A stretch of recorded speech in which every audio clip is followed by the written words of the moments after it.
The system has summoned forth a being, and the protagonist is transported to another realm, acquiring the complete abilities of Kagaya Otsutsuki, albeit in a sealed state. Each year, 10% of his power will automatically unlock. Just as he prepares to set sail and explore the world, he encounters the crew of the Whitebeard Pirates and, after a skirmish, becomes the first mate of their ship. Chapter 1. Destruction God Island. In the year 1518 of the Sea Circle, in the New World, lies Destruction God Island.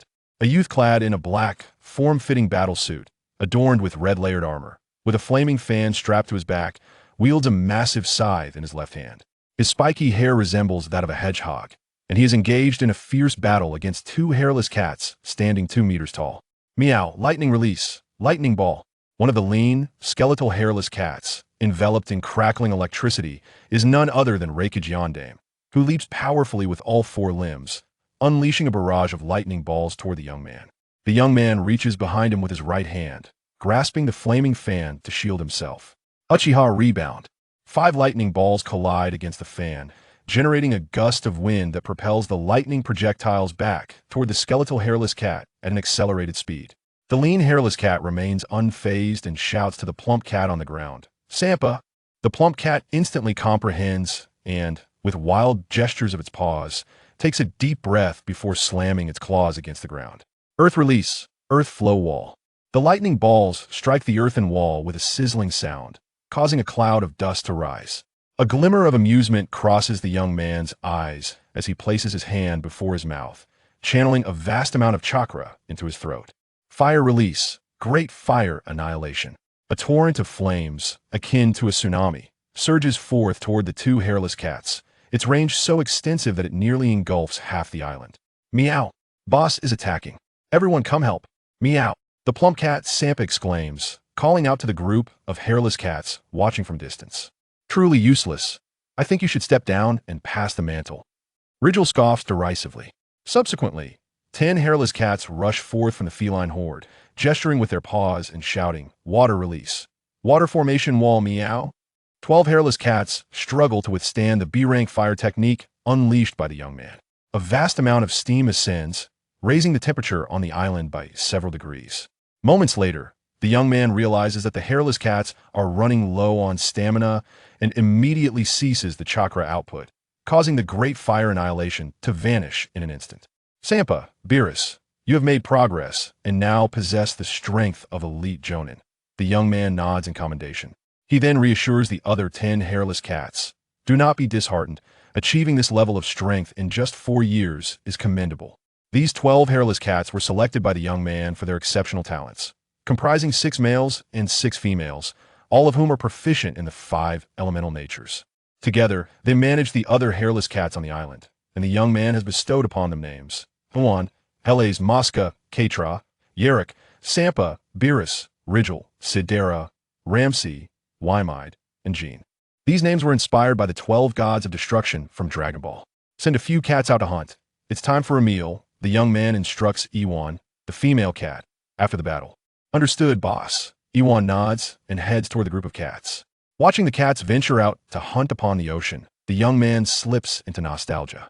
His name is Uchiha Madara, the name he currently bears. Prior to his transmigration, he was known as Uchiha Ban. Interestingly, his father's surname is Uchiha, while his mother's is Weave. He was born on a crosswalk on an asphalt road, which is why his father named him Uchiha Ban. 4 years ago, on a fateful night, he was at his home on Earth, engrossed in his phone while the television broadcast the 4th Great Ninja War from Naruto. Out of nowhere, a massive truck barreled into his home, crashing through without hesitation and sending him plummeting from the 29th floor. Indeed, his home was on the 29th floor, which remains a mystery to him. How could a truck ascend to the 29th floor? As he fell, Uchiha Ban met his demise. Simultaneously, a luminous orb appeared before his soul, uttering words that filled him with exasperation. Oh no, I've made a mistake with the host. What now? In a spectral state, Uchiha Ban glared at the orb with a deathly stare. Don't look at me like that. I just graduated and was overly excited. I made an error. How about this? I'll resurrect you and provide some compensation. How does that sound? Upon hearing the orb's proposal, Uchiha Ban pondered for a moment before nodding. Very well, but when you resurrect me, Also revive my parents and grant them an additional 100 years of life, along with 1 billion in legal assets. The orb nearly flickered out of existence upon hearing Uchiha Ban's demands. While I can't fulfill that, I am bound by the system's laws. I can only resurrect you in an alternate world. Uchiha Ban gazed up at his home on the 29th floor and sighed. All right then, I have yet to experience familial affection. My parents passed away when I was 7, and prior to that, they were seldom home. So, send me to another world. The orb bounced about excitedly before Uchiha Ban could speak again, opening a dimensional portal and injecting 2 luminous orbs into his body before sending him away. When Uchiha Ban regained consciousness, he found himself on this solitary island. When Uchiha Madara made his appearance, these hairless cats were so emaciated that they could scarcely be perceived as possessing any flesh, even contemplating pouncing upon him to serve as their meal. Although he had just arrived, his initial unsealing was a mere 10%, and within mere minutes he had laid all the hairless cats low. As an inhabitant of Earth, unfamiliar with this world and hesitant to wander aimlessly, he resolved to nurture this group of cats. Thus, Uchiha Madara bestowed upon this island the moniker of Destruction God Island, inscribing the name upon a colossal stone. Concurrently, he utilized his Rinnegan to implant a chakra seed in each cat, instructing them in the art of ninjutsu, enabling them to evolve into talking ninja beasts, and subsequently assigned them names. Originally, their physiques were akin to that of ordinary domestic cats, mere sinew and bone. However, after cultivating chakra, their stature now ranged from a minimum of 1.8 meters to over 2 meters tall. Uchiha Madara picked up a piece of fish from the fire, chewing it thoughtfully while contemplating. After tomorrow, I shall unseal 50% of the seal. At that juncture, it will be time to depart from here and behold the nature of this world. 50%, in the context of the Naruto world, could be deemed as Madara's prime, prior to activating the Rinnegan. Thus, even if there were dangers lurking in this realm, he should be able to safeguard himself, especially with the Rinnegan at his disposal. Meanwhile, 100 miles away from Destruction God Island, a massive whale pirate ship was steadily advancing towards this direction. With a thunderous crash, a man with flowing black hair, clad only from the waist down, with freckles adorning his cheeks and wearing an orange cowboy hat, was propelled out of the room of Whitebeard, Edward Newgate. Observing this spectacle, the other crew members aboard the ship appeared indifferent, even erupting into hearty laughter. Ha ha ha, that kid Ace is still undeterred, attempting various attacks on Old Man every day. After all this time, hasn't he realized the vastness of the gap? Indeed, he doesn't even comprehend what haki is, yet he seeks to defeat Old Man. He truly is audacious, remarked Marco as he approached Ace, assisting him to his feet while teasing, "It has been 6 months. Haven't you noticed the disparity between you and Old Man?" Whitebeard, Edward Newgate, emerged from his quarters, laughing heartily without a care. "Grrr, Marco, don't say that. I have a fondness for this kid." Subsequently, gazing at Ace, who wore an expression of defiance, he asked, "So, young man, this marks your 100th failed challenge. Will you join my pirate crew and become my son?" Just wait. I shall defeat you," Ace retorted, his face a mask of defiance as he stormed off to the deck to train. Time swiftly transitioned to night, and Ace sat alone aboard the Moby Dick, gazing at the luminous moon in the sky. Suddenly, a towering figure approached, sitting beside Ace and placing a can of alcohol before him. "Would you be interested in conversing about your matters? I can sense that you seek to prove something." Whitebeard leaned against the railing behind him, smiling at Ace. Ace remained silent for a considerable time, before seizing the drink and gulping it down, declaring, "My father is the Pirate King, Roger. He is your only rival, is he not? I must defeat you to demonstrate that I am stronger than him." "Grrr, so that is it." Upon hearing Ace's declaration, Whitebeard erupted into laughter. "What, now that you know who my son is, you wouldn't wish to throw me off the ship, would you? I shan't depart until I am bested." Ace fixed his gaze on Whitebeard, inquiring, "Grrr, rest assured, you may remain here. Challenge me whenever you desire. Now go. It is best you return to rest," Whitebeard said, rising and heading toward his quarters, unable to suppress the smile on his face. Ace watched Whitebeard's departing figure, a flicker of emotion passing through his eyes as he began to acknowledge Whitebeard. Upon returning to his room, he remained awake throughout the night, contemplating until he made a decision. The following morning, Ace strode confidently before Whitebeard, his countenance unusually earnest. This expression left the members of the Whitebeard Pirates utterly bewildered. Chapter 2. The Arrival of Whitebeard. Observing the peculiar demeanor of Ace, the captains exchanged bewildered glances, whispering among themselves. Is this lad different today? Previously at this hour, he would have been on his way to ambush father. Why is he so quiet today, approaching father directly? Hiss. Could it be that he sees no hope of victory and has succumbed to despair? Gwahaha, young one, do you intend to challenge me? Whitebeard inquired from his designated chair. Fixing his gaze on Ace. With utmost seriousness, Ace replied, I wish to engage you in a battle of full strength, and it shall be the last. Should I lose, I shall join your pirate crew and acknowledge you as my father. Upon hearing this, Edward Newgate's eyes sparkled with excitement. Gwahaha, my sons, did you hear that? Find an uninhabited island. I shall duel with Ace. The captains on the deck, having overheard the exchange, were filled with exhilaration. Father, leave the search for an island to us. They all rushed towards the helm, some to steer, others to scout for an island. Destruction Island. Ha ha ha. I feel terrifyingly powerful. Uchiha Madara, clutching his forehead, laughed maniacally, his voice echoing through the air. Meow, the boss has lost his mind again. He has been laughing for an hour without pause.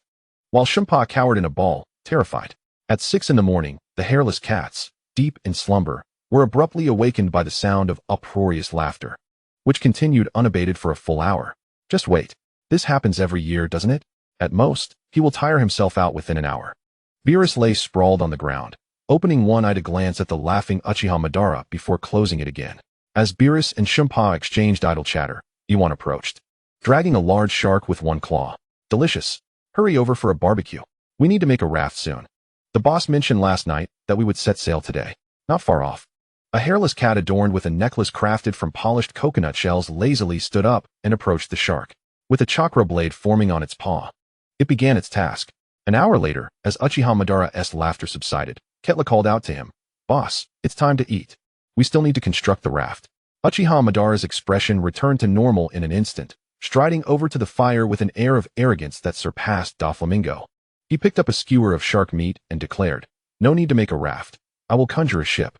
After all, he possesses wood release. Although he lacked the precise hand seals for the 1,000 hands and wooden golem techniques in his memory, he had mastered other wood release jutsu, making shipbuilding a simple task.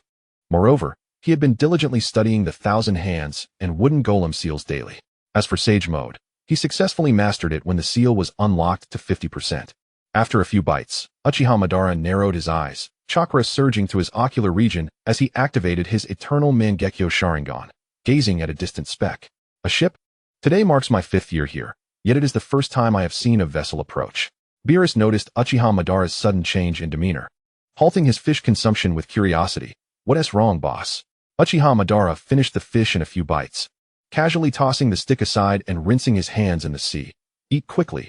Someone is coming. Let us see if we can board their ship and leave this place. Half an hour later, Uchiha Madara's expression shifted as he continued to scrutinize the ship. With the aid of his Sharingan, he finally discerned the figures aboard. Whitebeard, Edward Newgate. Hiss, so this is indeed the world of the Pirate King? Still in the New World, and since he is not dead, it must be before 1520. I wonder which of us, the one known as the strongest man in the world, is superior. Since fate has brought us together, let us have a duel. On the Moby Dick, Marco scanned the horizon with a telescope, quickly spotting Destruction Island. He hurriedly set down the telescope and shouted to the helmsman, Jozu. Hey, Jozu. There's an island to the left ahead. Steer towards it. Acknowledged, Jozu replied, adjusting the course. Moments later, Father, we've arrived. The Moby Dick anchored beside the island, and Marco called out to Whitebeard, who was seated. Gwahaha, my sons, let us go ashore. Whitebeard leaped from his chair, landing powerfully before the stone monument, laughing heartily at the inscriptions. It seems this island is inhabited. Thus, it would be inappropriate to battle here. Upon hearing Whitebeard's words, Marco immediately activated his observation haki. Only to be puzzled. I don't sense any human presence, but there are plenty of animals, all of the same kind, and they seem quite formidable. Just as Marco was contemplating, Uchiha Madara, having transformed into a hairless cat, led a group of hairless cats to surround the Whitebeard Pirates. Without a word, all but Uchiha Madara rose to their hind legs, their front paws poised to strike. The captains of the Whitebeard Pirates watched this scene, utterly confused. Are they welcoming us? Jozu asked, scratching his head. Marco slapped Jozu on the back of the head. Can't you use observation haki? This is clearly an attack. Just as Marco finished speaking, a barrage of colorful jutsu was unleashed upon the Whitebeard crew. Fire release, dragon flame song technique, water release, Great Meow Bullet Technique, Earth Release, Yellow Springs Swamp. Lightning Release, Earth Walk, Wind Release, Vacuum Wave. All the hairless cats, led by 12 elite ninja, formed 5 teams to launch a coordinated assault with various ninjutsu. Wahaha. Interesting little ones. Marco, you handle them, but do not kill. Observing the attacking feline horde, Whitebeard remained unfazed, instructing Marco. Understood, Father, Marco replied, and the captains dispersed. Boom. Just as they moved away, the ninjutsu struck the places where they had stood. Be careful, little ones. 10th Division Captain Khalil grinned widely, brandishing a heavy Gatling gun towards Mosk. Explosive shell. Rat-tat-tat. Mosk narrowed his eyes, his claws moving in tandem, as the hairless cats under his command mirrored his stance. Earth Release, multiple earth flow walls. The collaborative effort of dozens of cats unleashed an earth flow wall, adorned with carvings of cat heads, continuing Kakashi's proud tradition. Boom. Khalil's self-developed explosive shells detonated upon impact with the earthen wall, sending clouds of dust into the air. Meow, Earth Release, Earth Flow Spear. Using the cover of the dust, Mosk pressed its claws against the ground, unleashing a torrent of chakra that manifested as sharp stones launching towards Khalil. Sensing the danger with his observation haki, Khalil attacked, while constantly repositioning himself. Fishman Karate, Water Tooth Bullet.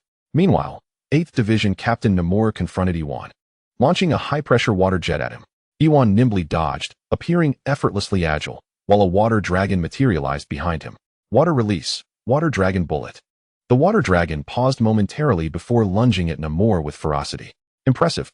You can actually condense the water into a dragon shape, Namor praised, assuming the stance of Fishman Karate. Sharkwave Fist. Without flinching, Namor half-squatted, extending his left hand while clenching his right hand at his waist, armed with Busashoka haki, and unleashed a punch at the approaching water dragon.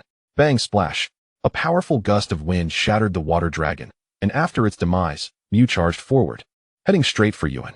Simultaneously, the other captains engaged their respective adversaries.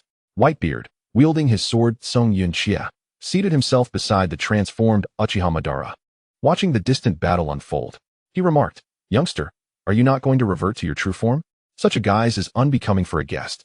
Uchiha Madara, intrigued, inquired, "How did you discern my identity?" As he spoke, a plume of smoke enveloped him, restoring his original appearance. Gulalala. The observation haki allows one to perceive the distinction between humans and animals. Even if you adopt a different form, you remain fundamentally human, Whitebeard explained with a chuckle. Uchiha Madara understood. Evidently, ordinary transformation techniques were ineffective against a power of this caliber, such as the Four Emperors. Recognizing Madara's comprehension, Whitebeard boldly proposed, "Youngster, you seem rather youthful. How about becoming my son? You wish to be my father? You lack the qualifications. Shall we engage in combat? If you manage to defeat me, I shall call you brother instead."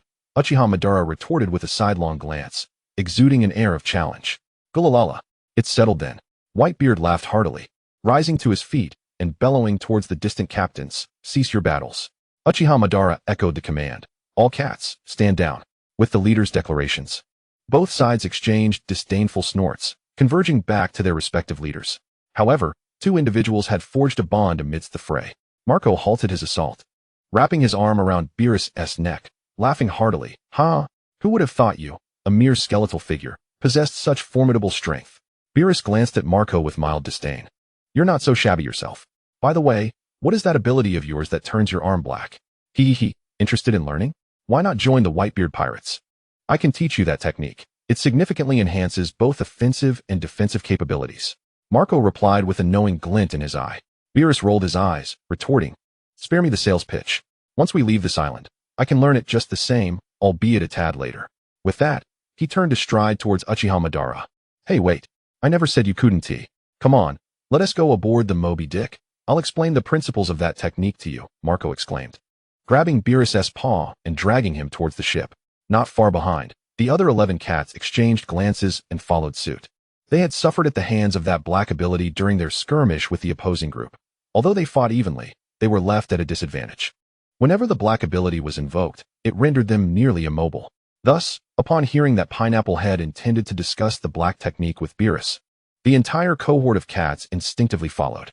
Leading the way, Marco wore a smirk, a sign of his scheming success. "Look at these naive cats. They're so easily manipulated." Behind him, the cats mirrored his grin. "Just wait until we master it. and we'll return to confront the boss. Chapter 3. Confrontation with Whitebeard. Uchiha Madara observed as the throng of cats boarded the Moby Dick, his expression darkening as he muttered, "What a pitiful lot. A single application of haki lured them away." Yet, he did not call them back. Their loyalty was not in question. Instead, he turned his gaze toward Whitebeard and Ace in the distance. After the conclusion of Beerus' battle, Whitebeard remarked he would first collect a son before engaging him. Uchiha Madara then realized the year was 1518 of the sea calendar, the time when Ace had just joined the Whitebeard Pirates. "Gulalala, let us get started, Ace," Whitebeard bellowed, eyeing the youth across from him. Ace, feeling the pressure from witnessing the cat's conflict with the captains, resolved that he must defeat Whitebeard to prove his worth. Fire fist. Ace's right arm ignited, flames coalescing into a massive fist aimed squarely at Whitebeard's face. Just as the fiery fist was about to land, Whitebeard casually waved Song Yunxia, effortlessly slicing through the flames. Witnessing Whitebeard's ease in dispelling his attack, Ace gritted his teeth, fully elementalizing himself as flames engulfed them both. "Flame onslaught. I will defeat you today," Ace declared, his expression tense as he charged at Whitebeard. Whitebeard, gripping Song Yunxia, smirked, such bravado from a mere boy. With that, their forms collided. A spray of blood erupted as Ace fell upon the beach. "Is this the man who once vied with that other?" Ace thought. "I will not lose." Struggling on the ground, he attempted to rise. Observing Ace's determination to continue fighting, Whitebeard admonished, "Enough, lad. Haven't you caused enough chaos? Bear my name and unleash your fury upon the sea." Whitebeard then extended his hand towards Ace. "Come, be my son." Ace, gazing into Whitebeard's eyes, felt a tremor in his heart, recalling the words he had uttered that morning, tears streaming down his face. "Father," after calling out, Ace fainted. "Gulalala, Sachi, take him aboard the Moby Dick and tend to his wounds. Afterward, I shall engage in the true battle," Whitebeard commanded, lifting Ace and placing him in Sachi's care. Dressed as a chef, Sachi nodded. "Yes, father." After Sachi departed, Whitebeard bellowed, "Everyone, leave this island." He then turned to Uchiha Madara, grinning widely. "Youngster, shall I not permit your little cats to depart?" Uchiha Madara scoffed. "I have no vessel. I wouldn't mind them temporarily residing on your ship." Gulalala. "Of course. They may." Uchiha Madara instructed the hundreds of hairless cats behind him. "Go. Wait for me on that ship." "Understood, Captain." The hairless cats chorused, leaping aboard the Moby Dick. "Jaws, quickly, retreat 10 miles. Marco shouted as soon as all the hairless cats were gathered. Father's strikes are no jest. Once he unleashes the quake, even 10 miles remains perilous. "All right, they've distanced themselves. Let us see if your so-called strength matches mine." Once the Moby Dick was at a safe distance, Whitebeard grasped Song Yunxia and beckoned Uchiha Madara to engage. "Do not blame me for bullying the elderly." Uchiha Madara grinned widely, his eyes transforming into the eternal Mangekyo Sharingan. Kaleidoscope illusion. In the instant their gazes locked, Madara activated his Jinjutsu. However, his Sharingan was not illusion-based. In a heartbeat, Whitebeard broke free. "Gulalala, an ability that ensnares one in illusion? You'd best be cautious." Whitebeard laughed, a white halo forming around his left fist as he struck towards Uchiha Madara. Quake. The space fractured, rapidly approaching Madara. Susanoo. Uchiha Madara's Sharingan spun rapidly, enveloping him in a blue skeletal frame. Fire release. Great fire annihilation. Simultaneously, Madara crouched, channeling chakra to unleash a fire technique. The flames blotted out the sky, far surpassing the scale and temperature he had summoned against Beerus, increasing by more than tenfold. "Gulalala, this flame is far more intense than that brat Ace's." Whitebeard roared with laughter. Confronted by the overwhelming inferno, he not only refused to retreat, but instead thrust that Song Yun cut forcefully into the ground, drawing his fists to his sides as a luminous white orb enveloped his massive hands in an instant. "Earthquake, double wave," roared Whitebeard, simultaneously thrusting his fists forward. With a crack, a thunderous boom erupted. The atmosphere shattered like glass beneath Whitebeard's punch, creating a visibly distorted shockwave that surged forward with tremendous force. The blazing inferno, capable of engulfing an entire island, was violently torn apart by this terrifying tremor, scattering flames and forcibly carving a colossal pathway through the fire. The residual shockwave barreling straight towards Madara's Susanoo. "Come at me." The eternal kaleidoscope of Madara's Sharingan spun rapidly, excitement radiating from his expression. The blue skeletal frame of Susanoo was instantly cloaked in flesh and tendons, transforming into a towering demigod of war, arms materializing a colossal chakra shield. Bang! The shockwave slammed against Susanoo's shield, producing a deafening explosion. The immense force caused the fully formed Susanoo to slide back several meters, carving deep furrows into the ground, while fine cracks began to appear on the shield. To think such power could rattle my Susanoo. Indeed, it is extraordinary. Rather than being alarmed, Madara felt exhilarated. This sheer, unadulterated destructive force, capable of shattering space, was truly befitting of Whitebeard. But the battle was far from over. You brat. Whitebeard withdrew the Tsongyun cut, his massive form exhibiting an astonishing speed incongruent with his size, quickly closing the distance to the sliding Susanoo. With a terrifying momentum, he swung the Tsongyun cut downwards. Tremor that splits the sea. Even before the blade reached its target, the attached tremor force caused the air around Susanoo to wail and distort. Humph. Do not get too cocky. Madara commanded Susanoo, conjuring massive chakra swords with all four arms to meet Whitebeard's strike. Clash boom. At the moment of impact, the sound was not merely that of clashing metal but accompanied by a secondary explosion of tremors. A horrific shockwave radiated outward in a circular pattern, causing the entire island to quake violently. The ground fractured in layers, vast fissures spiderwebbing toward the coast, even triggering a tsunami. The sea in the distance boiled with fury. On the Moby Dick, the crew watched in terror. Is this a joke? What on earth is that blue giant? It can actually withstand the old man's tremor head-on. That island is about to sink. Marco observed gravely, gazing at the crumbling island. Meanwhile, on the ship, Beerus and the other cats appeared exceptionally thrilled. Truly our captain, with such power, I wonder when we will reach that level. The surrounding captains rolled their eyes at Beerus and his companions. What are you thinking? With your few cats, do you aspire to become such formidable warriors? Dream on. The 12 hairless cat leaders bared their teeth and retorted. If you can't, then that's your problem. We're not you. If you doubt your ability to become strong, then what is the point of living? What did you say? Looking for a fight? The captains, hearing Beerus's words, grew incensed. Beerus wouldn't back down. Come on. Who is afraid of whom? You brats. Thus, a standoff ensued between a group of people and a group of cats aboard the Moby Dick. On the island, Whitebeard and Uchiha Madara remained locked in a stalemate. Whitebeard's arms bulged with muscle, channeling his entire strength into this moment. Inside Susanoo, Madara's gaze sharpened, chakra surging like boiling water. Your power is indeed formidable, but it seems to take a toll on your own body. He keenly noted the subtle signs of fatigue beginning to manifest in Whitebeard. Gururara, and what of it? Defeating you is all that matters. Whitebeard laughed wildly, unleashing another surge of power that pressed Susanoo's four swords back slightly. TCH, all talk. Let me show you the true power of my Sharingan. The patterns of Madara's eternal kaleidoscope, Sharingan spun faster, almost igniting sparks. Fully formed Susanoo. With a resounding roar, blue chakra erupted skyward. The formerly half-formed Susanoo towering to new heights, clad in armor and sprouting wings, its massive form rendering Whitebeard almost diminutive by comparison. The chakra swords in Susanoo's hands grew immensely, a mere flick sending Whitebeard reeling. Whitebeard staggered back a few steps, gazing at this mountain-like Susanoo with a fiery battle spirit igniting within him. Gururara, what an incredible ability.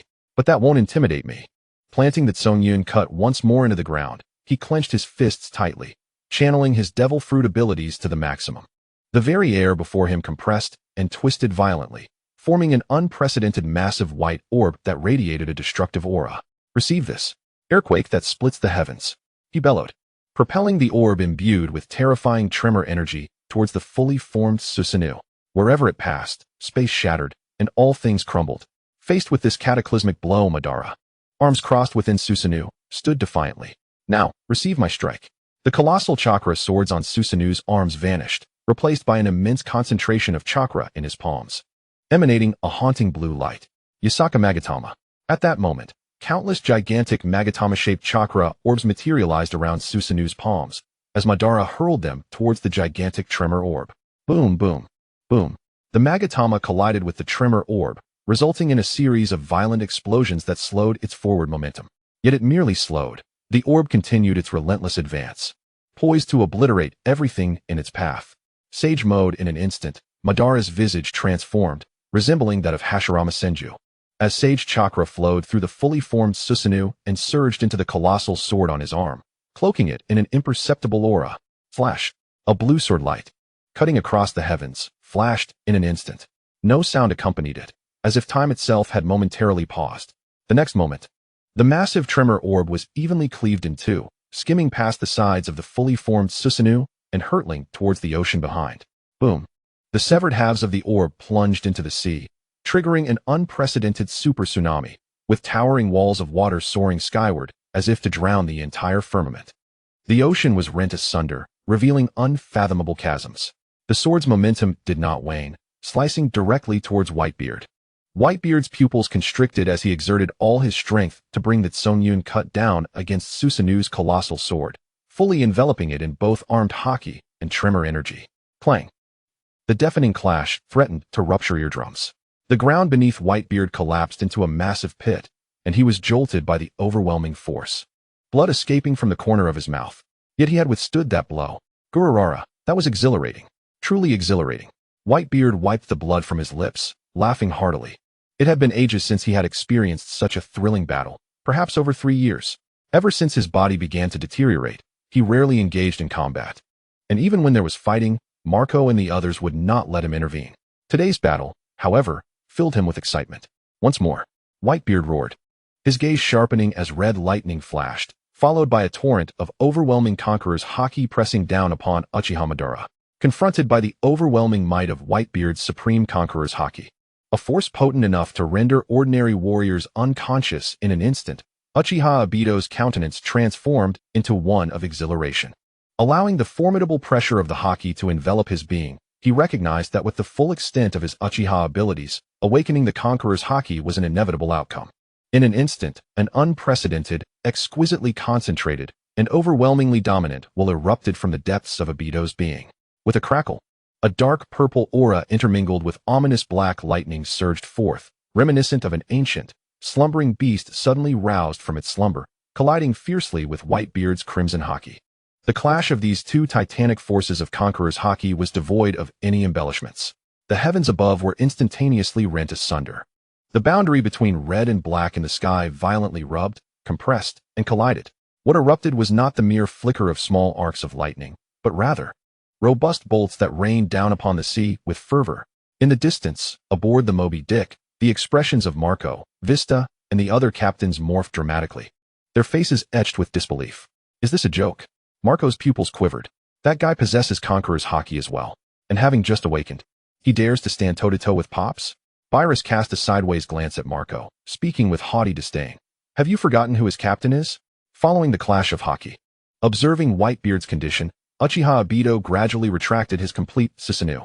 The Conqueror's haki also dissipated, and as he gazed down at the still fiery spirit of Whitebeard, a flicker of admiration danced in his eyes. Truly, he was Whitebeard, one of the characters he had favored in his previous life. As the Susanoo vanished, Obito descended from the sky, standing opposite Whitebeard, and spoke. Let us conclude our battle here. Engaging in a life-and-death struggle with an elderly man beset by injuries is not my intention. I have gauged my current strength, and with the awakening of my Conqueror's haki, I believe this is sufficient. He was now aware of the world he inhabited and had a rough understanding of his current level of power.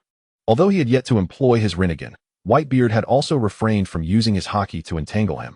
Indeed, it would be challenging for him to do so. Considering his body was already riddled with wounds, utilizing haki alongside the tremor fruit would likely result in greater harm to himself.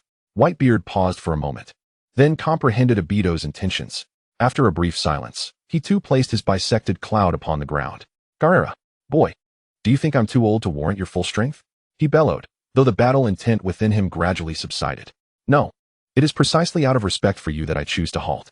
My goal was to ascertain the extent of my current strength, and I have achieved that without the necessity of further conflict, Uchiha Obito replied, shrugging his shoulders with a hint of admiration in his tone. Whitebeard regarded Uchiha Obito and ultimately burst into laughter. Garera, what a brazen little brat you are. However, I acknowledge your prowess. Your strength is indeed worthy of your arrogance.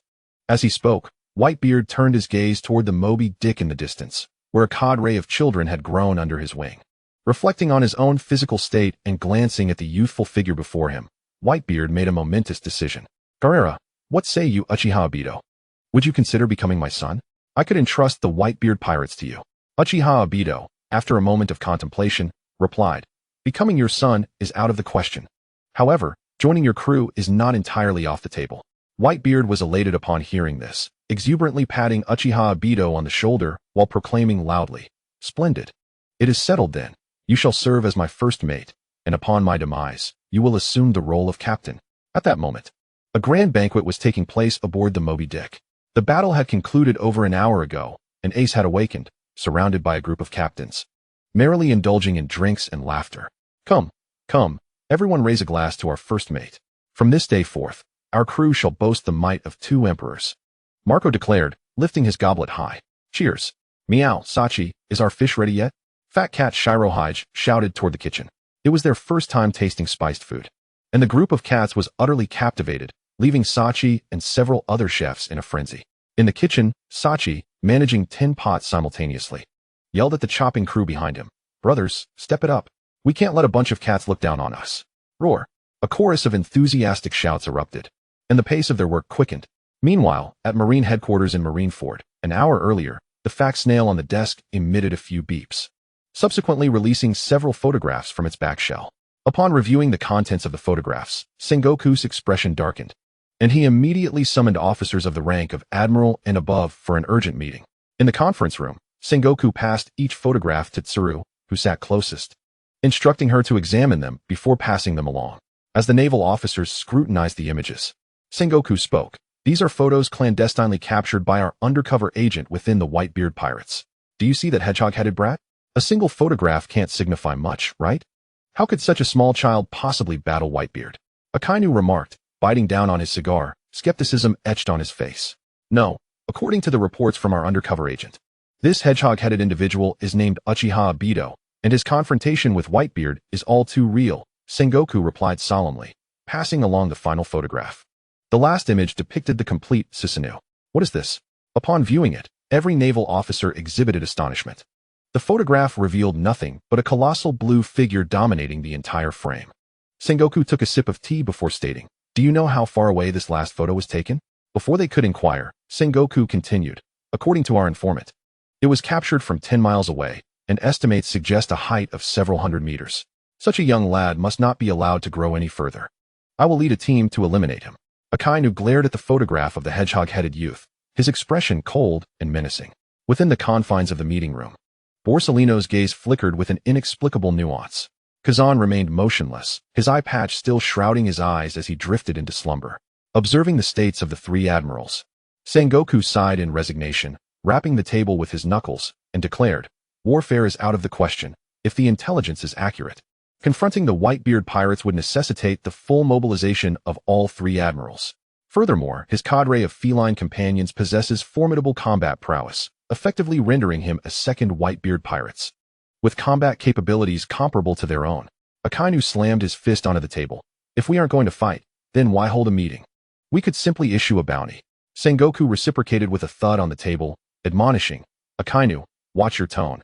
I am the fleet admiral. Akainu huffed, taking a seat. Humph. You will come to regret this, Sengoku. With that, he fell silent, adopting a meditative pose similar to Kazan. The commotion had sapped Sengoku's will to continue, and with a heavy sigh, he turned to the officers below. Issue a bounty. Discuss what amount would be appropriate. Aboard the Moby Dick, as the banquet concluded, a group of young pirates busied themselves with tidying the disarray. Uchiha Obito sat alongside Whitebeard, stroking his chin as he observed the portly figure of Blackbeard, who appeared to be diligently assisting the young pirates with their chores. Though Blackbeard, Marshal D. Teach, seemed amiable, he was, in truth, ruthless and cunning. Yet, Obito chose not to unveil this just yet. He reached out, playfully slapping Whitebeard's arm. Old man, do grant me a copy of your hockey training methods. Garera. Very well. Wait a moment while I fetch it for you, Whitebeard replied, erupting into laughter as he rose and made his way to his quarters. Moments later, he emerged with 3 small notebooks in hand. After handing the book to Madara, he spoke. These 2 volumes detail the methods for cultivating armament hockey and observation hockey, while the other one elucidates the techniques and refinement of conqueror's hockey. Your mastery of conqueror's hockey is truly astounding. However, to dominate the world, further refinement is essential.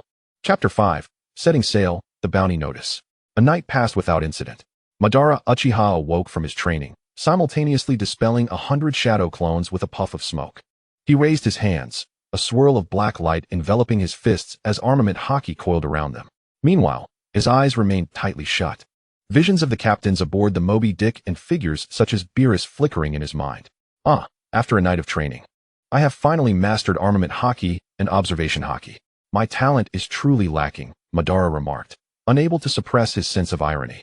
With 100 clones, 50 honing armament hockey and 50 focusing on observation hockey, he dedicated 50 days to cultivating hockey, elevating its potency to a commendable level.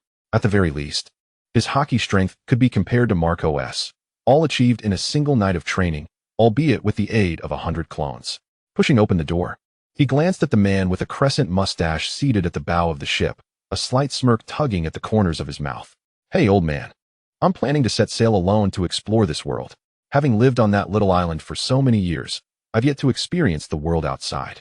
Whitebeard paused, then erupted in laughter. Gururara, if you wish to go, then go. I can hold out for a few more years, but remember, the Whitebeard Pirates will always be your home.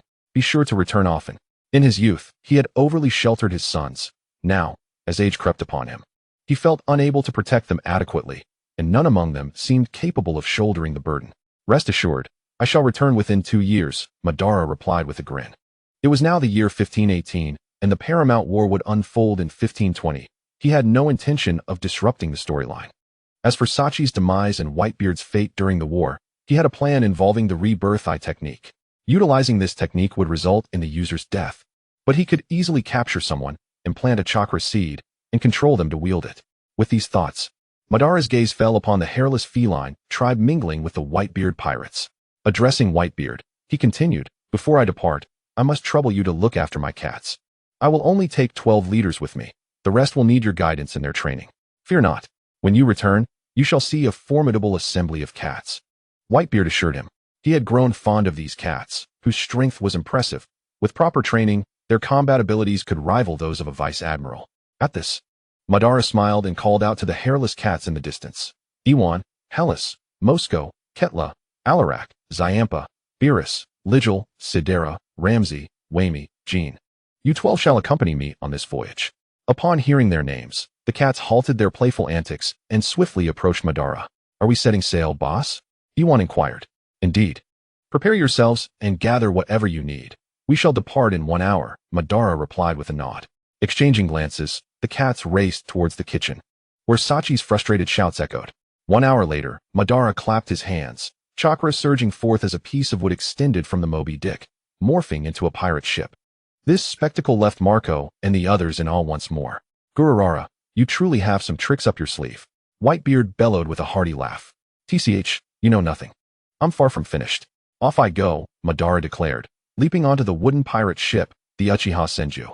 The Uchiha Senju was as colossal as the Moby Dick. Its deck adorned with scenes of battles between Madara and Hashirama Senju, depicting the true Thousand Hands and the epic clash with Madara's tailed beasts. Ascending the mast, he unfurled the pirate flag he had drawn.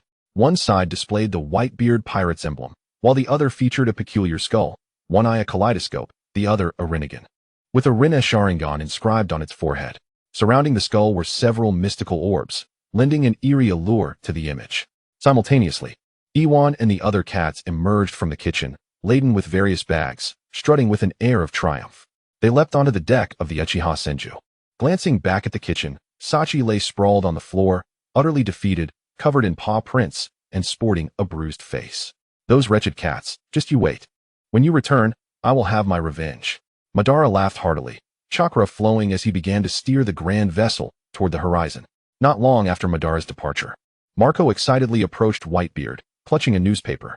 Father, look, the bounty notice for the vice captain. Whitebeard took the paper, reading the headline. The hockey youth battles the world's strongest. Whitebeard injured. Below the title was a photograph of him fending off Madara's complete Susanu's colossal sword, a trickle of blood at the corner of his mouth. Gururara. That scruffy bird certainly enjoys making such sensational headlines, Whitebeard scoffed, casting the newspaper aside to examine the bounty notice. The notice featured a photo of Madara wielding the first form of Susanoo, his crimson eyes strikingly visible, with the text below proclaiming, Vice Captain of the Whitebeard Pirates. The Azura Madara Uchiha. Bounty, 1.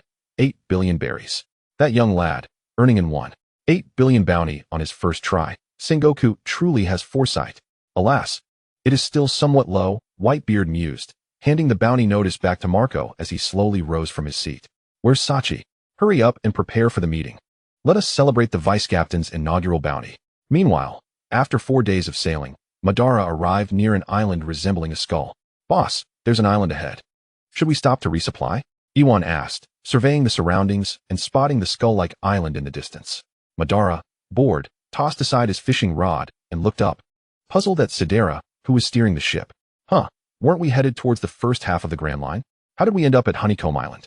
Sedera scratched his head. "I don't know. I just followed the log pose." "Wait, you can read the log pose?" Madara exclaimed in surprise. Sedera, undeterred, shook his head defiantly. "Not really, but it's not that complicated. It points in 2 directions, right? I just picked one and went for it." Realizing Sedera had likely taken a wrong turn, Madara shrugged it off. They had arrived, so they might as well explore. "Let us go ashore. An island full of pirates. We should see what it's like," Madara declared. "All right, boss," Sedera replied. On the opposite shore of Honeycomb Island, a pirate ship docked, and a rowdy group of pirates disembarked. At the forefront was a corpulent man with a seedy appearance, a wild hairstyle, yellowed teeth, and a pungent odor emanating from his body. He was the captain of the Stinkbug Pirates, a user of the animal-type stinkbug fruit, with a bounty of 500 million berries, known as Stinky John. "Brother, are we really going to auction off that fruit we acquired? A certain ability, after all, is a valuable asset. Isn't it beneficial to enhance the combat prowess of one's brother?" The speaker was the vice captain, the notorious fecal ball Joran, a user of the animal-type dung beetle fruit, with a bounty of 4.5 billion berries. They were blood brothers who had established the Stink Bug Pirates together. On this voyage, they had acquired a peculiar devil fruit, the powers of which were not documented in any compendium. With a sigh, John gazed at his sibling, saying, "Brother, you are well aware of our capabilities. Our standing on Hive Island is solely due to the fact that others wish to avoid conflict with us. The nature of this fruit remains a mystery. If it proves to be excessively powerful, even our crew may not be trustworthy on this island." Upon hearing his brother's words, Joran sighed in agreement. John was correct. On this island, even blood brothers could betray one another, let alone their crew members. The bond between them was strong precisely because alone, neither would be able to survive here. Otherwise, they might have resorted to violence over this fruit. "Let us proceed. Spare yourself the overthinking, we'll auction it off. What others do with it after purchasing is no longer our concern," John said, patting his brother as they made their way towards the auction house at the center of the island. As they traveled, surrounding pirates eyed the brothers with greedy interest. Yet the knowledge of their formidable powers kept any of them from making a move. Soon, they arrived at the auction house, handed their item to the manager, and received a receipt before departing. This auction house was the only establishment on Hive Island free from deceit. Transactions here were utterly secure, and the auctioneers refrained from tampering with goods or finances. "Boss, we've arrived," Sedera announced as he anchored the ship, alerting Uchiha Madara. Madara rose and surveyed the 12 cats, inquiring, "Who among you will remain to guard the ship?" "I will," Ramsey volunteered, noticing the others remained silent, and took on the task of watching the vessel. "Very well, this place is perilous. For more cats should stay behind. If trouble arises, don't hesitate to act decisively." Uchiha Madara replied coldly. "Understood, boss. Ligel, Sedera, Mickey, Jean, accompany me in guarding the ship," Ramsey called out, naming his companions. The 4 cats sighed internally but nodded in reluctant agreement. "Do not look so glum. Next time, it shall be your turn to guard the ship, and we will implement a rotation system," Uchiha Madara said with a smile. Chapter 6, Hive Island, the Devil Fruit. On Hive Island, there was a tavern. "Oh, it feels delightful not to be on watch." Beerus and the other cats savored their drinks with expressions of contentment. "Don't be so smug. Next time, it will be our turn," Zampa chimed in, attempting to temper Beerus's pride. Just as Uchiha Madara and a few cats filled their cups once more, a boisterous voice rang out behind them. "Hey kid, are you the one they call Azura? The one who fought against Whitebeard and emerged victorious? And now, you're the vice captain of the Whitebeard Pirates?" With that, a muscular, middle-aged man with a scruffy beard, bald on top, and bare-chested, kicked open the door and swaggered in. Upon his entrance, the tavern's patrons were taken aback. "Is that Mad Sheep tame? With a bounty of 1 billion berries. He's on par with the calamities of the beast pirates. What brings him here? Surely he has come to confront that hedgehog-headed fellow. That guy had an initial bounty of 1.8 billion. I saw that newspaper too, but I share the same sentiment as Mad Sheep. How could Whitebeard, the world's strongest, be defeated by such a youngling? Indeed, the bounty notice claims he is the vice captain of the Whitebeard Pirates, suggesting he was defeated and had no choice but to join them." As the surrounding pirates engaged in speculation, Mad Sheep Tame overturned nearby chairs and arrogantly seated himself beside Uchiha Madara, attempting to drape an arm over his shoulder. Madara shot him a frosty glare. His tone icy. If you wish to remain alive, I strongly advise you to retract that hand. Tame scoffed, a disdainful smirk gracing his lips. You, a mere youth not even 20, could never have defeated Whitebeard. What's more, the Navy awarded you in 1.8 billion bounty. I've been active on the seas for a decade and only have a bounty of 1 billion. I'm curious to see if you truly possess the strength to warrant such a bounty. With that, Tame reached out to clasp Madara's shoulder. Raikage. Raikyu level Chio dance. Beerus, surrounded by crackling lightning, executed a swift upward strike with his hand against Tame's neck, sending him soaring into the air. In an instant, Beerus appeared directly above Tame, transitioning from a strike to a grasp, seizing his throat and crashing down into the tavern. Boom! A massive crater formed, and the shock wave shattered the tavern, causing the smaller pirates to scatter in terror. Uchiha Madara observed with keen interest as Tame lay defeated. Among the 12 hairless cats, while they all possessed immense elemental powers, Beerus was the strongest. He trained in the techniques of the fourth Raikage, which explained his lean physique. Lightning forged his body, preventing any gain in weight. Damn it! Tame roared, struggling to rise from the deep crater, a charred mark evident on his neck. The sudden assault from the hairless cat had caught him off guard, leaving him unable to harness his haki. Yet his formidable physique as a Zoan-type devil fruit user ensured he only sustained minor injuries. Shaking his dazed head, his eyes transformed into a more vicious and frenzied glare.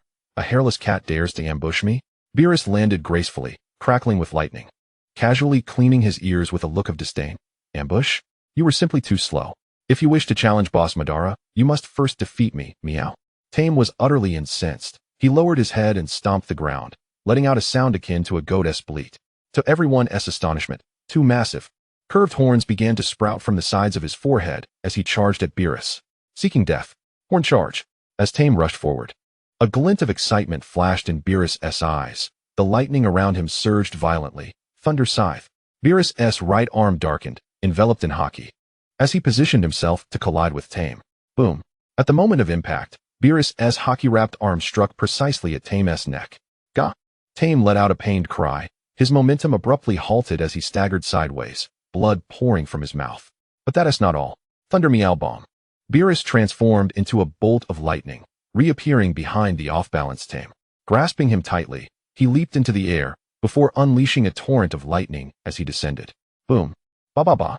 Tame emitted a wretched bleat, convulsing violently as his muscles charred under the onslaught of electricity, even emitting wisps of smoke. Beerus released his grip and delivered a kick to Tame's abdomen. Tame's massive form flew through the air like a ragged sack, crashing into the ruins of a distant street, completely losing consciousness. Beerus casually dusted off his hands, the crackling lightning dissipating as he returned to Uchiha Madara's side. A proud expression on his face. Is that it? 1 billion berries? Who was it that said Tame was on par with the calamities of the beast pirates? This guy is nowhere near their level. A profound silence enveloped the scene.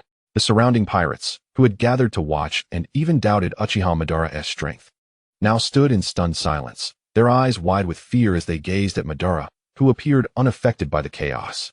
And the hairless cat that had effortlessly dispatched a notorious pirate with a bounty of 1 billion berries. Moreover, several cats remained motionless by his side, and at this moment, they truly comprehended the terrifying nature of the man who could contend with Whitebeard and emerge victorious.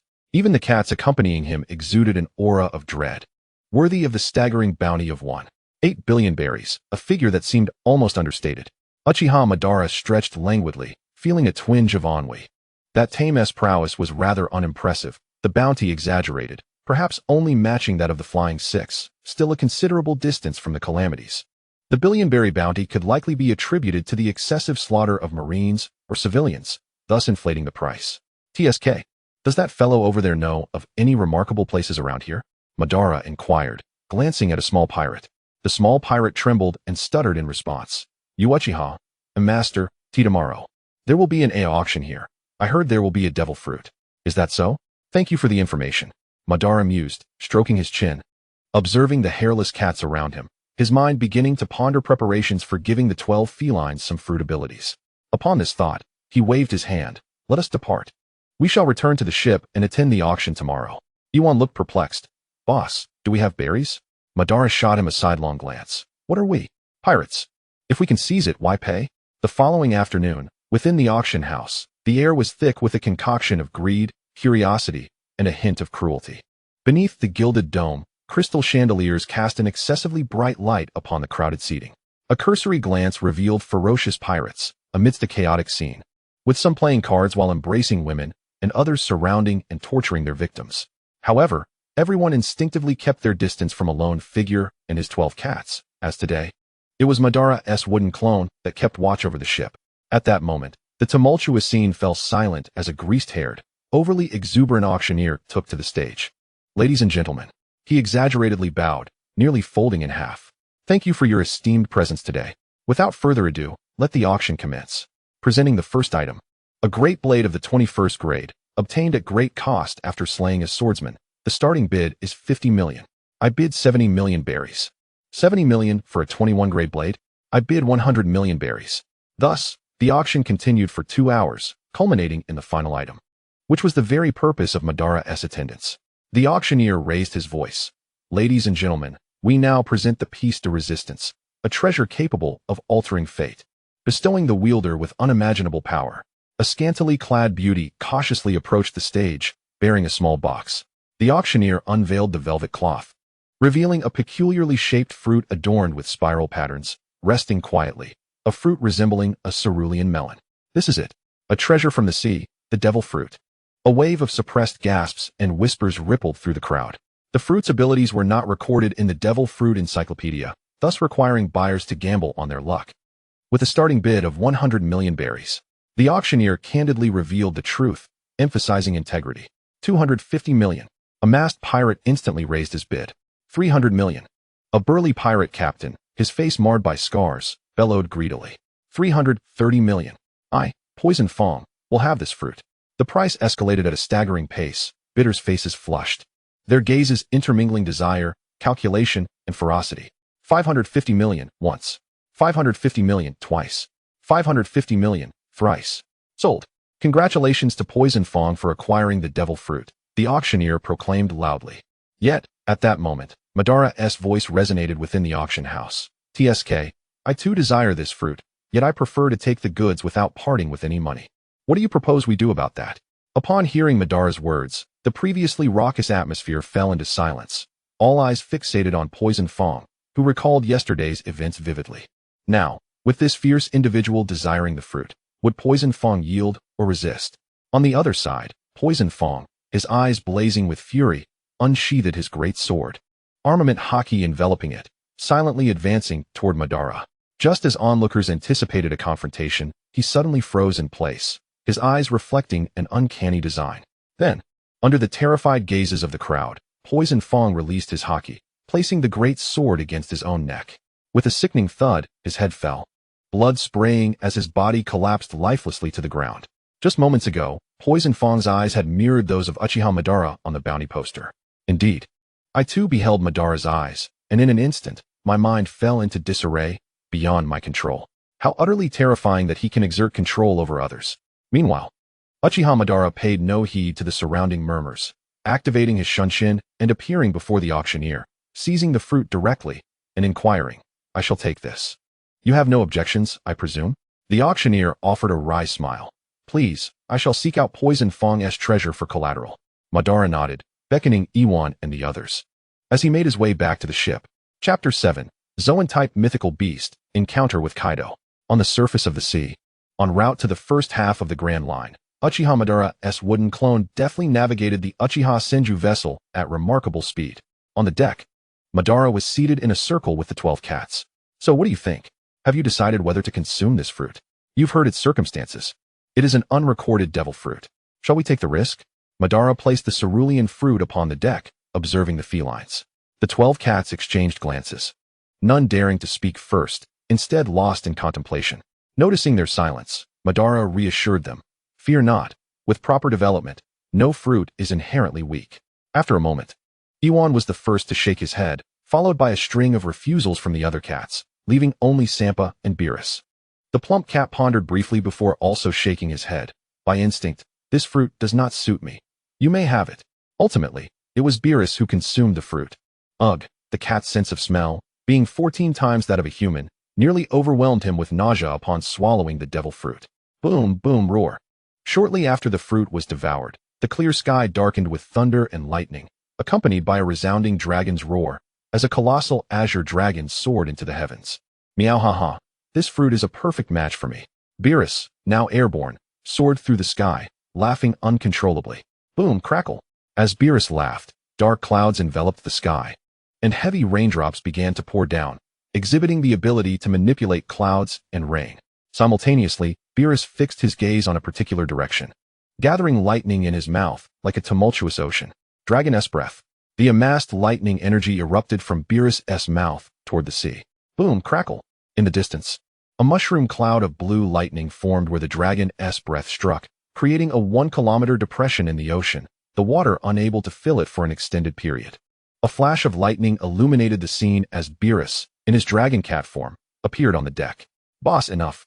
It's suitable. Let us set sail again. Madara waved his hand, interrupting Beerus' self-indulgence. After sending Beerus off to develop his powers, Madara instructed his wooden clone to continue toward the entrance of the Grand Line. Fishman Island. Dressrosa, a towering figure with long black hair, adorned with a pair of horns, and a long beard resembling dragon whiskers. With dragon scale tattoos on his left arm. Bare-chested, with a cross-shaped scar adorning his right abdomen, a man donned in a purple garment that hung from his waist, from which 2 golden chains dangled, was engaged in conversation with a figure sporting golden hair, sunglasses, a pink feather coat, and cropped trousers, complemented by pointed shoes. This was none other than Kaido, the beast of the 4 emperors, conversing with Don Quixote da Flamingo, one of the emperors of the underground world. Joker, I trust the information you relayed to me is indeed accurate. Otherwise, consider the consequences for yourself, Kaido remarked with a chuckle. Seated on the ground as he gazed at Doflamingo, despite the laughter, an aura of terror emanated from him, causing beads of cold sweat to trickle down Doflamingo's forehead. Fufufu, I would not dare to deceive you, my lord, but there are certain side effects associated with this item. I wonder if you might be concerned about that. Doflamingo replied, his expression one of utmost respect, careful not to offend. Kaido scrutinized Doflamingo for a prolonged moment before responding in a flat tone. Let us hear about these side effects. Doflamingo offered an awkward smile and produced a piece of paper for Kaido, densely filled with writing. Upon inspection, Kaido exclaimed, Good heavens! This is hardly a mere side effect.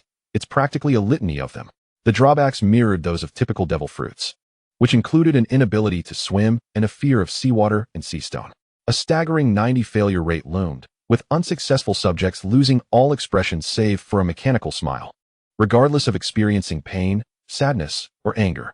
Successful users of the smile fruit would only transform into a hybrid beast form, lacking the versatility of natural Zoan users who could shift freely among human, animal, and hybrid forms. Their animalistic instincts would often overpower their human nature under certain circumstances. After perusing the document, Kaido discarded it, stating, You're clever to inform me of the after effects up front. Had I discovered them myself, it would have been a different story. His meaning was unmistakable. Doflamingo smiled. Might I ask if Kaido-sama has any interest in this product? Kaido fell into contemplation, despite the significant drawbacks. He had named his crew the Beast Pirates with the intention of forming a crew predominantly composed of Zoan users. What is the price? He queried. With a 90 failure rate, I won't be paying an exorbitant sum. After some deliberation, he resolved to make the purchase. Seeing Kaido's intent to buy, Doflamingo explained. Fufufu, it's quite affordable. However, due to the rarity of certain materials, I cannot sell it to you at a loss. I'll give you the cost price, 5 million berries per unit. In truth, the actual cost was no more than 2 million per unit. But Doflamingo knew he could not sell it elsewhere due to the substantial side effects. Thus he sought to try his luck with Kaido. 5 million, you say? Then I expect all future smile fruits you produce to be sent to Onigashima, and I shall inform Jin. Kaido nodded in agreement, accepting the price. Given the low success rate, he would not entertain anything over 10 million. With that thought, Kaido rose. How many do you currently have? I might as well take them all back with me. Doflamingo's eyes glinted beneath his sunglasses. Fufufu, please wait. Kaido-sama, I shall have someone fetch them. We currently have 100 units. He then turned to a middle-aged man with a runny nose. Toripole, go retrieve that box of smile for Kaido-sama. Toripole, leaning on a cane, sniffled. Of course, Doflamingo. Once Toripole departed, Kaido glanced at his own large billboard. Jack, go to the ship and bring me 500 million berries. Moments later, Kaido, accompanied by a box filled with smile fruits, set sail aboard Jack's mammoth ship, departing Dressrosa and heading towards Onigashima. The sea was calm, and Kaido felt a sense of satisfaction regarding the transaction, despite the evident flaws of the smile fruits. He was willing to bear the cost if it meant successfully assembling a formidable army of Zoan users. Seated at the bow of the ship, he took a hearty swig from his flask, his thoughts drifting to how he might utilize these fruits to bolster his forces. Meanwhile, aboard the Uchiha Senju ship, 11 cats were engaged in playful antics, unable to remain still. Bills was busy acclimating to his newfound powers, lightning occasionally crackling around him as he maintained his cat dragon form. As the two ships drew closer, both Kaido and Uchiha Madara sensed each other's presence. Gugu, what a surprise! To encounter a mythical Zoan while out and about. Jack, steer us closer, Kaido commanded with a hearty laugh, rising to his feet upon detecting the unique aura radiating from Bills. Understood, Captain, Jack affirmed, descending to make the necessary arrangements. Simultaneously, the frolicking cats ceased their play, looking up at the approaching mammoth ship. Madara, a large vessel spotted to the left. Hyler shouted.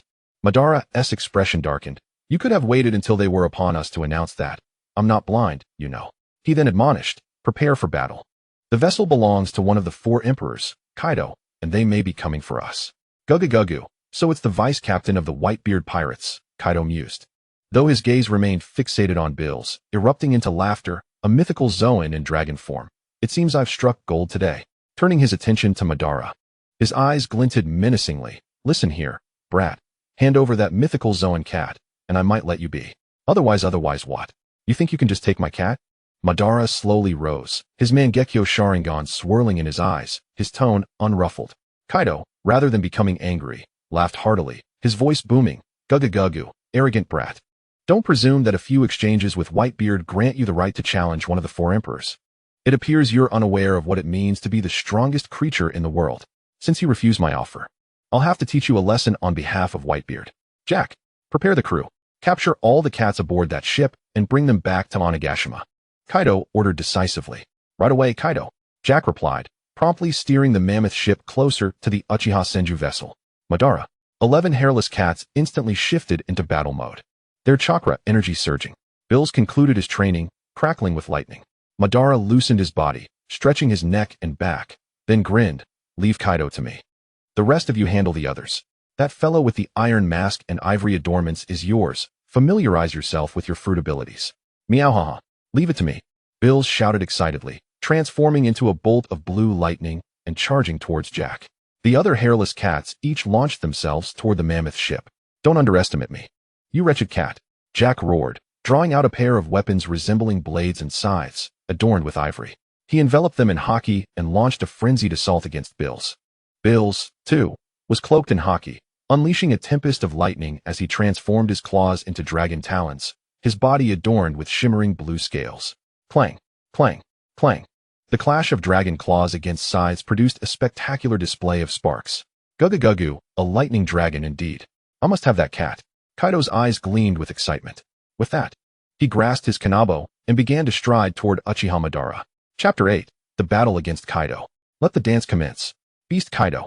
As the formidable Kaido drew ever closer, Uchiha Obito burst into a wide grin, the tomo within his pupils beginning to spin, heralding the emergence of his eternal Mangekyo Sharingan. However, his gaze was directed towards Beerus and Jack. Should he decide to act, the 2 pirate vessels would undoubtedly be obliterated. To afford Beerus the opportunity to engage in battle, it was imperative to create a suitable arena for confrontation. Upon hearing Obito's taunting words, Kaido remained unfazed, chuckling. Gah, what a cocky little brat. I hope your strength is as formidable as your bravado. With that, Kaido entwined his conqueror's haki around his kanabo and leapt powerfully, swinging it towards Uchiha Obito. Thunderous 8 trigrams. Ha ha ha, come entertain me. Kaido bellowed, his face alight with excitement. In their previous clash against Whitebeard, Obito had refrained from utilizing his Rinnegan and would release. This encounter with the strongest beings of land, sea, and air presented him with an opportunity for a glorious battle. Laughing heartily, Uchiha Obito's Sharingan spun vigorously, a blue skeletal frame materializing, followed by muscle and armor, culminating in the complete form of Susanoo. As the towering giant emerged, the Uchiha Senju and Mammoth ships were utterly shattered. Just as the members of the Beast's pirates were on the brink of plunging into the sea, Obito, seated within Susanoo's head, clapped his hands. Would release. Forest of the world. A rumble echoed as bubbles erupted on the ocean's surface, which began to tremble violently. In an instant, a forest larger than an island emerged from the depths of the sea. Brothers and sisters, the captain has unleashed a grand technique. Steer clear of his vicinity to avoid collateral damage. Ivankov shouted to Beerus and the other cats, who had narrowly evaded Susanu's massive foot attack. Not so fast. Jack thundered, crashing heavily to the ground, his eyes bloodshot. Having been suppressed for so long, he would not let the opportunity to pursue the damned hairless cat slip away. With a roar, he transformed into a mammoth and charged after Beerus. Simultaneously, at the moment the forest manifested, Kaido's thunderous 8 trigrams struck Susanu's toe from a distance. Crack! The toe of Susanoo was shattered by the blow, yet in an instant, it returned to its original state. Gazing at the formidable defenses of Susanoo, Kaido couldn't help but exclaim, "Gah! What astonishing defensive capabilities! And this battlefield you've crafted to train your subordinates. Aren't you afraid they might falter against Jack? You underestimate Beerus far too much. He is the most powerful and gifted among all hairless cats. Even if you brought forth Jack alone, or if all 3 calamities and your crew joined forces, they may not prevail." Uchiha Obito replied, arms crossed, his tone unperturbed. Kaido erupted into laughter, shouldering his kanabo, his dragon whiskers dancing in the wind. "Gahaha, how intriguing. Let me first bring you down before capturing those little cats." With that, Kaido beheld the towering Susanoo and marveled. How colossal! His body began to transform, dragon scales emerging from his skin as his form expanded, antlers sprouting from his head. In the blink of an eye, a colossal dragon surged into the sky. Inferno breath. With that declaration, Kaido's dragon maw swelled like a frog, then unleashed a torrent of flames spanning 5,000 meters towards Uchiha Obito's Susanoo. Confronted with flames potent enough to vaporize a mountain, Uchiha Obito did not flinch. Rather, the eternal Mangekyo Sharingan in his eyes spun with heightened fervor. "Do you think such flames can shake my complete Susanoo?" he retorted, standing within the crystalline forehead of Susanoo, his tone dripping with disdain. Boom! The 5,000 meters of scorching flames collided violently against the thick armor of complete Susanoo. A deafening explosion resonated, the terrifying shockwave rapidly spreading, igniting the vast forest created by the forest of the world, reducing trees to ash as a massive cavity formed in the sea. White steam billowing skyward. As the flames dissipated, the blue warrior remained steadfast, its chest armor marred by significant cracks, yet the overall structure remained intact. The Tomo within Obito's eyes whirled, the damaged areas visibly regenerating at an astonishing rate. "Gahaha, to withstand my inferno breath with merely a few cracks? I acknowledge your strength. How about this? Leave the Whitebeard Pirates and join my Beast Pirates. I could offer you the position of first mate." Kaido's enormous dragon eyes glimmered with surprise before he extended the invitation. "Do you take me for someone unprincipled? I, Uchiha Obito, am not one to betray my allies." His voice resonated through Susanoo.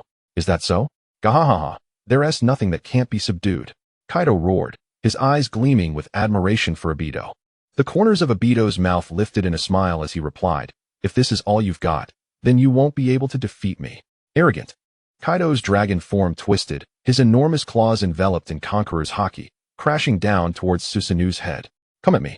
Uchiha Obito laughed heartily, and in an instant, complete Susanoo summoned a massive chakra sword, its blade also enveloped in Conqueror's haki, to meet Kaido's dragon claw with a fierce strike. Zzz. The dragon claw and giant sword collided midair, unleashing a terrifying shockwave that rippled outward, laden with potent Conqueror's haki, devastating the already beleaguered forest of the world, uprooting trees and reducing them to mere powder. The clash of red and black Conqueror's haki crackled as it tore the sky asunder. In this titanic confrontation, both Kaido, wielding the might of his dragon form, and Obito, relying on the absolute defense and strength of complete Susanoo, were evenly matched. Gahaha, exhilarating. Kaido reveled in the recoil. Soaring into the sky, his dragon mouth agape once again, this time unleashing a barrage of razor-sharp wind blades infused with immense wind pressure. Bad wind. The dense wind blades sliced through the air, emitting a piercing shriek as they rained down upon Susanoo. Such an attack is meaningless. Obito's gaze sharpened. The wings of complete Susanoo unfurled dramatically, flapping powerfully to unleash countless blue chakra feathers that soared like arrows, accurately intercepting each wind blade. Bang, bang, bang. The sky was ablaze with the brilliance of countless explosions, reminiscent of a grand fireworks display, each burst imbued with devastating power. Amidst the chaos of the explosions, Kaido's immense dragon form, defying its size, darted swiftly to the side of Susanoo. His tail, entwined with Conqueror's haki, lashed out like a colossal whip, striking towards Susanoo's head. With a huff, Obito's Sharingan had already tracked Kaido's movements. The arm of complete Susanoo swiftly retracted, the thick armor of its elbow shielding the diamond-shaped core.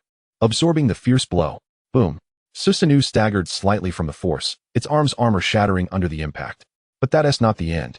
Kaido roared, his dragon head lunging forward, gaping maw poised to unleash a terrifying energy. Bad wind. Like a machine gun, a relentless stream of wind erupted, bombarding the fractured areas of Susanoo. Boom, boom, boom. The continuous onslaught seemed to outpace Susanoo's repair speed.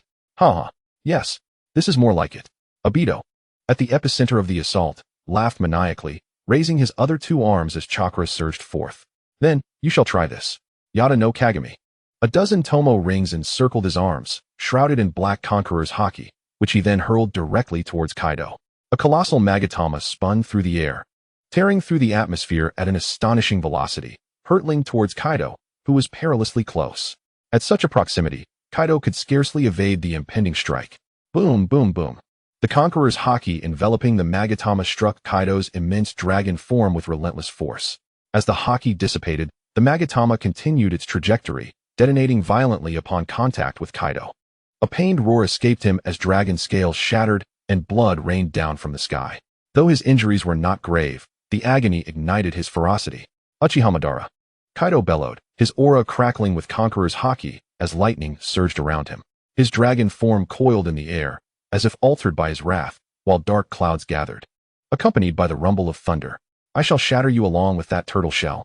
Amid their fierce clash, they remained oblivious to the countless hot air balloons hovering high above them, housing a room filled with spectators observing their battle. Click, click, click. Inside a window, an albatross wielded a specialized camera, capturing incessant images of the combatants below. Remarkably, this camera possessed extraordinary capabilities, allowing it to capture even the intricate details of the trees thousands of meters high with remarkable clarity. Ga ga ga? What sensational news! I never anticipated that the Yonko Kaido would engage in battle right before my eyes with the newly inducted vice-captain of the Whitebeard Pirates, exclaimed Morgans, the so-called king of news, a prominent figure in the dark underbelly of the pirate world and the president of the World Economic News Agency. And that cat, having consumed a mythical Zoan fruit, is surprisingly formidable as well. As he spoke, Morgans aimed his camera at the skirmish involving Beerus and Jack. You coward! Face me head-on instead of dodging my attacks. Jack seethed, his body marred with superficial wounds. Though his injuries were minor, the relentless onslaught only fueled his rage.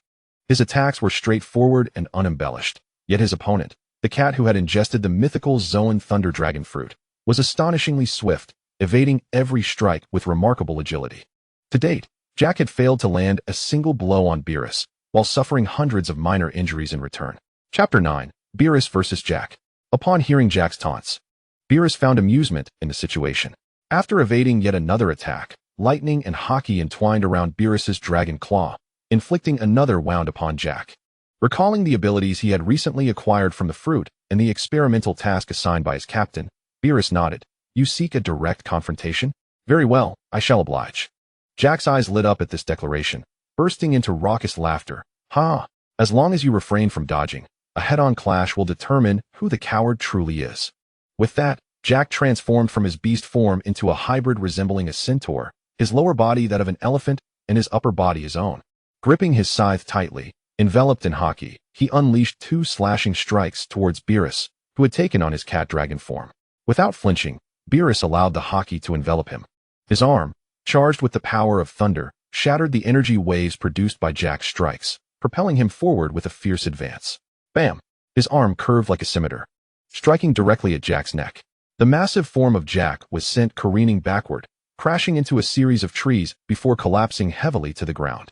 Shaking off the debris, Jack rose, feeling a searing pain at his neck. Spitting out a mouthful of blood, his eyes blazed with a fervent battle spirit. Just like that, he roared. Swinging his scythe once more, come again.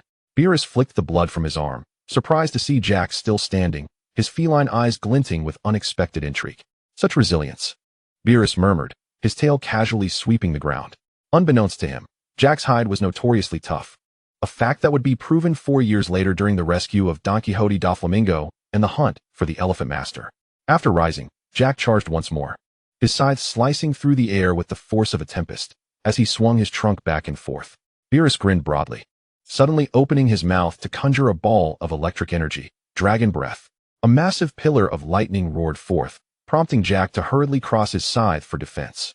The clash of electricity and hockey ignited brilliant sparks, forcing Jack to slide backward for several kilometers, his feet gouging deep furrows into the ground. Seizing the opportunity, Beerus's lightning grew more ferocious, activating his full power in lightning release chakra mode, Raging Thunder Axe. With a fierce shout, Beerus appeared before the retreating Jack, his thunderous leg descending with the weight of a storm upon Jack's head. The air seemed to compress and ionize, producing a deafening explosion. Jack's pupils dilated. With his arms still raised to block the lightning, he could only barely tilt his head away, frantically gathering hockey atop his head and on his sturdy tusks. Boom. The impact was not merely a dull thud but rather akin to a detonation, unleashing the terrifying force of Beerus's Raging Thunder Axe, which manifested a small thunderstorm mushroom cloud.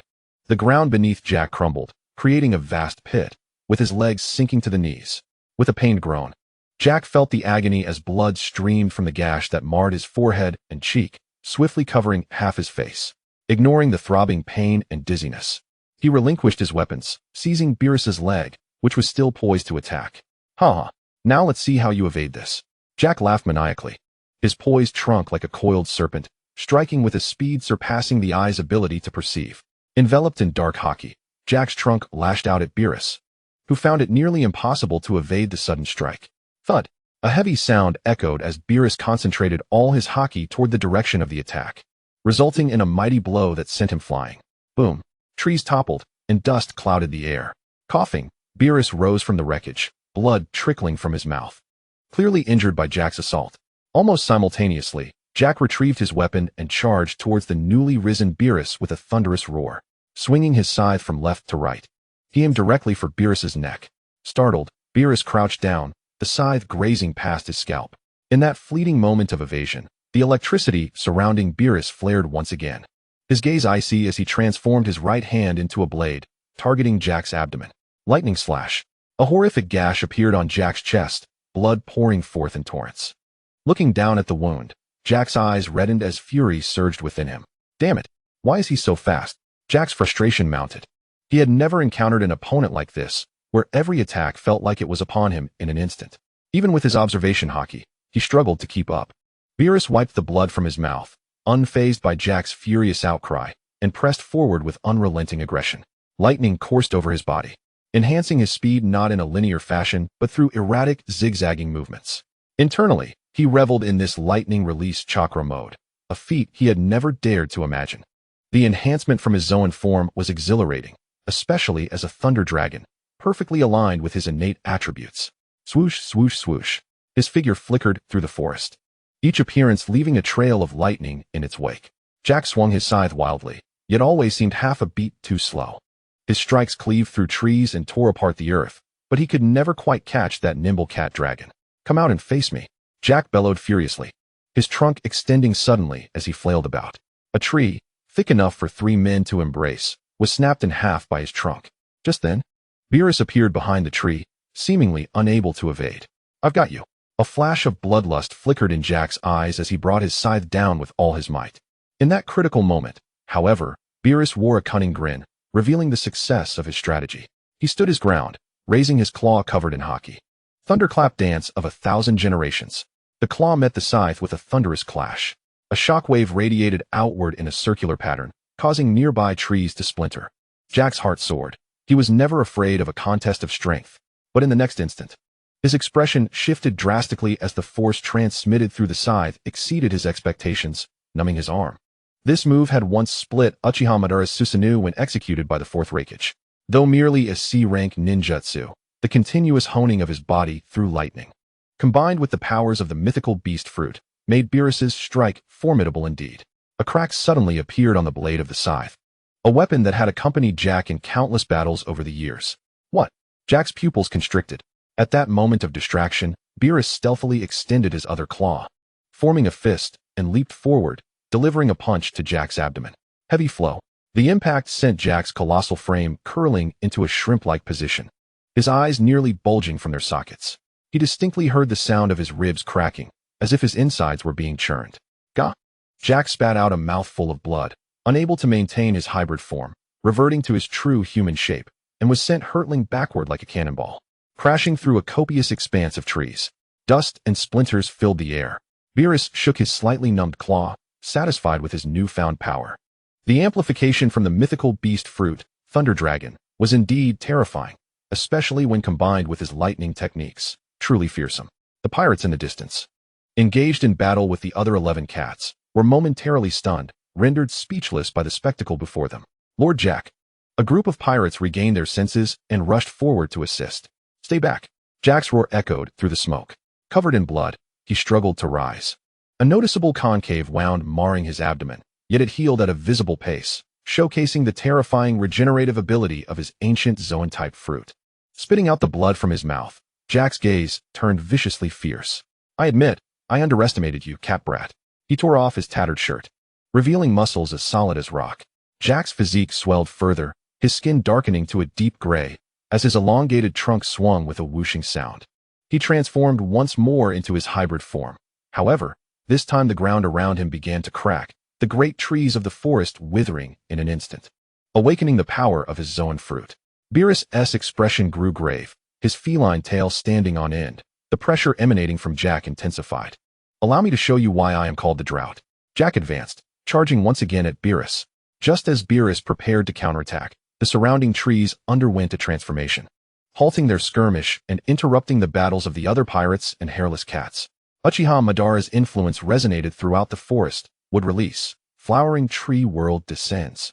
All cats and pirates looked up towards the source of the sound, witnessing the trees ravaged by the clashes between Kaido, Jack, and Beerus returning to their former state. Now even sturdier, with pink blossoms adorning their tops.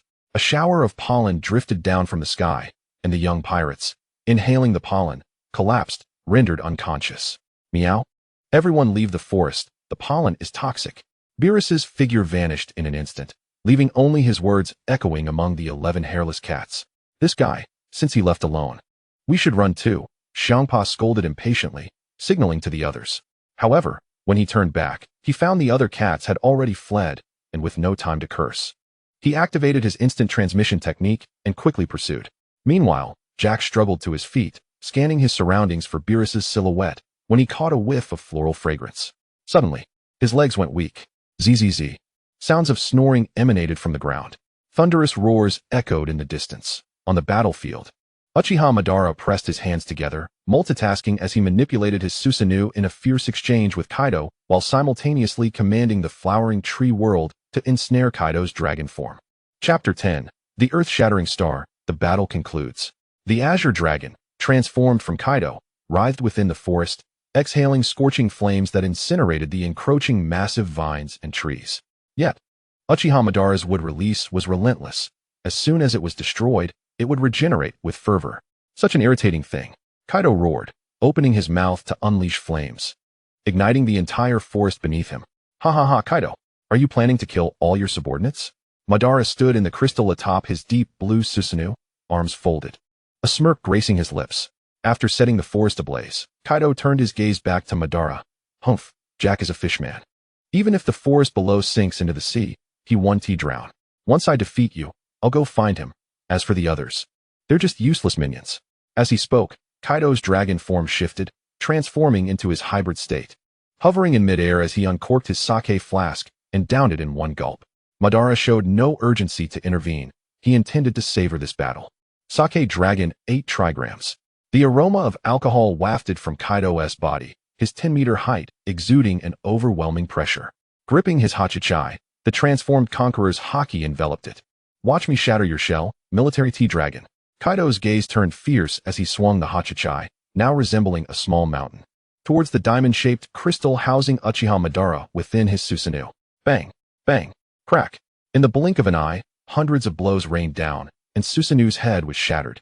The force of the iron staff continuing relentlessly toward Uchiha Madara. Boom.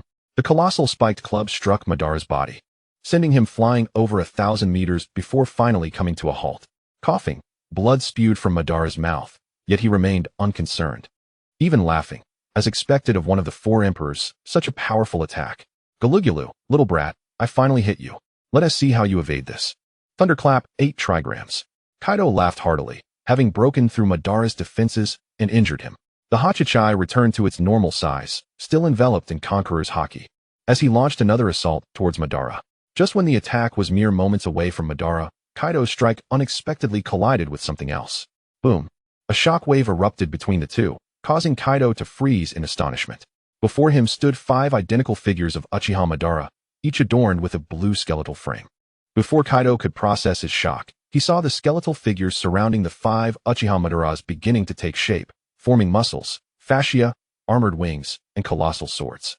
5 gigantic blue giants, reminiscent of the one he had just shattered, materialized before his eyes. In Kaido's perception through his observation haki, he noticed that the true Uchiha Madara's eyes had transformed into a swirling pattern. Kaido cast a glance at the kaleidoscopic Sharingan of the clones, and then fixed his gaze on the Rinnegan of the original. The image of the pirate flag from Uchiha Senju's ship, with its peculiar skull, lingered vividly in Kaido's mind. This fellow, are the eyes above the skull his abilities? Now 2 have appeared, yet I distinctly remember there being 3 depicted on the skull. I remain uncertain of their powers. Casting a glance around, Kaido realized he was encircled by 5 doppelgangers, while in the distance, the true body fixated upon him with a peculiar gaze. With a thunderous roar, he took the initiative to strike. No matter how many doppelgangers there are, I shall shatter them all. In his dragon form, his muscles swelled with immense power, and the Conqueror's haki coiled around his 8 drums, surging forth to assault the Susanoo directly ahead. The 5 Susanoo moved in unison, their colossal swords cleaving through the sky. Remarkably, Kaido did not flinch. The 8 drums collided forcefully with the leading blade. The impact sent shockwaves rippling across the sea, creating a 100-meter-wide depression, while the other 4 gigantic swords descended from various angles. Kaido spun violently, the 8 drums weaving an impenetrable curtain of defense, as the explosive force of his haki erupted repeatedly. Futile, Kaido thought. Despite being doppelgangers, their strength is not far removed from mine. Uchiha Madara activated his Rinnegan, observing the beleaguered Kaido with a smile. Indeed, Kaido struggled immensely against the 5 doppelgangers. Each attack he launched resulted in 3 counterstrikes, and he grew increasingly disheveled. 2 hours later, as he found himself unable to break free from the encirclement, Madara couldn't help but chuckle. Kaido, I suggest you hastily depart with your ship, or else, should you fall victim to my forthcoming assault, escape will become a daunting challenge. Humph, Kaido snorted, internally anxious. The blue giant's defenses were simply too formidable, and to shatter them would necessitate a grand maneuver. Resolving himself, Kaido focused all his haki into his body. Flames in the shape of molten lava began to manifest across his surface, slowly forming into a colossal fire dragon. Fire Dragon's Torch, Ascending Dragon Flame, 8 trigrams. Kaido, it seems you still fail to comprehend the chasm between us. I have merely been holding back. With that, Madara's true form ascended into the air, hovering high above, his Rinnegan glowing with a violet light. The 5 complete Susanoo sheathed their swords and retreated, their gigantic wings unfurling to obscure the sun. Blue chakra surged in their hands like a tsunami. Susanoo's Yata Mirror, the massive circular mirror, infused with Black Conqueror's haki, tore through the heavens, hurtling towards the center where the blazing dragon resided. Kaido roared, unleashing the ascending dragon flame 8 trigrams to its utmost limits. The fire dragon reared its head in a furious howl, crashing against the 5 waves of destructive energy. Zzz. The blinding radiance and lava-like flames consumed everything, obliterating the entirety of the tree realm. The sea was annihilated, leaving behind a massive pit dozens of kilometers in diameter, as moisture evaporated instantly, only to be torn apart by the shockwave moments later. Jack and the unconscious members of the Beast Pirates awakened as the tree realm collapsed, clinging to debris on the water's surface, shocked to witness the battle still raging between the two. As the light began to fade, Kaido's fire dragon torch had already dissipated. He stood charred and battered in midair, his dragon scales shattered, gravely injured. Yet, it was not over. Kaido spat blood and roared, the Conqueror's haki coalescing once more, but Madara had no desire to continue. There was no benefit to prolonging the fight. It was time for this battle to conclude. Floating in the air, Madara declared, bringing his palms together, summoning a dozen black orbs that ascended skyward, a terrifying gravitational pull emanating from above. The sea water receded, and countless pieces of wood mixed with seawater spiraled towards the black spheres, dragging the pirates from the ocean skyward. Planetary devastation. The injured Kaido and Jack, along with their comrades, were ensnared within the colossal orbs formed from the water and debris. Madara surveyed the other several water spheres, clenched his right hand. Boom. The spheres, controlled by Madara, collided with one another, compressing into an enormous orb that blotted out the sky above this sea. This should suffice to seal them for 3 days. Madara clapped his hands, chuckling. He then made his way 30 kilometers away to the hairless cats, greeting them before utilizing wood release to construct a new ship. Retrieving a fresh pirate flag from a scroll to hoist anew, 1 person and 12 cats, continuing their journey towards the Grand Line. In the sky, Morgan snapped pictures of Madara's eyes with a specialized camera, muttering to himself, "What a powerful ability. Is it a devil fruit linked to the eyes?" A giant with blue energy, capable of creating doppelgangers, controlling wood and gravity. I wonder if there are other abilities as well. A day later, aboard the new Uchiha Senju ship. "Boss, there's news about you." Legiel approached, holding a newspaper, his face brimming with excitement. Uchiha Madara, now bare-chested and wrapped in bandages, had recovered remarkably after the battle. Kaido's Conqueror's Haki-infused assault was indeed formidable, yet with the terrifying regenerative abilities of the Hashirama cells. Madara's recovery speed was now akin to that of an ordinary person. To fully recuperate would take at least a week, which made him aware that even with the power of the Sage of Six Paths unlocked to its fullest, he must remain cautious of those with awakened Conqueror's Haki, which could stifle his recovery, a truly vexing predicament. Contemplating this, Madara picked up the newspaper Legiel brought. The headline read, "Shocking. The Azura Uchiha Madara, what devil fruit user is he?" Below were images of Madara employing fire release, wood release, Susanoo, doppelgangers, Mangekyo Sharingan, Rinnegan, and even a photograph of his transformation upon first encountering Whitebeard. The second headline proclaimed, "The 4 Emperors Kaido battles Azura, Kaido's utter defeat, sealed above a certain sea region." The third headline questioned, "Will the balance of the sea be disrupted? With 2 royal-level powers, will the Whitebeard Pirates begin contending for the throne of the Pirate King?" The fourth headline inquired, "What race are Uchiha Madara's feline subordinates?" All members seemed capable of utilizing wind, lightning, earth, water, and fire abilities. Following that were images of battles against the Whitebeard Pirates officers and the Beast Pirates members. Lastly, there were exaggerated claims that left Madara with a dark expression.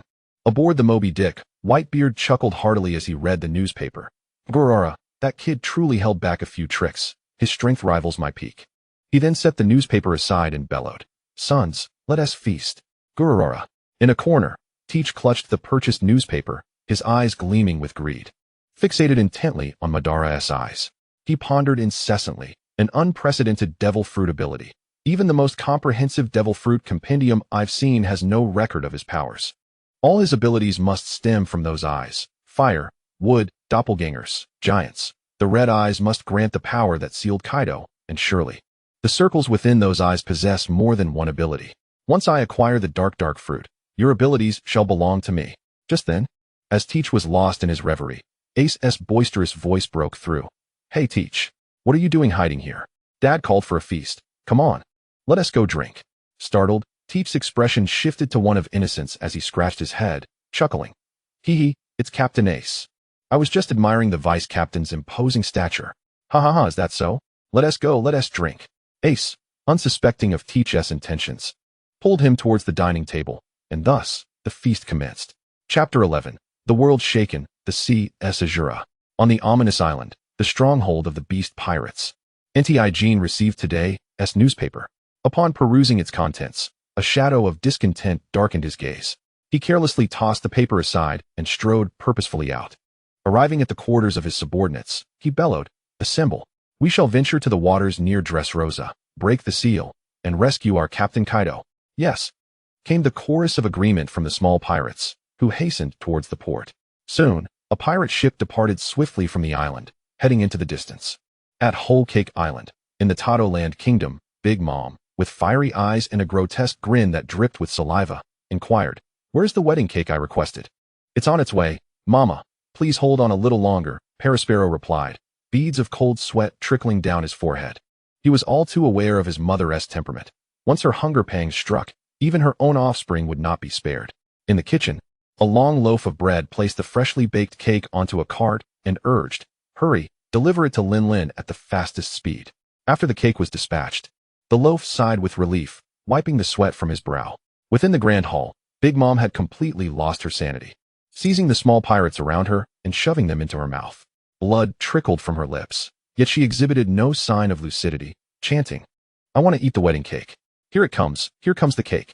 Two small pirates hastily wheeled the cart into the hall, setting the cake before Big Mom before fleeing in terror. "Mama, Mama, cake." Upon seeing the cake, Big Mom's demeanor shifted to that of a gleeful child, as she rushed towards it and devoured it voraciously. Half an hour later, regaining her senses, Big Mom settled back into her designated seat. Perospero quickly presented today's newspaper to her. "Mama, here is the newspaper for today." Upon glancing at it, a wide grin spread across her face. "Mama, Mama, that brat Kaido was actually defeated by a rookie pirate? What a disgrace." Yet, her laughter ceased abruptly upon seeing the image of Uchiha Madara and his Susanoo. Such a colossal form possesses remarkable abilities. Then, as if recalling something, Big Mom turned her stern gaze towards Perospero. "Perospero, how goes the investigation I commanded you to undertake?" Without hesitation, Perospero produced a report and explained, "Mama, it has been clarified that Doflamingo indeed has a scientist who collaborated with Vegapunk, a remnant left behind when the world government took Vegapunk away a year ago. A significant incident occurred at Punk Hazard a year prior. A massive explosion in the laboratory resulted in the demise of all researchers except Vegapunk. The circumstances surrounding it are easy to surmise. Mama, in that case, take Katakuri and my tea party invitation to seek out Uchiha Madara. Inform him that I wish to arrange a marriage alliance. Additionally, go to Dressrosa and instruct Doflamingo to bring that researcher to me. I wish to discuss a collaboration." Big Mom commanded Perospero. "Understood, Mama. I shall depart at once," Perospero replied, grasping his candy cane as he exited. In the world government's Marihoa, amidst the corridors of power, 5 elders gathered in silence, their gazes fixated on the newspaper depicting the blue giant. "What shall we do about this Uchiha Madara? Our attempts to investigate his background have yielded nothing." The Saint Shepherds broke the silence, concern etched upon his features.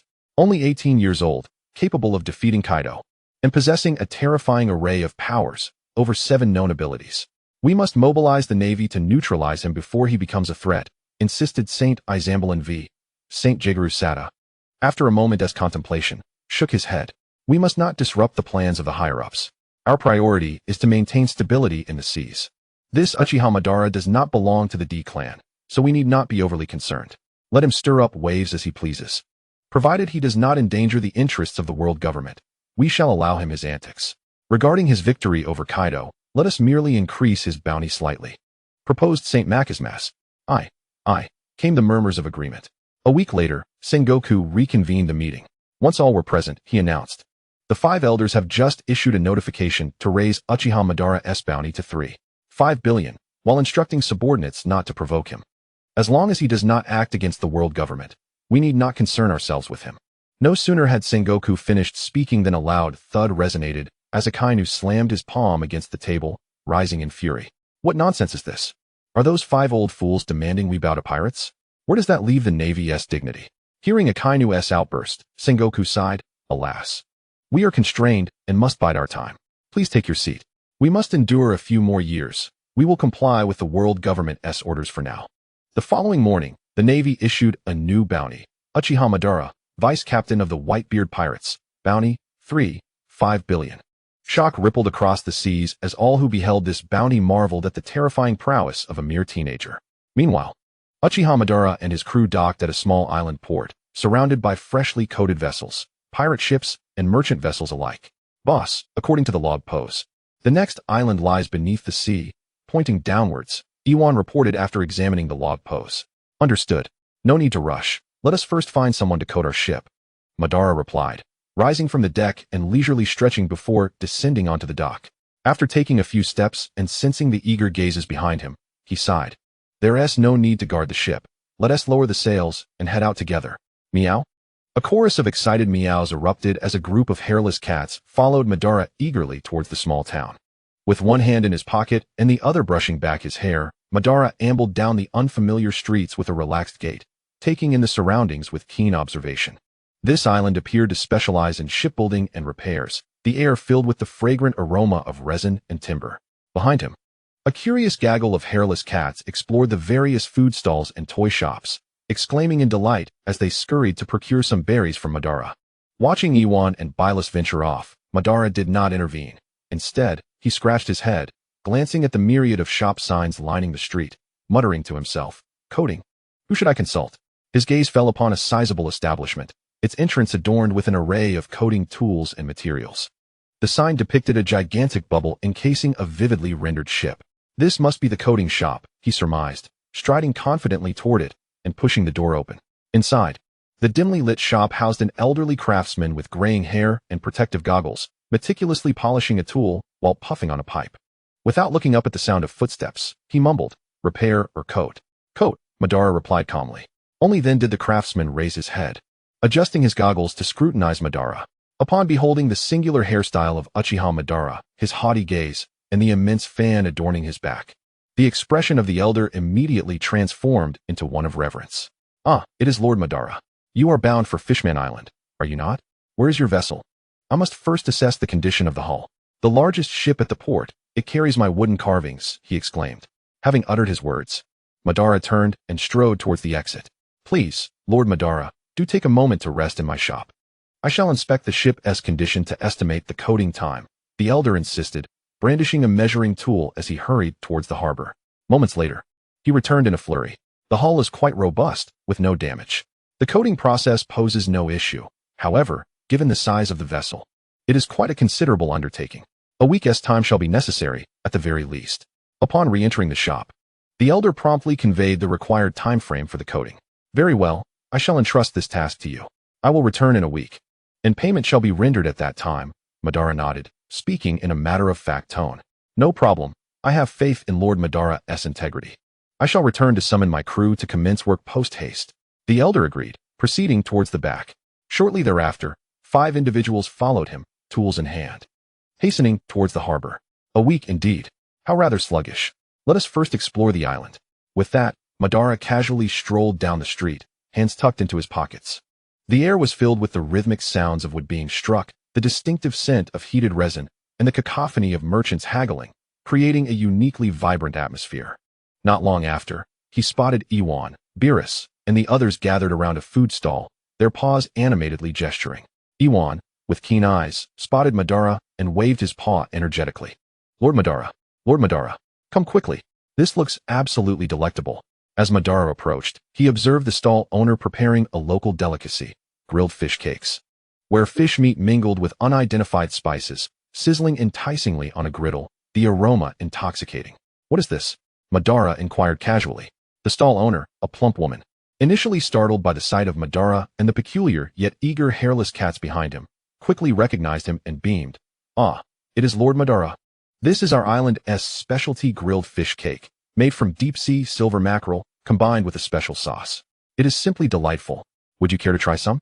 Madara, taken aback by the woman's enthusiasm, found himself at a loss for words, much like the elder who had previously shown such fervor upon recognizing him. He promptly asked, "Why are you all so welcoming towards me? I am a pirate." "Ha ha ha, Lord Madara, you are unaware. This small island is under the protection of the Whitebeard Pirates. Look yonder." The woman gestured towards a distant square, where indeed, a Whitebeard Jolly Roger fluttered in the breeze. Chapter 12, Fishman Island. Upon realizing he was within Whitebeard's territory, Madara found the reverence of the townsfolk no longer surprising. After the introduction, the woman cheerfully inquired, "Lord Madara, would you care to sample some?" "Meow? Yes, yes, yes," Iwan exclaimed, nearly drooling in anticipation. Observing the eager faces of the cats staring up at him, Madara instructed the stall owner, "Let us have 2 portions for each of them." He naturally retrieved a small stack of belly from his pocket and handed it over. "Certainly. I shall prepare them right away," the woman replied with a broad smile, her hands deftly assembling the treats. Soon, each cat held a warm, golden grilled fish cake, contentedly munching away while emitting satisfied meows. Madara himself took one, savoring a bite. The outer crust was crisp while the fish within was succulent and flavorful. "Lord Madara, over there, they sell peculiar shells. Lord Madara, look, glowing corals." Having satisfied their appetites, the cat's curiosity shifted towards other shops. Madara decided to follow behind them, observing his exuberant subordinates exclaiming over various curiosities, occasionally paying for the trinkets they fancied. Naturally, this drew attention from onlookers. Both residents and pirates alike recognized Uchiha Madara. casting glances of awe and curiosity in his direction. Upon reaching a square, he noticed a group of children engaged in a game reminiscent of marbles.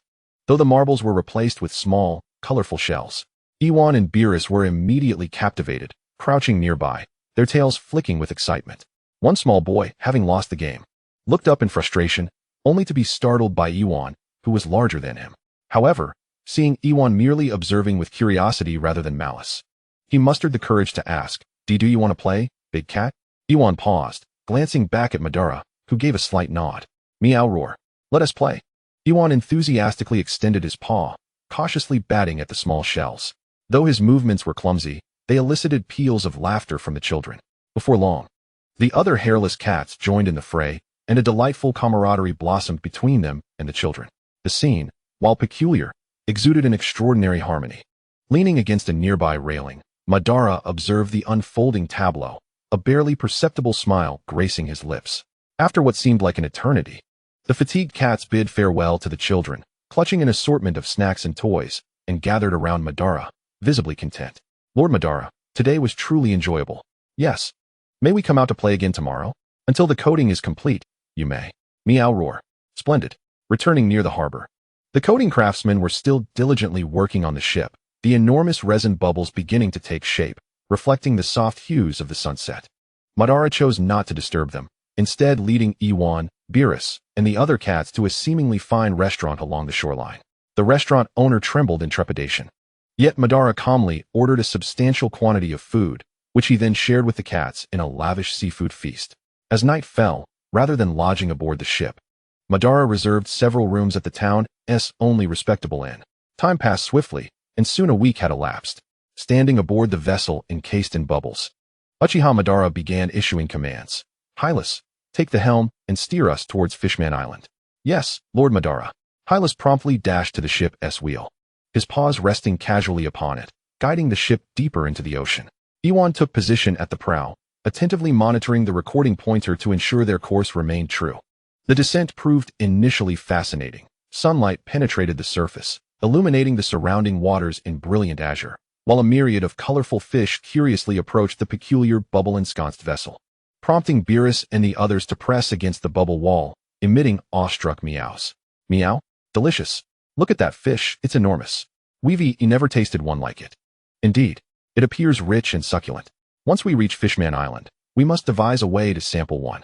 The 12 cats gazed longingly at the diverse fish in the depths of the sea, their mouths watering incessantly, oblivious to their own drooling as they animatedly discussed culinary possibilities, resulting in even more drool cascading down. As the vessel descended deeper, the surrounding light gradually diminished, leaving only the faint glow of the ship and the recording pointer. Madara produced a small scroll from within his robes, and with a resounding pop, a lantern materialized, illuminating the area around the ship.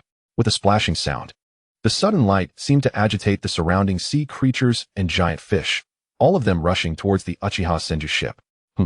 Have they become startled by the unexpected illumination, accustomed as they are to the deep sea's gloom? As the fish surged forward, Madara quickly surmised the situation. Activating his Sharingan, he cast an illusion, causing the approaching fish to gaze blankly as they drifted away from the vessel.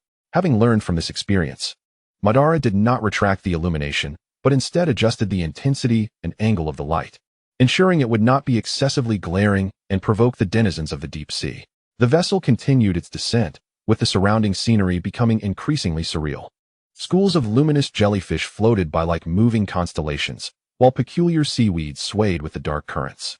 Occasionally, one could glimpse fish adorned with bioluminescent properties gliding gracefully, embellishing the profound seabed with an ethereal charm. Even Madara, who had lived 2 lives, could not help but exclaim, "How breathtaking!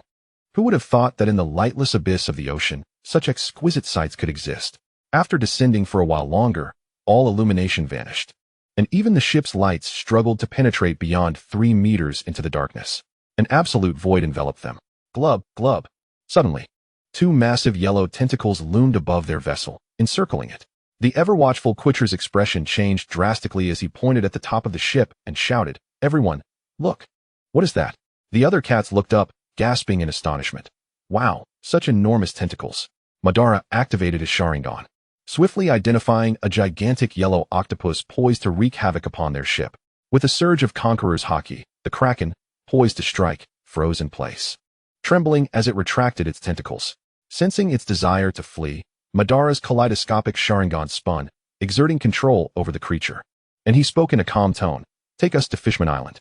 The kraken, receiving the command, carefully lifted the ship atop its head with two of its tentacles, propelling it swiftly in a specific direction. "Is that an octopus?" Beerus's eyes sparkled, his drool cascading like a waterfall, while the other cats mirrored his expression, leaving Madara exasperated. With the kraken's assistance, the Uchiha Senju ship's speed increased tenfold, soon breaking free from the dark waters and emerging into a brilliant light. Gazing at the intensifying brightness, Iwan exclaimed in astonishment, "Light? Why is there light in such deep waters? Ha ha ha, this is nature's magnificent handiwork." Madara was awestruck by the scene. It was simply too beautiful. After advancing for several more minutes, a colossal island enveloped in bubbles appeared before Madara. "We finally arrived. Despite possessing Madara's strength, I still feel somewhat apprehensive." Madara let out a sigh of relief. In his past life as a recluse, even with Madara's power, the depths of 10,000 meters beneath the sea instilled fear in him. Upon reaching the periphery of the bubble, Madara released the kraken from its control. Once freed, the kraken recalled the memories of being dominated, rapidly dehydrating and expressing gratitude to Madara with a few nods before hastily retreating. It wasn't that it wished to leave, but the overwhelming hunger emanating from the ship's occupants suggested that lingering would lead to dire consequences. Meanwhile, at Fishman Island, in the Ryugu Palace, a soldier burst into the grand hall, disregarding the gazes of those around him. After a slight bow, he hastily announced, "King Neptune, the individual you instructed us to watch has arrived at the outskirts of Fishman Island. Quickly, prepare the honor guard. We shall go welcome Lord Madara to the island." Neptune ordered immediately, arming himself and summoning his sons to mount their steeds, proceeding towards the entrance of the island. His excitement was understandable. Although Whitebeard had promised to protect Fishman Island, he had not visited in many years, at least a decade. Just half a month prior, Whitebeard had contacted him, informing him of Madara's situation, and Neptune had mentioned the matters concerning Shirahoshi. Whitebeard's implication was clear. He wanted Neptune to seek Madara's assistance. With Whitebeard's endorsement, Neptune eagerly anticipated Madara's arrival. Now, with news at hand, he promptly organized the highest level of ceremonial reception to honor Madara. At the entrance of Fishman Island, the Uchiha Senju ship, having steadied after the kraken's departure, approached the massive double-layered semicircular bubble shield. Inside the bubble, the world seemed vibrant and sunlit, teeming with life. Standing in stark contrast to the murky depths of the ocean outside, Madara stood at the bow of the ship, arms crossed and hair tossed back. His Sharingan long since closed, returning to its ordinary, profound black. He surveyed the dreamlike underwater island, feeling a surge of admiration. Beerus, Katra, Iwan, Jean Mosco, and the other cats were utterly mesmerized, their mouths agape, forgetting to drool.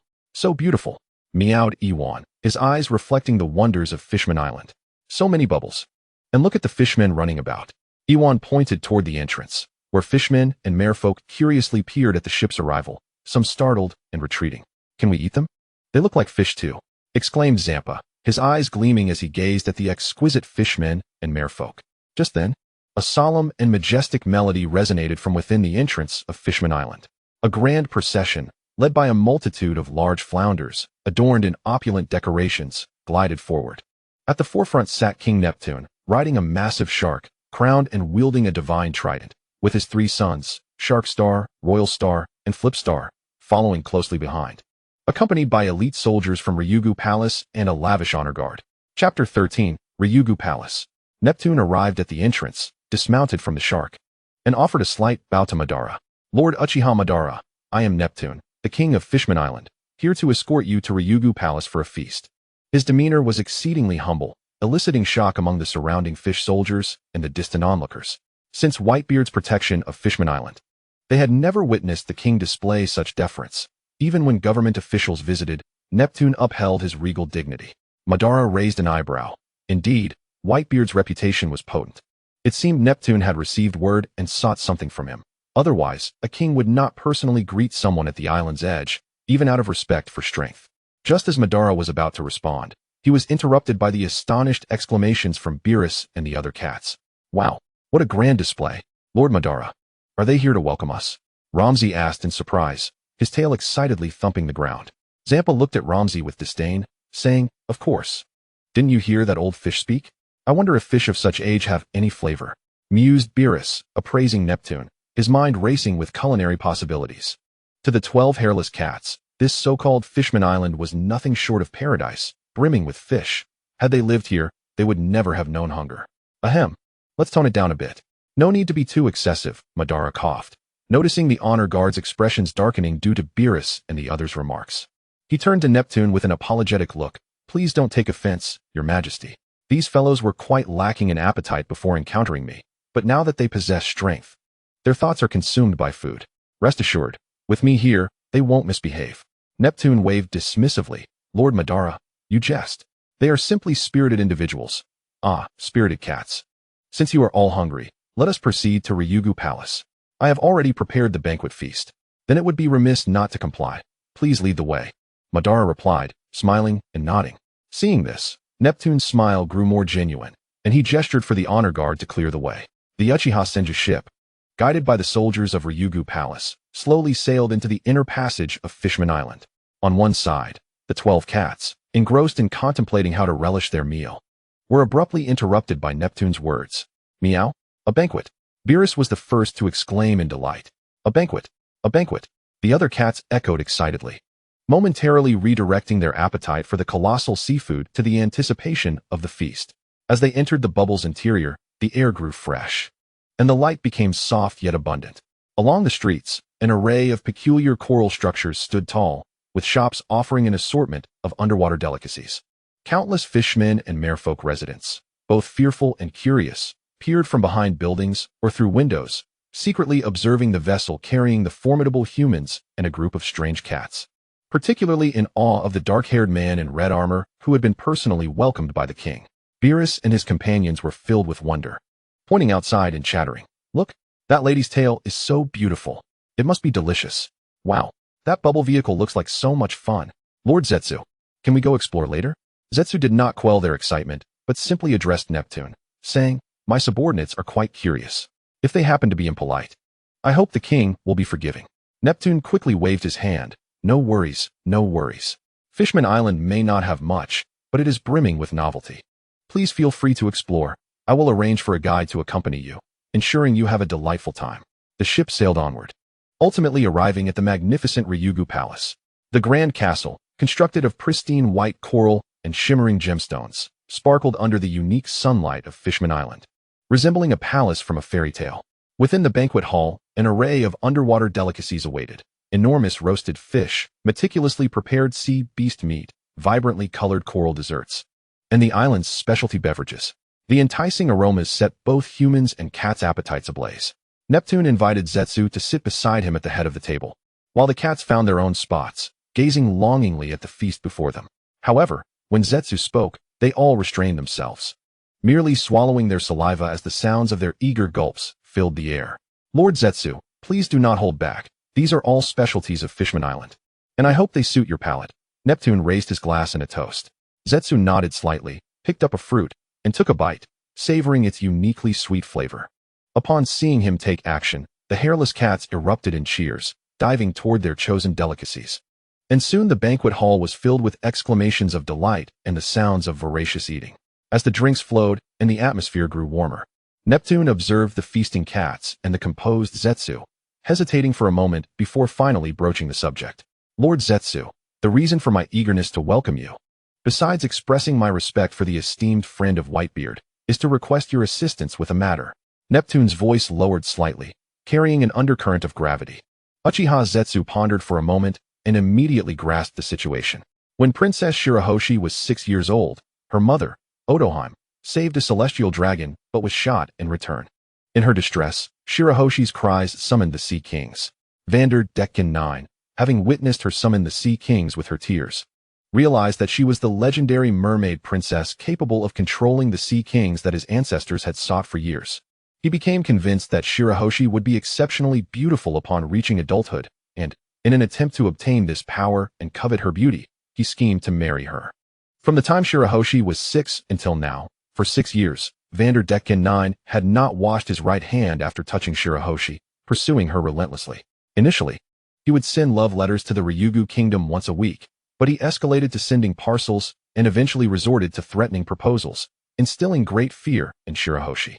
They had originally planned to wait 4 years for Luffy to resolve the matter, but now that they knew Whitebeard's first mate had arrived, Neptune was surely here for this very reason. Indeed, Neptune's subsequent words confirmed Uchiha Zetsu's suspicions. To be honest, it is my daughter Shirahoshi. Ever since she was 6, she has been harassed by a pirate named Vanderdecken 9.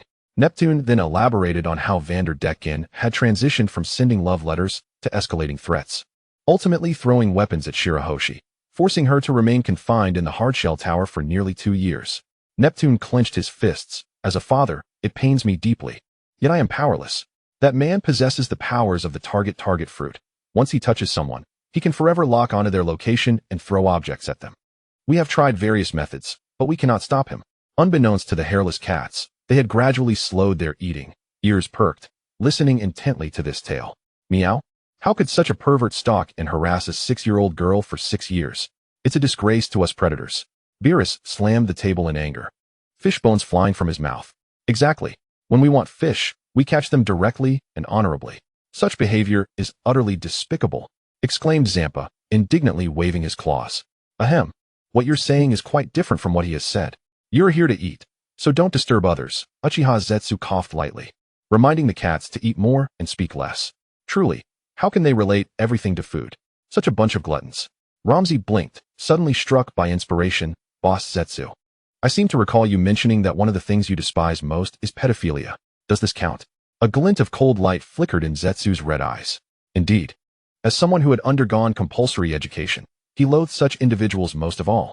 The audacity to send love letters to a 6-year-old girl, only to resort to threats and intimidation when rejected, was abhorrent. Vanderdecken. Zetsu murmured the name softly, then turned to Neptune. Do you know where he currently is? Neptune shook his head with a wry smile. We only know he should be somewhere in the deep sea near Fishman Island. Some have seen him on Fishman Street, but we truly do not know his exact location. At that moment, a soldier rushed in hastily. Your Majesty, he's back. A spear has pierced the outer wall of the hardshell tower. It almost hit Princess Shirahoshi. Upon hearing this, Neptune sprang to his feet, his face pale. Zetsu slowly set down his cup, stretched languidly, and chuckled. Let us go. Take me to meet this princess and allow me to see those, gifts that Vanderdecken has sent. Under Neptune's guidance, Zetsu and the curious cats arrived at the front of the hardshell tower. The tower's outer wall was riddled with various weapons, axes, spears, and daggers, creating a shocking sight. Inside, a gigantic mermaid girl curled in a corner, her face stained with dried tears. When she looked up and saw Zetsu entering, she instinctively recoiled in fear. However, when she spotted the 12 hairless cats peering in curiously behind him, she paused in surprise. The cats gazed at the mermaid princess, who was vastly larger than them, tilting their heads in wonder. Beerus broke the silence first, drooling as he exclaimed, Meow, you are so big. Surprisingly, Shirahoshi was not frightened. Instead, she quietly replied, You are so small. Zetsu surveyed the surroundings, his gaze finally landing on a newly embedded spear in the wall. He stepped forward and grasped the spear's handle. Neptune hurriedly warned, Lord Zetsu, be careful. It may be imbued with the target ability. Zetsu silently pulled out the spear, and, to the astonishment of everyone present, his eyes transformed into the Sharingan, scrutinizing the peculiar energy upon it before unleashing his observation haki, seemingly sensing something. Moments later, his observation haki pinpointed a location within the deep sea, inside a derelict ship. Zetsu grinned, a menacing aura radiating from him. Found it. To the northwest. About 30 nautical miles away, in a sunken ship. Neptune and the guard stared, dumbfounded. He found it just like that? Meow? Is Lord Zetsu going to take action himself? Yuan inquired curiously. What purpose does such a menace serve? Now that we know his whereabouts, let us proceed to eliminate him. With a scowl adorning his face, Ban declared. A scoundrel who dares to send love letters to a 6-year-old child is a waste of precious air. Contemplating this, Ban turned to Neptune. Provide me with the swiftest shark. You shall await here while I make a brief excursion. With that, Ban leisurely strode towards the northwest. Lord Ban, wait for us. We too wish to punish the pervert. Let him regret his existence in this world. Neptune promptly directed one of his soldiers to bring forth his steed for Ban's use. Chapter 14. The Demise of Vanderdecken. 30 nautical miles away. Within the depths of a colossal, decaying shipwreck, Vanderdecken 9, a grotesque figure adorned with a small top hat, flamboyant hair, a beard, and a multitude of necklaces. Possessing 4 legs and a body cloaked in a layer of film, held another spear, cackling maniacally. Wah! Hoshi, my beloved Hoshi, you shall soon be mine. In a few years, I will whisk you away. No one can stop me. Not Neptune, nor Whitebeard. He brandished the spear, activating the powers of the target fruit. His senses honing in on the distant, already marked target, Princess Hoshi. Just as he prepared to throw once more, an icy, bone-chilling aura enveloped the entire shipwreck. Vanderdecken IX's laughter ceased abruptly, terror overtaking him as he gazed toward the entrance of the ship. The seawater seemed to part before an invisible force, revealing a black-haired man clad in crimson armor, standing atop a trembling bull shark, both he and the shark enveloped in a protective blue armor. It appeared he had invoked the seafood difficulty.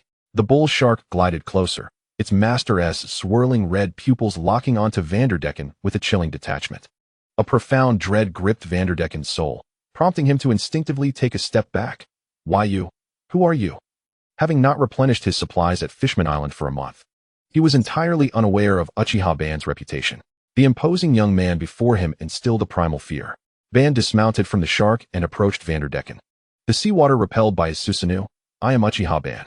It seems you have not perused the newspapers in quite some time. With such significant events unfolding recently, you have not received a whisper of news. Vanderdecken feigned composure, raising his spear. Uchiha Ban? I've never heard of you. Regardless of who you are, if you dare interrupt my affections for Princess Hoshi, then you shall meet your end. With that, Vanderdecken hurled the spear directly at Ban's heart. Due to the peculiarities of his fruit's ability, he could not utilize its powers. Otherwise, the weapon would fly toward Hoshi instead, leaving him only the option of an ordinary throw.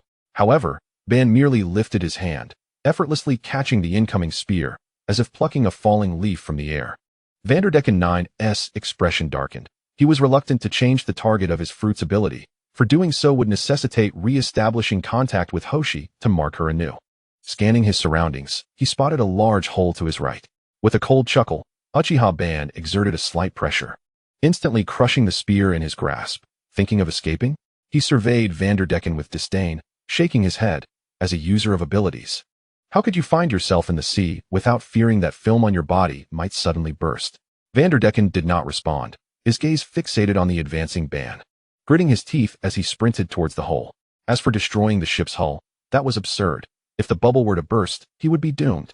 Ban's figure vanished like a specter, and in the blink of an eye, he stood before Vanderdecken 9.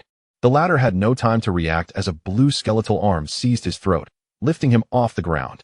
Ugh! Vanderdecken struggled desperately. The strength of a fishman should not be trifling, yet in Ban's grip, he felt as powerless as an infant. The horrific sensation of suffocation and the oppressive gaze of Ban's cold Sharingan filled him with an unprecedented terror. Ban's voice resonated with chilling menace. You take pleasure in sending love letters to 6-year-old girls? Enjoy intimidating others? Forcing them to cower indoors? With a violent motion, Ban slammed Vanderdecken's head against the decayed wall of the shipwreck. The tremendous impact reverberated throughout the vessel, causing corals and splintered wood to rain down. The film bubbles burst under the force of the attack, submerging Vanderdecken in a deluge of seawater, rendering his body feeble and limp. Your affections? Utterly revolting. Ban's tone dripped with disgust. Whether in this life or the previous, anyone capable of writing love letters to a 6-year-old would be scorned, even in prison. For drug addicts would surely beat him for tarnishing a child's innocence. Crack! Ban effortlessly snapped Vanderdecken's neck, a piercing scream escaping him before his life extinguished. Simultaneously, Ban's Sharingan shifted to the Rinnegan. Human Path. A powerful suction manifested, instantly extracting Vanderdecken IX's soul, which Ban carelessly discarded onto the filthy floor of the shipwreck. Hell Path. The King of Hell emerged, and Ban unceremoniously tossed Vanderdecken's soul into the abyss, where it vanished amidst the sounds of feasting. All resolved, Ban clapped his hands as if completing a trivial task. He turned and mounted the bull shark that had been cowering in the corner, smiling at it. Softly whispering, let us return to Ryugu Palace. At Ryugu Palace, outside the hard-shell tower, Neptune, Prince Sharkstar, the guards, Princess Hoshi, and the 12 hairless cats waited with palpable impatience. Though little time had passed, it felt interminable for them. Suddenly, the currents stirred in the distance. The bull shark carrying Uchiha Ban reappeared. Ban effortlessly leaped from the shark's back, his demeanor calm and unruffled, not a single wrinkle in his attire. Neptune rushed forward, eager to inquire, Lord Ban. Before he could finish, Ban nodded slightly. It is done. There will be no further disturbances from Vanderdecken regarding Princess Hoshi, though anticipated. Hearing Ban confirm it sent waves of exhilaration through Neptune, causing his massive frame to tremble with emotion. Thank you so very much, Lord Ban. This kindness. Ban interrupted him once more, his gaze shifting to Princess Hoshi, who cautiously peeked from the gap in the hard-shell tower. It was but a trifling matter. She is now free. Upon hearing those words, tears of joy and relief welled in Hoshi's large eyes. Timidly, she stepped out of the hard-shell tower. Basking in the warm glow of the sun for the first time in years, the light danced upon her magnificent pink tail. Father, Hoshi's voice quivered. Neptune embraced his daughter, tears streaming down his face. Meow? Wonderful. Big fish, you can come out now. Billis drooled, his eyes fixated on Hoshi, cheering from the sidelines. Shall we celebrate with another feast? Sampa suggested, licking his lips as he shifted his gaze from Hoshi. This proposal garnered unanimous approval from all the cats. Ban observed the scene, a subtle smile gracing his lips. He turned to Neptune. It seems the feast must continue. Wiping his tears, Neptune laughed heartily. Of course. Absolutely. We must host a grand celebration to honor Hoshi's newfound freedom and express our gratitude to Lord Ban. Once more, Ryugu Palace was engulfed in a sea of joy. The atmosphere lighter and more sincere than ever. Ban was revered as the guest of honor, while Neptune and the three princes took turns toasting him. Princess Whitestar finally found herself seated at the banquet table, albeit still a touch timid, yet her face radiated a brilliant smile. The 12 hairless cats, on the other hand, were utterly unrestrained, frolicking about the feast, launching a fresh assault on the various delicacies, and at times attempting to consult White Star on the preparation of grilled fish, leaving the Grand Mermaid Princess with tears welling in her eyes. As the festivities reached their peak, Neptune raised his goblet, solemnly addressing Ban. Your Excellency Ban, you have resolved the long-standing issues plaguing Fishman Island. From this day forth, you shall be our most esteemed friend. Whenever you are in need, Fishman Island shall extend its utmost support. No need for such formalities. These matters are best left unspoken at a banquet, Ban replied with a smile, waving his hand dismissively. Indeed, indeed, let us not dwell on such things, Neptune laughed heartily.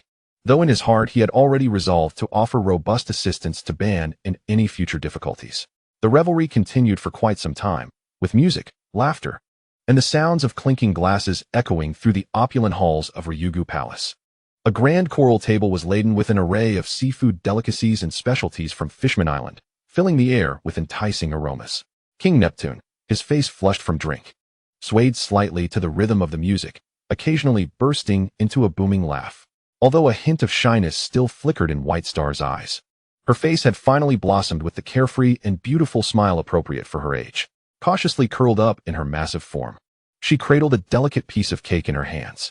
Bills, Champa, and the other 10 cats perched on either side of her, their eyes fixated on her and the cake. Big fish, is this delicious? Bills asked, drooling and wagging his tail excitedly. White Star timidly broke off a small piece and offered it. Shall I share a bit with you? The third prince, Korizumi, attempted to intervene and prevent Bills and the other cats, but they nimbly dodged him, leading to a chaotic game of chase. White Star was soon amused, her laughter chiming like silver bells, infusing the banquet with even more vitality. Time passed swiftly, and before long, the 5th day arrived. In these 5 days, nothing particularly noteworthy transpired. The pirate fishmen of Fishman Street remained dormant, and there was no sign of the sea warrior Jinbei. At the island's exit, Ban, aboard the newly polished Uchiha Senju, slowly departed from the island, heading towards the Sabaody Archipelago. Time flies. Such a pity, no edible fish, he mused as they distanced themselves. After traveling a short way, the hairless cats all bore expressions of lament, lamenting the beauty of the place. Just as Uchiha Band set sail from Fishman Island, a group of unexpected visitors appeared over Sabaody Archipelago. Hurry up, you useless fool. If you delay my attendance at the auction, you'll be finished. A grotesque, short figure clad in a fish tank and an astronaut suit kicked at the ground beneath him. Behind this dwarf were 20 men dressed in black suits and ties. Meanwhile, all the ordinary citizens on the island knelt on either side, not daring to lift their heads. Chapter 15, Sabaody Archipelago. Splashing sounds echoed as a massive pirate ship burst forth from the surging waters of Island 9, a lawless zone. Wow, what a magnificent island! Exclaimed Ewan, Jean, Bills, and Quest, all awestruck by the sight before them as they just docked their vessel. The island was adorned with bubbles, bubble cars, houses built atop bubbles, and a bubble Ferris wheel, creating a dreamlike scene amidst the floating, colorful orbs. As they stowed their pirate flag and dispelled the wood element, the Uchiha Senju vanished in an instant. Clapping his hands, Ban turned to the cats. Let us disembark and enjoy ourselves. Is that the Sea Azura with a bounty of 3.5 billion berries? How did such a prominent figure end up in Sabaody Archipelago? Wow, he's my idol. No, he is my fan. Lord Ban, look at me, look at me. As Ban walked down the street, he was besieged by women who seemed intoxicated, surrounding him completely. Hey, excuse me, watch your hands. Ban exclaimed, struggling to extricate himself from the throng of women. I've touched him, he's so big. I swear I'll never wash this hand again. A beautiful woman shouted, her face flushed with excitement. Hey, enough already. If you keep this up, I will lose my temper. Ban retorted angrily. Half an hour later, with his face smeared with lipstick and his clothes in tatters, Ban finally broke free from the women's clutches. This group is utterly insane. I've fought Kaido, and this is even more exhausting. He lamented, adjusting his tattered attire. Lord Ban is truly popular. That lady just said she'll never wash her hand again. Yuan chuckled. Bills, flicking his tail, added, in my opinion. Ban should be a bit fiercer and use a jutsu to scare them off. Ban shot them a glare. Enough with the sarcastic remarks. Let us first change clothes. They strolled along the bubble-laden streets, with shops displaying a dazzling array of wares. Ban entered a clothing store, emerging a few minutes later in a new outfit. His former handsome self restored. Lord Ban, there's a tavern that looks quite nice over there. Jean pointed to a structure built atop a giant bubble in the distance. Ban looked up and his eyes sparkled. Shucky S-bar, let us go take a look. As the door swung open, the group of 1 man and 12 cats settled at the bar, surveying the tavern's decor. Well, if it isn't the recently famed Sea Azura, Shucky exclaimed, pouring a drink and placing it before Ban with a smile. Upon hearing this, Ban paused his inspection and glanced over at Shucky, a 60-year-old woman who appeared to be in her 30s, exuding charm. Notably, among the beauties of the pirate world, Shucky seemed to be the only one who had not let age alter her figure. Returning to the moment, Ban chuckled. Madam, you jest. Call me handsome instead. Ha ha ha. Very well, handsome. Here, try my personally brewed liquor, Shucky replied, lighting a cigarette and gesturing for Ban to drink. Just as he was about to sip from the glass, he paused and asked, how much for this drink? Shucky exhaled a puff of smoke, contemplating before responding, no charge. This one S on me. Ha. Then thank you, sister. Ban exclaimed, downing the drink in one go. Placing the glass down, he breathed out a satisfied sigh. Excellent liquor. Your craftsmanship is truly commendable. Leaning against the bar, Shucky smiled as she blew smoke rings. To have the Sea Azura sing my praises is my honor. On the streets of Island 30, after leaving Shucky's bar, Ban and the cats began to explore the island. The 12 hairless cats hopped onto bubble cars, dashing around the streets. Soon, they arrived at a peculiar sight. Boss, why are all these people kneeling on the ground? Alarak halted the bubble car and turned to Ban, who sat in the back. Ban's expression turned strange. Was this a rite of passage for traversers? Damn celestial dragons, he thought, preparing to shatter this norm, and instructed Alarak, pay them no mind. Let us change direction and leave. Alarak nodded, understood, boss. However, just then, a gunshot rang out, and a bullet whizzed past Ban's ear. Instantly, 20 CP members clad in suits surrounded Ban, Alarak, Bills, and the other cats. Ban's brow furrowed, and the air around him seemed to freeze.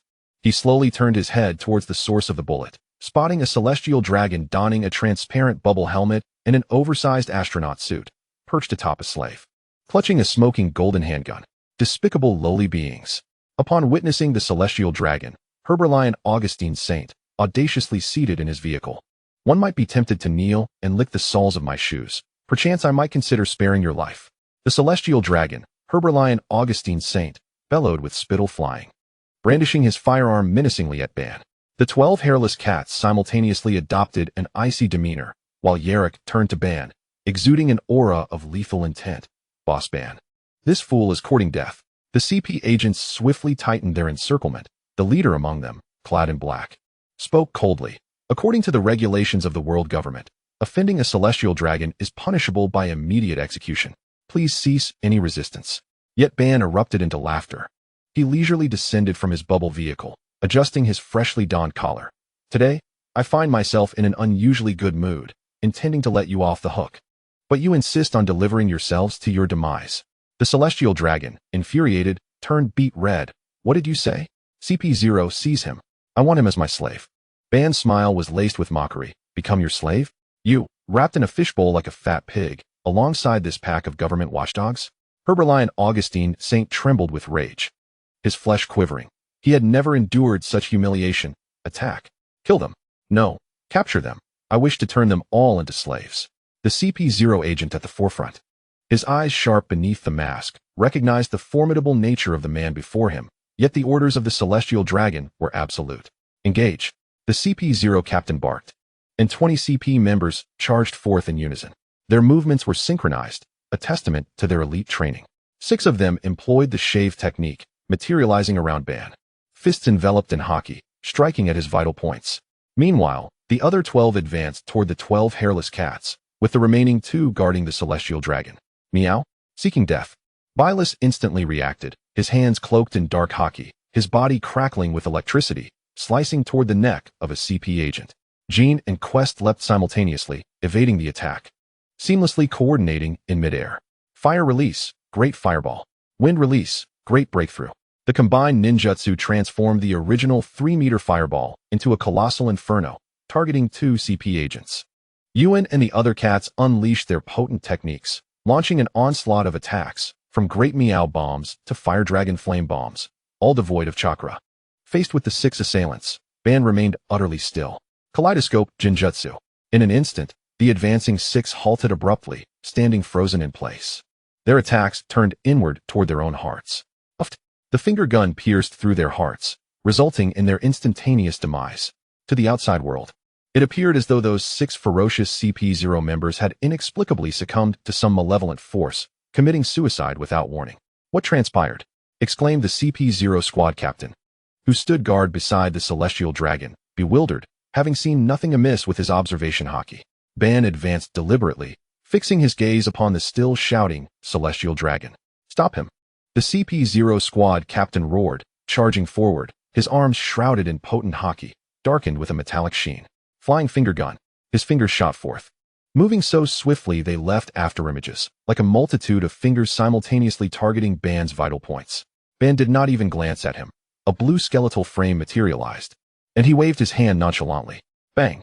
A tremendous force sent the CP0 squad captain hurtling backward, faster than he had charged, crashing through several colossal red trees before collapsing to the ground, in a state of uncertainty between life and death. Absolute domination. The last remaining CP member stood before the Celestial Dragon, drenched in cold sweat, trembling with terror. They were CP0, one of the world government's strongest shields. Yet they lacked the qualification to even provoke their opponent seriously. Realization dawned on Herberlion Augustine Saint as he beheld Ban drawing near, his eyes reflecting a view of impending death, fear gripping him instantaneously. Why you? Don't come any closer. I am a descendant of the Creator. I am a Celestial Dragon. If you attack me, a Marine Admiral will arrive immediately.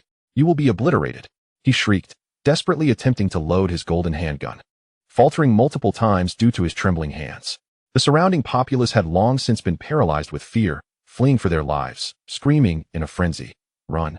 Someone has attacked a Celestial Dragon. The Marine Admiral is coming. Everyone flee. Ban stood before the Celestial Dragon, looking down on him as he cowered in fear, his face smeared with mucus and tears. Observing such a pitiful sight, Ban scoffed. You dare to call yourself a creator? An admiral? If you hold such faith in him, then let me do the deed before his very eyes. With that, Ban extended his hand, grasping Herberlion Augustine Saint's collar. Activating would release, binding him with verdant vines. Ban glanced at the battle that Bylus and the others were concluding, then approached the slave before him. Noting the explosive collar around his neck, he extended his hand, employing the internal destruction of haki, precisely dismantling the collar's inner structure before casually discarding it. The slave remained there, motionless, devoid of any reaction. Let us go, Ban stated, then disregarded him, as the shackles had already been undone.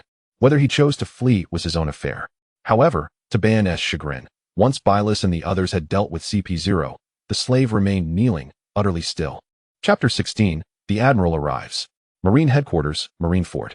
Sengoku, atop the Sabaody Archipelago, received word of Uchiha Ban's assault on the Celestial Dragon, Herberlion Augustine Saint.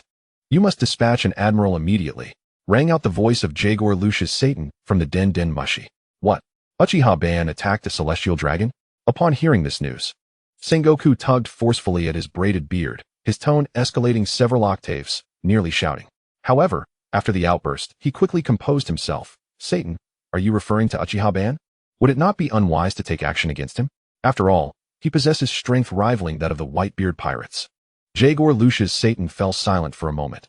I care not how you proceed, but the world government's reputation cannot be tarnished. With that, he abruptly ended the call. Sengoku sighed, his expression darkening as he glanced at the yellow monkey leisurely sipping tea. Still drinking? Hurry and provide support. The celestial dragons must not come to harm. Within the Kawa, truly a demon, so audacious. Not even the celestial dragons are spared from your disdain. Placing his teacup down, the yellow monkey smirked, his eyes glinting with apprehension, yet his body remained unmoving. Sengoku's face darkened. Hurry. If anything happens to the celestial dragons, you can expect to work overtime until you drop. Upon hearing the prospect of working to the bone, the yellow monkey wasted no time, transforming into a flash of golden light and vanishing from the marshal's office. Watching the yellow monkey depart, Sengoku seemed to recall something, gritting his teeth as he made his way toward Kazan's office. As he pushed open the office door, Sengoku immediately spoke. Kazan, you must go to the Sabaody Archipelago to assist Yellow Monkey Polysolino. Uchiha-ban is attacking a celestial dragon there. Kazan lazily removed his eye patch, lethargically agreeing. Understood. I'll head there now. Seeing Kuzan ambling toward his bicycle, Sengoku's expression darkened. Take a warship, quickly. This is no jest. All right. Kazan nodded, meandering toward the port. Uchiha-ban, release the celestial dragon, or we shall open fire.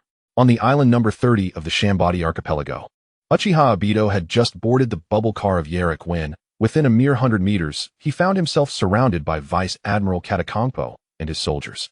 Shoot. By all means, I am indifferent to your attempts. If you are unafraid of striking a celestial dragon, then do so, Obito remarked nonchalantly, even delivering a kick to the celestial dragon. Uchiha Obito, this is your final warning.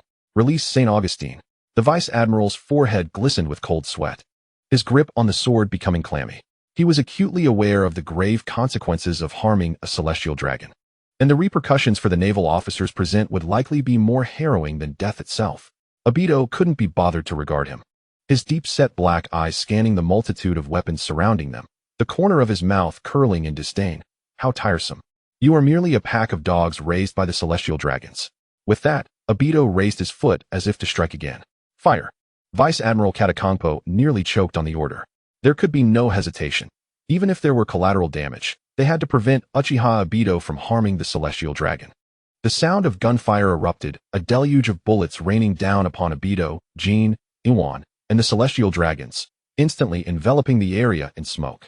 However, in the next moment, all naval soldiers widened their eyes in shock, their pupils constricting sharply. As the smoke cleared, a massive energy construct resembling a skeletal ribcage, glowing with a cerulean light, materialized, perfectly shielding Obito and the hairless cats within.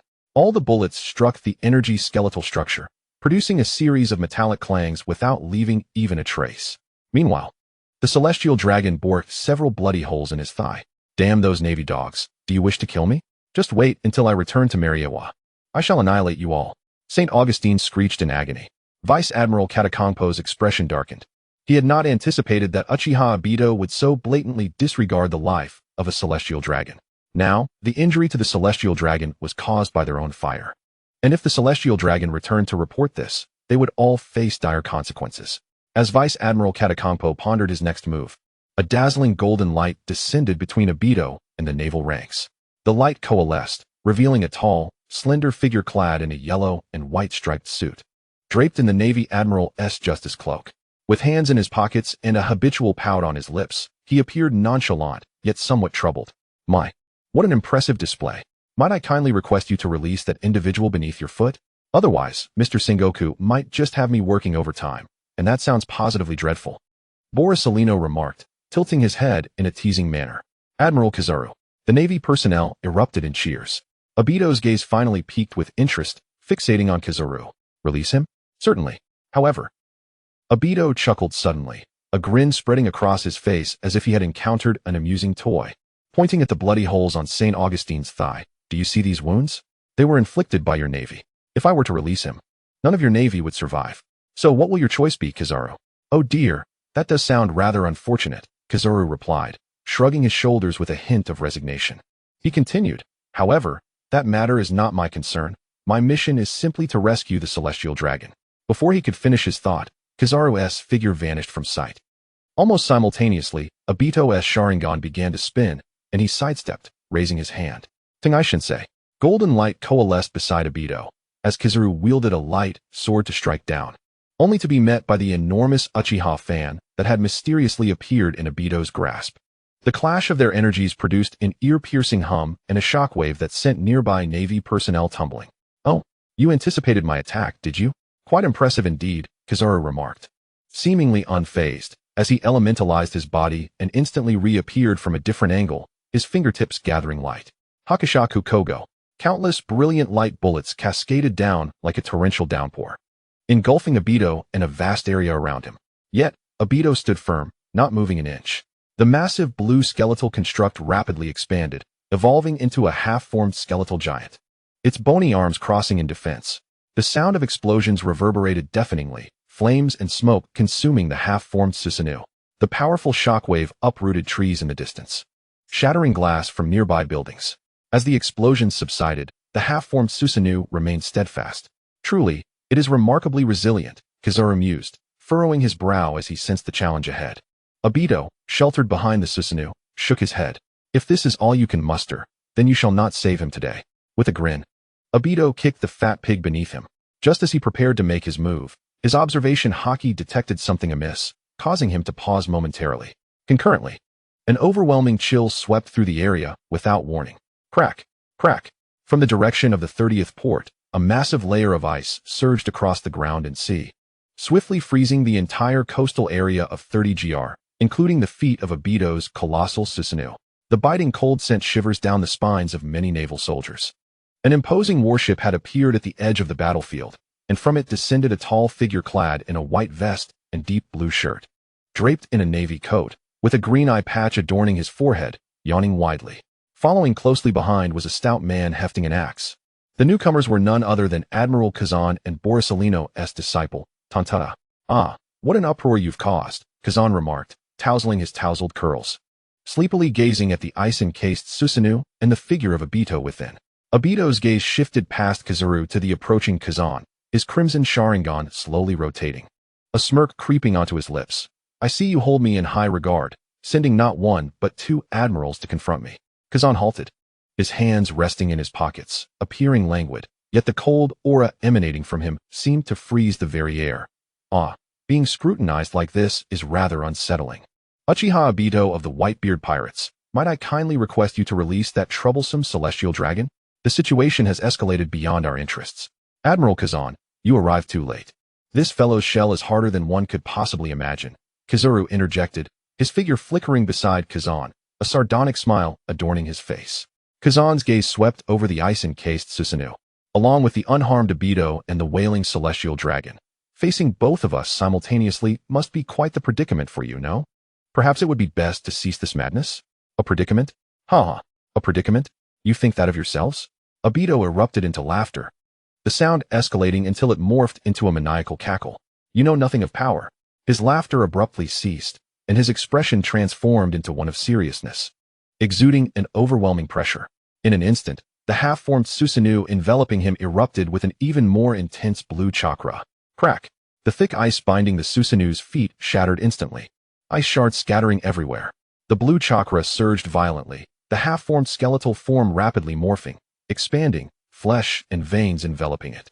A fully armored Susanoo, resembling a war god, emerged, casting a colossal shadow over the two admirals and the myriad navy personnel below. Tantara gaped in astonishment at the mountain-sized figure. Is this the power spoken of in the newspapers? Truly terrifying. This is beyond mere terror, Kizaru observed, his habitual levity evaporating, replaced by an expression of grave seriousness. Kazan's drowsiness vanished entirely, his gaze sharp as a blade. What a nuisance. Wouldn't it have been better to release that celestial dragon? The complete form of Susanoo slowly raised its four arms, coalescing from massive chakra swords in its grasp. Kizaru, this location is unsuitable for combat. Your size is too great. And if a fight breaks out, the Sabaody Archipelago will be devastated. We must relocate the battlefield, Kazan advised, having assessed the situation. Kizaru nodded in acknowledgement. Understood. He then turned to Woritomo and several vice admirals. You must find a way to subdue Uchiha Obito's subordinates for the exchange of the Celestial Dragon. No sooner had Kizaru finished speaking than the body of the Celestial Dragon erupted into a mist of blood. Do you still wish to save him? The moment he struck at me, his death was sealed. With that, Obito directed his gaze towards Iwan and the others. Subdue all those Marine Vice Admirals. Understood, boss. Leave it to us. Mosca was the first to respond, charging forward without hesitation. He's dead. A world noble, the exalted Celestial Dragon, was obliterated before the two Marine Admirals. It's over. Vice Admiral Katakongbo's face turned ashen, his body trembling uncontrollably. The death of the Celestial Dragon here meant that, regardless of the outcome, the future and even lives of the lower-ranking Marines present seemed to have reached a dead end. The expressions of Kizaru and Kuzan darkened to the point where they seemed to exude despair. The worst had come to pass. At this moment, words felt utterly impotent. The nature of their mission had shifted from rescue to preserving the last shred of dignity for the world government. Desperation was imperative. Chapter 17, The Battle. On the distant sea above the Sabaody Archipelago, the conflict had persisted for half an hour. To prevent the attacks from damaging the island, Kizaru and Kazan fought while retreating, relocating the battlefield to the open sea. Ice Age. Kazan slammed his palms down upon the icy surface. A terrifying cold emanated forth, tenfold stronger than before, surging like a tsunami, not merely freezing the ocean, but intent on completely encasing the towering form of Susanoo in ice. Enormous ice sheets rose at a visible pace, rapidly enveloping Susanoo's ankles and calves, and swiftly climbing higher. Yada no Kagami. Almost simultaneously, Kizaru leaped high into the air, crossing his arms as numerous light orbs formed around him, bombarding Susanoo's head and chest from all directions, seeking gaps in its defenses. The cacophony of explosions resounded deafeningly, illuminating the distant Sabaody Archipelago in a golden hue. Faced with the full force assault of the two admirals, Obito, positioned within the diamond crystal atop Susanoo's forehead, merely let out a cold snort. Trivial techniques. The colossal sword of complete Susanoo was enveloped in a terrifying aura of Conqueror's Haki. Its arms swung, and the two massive chakra blades, crackling with dark lightning, unleashed a might capable of cleaving the heavens. The sheer force of the wind from the blade's swing shattered the thick ice layers inch by inch, sending ice shards cascading like a torrential downpour. Most of the incoming light orbs were cleaved apart by the Conqueror's Haki on the gigantic sword, while the few that struck Susanoo's armor merely created rippling chakra waves, failing to shake its foundation. Yet, such efforts fell far short of sufficiency. Obito's Sharingan whirled rapidly, precisely tracking Kizaru's elemental movement in an instant. One arm of complete Susanoo lunged forward, the sword slicing through the air at supersonic speed, aimed directly at a cluster of golden light coalescing in midair. Kizaru felt a chill run down his spine, astonished by Obito's speed of response and attack, forcing him to prematurely end his elemental form. The Ama no Murakumo no Tsurugi swiftly materializing to block. Bang! The resounding impact echoed like thunder. Kizaru felt an overwhelming force emanate from the light sword, sending him hurtling backwards as if struck by a meteor, blood trickling from the corner of his mouth. The nonchalance on his face vanished, replaced by sheer astonishment. This power is monstrous. Two-pronged spear. Seizing the opportunity while Obito attacked Kizaru, Kazan conjured countless razor-sharp ice spears before him, launching them at the joints of Susanoo, attempting to find a weakness. Simultaneously, the ice beneath his feet surged, propelling him forward at high speed, evading becoming a stationary target. Susanoo's twin sword dance. Obito did not even turn around. The other two arms of complete Susanoo swung backhandedly. The gigantic chakra blades sliced through the incoming ice spears as if they were mere tofu, their momentum unyielding as they swept towards Kazan. Kazan's pupils constricted, his body instantly dispersing into elemental form, reconstituting in the distance, though his coat bore a long gash from the fierce sword energy, appearing somewhat disheveled. His freezing abilities proved exceedingly limited against complete Susanoo, whose defense and attack power reached staggering heights. While the two admirals battled Obito fiercely, Woritomo, Katakongbo, and others also sprang into action. They understood the adage of capturing the king to subdue the thief, but the king was evidently beyond their reach. Their focus shifted to Obito's subordinates, the Hairless Cats. Everyone, seize Uchiha Obito's allies. They are our only bargaining chip. Woritomo bellowed, wielding his massive dual-bladed axe, Bishamonten, as he charged towards Iwan, Mosca, and the others. Void Walk. He thrust his enormous hand forward, unleashing a powerful shockwave towards Mosca. Humph. Who captures who remains to be seen. Mosca scoffed, nimbly sidestepping the shockwave, claws poised. Water release. Rain 4 cats. As Mosca's claws pressed against the ground, a pool of water appeared beneath Woritomo's feet, and 4 water-formed cats leaped upwards, landing above Woritomo before plummeting downwards. Unfazed, Woritomo crouched in a horse stance, pushing upwards towards the descending cats. Void walk. Bang crash. What Woritomo did not anticipate was that as he shattered the 4 descending water cats with his haki, they multiplied into thousands, relentlessly assaulting him. Meanwhile, Iwan and Jean charged towards the Marines, with Vice Admiral Katakonbo wielding a long sword, leading dozens of elite Marine soldiers into the fray. Several Marine officers executed vacuum slashes simultaneously. After dodging the attacks, Iwan and Jean formed hand seals in unison. Water release. Water dragon bullet.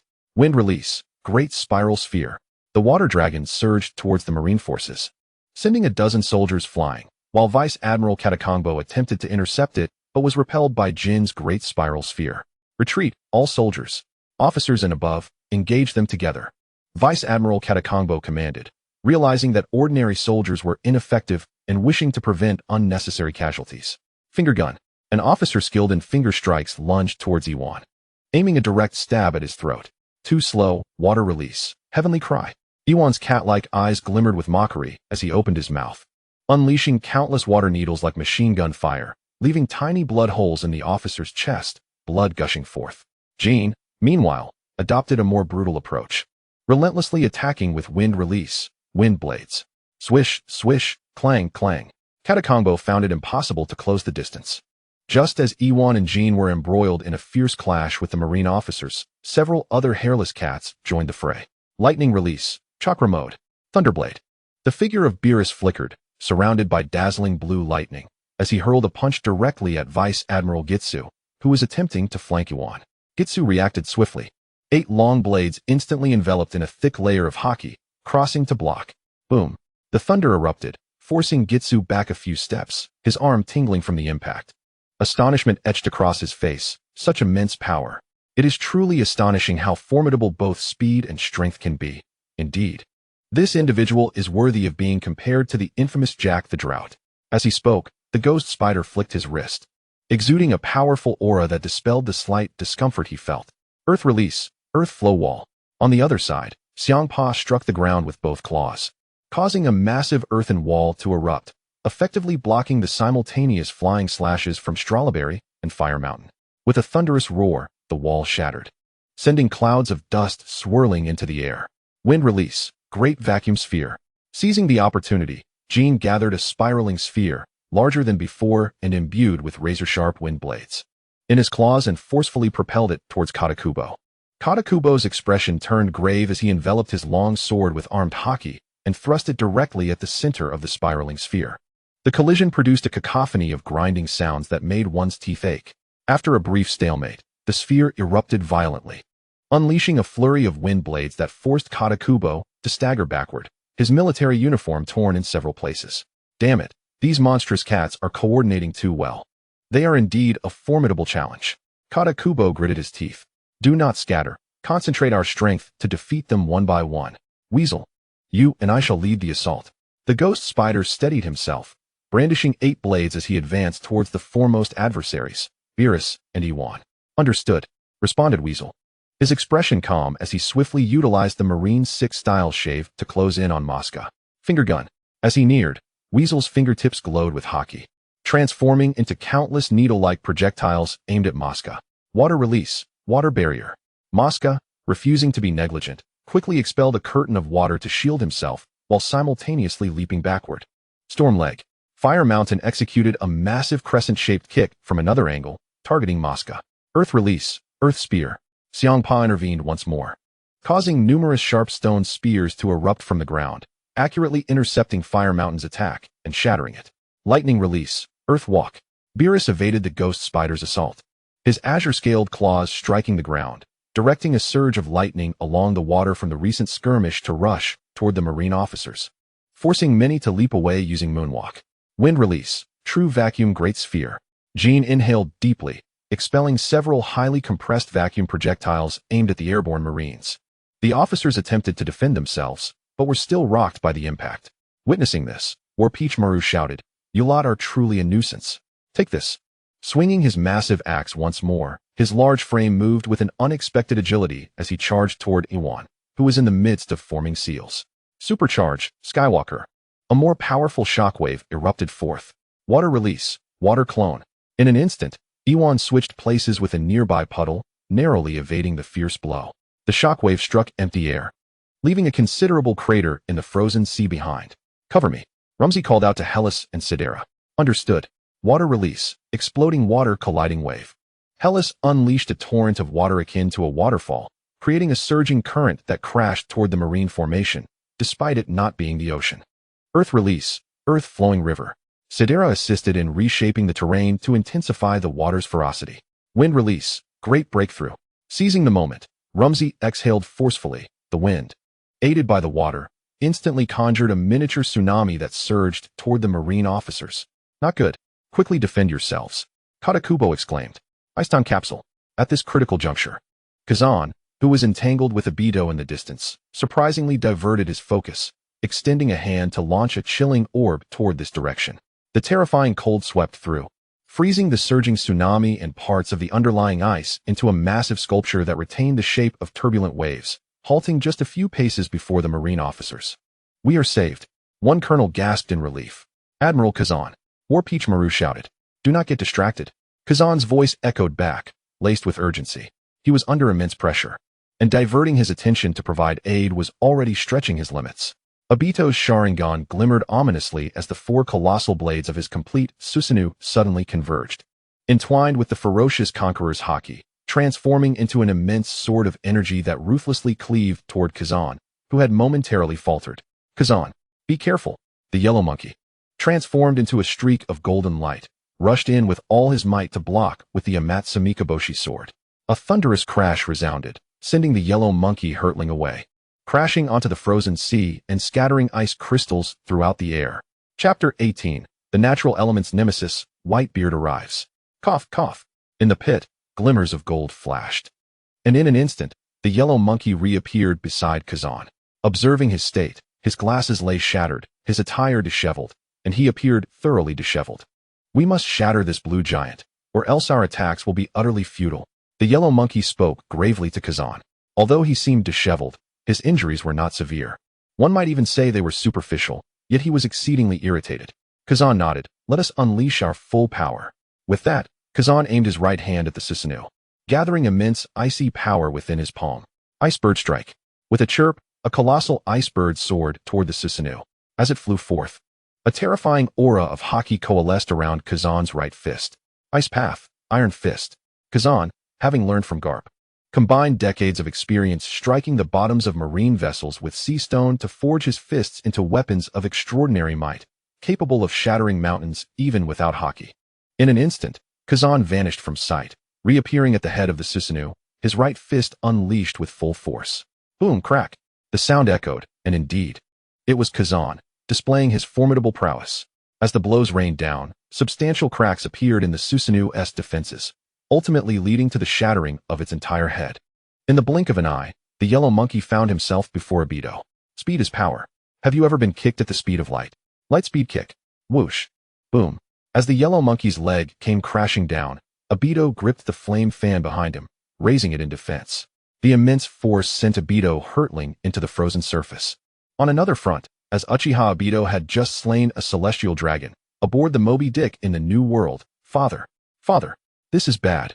We just received word from Sabaody Archipelago that the first mate killed a celestial dragon and is now being besieged by 2 admirals and their soldiers. Marco exclaimed as he rushed to Whitebeard's side, clutching the Den Mushi. Gururara. As expected of that arrogant lad. Sons, head toward the first half of the Grand Line. Our Whitebeard pirates are not to be trifled with. Whitebeard, upon hearing this, remained unperturbed, laughing heartily before commanding a change of course. Yes, father. I will make the arrangements right away. Marco nodded and set off to relay the orders. Simultaneously, after the orders were delivered, a small pirate stealthily transmitted the information.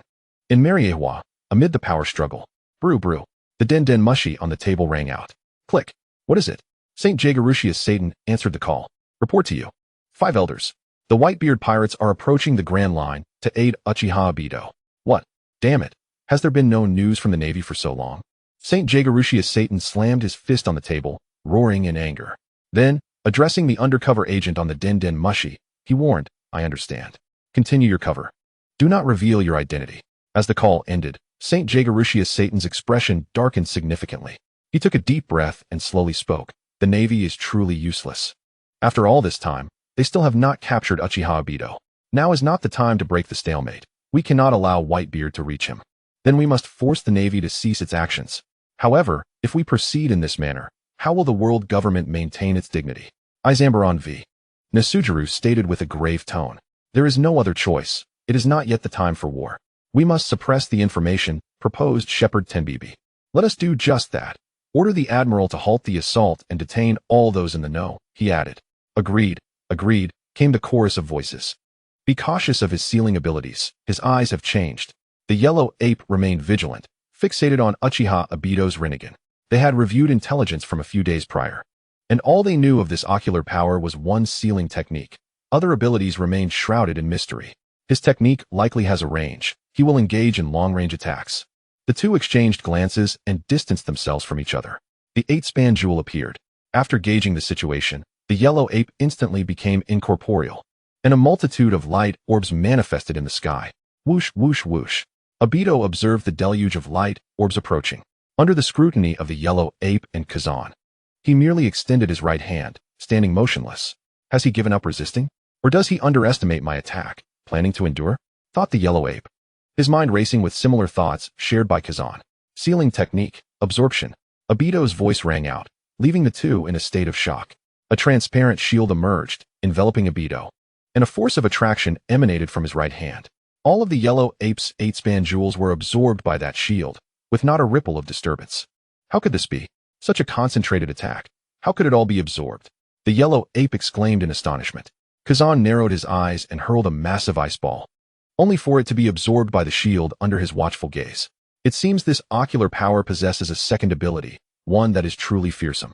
If the absorption has no special limitations, it would be the nemesis of any natural-type devil fruit user. Kazan spoke gravely to the yellow ape at his side. Within the confines of Kawa, just the two of us cannot contend with him.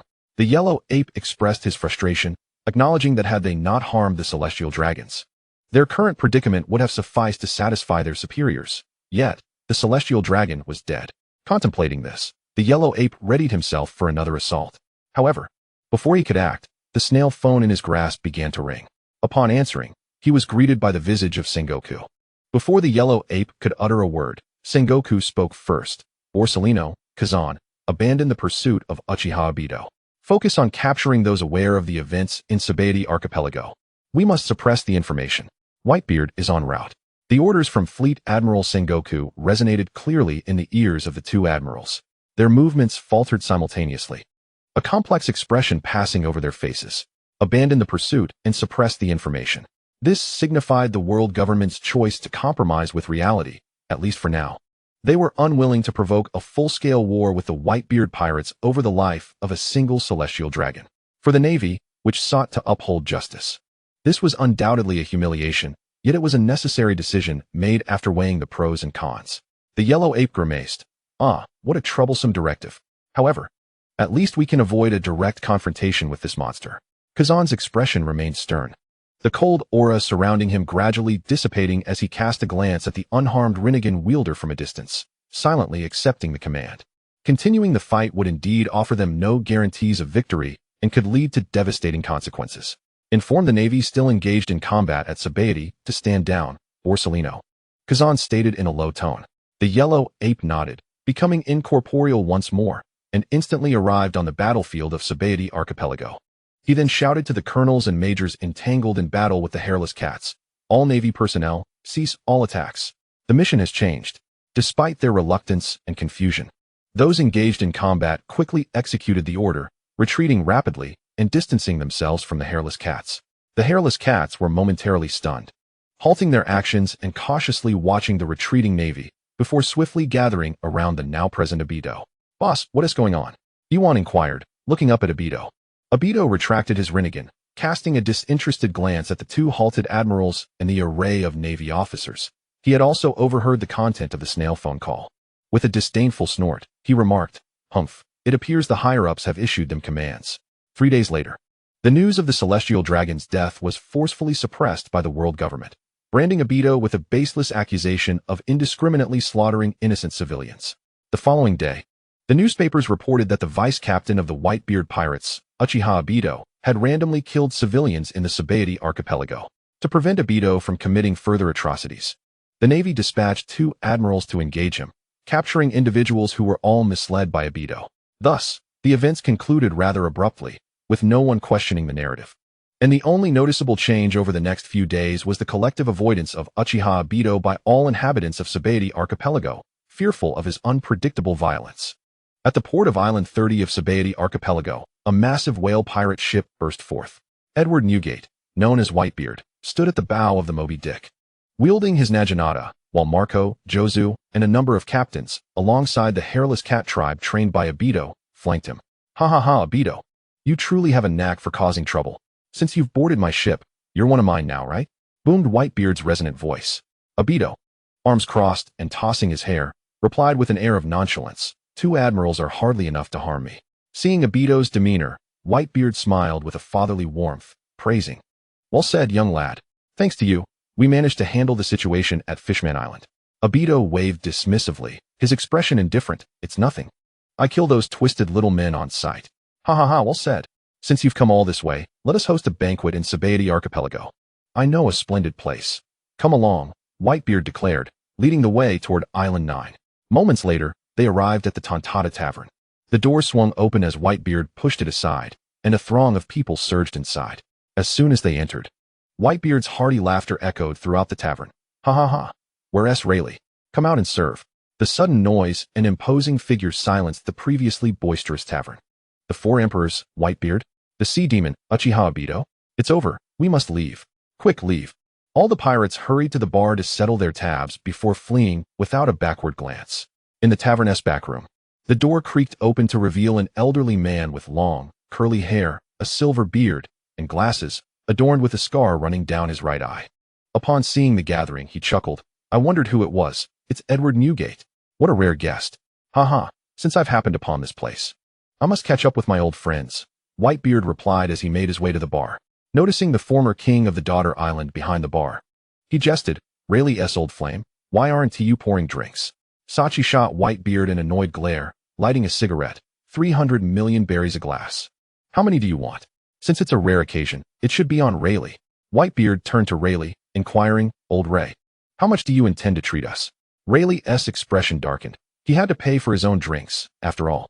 Otherwise, why would he auction himself off every few days if it were just for fun? It was simply because he lacked the funds for a drink. Cough. Rayleigh frantically conveyed glances to Shucky.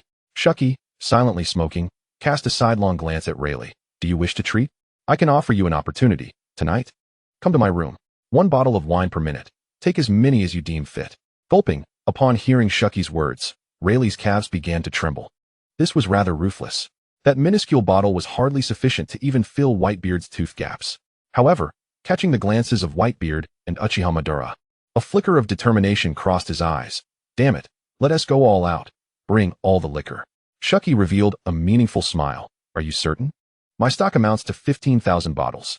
Given your eagerness, I shall grant you 10,000, while the remaining 5,000 will be on the house. From tomorrow night onward. For the next 167 hours, you are not to leave my bed, nor shall there be a moment's respite. Cold sweat trickled down Rayleigh's forehead, his complexion pale, hands and feet trembling.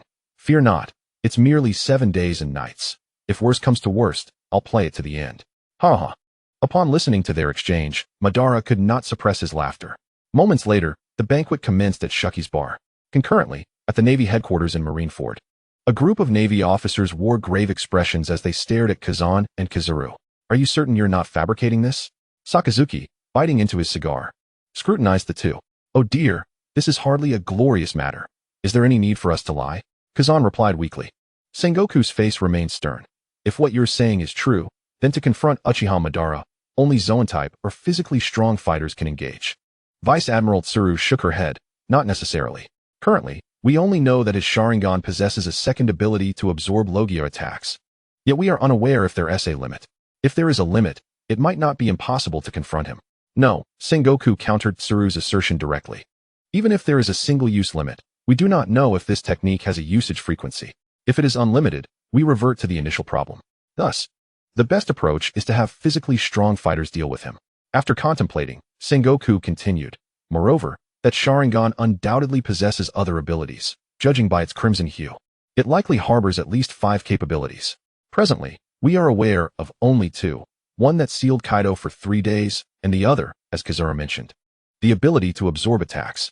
I will inform the higher-ups that until we ascertain Uchiha Madara's specific powers, it would be unwise to engage him. As he spoke, Sengoku hung a photograph on the wall, depicting Uchiha Madara's pirate flag. He pointed with a stick to the eye on the skull's forehead. Observe Uchiha Madara's flag.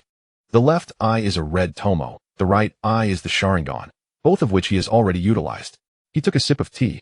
However, there is another eye on the skull, that of the Sharingan augmented with a tomo, which he has yet to demonstrate. If Uchiha Madara were present, he would surely chuckle. Was it that he did not wish to utilize the Rinnegan? Or perhaps he was unable to, for otherwise, he would not engage in battle in such a manner, initiating with the Divine Tree technique. With a single move, the entire world would become ensnared by the wood release, continuously absorbing stamina, haki, and entombing foes in cocoons. How could one possibly contend with that? Should we simply allow him to grow stronger? Bear in mind, he is merely 18 years old. Sakazuki banged the table, visibly displeased. Thus, it must be this way. Today's meeting is concluded. You may inform the soldiers below. Sengoku sighed helplessly before declaring the adjournment. A day later, at the port of Sabaody Archipelago, Island number 9. Gulalala, Madara, Rayleigh, we shall return to the new world now. As he spoke, Whitebeard produced a transponder snail from his pocket and tossed it to Madara, continuing, here, take this. I forgot to give you one last time. Also, I do like a bit of your nail. I'll have someone prepare some life paper. A gentle glimmer crossed Madara's eyes. In his previous life, his father had always been busy, passing away when he was merely 7, leaving him a house and 1,000,000 yuan. Yet, throughout his life, he had never experienced the warmth of someone caring for him. Smiling, he clipped a few nails and accepted the transponder from Whitebeard. Thank you, old man. Madara's voice resonated warmly. Upon hearing this, Whitebeard erupted in laughter, sensing the gap between this spirited youth and them had diminished. Although Madara had previously agreed to join the Whitebeard Pirates, Whitebeard could feel that he had been out of sync with the world. It was an ineffable sensation. However, that feeling had vanished. Whitebeard approached Madara, patting his shoulder. Good lad. Never forget, the Whitebeard Pirates will always be your home. Madara nodded earnestly. All right, I understand. Moments later, the Whitebeard Pirates ship set sail once more, heading towards Fishman Island. Meanwhile, Rayleigh was stealthily slipping away into the distance. Where do you think you're off to, Rayleigh? Just then, a woman smoking a cigarette intercepted him. Rayleigh awkwardly chuckled. My coating factory received a few orders. I'm off to coat the ship. Shuki exhaled a puff of smoke, seizing Rayleigh by the collar with her left hand, dragging him towards the tavern. Observing Rayleigh's pleading gaze, Madara helplessly waved his hand, displaying an expression of powerlessness, and sighed. TSK, how pitiful. 7 days and nights indeed. Iron pillars sharpened to needles. Bang, the tavern door was firmly shut, and a sign read, closed for 8 days. Inside the tavern, a faint cry of despair from Rayleigh echoed, followed by an eerie silence. Madara raised an eyebrow, casting a knowing smile at Ivankov and the other reconnaissance cats. It seems our Mr. King of Hell is in for an unforgettable week. Let us procure some supplies. We must also prepare to set sail. The port of Sabaody Archipelago was perpetually bustling, with various pirate ships docked and bubble cars weaving through the streets. Clad in dark red armor, with a flame fan on his back and a scythe at his waist, Madara's appearance was particularly striking amidst the crowd. Wherever he went, people hastily cleared a path, whispering amongst themselves. That's Uchiha Madara. I heard he wiped out everyone in the vicinity of island number 30 just days ago. Shoo! Lower your voice. He asked, looking this way. Madara paid no heed to their murmurs, commencing his shopping with Billis and the other cats. Moments later, each cat returned to the port, burdened with large packages.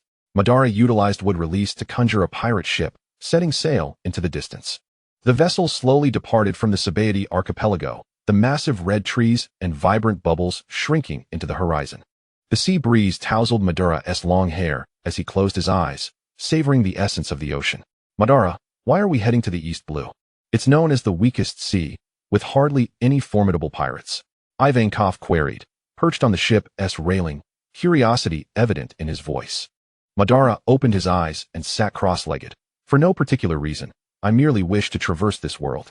I see. Ivankov exclaimed, enlightened. Madara surveyed the scene. Noting that aside from Billis, the other cats were either napping or frolicking. He reprimanded them sternly. Instead of idling here, you ought to be training. Look at you. A dozen of you struggle against mere vice admirals and rear admirals. Yes, fine. It's rare to have a break, Ivankov grumbled. Yet obediently gathered all the cats for training. Meanwhile, not far from Uchiha Madara's ship, on an island straight ahead, a woman with short violet hair, clad in a purple off-shoulder gown, adorned with a golden headpiece and a netted cape, her high-heeled shoes accentuating her long legs and ample bosom, could easily captivate anyone's attention. However, at this moment, she was sprinting away from a group of dozens who were hot on her heels. Damn that woman. Daring to steal the treasures from our slave ship. Stop right there. The captain of the slave ship shouted breathlessly as he chased after her. The beauty turned her head and made a face. You want me to stop? Dream on. Damn it. Spread out and surround her. The island isn't that big. Let us see where she can run to. The captain barked. Yes, boss. His crew replied, scattering to encircle the woman.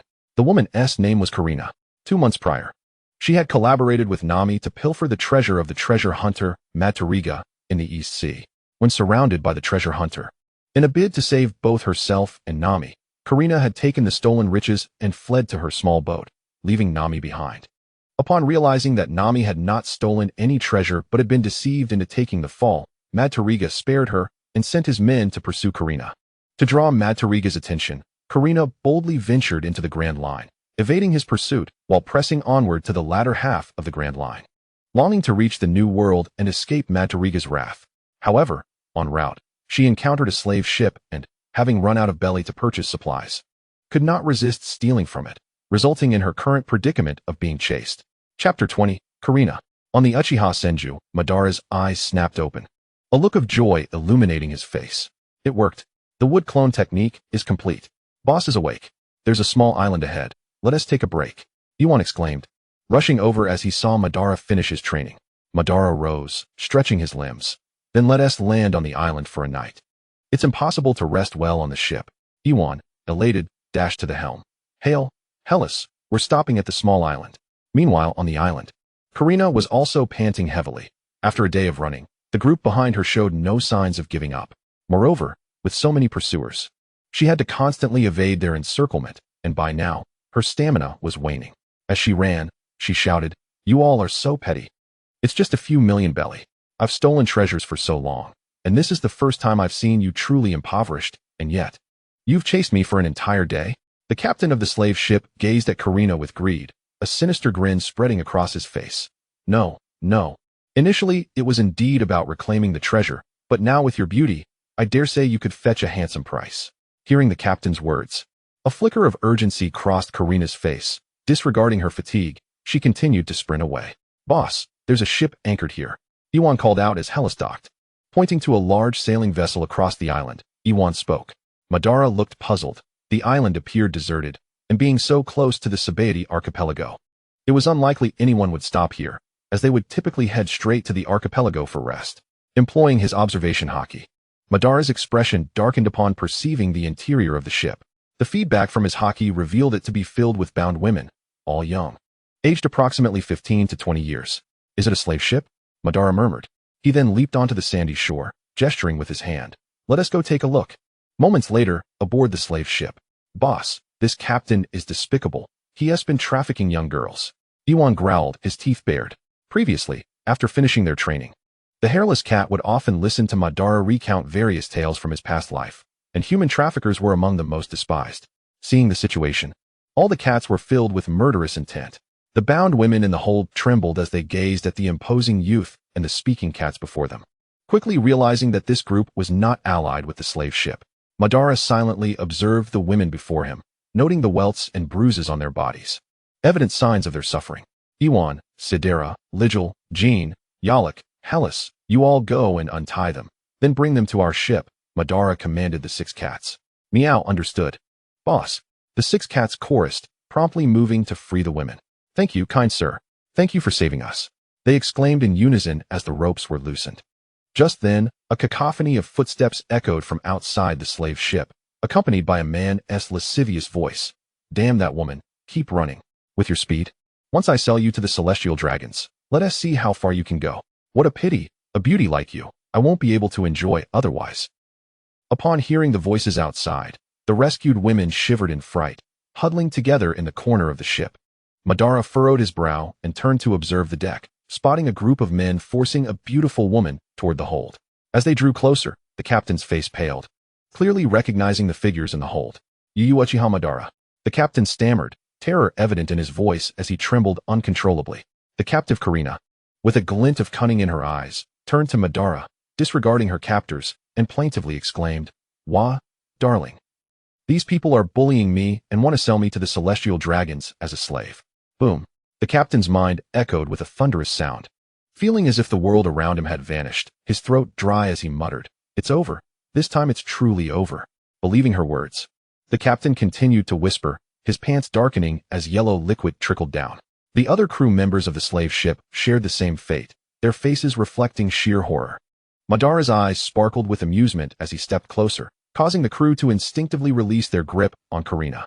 He lifted her chin with a finger. "My dear wife, I've been searching for you for so long. Where have you been? After a year apart, come, let your husband steal a kiss." With that, to Karina's astonishment, Madara pressed his lips against hers. Karina felt his tongue intertwine with hers, and moments later, he pulled back, a glistening trail forming at the corners of their mouths. "Why you?" Recovering from her shock, Karina pointed at Madara, her face flushed, struggling to find words. "What? After such a long separation, is my darling not pleased?" Madara teased, his gaze fixed on the enchanting woman before him. From the very first moment he laid eyes on her, Madara recognized her. She was one of the women he had fantasized about in his previous life, alongside the likes of Flame Spirit Princess and Chilin. In the world of pirates, Madara's fondness was reserved for this quirky, yet astute woman. "Why, you shameless scoundrel?" Karina finally managed to retort after a long pause. Madara grinned, playfully tapping his teeth with a finger. "Who says I'm toothless? Look, these are indeed my teeth." Karina rolled her eyes, her expression shifting as she wrapped her arm around Madara's, playfully nudging him with her bosom, and spoke in a coy tone. "Darling, look at you, you've already kissed me. Could you assist me with a favor?" Speaking thus, she fluttered her large Kazalan eyes at Ban.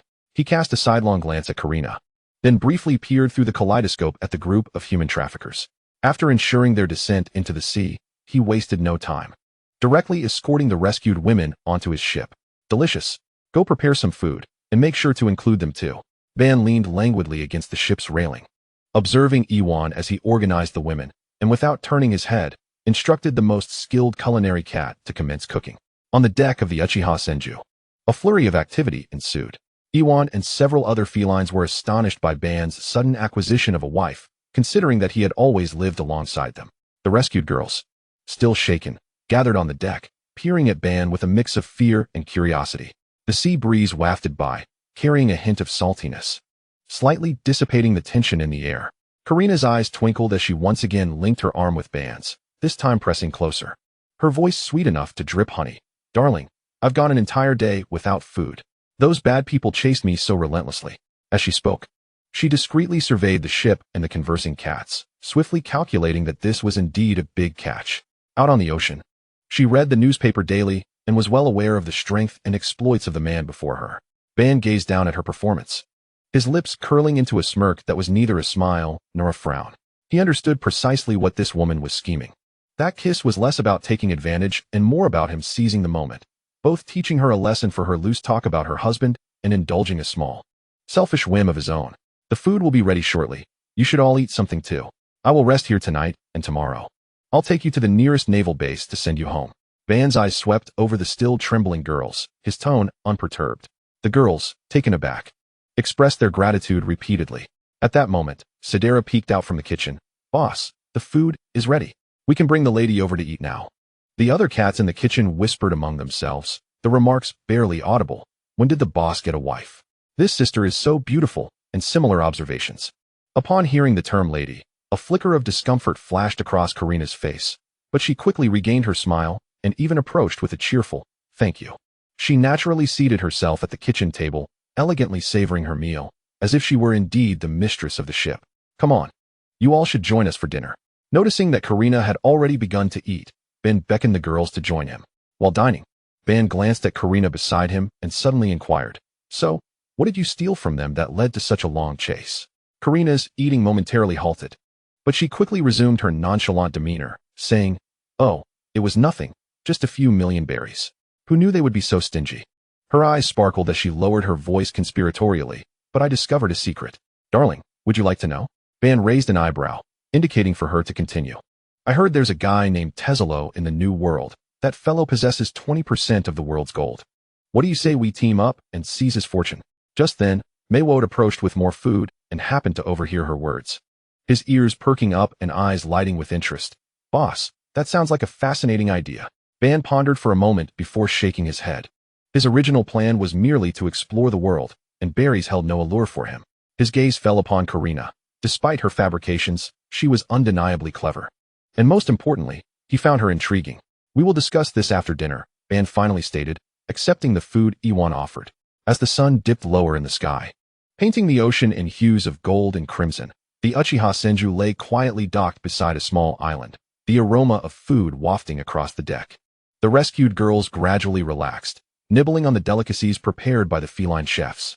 Karina, while enjoying grilled fish, covertly glanced at Uchiha Ban. Initially, she had only intended to use him to escape her pursuers, never anticipating that this man, devoid of chivalry, would directly steal her first kiss. Yet, she had to concede that his strength was reassuring. Ban suddenly turned his head, catching her gaze. "By the way, dear." He deliberately elongated the syllables. Observing her expression freeze, a glint of mischief dancing in his eyes. "Will you be sleeping in my room tonight, or would you prefer your own?" Karina choked on her grilled fish, coughing repeatedly, her face flushed crimson. Amidst the curious stares of the cats and the shy laughter of the girls, she shot Ban a fierce glare, only to find him grinning like a mischievous child. The gentle sea breeze caressed the night, a serene stillness enveloping the island, punctuated only by the soft lapping of waves against the hull and the faint sounds of conversation and laughter emanating from the ship. Chapter 21. Girlfriend Karina. The following morning, the dawn painted the sea in golden hues. Ban opened his eyes and called out to the still sleeping group of women on the deck. "Rise and shine. Freshen up, and I will escort you to the naval base." "Thank you, sir." The women quickly nodded, springing out of bed at remarkable speed. An hour later, "Helles, let's set sail. Head towards the nearest naval base." Ban stood at the bow of the ship, issuing the command to depart. On Alaris Island, a soldier rushed into the office of Rear Admiral Uchiha, shouting, "Report. Uchiha Ban's pirate ship has been spotted off the coast." The admiral, engrossed in paperwork, flinched involuntarily. "Quickly, summon the soldiers. We must assemble at the port." "Yes, Admiral." The soldier dashed out without delay. At the port, the island's populace had gathered. "That's Uchiha Ban's ship." "What? You mean that ruthless killer's ship? We're doomed. He's not here to massacre the island, is he?" Upon realizing whose ship had docked at the shore, the crowd erupted into panic. After all, Uchiha Ban's notoriety had spread like wildfire through the world government, with civilians perceiving him as a volatile and malevolent pirate who relished in slaughtering the innocent. Just then, Rear Admiral Uchiha arrived at the port, accompanied by all the soldiers on the island, weapons raised, aimed at Ban's pirate ship. "Uchiha Ban, what brings you to this island? Pirates are not welcome here." Rear Admiral Uchiha gripped her sword, her gaze fixed intently on the figure at the ship's bow. Ban ignored the commotion below, manipulating the wood release to conjure vines from the ship's hull, gently lifting the rescued girls. "Do not be alarmed. I am here to return these individuals. They were captured by a slave ship, and I have brought them for you to safely return home." Ban's voice resonated clearly across the island. After speaking, he placed the girls safely on the vacant ground of the base's dock. As the girls touched down, they bowed deeply in gratitude towards Ban, some even moved to tears. Rear Admiral Uchiha scrutinized the girls, recognizing their dire need for assistance, and addressed Ban in a solemn tone. "Uchiha Ban, you." Ban interrupted her, his tone calm yet authoritative. "The individuals have been delivered. How you manage them is your responsibility. Should I discover that they have not been properly cared for, I will return." Rear Admiral Uchiha's expression shifted, but she ultimately nodded. "Rest assured, we are the righteous Navy. I will personally investigate their circumstances and ensure they are returned safely." "I hope you can fulfill that promise. Otherwise, you wouldn't want to know of my methods," he replied. And with that, the vines dissipated. The Uchiha Senju swiftly turned its bow and departed from Alaris Island. On board, Karina leaned against the ship's railing, watching the naval base recede into the distance. She blinked, deliberately elongating her tone, and spoke with an unmistakable teasing lilt. "Oh dear, how imposing you are, my husband. With just a single phrase, you managed to intimidate that lieutenant general. Ban turned his head to glance at Karina, a smirk gracing his lips as he suddenly wrapped his arm around her waist, pulling her into his embrace. Now, my beloved wife, since their troubles have been resolved, shall we discuss matters pertaining to us? Feeling the potent aura of masculinity enveloping her, Karina's body stiffened slightly, yet her smile remained unwavering. She gently tapped her fingers against Ban's chest and replied, "Oh, what matters do we have between us? Is it not merely the fact that you took advantage of my vulnerable state, claiming the affections of this poor, helpless girl?" Ban chuckled softly, tilting her chin upwards with his fingers. Helpless? A woman who managed to pilfer from a slave-catching squad and evaded capture for an entire day hardly fits that description. Moreover, it was you who called me husband first yesterday. That was out of necessity. A strategic collaboration, you understand? Karina's gaze wandered, attempting to justify herself. And what of my strategic cooperation yesterday, including that kiss? Was my service satisfactory? Ban leaned closer, a teasing smile playing on his lips. Karina felt her cheeks flush. Recalling the unexpected kiss from the previous day, her heart skipping a beat. She realized this man was not only formidable, but also audacious beyond her imagination. Gazing into the depths of Ban's eyes, which held both mischief and a subtle seriousness, her thoughts raced. She had initially intended to divert attention away from herself. Yet this man seemed far more intriguing and shameless than she had anticipated. Being with him, she would never fear being bullied while thieving. With this thought, Karina suddenly broke into a radiant smile, ceasing her attempts to escape and instead leaning in closer, tilting her head to gaze up at Uchiha Ban. She playfully wiggled her index finger and declared, all right. Considering you saved me and are begrudgingly a noteworthy figure, I shall temporarily occupy the position of girlfriend. But it's a trial period. Should your performance falter, I may take my leave at any moment." Ban observed the lively spark in Karina's eyes and the cunning smile on her lips, knowing she was undoubtedly plotting something. Yet, this vivacious and cunning demeanor oddly captivated him. "A trial period, you say? Then I must make a commendable impression," he replied, raising an eyebrow as he tightened his left arm around her waist. Then, under Karina's flustered gaze, Ben once more pressed his lips against hers. "Meow. The captain is grazing." The hairless cats nearby whispered excitedly, wondering when they would complete their mating ritual. "Indeed, I've heard that humans typically bear one offspring at a time, and two are exceedingly rare. The captain must engage in multiple unions to ensure a greater number of progeny, unlike our kind, where the minimum is 2, and often 5 or 6. The reproductive capabilities of humans are truly lacking." As the cats continued to gossip, Karina, lost in the kiss, was abruptly jolted back to reality by their raucous chatter. With a struggle, she pushed Ban away, her lips parting with a soft pop. Her face flushed with embarrassment. "Hey, what are you doing? Your crew is watching." Ban, unfazed, merely lowered his head, swiftly planting another kiss on her lips. "Let them watch. A bunch of cats know nothing." Despite his words, he released Karina's waist. Yet their hands remained intertwined. "My next destination is Sky Island. What do you say, my girlfriend? Care to join me? Sky Island. Isn't that a mere legend?" Karina looked at Ban with skepticism. Uchiha Ban shook his head, explaining, "No, Sky Island exists, though ascending to it is a tad challenging. 400 years ago, the great adventurer, warrior Linder, visited Gaia Island and discovered the fabled land of gold, Chandora. Meanwhile, as Ban regaled his celestial girlfriend and his cats with tales of the land of gold, a pirate ship resembling a lollipop burst forth from the sea above the Sabaody Archipelago. A tall man with a sharp face, heavy makeup, a long nose, and deep blue hair, adorned in a light yellow long coat and a top hat, wielded a candy cane. Alongside him was a robust man with crimson short hair, muscular build, long legs, and scars on his cheeks, wearing a flower-like white scarf, black gloves, and black jeans adorned with knee pads. These were Perispero and Katakuri, dispatched from Whole Cake Island to deliver an invitation to Uchiha Ban for a tea party. They arrived at Sabaody, inquiring about his whereabouts, only to sigh in resignation. "Too late again. What are we to do? Will Mother be angry if we fail to deliver the invitation?" Perispero lamented, eyeing the envelope in his hand. "Let us return. We don't even know where he has gone, and besides, we received Caesar Clown's summons, right? With this, Mother won't punish us," Katakuri replied thoughtfully. It was no wonder they were tardy. After departing from Whole Cake Island, they had stopped at Dressrosa to consult Doflamingo about their purpose.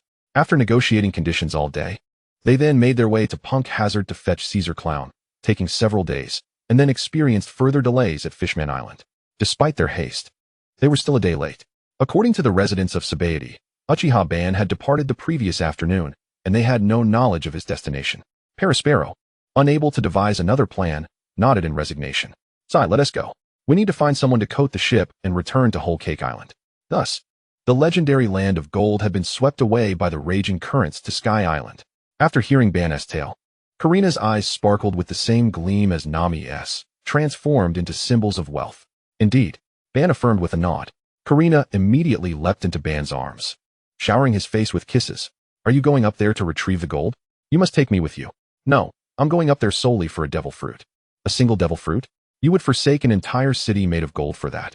Upon hearing that Ban was merely after a devil fruit, Karina's expression shifted to one of exasperation, pulling his face into a long, comedic shape.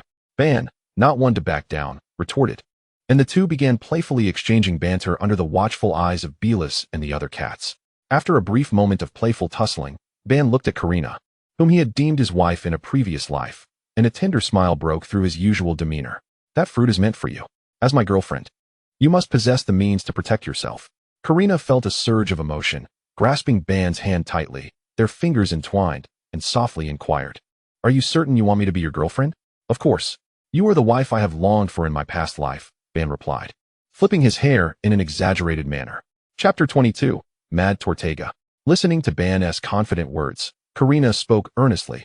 I can agree to truly become your wife, but only if I can survive. Oh, how so? Ban's interest piqued.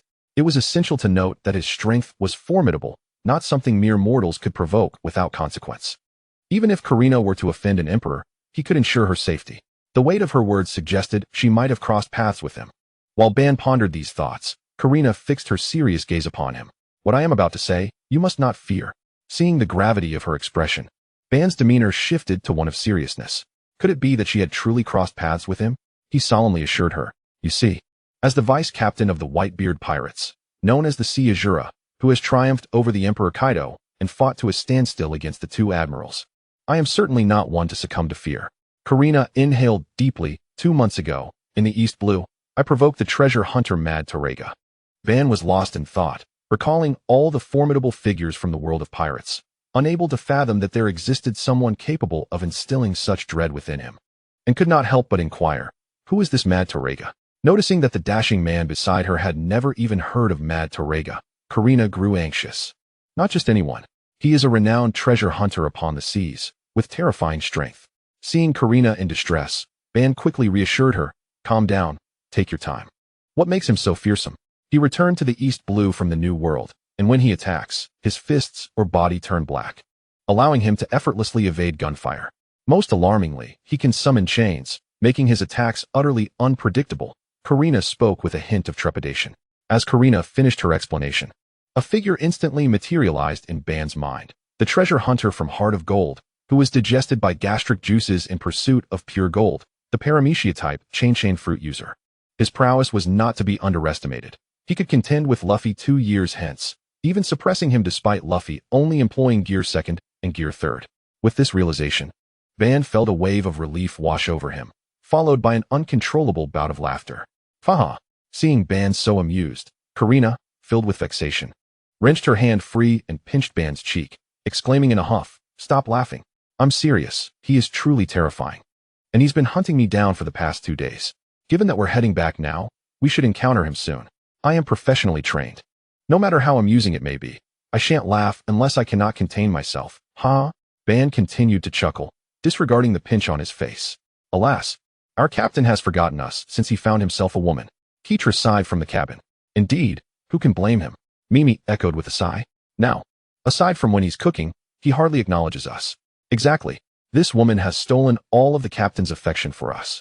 Xiangpa nodded in agreement. The couple, Ban and Karina, engaged in their affectionate banter, felt a tinge of awkwardness as they overheard the complaints from behind. Meanwhile, 50 nautical miles ahead of the Uchiha Senju ship, a pirate vessel ensnared by chains surged forth at breakneck speed. Captain, are we sure we aren't off course? It's been 2 months, and with all that treasure she's carrying, how could we not have caught up to her? A voice emerged from the deck. Humph, that woman is quite clever. She has undoubtedly concealed those treasures in a place unknown to us. Without the burden of treasure, she can sail swiftly, Mad Tortuga stated with conviction. At that moment, a sudden scream erupted from the deck as a man appeared, only to find his brother being stepped on by a drunken woman's stiletto heel. Upon recognizing what she had stepped on, Naomi Delasica's eyes flickered with disdain. Ugh, Psycho P? How many times must I tell you not to use your fruit abilities in front of comrades? Now look what you've done, injured yourself. You're already small. Now you might as well be useless. Captain, we've spotted the target. We've spotted the target. At that moment, a pirate atop the lookout tower shouted. Huh. I knew she couldn't outrun us. Let's pursue her directly. She dares to steal my treasure, and I will smash her into a pulp piece by piece. Mad Torrega laughed heartily, yet his eyes brimmed with murderous intent. Mad Torrega was a mad treasure seeker, one who would forsake his life for the sake of riches. Now that someone dared to steal his treasure, he could hardly contain himself. Here they come, Mad Torrega. At the bow of the Senju ship. Karina too noticed the rapidly approaching chain ship. Rest assured, I have a fair idea of who that Mad Torrega is. He is merely a second-rate scoundrel who fled the New World back to the East Blue. He is hardly a match for me. Ban slowly rose, ruffling Karina's purple hair. Once we deal with them, you shall become my wife. Karina looked at him incredulously. At a time like this, you're still thinking about marriage. His chain abilities are genuinely formidable, and he has a crew of his own. Before Karina could finish, a massive chain flew in from the distance, coiling around the mast of the Senju ship, and then a figure catapulted over. Simultaneously, an arrogant voice echoed from across. Miss Karina, you have made it quite difficult for me to find you, stealing my treasure and thinking you could escape. Huh, wait, I think I've got the wrong person. I'll take my leave now, my apologies. Mad Torrega, upon arriving at the Senju ship, had not even completed his grandiose introduction before spotting the intimate duo. Immediately retracting his words and claiming a case of mistaken identity. As he retreated, he inwardly cursed. Damn it, this woman truly knows how to attract men. Even this big shot is under her spell. Hold on. Before Mad Torrega could escape, Ban called out to him. Seeing him halt, Ban regarded the disheveled middle-aged man with a knowing smile. I heard my future wife mention that you have been pursuing her for 2 months over a mere treasure? Is that true? Mad Torrega, with a sorrowful expression, forced a smile. I assure you, it's all a misunderstanding. Do you believe me? Ban nodded. Ah, my dear fellow. I do believe you. However, alas, for the sake of my lifelong happiness, I must impose upon you a slight concession. Mad Torrega's expression darkened. It seems you are unwilling to let me go? As the words left his mouth, Mad Torrega's body was enveloped in armament hockey, and the chains coiled around his fists like living serpents. Do not underestimate me. Even if you can best an emperor, what of it? Since you refuse to let me go, we shall perish together. Captain, we are here. At that moment, Mad Torrega's 2 subordinates and hundreds of lackeys arrived. Seeing the overwhelming numbers, Karina, who had never witnessed a true strongman battle, felt a wave of anxiety wash over her. Ban, there are too many of them. What should we do now? Do not fret. Relax, Ban consoled, ruffling Karina's hair. He turned to Yuan. Take your sister-in-law to the back to watch. Seeing that Uchiha Ban regarded him with utter disdain, Mad Torrega launched a fist aimed at Ban's head. Just as the punch was about to connect, Mad Torrega suddenly caught sight of a crimson flash and fell into a stupor. Kaleidoscope Sharingan. Mad Torrega's mind blanked. The armament hockey that enveloped him receded like a tide. His gaze became hollow and vacant, as if he were a marionette devoid of a soul. Captain, what is wrong? Mad Torrega's subordinates, newly aboard the Senju ship, were bewildered by their captain's sudden immobility and called out in confusion. However, amidst their cries, Mad Torrega slowly turned around. His expression remained blank, but those vacant eyes fixated upon his subordinate Psycho P. Captain? Psycho P felt a chill run down his spine under the weight of that eerie gaze and instinctively took a step back. My treasure, all of it is mine. Who dares to steal from me? Mad Torrega murmured in a dispassionate, indistinct tone. In the illusionary realm, the Psycho P he now beheld was no longer his subordinate, but a pirate contending with him for treasure. Release my treasure. Mad Torrega suddenly erupted with a beastly roar. His right arm instantly ensnared by an overwhelming aura, delivering a punch to Psycho P with astonishing speed and force. Terrified, Psycho P cried out desperately, Captain, it's me, Psycho P. But the distance was too close, and he had not anticipated that the captain would suddenly turn on him with lethal intent. Thud, thud, thud, his fists, enveloped in armament hockey, rained down upon Psycho P's chest like a torrential downpour.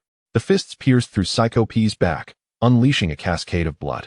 Psycho P's eyes widened in disbelief as he stared at the fist that had penetrated his chest, then glanced at the captain, whose face twisted with madness and an insatiable thirst for blood.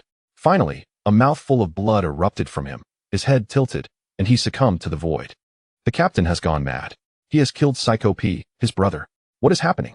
This sudden turn of events left all members of the Tolega Pirates in shock, plunging the deck into chaos and panic. How dare you compete with me for treasure? You shall all perish. Mad Tolega slowly withdrew his fist, and Psycho P's lifeless body crumpled into a pool of blood. He turned his rigid neck, his hollow yet kaleidoscopic eyes fixating on another officer, Nami Delasicu, along with the other crew members. In his illusionary realm, these subordinates transformed into grotesque foes, frantically seizing his treasure. Release my treasure, he howled once more, swinging his bloodied fist toward the nearest Nami. You bastard. Tolega, snap out of it. Nami, startled into a semblance of sobriety, hastily drew her bow, preparing to shoot. Yet, the frenzied Mad Tolega unleashed his full strength, and being too close, she had no time to fire, only able to awkwardly evade his onslaught. Block the captain. He is under control. His eyes are just like that man's. Attack Uchiha Madara.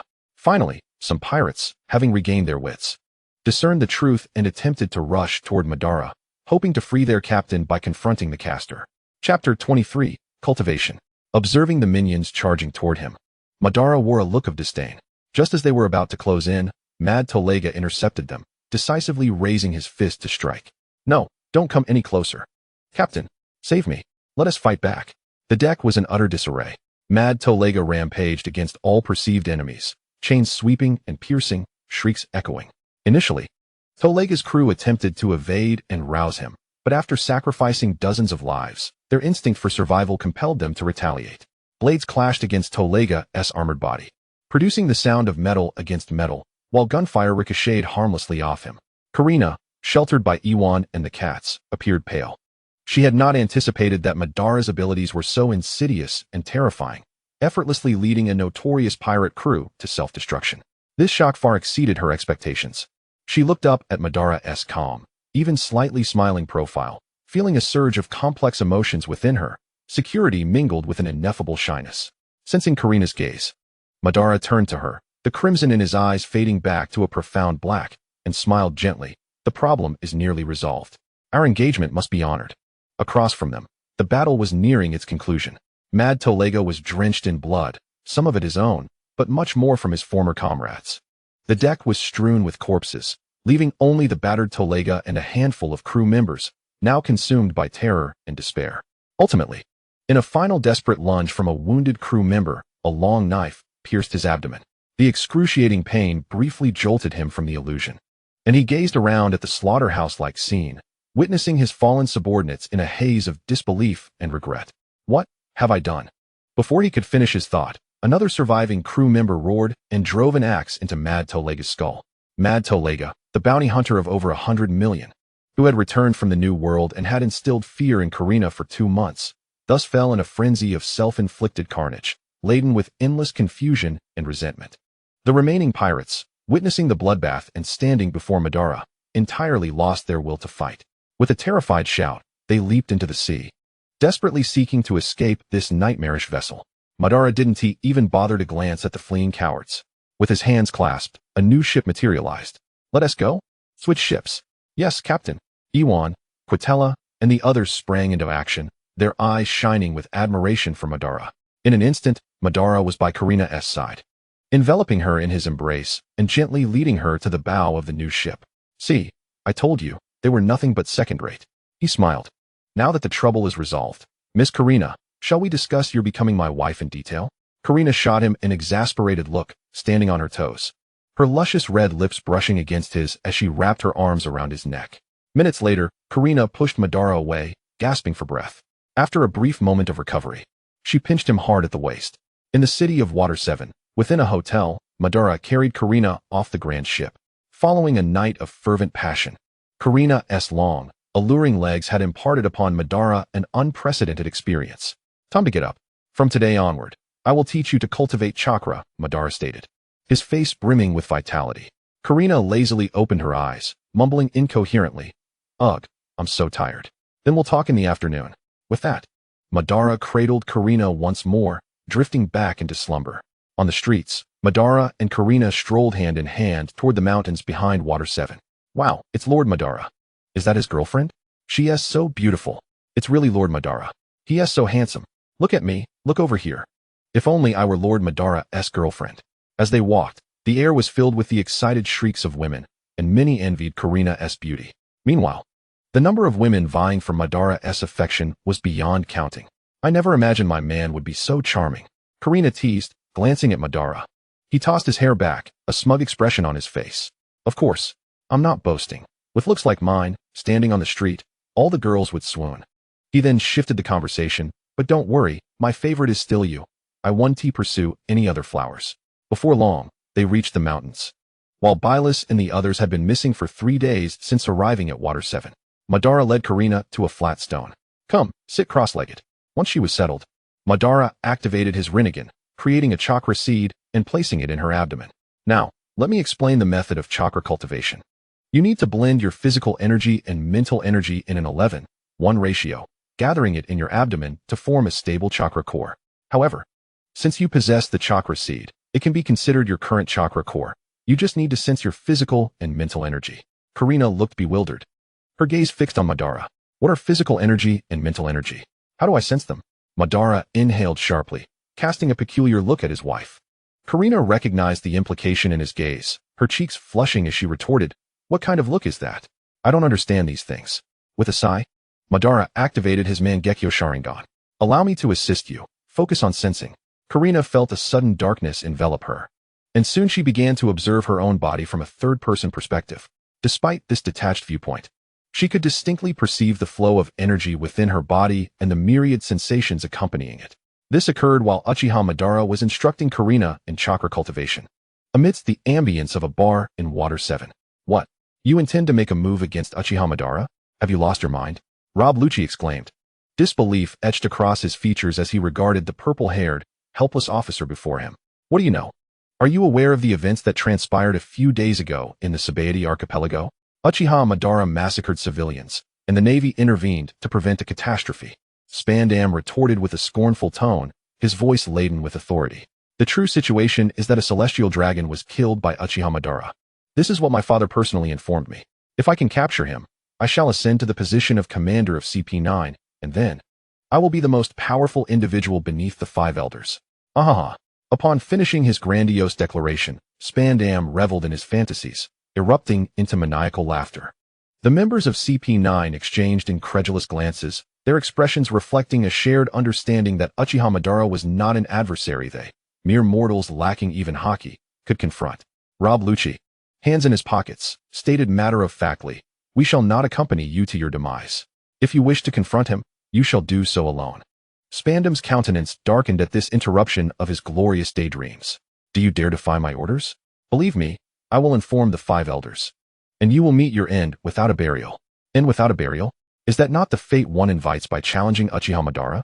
Better to be executed back in Mariewa than to be beaten to death by him," Lucci countered, his expression equally grim. Spandam's face turned ashen with rage as he slammed his palm on the table and stood abruptly, trembling with indignation as he pointed a shaking finger at Lucci. "How dare you speak to me in such a manner? I am your direct superior." Lucci regarded him coldly, his gaze sharp as a blade beneath the brim of his hat. "Precisely because you are our superior, we cannot stand idly by and watch you march to your demise. What do you understand? If we capture Uchiha Madara, we will attain unparalleled glory." Spandam shrieked in a fit of hysteria. Khalifa adjusted her glasses, calmly analyzing the situation. Based on intelligence, Uchiha Madara's strength far exceeds that of typical admirals and the 4 emperors. We cannot even wield haki. How could we possibly stand against him? "Silence. You worthless fools." Spandam interrupted her harshly. Bruno, who had been silently polishing a glass, finally spoke up. "Sir, if you insist on proceeding with this operation, you should at least request support from the 5 elders. It is impossible for us at CP9 to accomplish this alone." Spandam vehemently rejected the suggestion. "No. This matter must be accomplished by my own hand. I want everyone to know that Spandam relies on his true capabilities." Lucci exchanged glances with the other CP9 members, all conveying the same thought. Their foolish superior had completely lost his mind. "Very well." Lucci suddenly altered his demeanor, speaking in a calm tone. "Since you insist, we will execute the orders." Spandam's face lit up with joy. "Now that is more like it. Rest assured, once this is accomplished, you will not be overlooked." After Spandam departed, Khalifa quietly approached Lucci. "Are you truly intending to indulge his madness?" Lucci's eyes glinted with a cold light. "Of course not. However, if we openly defy him, he will undoubtedly retaliate using his authority. It is wiser to feign compliance for now and act when we truly confront Uchiha Madara. Califa shook her head in resignation. Have you forgotten? Uchiha Madara is accompanied by 12 formidable creatures, akin to hairless cats. With our numbers, we would scarcely stand a chance against his pets. The expressions of all present shifted dramatically. Indeed, we are likely no match for even his pets. How could we have overlooked such a critical detail? We must consult that fool Spandam again. We cannot take action, Lucci suggested. Califa shook her head. No. This fool is determined, and we cannot alter his course. Califa tossed her hair back, her gaze glimmering beneath her glasses. I have observed that Uchiha Madara holds a particular interest in a certain woman residing in the hotel beneath the Ice City Mayor's building. Bruno, why don't you abduct that woman? You possess fruit abilities, so you need not fear capture. Califa's suggestion plunged the room into a brief silence. Abducting someone of Uchiha Madara's interest? That sounded akin to playing with fire, or rather, igniting an entire powder keg and standing atop it. Rob Lucci frowned deeply, promptly rejecting the idea. No, the risks are far too great. Whether we succeed or fail, it will enrage Uchiha Madara, and the consequences are beyond our capacity to bear. Califa coolly countered, yet it appears we have no better option to thwart Spandam's reckless plans. If we can control that woman, it may afford us some leverage in negotiations, at the very least allowing us to avoid direct confrontation. Bruno set down his glass, his voice low and resonant. My abilities enable me to enter undetected. If it is merely to extract her, it is theoretically feasible. Just as the CP9 members hesitated, debating whether to pursue this high-risk alternative. A calm yet chilling voice echoed ominously through the bar. Oh, are you plotting to kidnap our sister-in-law? The entirety of CP9 froze, their hairs standing on end, akin to startled rabbits, as they abruptly sprang into combat stances, scanning the room for the source of the voice. They had entirely failed to notice an intruder. From the shadows in the corner of the room, 12 imposing figures, each standing 2 meters tall, gradually emerged. They crossed their arms over their chests, leaning against the wall, their tails flicking against the floor, their eyes glimmering with an icy light, as though surveying a gathering of corpses. An overwhelming chill swept through the hearts of all CP9 members, draining the color from their faces. When had they arrived? How much had they overheard? Spandam's reckless plans were one matter, but being overheard discussing the kidnapping of their sister-in-law was an entirely different beast. Uchiha Madara's pet's Lucci's voice came out dry, his body taut with tension. The creature perched on his shoulder, Hadley, trembled in fear. The CP members exchanged glances, then bolted in different directions, attempting to flee. Earth-style, Earth prison. As the CP9 members neared the exit of the tavern, a semicircular earthen wall enveloped the entire establishment. Pointing gun, Rob Lucci did not slow his pace, launching an attack against the earthen wall with both hands. Boom. A resounding crash echoed from within the wall as Lucci was sent flying backward, crashing heavily to the ground. The others met a similar fate, launched away by the tremendous recoil from striking the earthen prison. Fools. The earth prison is infused with chakra. Even lacking haki, you think to break it? A figure watched with amusement as the dirt-streaked members of CP9 struggled. The most powerful among them, Beerus, stepped forward, his azure dragon scales shimmering as his claws transformed into dragon talons, crackling with electric energy. His gaze swept over each CP9 member before finally settling on Califa, who had suggested the abduction. Foolish woman, how dare you set your sights on our sister-in-law? Wait, this is a misunderstanding. Califa attempted to explain, but under his chilling gaze, she found it difficult to breathe. Beerus had no intention of hearing her out. Thunderblade. The speed approached that of the flying thunder god technique. A swift flash darting among the group. Aside from Bruno, who instinctively attempted to escape through the door created by his door fruit's spatial properties, the rest of the individuals, including Rob Lucci, were rendered utterly immobile, their eyes vacant and dazed, standing rigidly in place. A gaping, fist-sized wound appeared in their chests, allowing one to glimpse the scene beyond. Meanwhile, Bruno's hand had scarcely grazed the air door when a frigid dragon's claw, akin to an iron vice, seized him by the nape of his neck. Too slow. I even afforded you time to flee, yet you remained trapped, Beerus taunted with a sneer. With a sickening crack, Bruno's neck was effortlessly snapped, the terror in his eyes crystallizing into a frozen stare as his body slumped to the ground. The air door he had just opened dissipating in an instant. Beerus discarded Bruno's corpse as one might toss aside refuse, his gaze sweeping once more over the CP9 members, who, though standing upright, had lost all self-awareness, resembling lifeless statues. A bunch of worthless fools, daring to lay hands on the big sister with such feeble strength, Beerus scoffed, wiping the blood from his scales. Let us depart. We leave this place, proclaimed Ewan, the eldest sister, as the 12 hairless cats exited the tavern, leaving behind a tableau of gradually cooling corpses. Shortly thereafter, Spandam, eager and prepared with his so-called capture plan, returned to the tavern, ready to lead his CP9 subordinates into action. Upon pushing open the door, he was met with the sight of Bruno's lifeless body sprawled on the ground, and the immobile figures of Rob Lucci and his companions, their bodies rigid and marked by a massive gash in their chests. Hey, what are you all doing? Are you trying to scare me? Spandam shouted in discontent, shoving Lucci aside. Lucci toppled over, crashing heavily onto the blood-soaked floor, splattering crimson droplets. It was only then that Spandam sensed something amiss. Frantically inspecting each individual, he discovered they were all lifeless. Spandam screamed in sheer terror, scrambling out of the bar in a panic. His grand ambitions, the coveted position of CP0 commander he had dreamed of, along with the formidable intelligence agency CP9, had been utterly and silently annihilated, his forces vanquished before they could even engage. Spandam hastily returned to his stronghold, retrieving his father's transponder snail to make an urgent call. Father, save me. My subordinates have all been slaughtered by Uchiha Madara. He certainly won't spare me. Before he could finish speaking, Spandam's frantic cries erupted over the line. After a moment of silence, his father's voice, laced with disappointment, inquired, "You fool. Did you provoke him?" Trembling, Spandam stammered, "I just wanted to take down Uchiha Madara to earn favor with the world government." Before he could complete his sentence, his father's furious reprimand thundered through the receiver. "Foolish. The 5 elders issued a directive just days ago forbidding any provocation of Uchiha Madara. And you dare to defy it today? Since your subordinates are dead, this mission ends here. Immediately change your appearance and take the sea train out of Water 7. Hearing his father's orders, Spandam hesitated. He had toiled for years in this place for this very mission, and upon its completion, he would ascend to the rank of CP5 commander. To give up just like this. His father, indifferent to his son's plight, dismissed him. After all, there was little concern for a mere son. If you wish to die, so be it. If you want to leave, you best do so now. If you seek death, remain where you are. With that, he hung up, disdainful of his son's foolishness, unwilling to waste another word that might lower his own intelligence. Staring at the disconnected phone, Spandam's expression was one of bitter resentment. He altered his appearance and stealthily made his way towards the sea train station. In the mountains, Karina was flushed and breathless, her body drenched in sweat. "Hurry, it's almost out. Speed up," Ban urged, excitement written all over his face as he grasped Karina's hands. I can't keep going. Please, stop," Karina murmured, her eyes glazing over. The pair continued their vigorous exertions.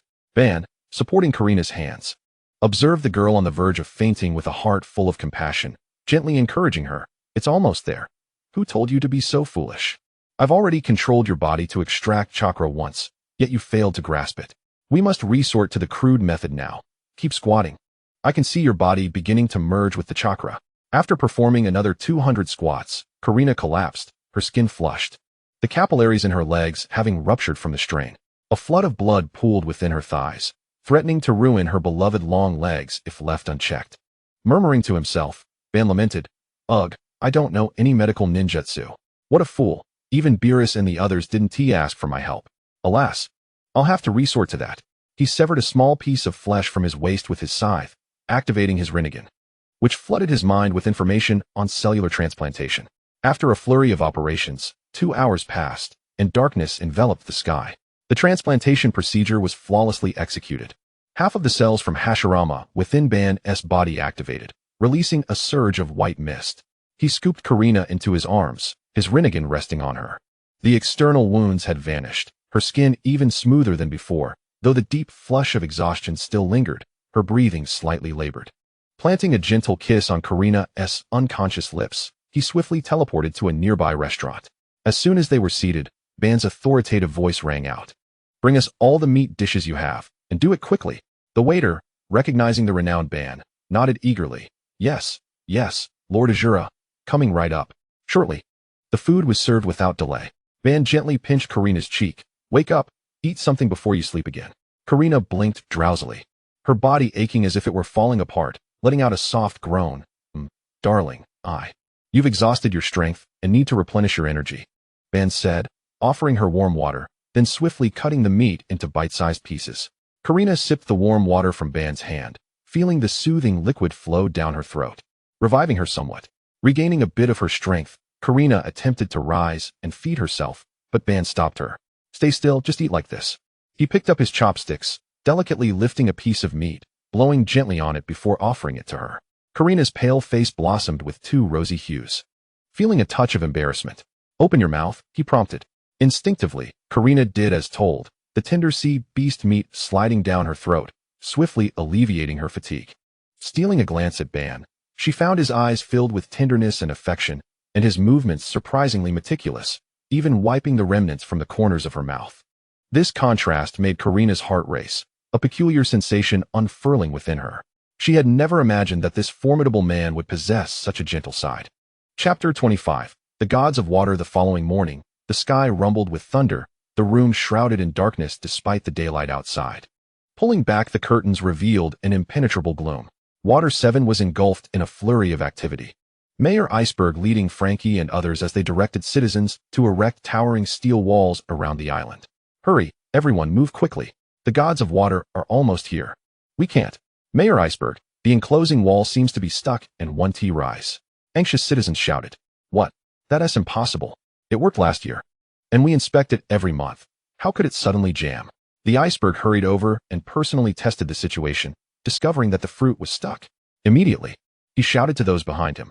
Frankie, Barry, Lulu, Falston, and Kurigane, quickly inspect all the surrounding wall gears. Speed is of the essence. Understood. The others, not daring to delay, gathered their respective shipyard personnel, dispersing to identify the source of the problem. Inside the hotel room, Ban experienced a terrifying nightmare. He dreamt that he was suspended from a tree by Karina, entangled in vines that incessantly drained his strength. Startled, Ban abruptly opened his eyes, filled with terror. Sweat beading on his forehead as he gasped for air. After a moment of realization, Ban suddenly sensed something was amiss. His body was immobilized. As he released his observation haki, his expression darkened.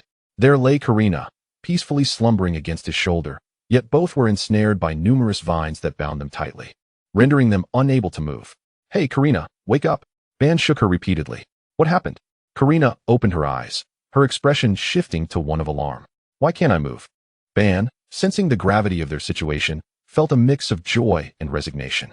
We're bound by these vines. It's likely your subconscious control. Try to loosen them. Control? How is that possible? I had no idea I possessed such an ability. Karina shook her head vehemently. Ban recounted the events of the previous afternoon. Karina's eyes sparkled with realization. So, I'm currently utilizing this would release bloodline limit you mentioned? Precisely. Give it a try and see if you can free us. With unwavering focus, Karina channeled her chakra, attempting to manipulate the vines that bound them. A rustling sound echoed as the vines gradually retracted, ultimately vanishing from the room. Husband. I did it. I'm amazing. Karina exclaimed excitedly, only to be interrupted by Ban. Time to rise. We must leave.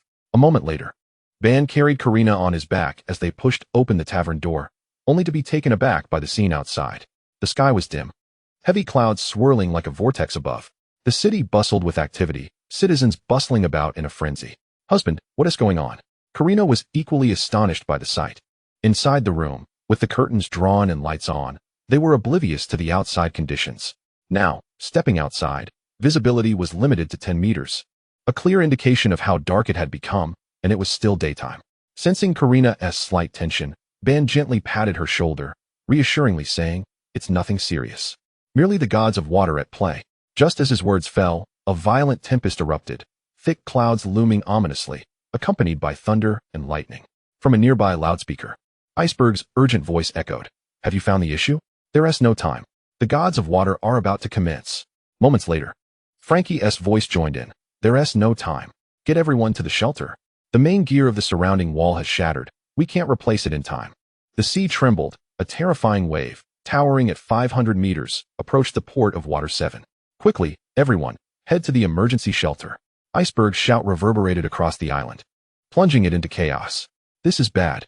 If the gods of water breach the island, all my life's savings will be lost. It would be better to die instead.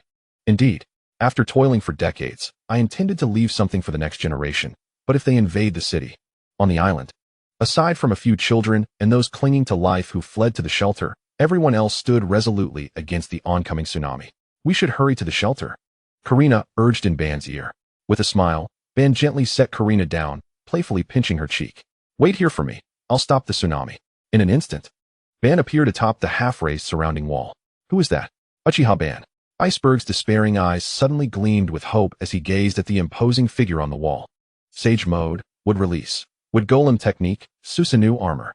Ban activated his Mangekyo Sharingan, bringing his hands together as a black mask materialized, and beneath him, a wooden giant rose to match the height of the tsunami, enveloped in a blue Susanoo. Sage art, Susanoo flame dance. Ban's voice echoed amidst the thunder and raging winds. The wooden giant's 4 arms wielded the immense chakra blade of Susanoo, striking down at the tsunami. Flash. Ban's Mangekyo Sharingan focused intensely, locking onto the crest of the roaring wave. Boom. For arcs of blade light erupted forth, expanding and intertwining to form colossal sword chi that tore through the dim sky. Crashing into the towering wave. Swoosh. The sword chi effortlessly cleaved a massive gash through the heart of the tsunami. The wave, following the breach, surged to either side of the island, completely bypassing Water 7. Silence fell over Water 7. The once despondent citizens now staring in awe at the towering blue giant and the figure with flowing black hair above. The shock of surviving death rendered them temporarily speechless. Did it succeed? Super, the powerful young man truly is remarkable. The mayor of Iceberg exhaled deeply, nearly collapsing, supported only by Kirigane. He gazed at Ban's back, filled with shock and gratitude. Water 7 is saved, thanks to you. At the hotel entrance, Karina covered her mouth with her hand, her beautiful eyes wide open, her heart racing. She knew Ban was strong, but she had never imagined he could single-handedly combat a natural disaster. Ban's Mangekyo Sharingan gradually faded, and the sage mask along with the colossal wooden giant and Susanoo dissipated. In an instant, he returned to the hotel entrance, standing beside Karina, taking her hand with a smile. It's resolved. Finally regaining her composure, Karina leaped into his arms, tightly embracing him, her voice quivering with excitement. Husband, you're incredible. Ban chuckled softly, patting her back. I told you it was no big deal. At that moment, Iceberg and Frankie rushed over, excitement evident in their demeanor. Iceberg extended his hand fervently. Mr. Uchiha Ban, we are eternally grateful. You have saved Water 7. This debt of gratitude will never be forgotten by our citizens. Ban casually shook his hand. Just doing my part. Has the gear issue been resolved? Thanks to you holding back the tsunami, we had ample time. Frankie interjected, striking a signature pose. We're heading to replace the main gear now. Super repair. With the crisis averted, the city erupted into deafening cheers. The name Uchiha Ban ringing out amidst a chorus of joy and admiration for the strong. Ban, indifferent to the commotion, leaned down to Karina in his embrace. The excitement has passed. Let us go. Karina smiled sweetly, linking her arm with his. Yes. On a deserted island, Ban addressed Karina. You must prepare yourself. Now that you have awakened would release, I will commence your rigorous training to ensure your self-defense capabilities. After leaving Water 7, Ban allowed Beerus and the other 12 cats to roam freely at sea, ensuring they wouldn't intrude on his private moments with Karina. Before their departure, he crafted a summoning scroll, sealing the paw prints of all 12 cats. Thus, only Uchiha Ban and Karina remained together, accompanied by Beerus and the 12 cats. Let us head to the forest and train in wood release. Ban cast a glance at Karina, their hands intertwined, as he led her into the depths of the jungle. Time flowed swiftly, and in the blink of an eye, 2 months had elapsed. Within the forest, a woman stood poised against a hefty feline adversary. Meow. Earth release, earth flow river. The rotund cat formed seals with its paws and pressed down upon the ground, transforming the earth beneath Karina's feet into a torrent of mud and stones, surging toward her. Wood release, wood pillar wall. Yet, not a trace of fear marred Karina's visage. With her palms pressed together in serene composure, she uttered incantations, conjuring a semicircular wooden barrier that materialized before her, successfully intercepting the onslaught of the mudslide. Chapter 26, The Bull-Headed Pirate Crew. In the instant that Karina erected the wooden wall to shield herself from the debris, she summoned her chakra once more. Wood release, wood spike technique. Countless wooden spikes erupted forth like bullets, relentlessly shooting toward the hefty cat across from her. Earth release, earth wall. The feline leapt backward while forming seals, managing to evade a portion of the wooden spikes, and raised a wall of earth to deflect the remaining projectiles. What the hefty cat failed to anticipate was Karina's unscrupulousness. As soon as the earthen wall emerged, 2 vines sprang forth from the ground, ensnaring its body. Wood release, tree binding, eternal burial. Before it could react, the hefty cat found itself abruptly bound to a massive tree, which began to sink deeper into the earth. Meow? Big sister, I surrender. The cat cried out in panic. Upon hearing the declaration of surrender, Karina ceased her chakra flow, and the great tree halted its descent. Meow meow. Truly, big sister, your strength has advanced at an astonishing rate. I am in awe. The released cat, Xiangpa, approached Karina with a grin, showering her with flattery. Karina, however, was not swayed by such empty compliments. She huffed, annoyance clear in her tone. Humph, you've been holding back. Ban told me that my current strength is no more than that of a Navy captain, while you are among the elite of the Navy. Each time I call upon you for practice, you all hold back. We can't truly spar.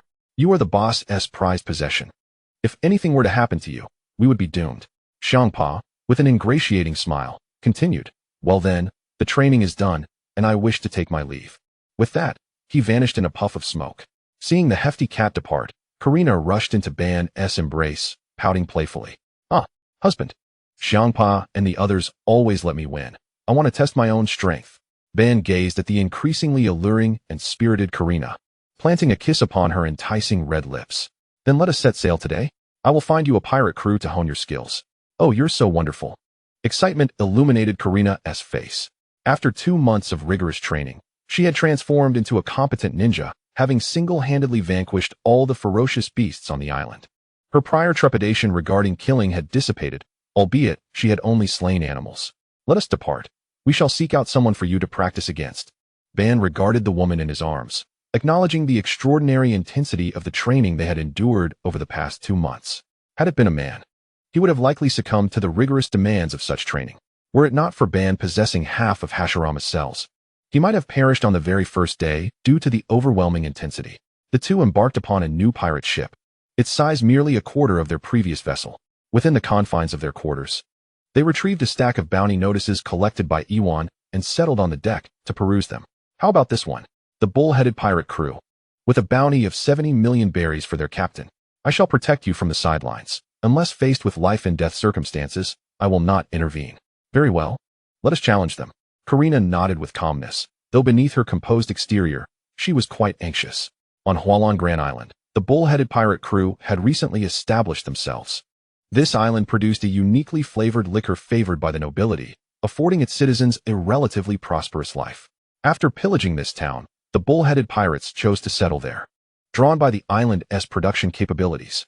During the raid, their captain, Yuzum, had taken a particular liking to 5 beautiful maidens from the town, which greatly thrilled the ever-lecherous Yuzum.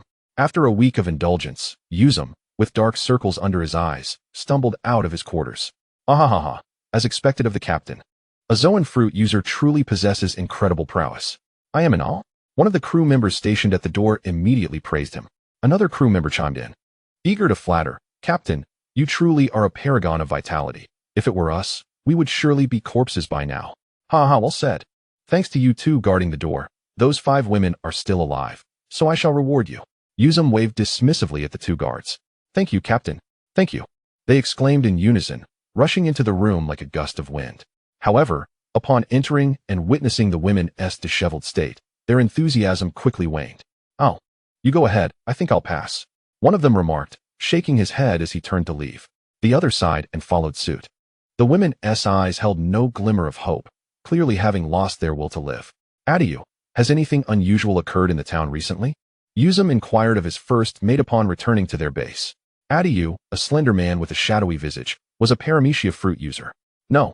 All the townsfolk are under our watch as they produce the liquor. We are merely awaiting the opportunity to sell it for berries. As he spoke, Adiu's gaze drifted toward the sea beyond the island. However, my fruit abilities have been hinting at danger for the past few days, and the premonitions grow stronger by the day. Don't overthink it. An island like this, we would never have discovered had we not stumbled upon it.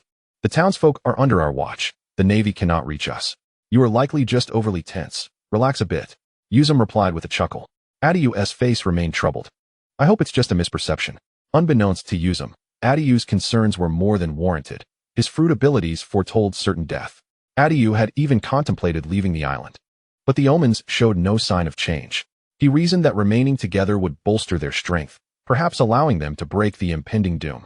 Noticing Adiu's continued frown, Yuzum clapped a reassuring hand on his shoulder. Worry not. Your captain possesses formidable strength. Huh, you are quite confident. Just then, a laugh echoed, causing Yuzum to tense up and shout toward the source of the sound. Who goes there?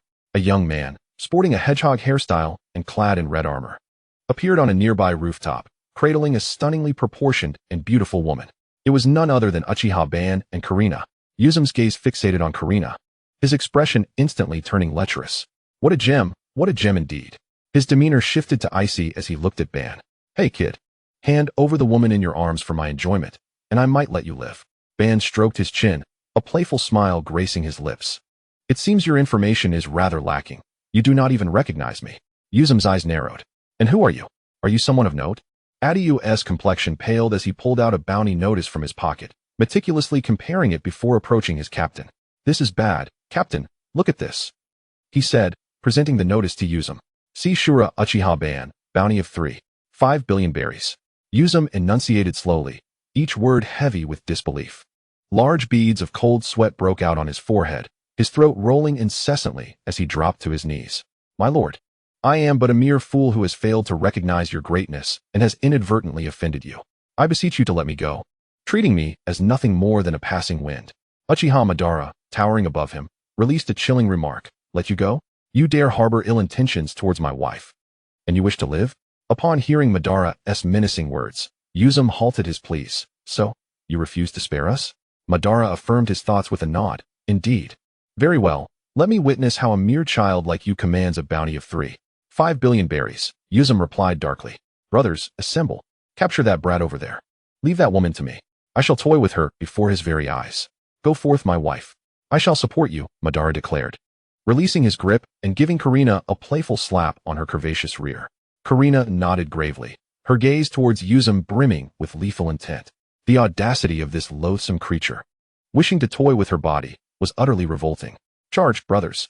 Capture them, and the bounty is 10 million berries.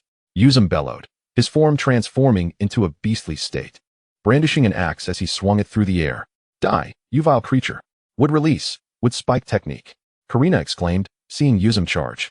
With a clap of her hands, dozens of wooden spears shot forth. Yuzum raised his axe to block the oncoming spikes, but was met with an overwhelming force that sent him flying several meters. Damn it. Controlling wood. A nature-type user, huh? Yuzum grimaced, shaking his numb arm, his tone turning grave.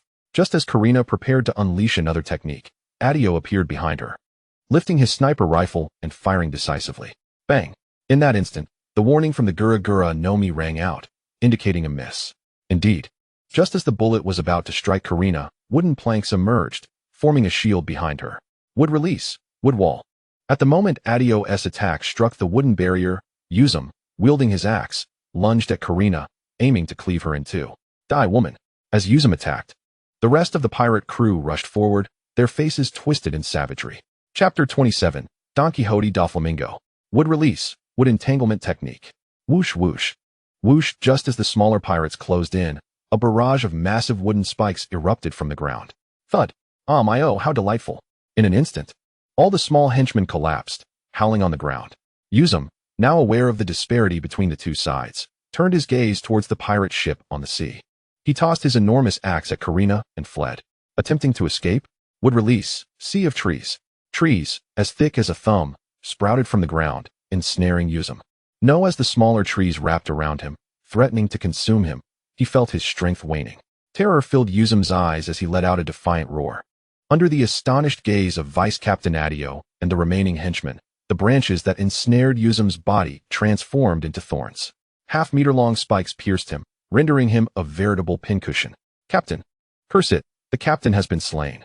The nearby crew members screamed in horror upon witnessing the scene. Rustling sounds echoed as the crew, distracted by their captain's demise, were swiftly ensnared by the approaching vines. Damn it, I'm bound to. Help! I don't want to die. By the time the pirates regained their senses, the vines had already entangled them all. Filthy wretches, may you join your captain in hell.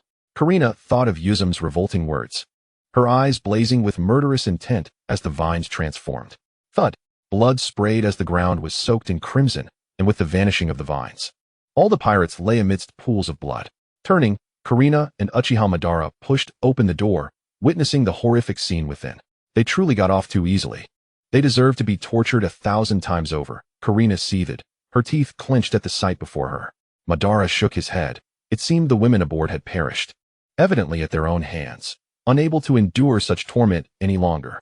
In the town, the elderly mayor approached them, leaning on his cane, trembling as he expressed his gratitude.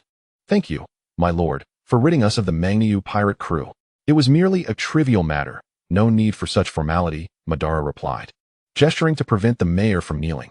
"You have no idea how those beasts have plundered our wealth since their arrival, leaving us with barely a meal every 2 days.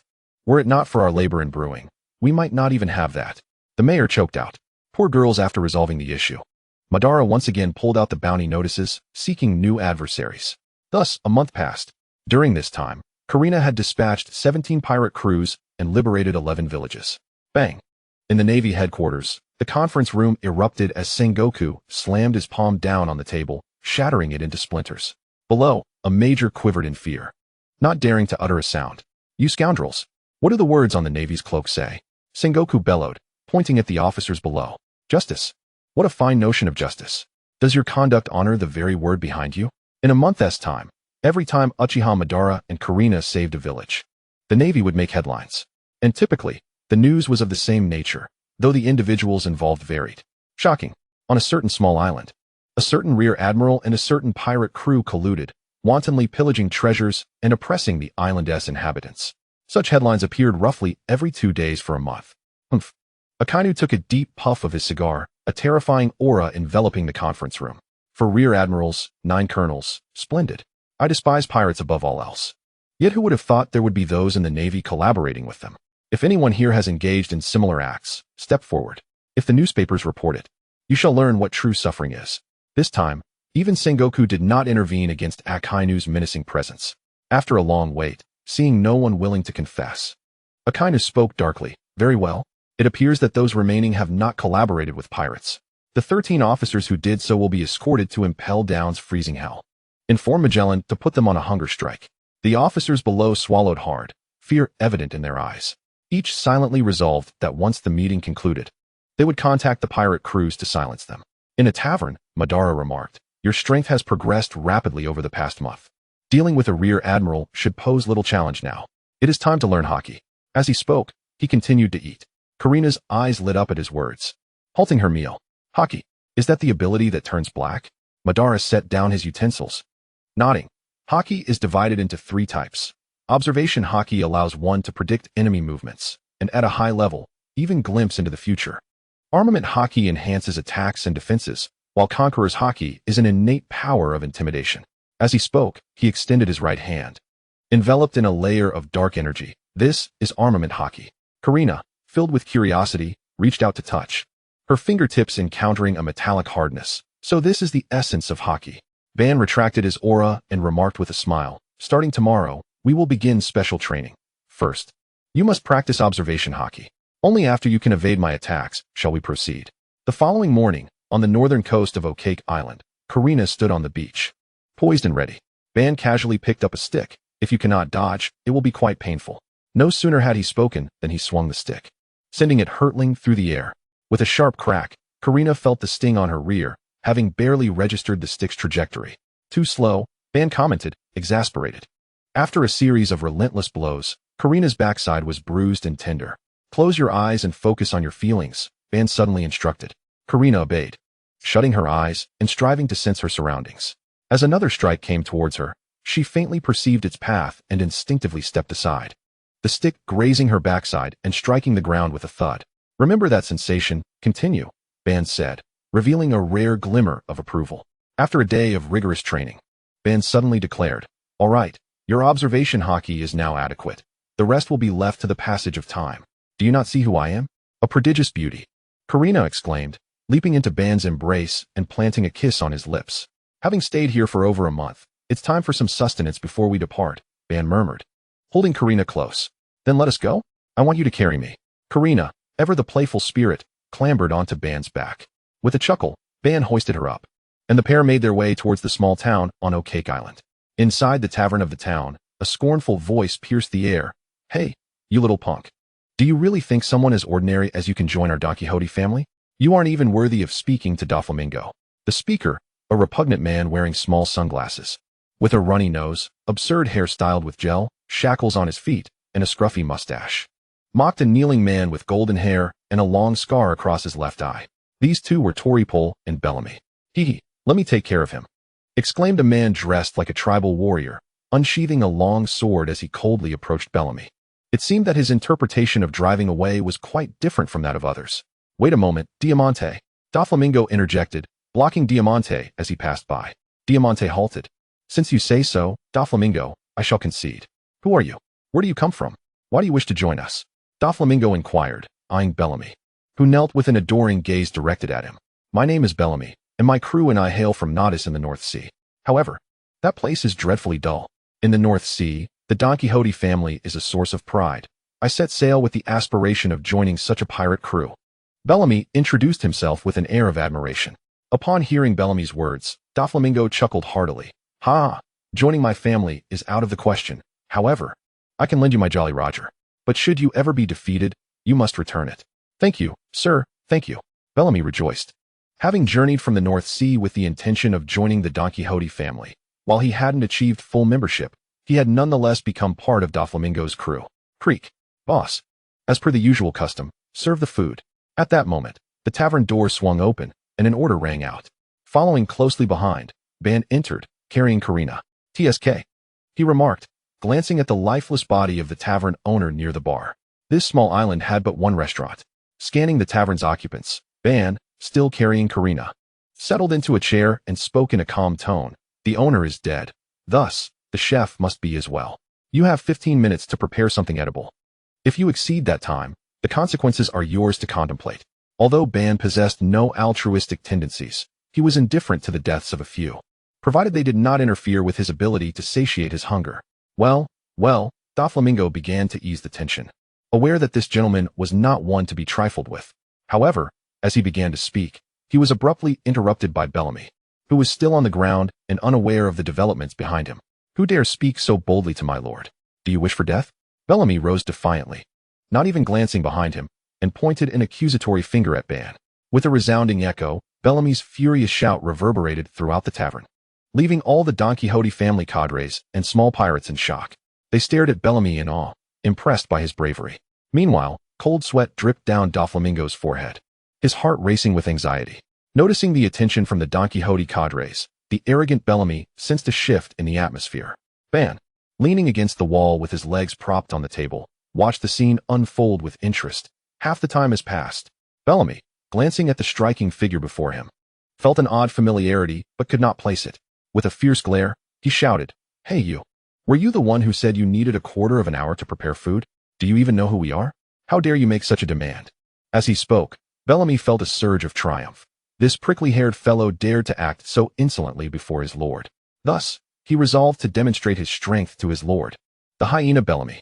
Oh, indeed, that was I who made that statement. What of it? Do you have any objections? Ban raised an eyebrow, a smirk playing on his lips as he regarded the blonde Bellamy.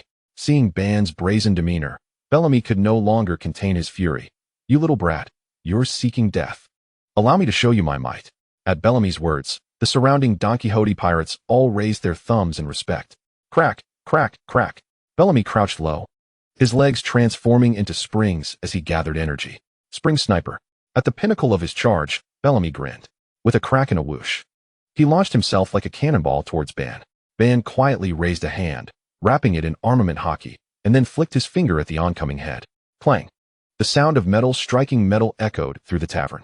Bellamy felt a sharp pain, his mind blanking as darkness enveloped him, his body crashing backward towards Doflamingo. Before Bellamy could reach Doflamingo, Diamante's sword transformed into a whip, ensnaring Bellamy and flinging him aside. TSK, is no one preparing food? Sensing the time drawing near, Ban retracted his feet from the table and slowly stood up.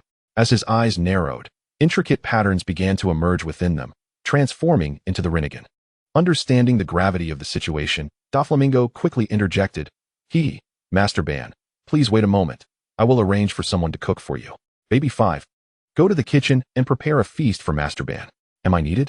Baby 5 beamed with delight, hurriedly darting towards the kitchen. Damn it, that wretched brat. Recovering from his earlier setback, Bellamy finally stood, his gaze filled with fury as he glared at Ban. Next time you decide to take action, be sure to discern whether your target is someone you can provoke. Otherwise, you may not have the opportunity to live another day. Uchiha Madara reclined once more, legs crossed, his tone frigid. However, Bellamy clearly had no intention of being grateful. I don't care who you are. Dare to injure me, and you will perish here. With a spring-like agility, Bellamy assumed a stance reminiscent of Luffy's second gear, his legs transforming into springs as he began to accumulate kinetic energy. Uchiha Madara cast a sidelong glance at Don Quixote Doflamingo, conveying a silent message. Doflamingo understood, responding with a smile. Fufufu, he is not a member of the Don Quixote family. So please, Lord Madara, feel free. What could Doflamingo say to someone so oblivious? Let it go? Whoosh, whoosh, whoosh within the room. Bellamy's figure ricocheted off the walls, accelerating with each bounce. Look at this foolish individual, daring to strike with such meager strength. Toripole sneered, his snot running and teeth bared. Given your audacity, I shall only use one technique. If you survive, I shall let you be. Uchiha Madara did not even rise, casually lifting his right hand, palm directed at the rapidly bouncing Bellamy. Shinra Tensei. As the words left his lips, a terrifying repulsive force erupted suddenly from Madara's center. Bellamy, in the midst of his high-speed movement, felt an irresistible power collide with him, leaving no time for a scream as he was flung backward like a kite severed from its string. Boom. The wall of the tavern in the direction of Shinra Tensei vanished without a trace, and Bellamy's figure rocketed through the air. Ultimately, he crashed heavily against a colossal rock on a mountaintop tens of thousands of meters away. Madara slowly retracted his right hand, his Rinnegan returning to its normal state. As he sat calmly in his chair, he made no move for a second attack. He had delivered one strike, and whether Bellamy lived or died was left to fate. The tavern fell into a profound silence, broken only by the anxious sounds of swallowing from the onlookers. Doflamingo's eyes, concealed behind his sunglasses, flickered, beads of cold sweat forming on his brow. Was this the power capable of sealing Kaido? It was astonishingly inhuman. Fufufu, truly formidable and terrifying. Doflamingo forced a smile, calling out to the kitchen, Baby 5, how much longer for the food? Almost ready. Please wait a moment longer, Lord Madara. A flustered voice responded from the kitchen, accompanied by the clattering of pots and pans. Moments later, Baby 5 emerged, carrying a massive platter filled with roasted meats, seafood, and local delicacies. Madara, your food. The girl stammered, clearly still shaken by the earlier scene. Hurry and eat, Karina. Once we finish, we must set off. We've already delayed too long. Seeing the feast laid out before him, Madara eagerly pulled Karina to begin devouring the meal. Meanwhile, in the North Sea Beerus, we have run out of funds to procure supplies. Ivankov emerged from the treasure chamber of the Uchiha Senju, his expression one of discontent. What do you expect from a bunch of cats? Moreover, these pirates are truly impoverished. After robbing a few pirate crews, we barely have enough to eat for a week. Beerus sighed in resignation. He too felt helpless. It had been 2 months since they left Boss Madara, and only they knew how difficult their lives had become. When Boss Madara was present, they had no worries. Eat, drink, and train as they pleased. It was only after they set sail themselves that they realized how challenging life could be without money. Upon departing, Madara had specifically instructed them not to rob ordinary citizens, only pirates or nobles at will. Yet, after raiding a few pirate ships, they discovered they were all destitute. After 2 months at sea, they had only managed a week of regular meals. The rest of the time, they subsisted on fish. This was a bitter experience for Beerus and the other cats, who were accustomed to gourmet feasts. Meanwhile, not far from Beerus and his companions, a lavish ship adorned with treasures, escorted by a dog-headed warship, was slowly approaching. At that moment, from the lookout on the luxurious vessel, a CP member dressed in a black suit reported to a rotund figure in an astronaut suit, whose face was riddled with pockmarks and crooked teeth. Lord Zephyrus, we have spotted a massive pirate ship to the left front. What? Quickly, bring me a cannon. I want to play the game of shooting pirates. Zephyrus bounced excitedly, appearing rather foolish. Yes, sir. Several figures in black swiftly emerged from the ship's hold, transporting a cannon along with over 100 shells. As it was a celestial dragon ship, only one cannon was mounted at the bow, meaning they had to bring out the reserve artillery for Zephyrus's amusement. You lot, adjust the cannon's direction at all times, aim at that ship, and load the shells. I shall fire, Zephyrus exclaimed, holding a torch with excitement. Yes, sir. The 2 CP members dared not dissent, crouching down to prepare for adjustments. Watch this, fire. As one CP member loaded the cannonball, Zephyrus lit the fuse. Boom. Whoosh. The cannon emitted a sharp sound as the projectile soared toward the Uchiha Senju. Boom. A burst of flames erupted, violently rocking the ship. Ha ha, we hit it. Someone, quickly load another shell. I want to sink it. Upon hitting the pirate ship, Zephyrus burst into laughter, urging his subordinates to reload. Truly remarkable, Lord Zephyrus. Your aim is unparalleled, praised one of the CP members after securing the shell. Well said.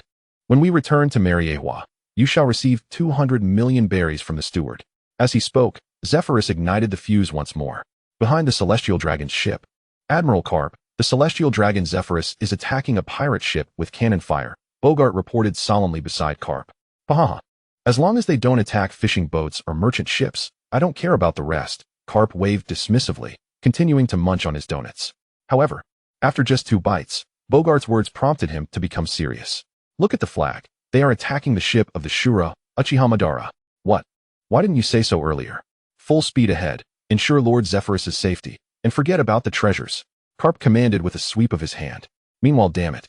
How dare their ship attack us? I shall tear it apart. Chopper exclaimed angrily as he reached the deck, preparing to leap overboard and confront them. Wait, Chopper. Don't damage the ship. Just look at how wealthy they seem. Ivankov shouted, rallying the other hairless cats to charge forward. It was a rare opportunity to encounter such a luxurious vessel. How could they not seize the chance? They were in dire need of money and had a strong craving for good food. Plus, since they were attacked first, it was merely a counterattack. Chapter 29, Carp vs. Beerus. Everyone, be alert. Enemies are approaching. Oh no, it's the pets of the sea Shura. Protect Lord Zephyrus at all costs. Move quickly and prevent them from getting close. As Beerus and his companions drew near, the CP-0 squad leader, Fujitora, recognized who they were and immediately began issuing orders. Simultaneously, Fujitora's gaze turned icy as he glared at the CP member in the lookout, his voice laced with menace. How did you fail to report? Why didn't you mention the pirate ship's flag? Once this is over, you will become a slave to the celestial dragons. The lookout's face turned pale with terror, having observed carelessly due to the protection of the naval hero. Upon sighting the thousand-handed ship, one hardly noticed the Jolly Roger. To him, the notion of formidable pirates operating in the North Sea seemed utterly implausible. This oversight, alas, may well invite catastrophic repercussions. As they drew ever closer, Ewan discerned the presence of Saint Zephyrus Verlin aboard, the distinctive attire of a celestial dragon immediately revealing the individual's identity to her. A celestial dragon, one must not hold back. Swift and decisive action is imperative, or else the arrival of an admiral would spell trouble. Water release, great cat bomb technique. Ewan, Helis, and Moscow, 3 felines united. Unleashed water release, forming a colossal, 100-meter-long cat composed of water, hurtling towards the opulent vessel. Damn it, 2 of them must team up to thwart the impending assault. Fudo Kaki commanded, charging headlong at the water cat. 6 powers, 6 king puncture. As Fudo Kaki approached to strike, he clenched his fists together before delivering a forceful blow to the air. Boom. A resounding explosion erupted as a massive shockwave collided with the great cat bomb, shattering it into a cascade of falling raindrops. Ramsey, Maid, Jean, Sampa, Regil, Sidera, and Bylus circumvented the engaged parties, advancing towards the luxury ship. Upon reaching its fore, they leapt from the sea, landing instantly on the deck. The feline claws formed seals, launching indiscriminate assaults. Fire release, great fireball. Wind release, great breakthrough. Earth release, earth spike. Devoid of the CP-0 captain's prowess, the other hairless cats resembled wolves among sheep, driving the ordinary CP forces into retreat. Protect St. Zephyrus Verlin, they shouted, intercepting the attack. As they spoke, 3 CP members took a defensive stance, crouched in a martial posture. Iron block. The ninjutsu struck true, leaving the trio with rolling eyes as they collapsed, their bodies marred by extensive burns and gaping wounds from earth spikes. Admiral Carp, the fight has begun, Bogart proclaimed from behind. Haha, you continue to approach with your soldiers. I shall take the lead. Carp's eyes sparkled with delight as he shed his navy cloak, revealing a vest beneath. With a cannonball in his right hand, he leapt with force, employing moonwalk to swiftly close the distance to the celestial dragon's ship. Meteor fist. Just as Sampa and the others prepared to unleash another ninjutsu, Carp hurled the cannonball forward. Earth release, earth prison. Boom.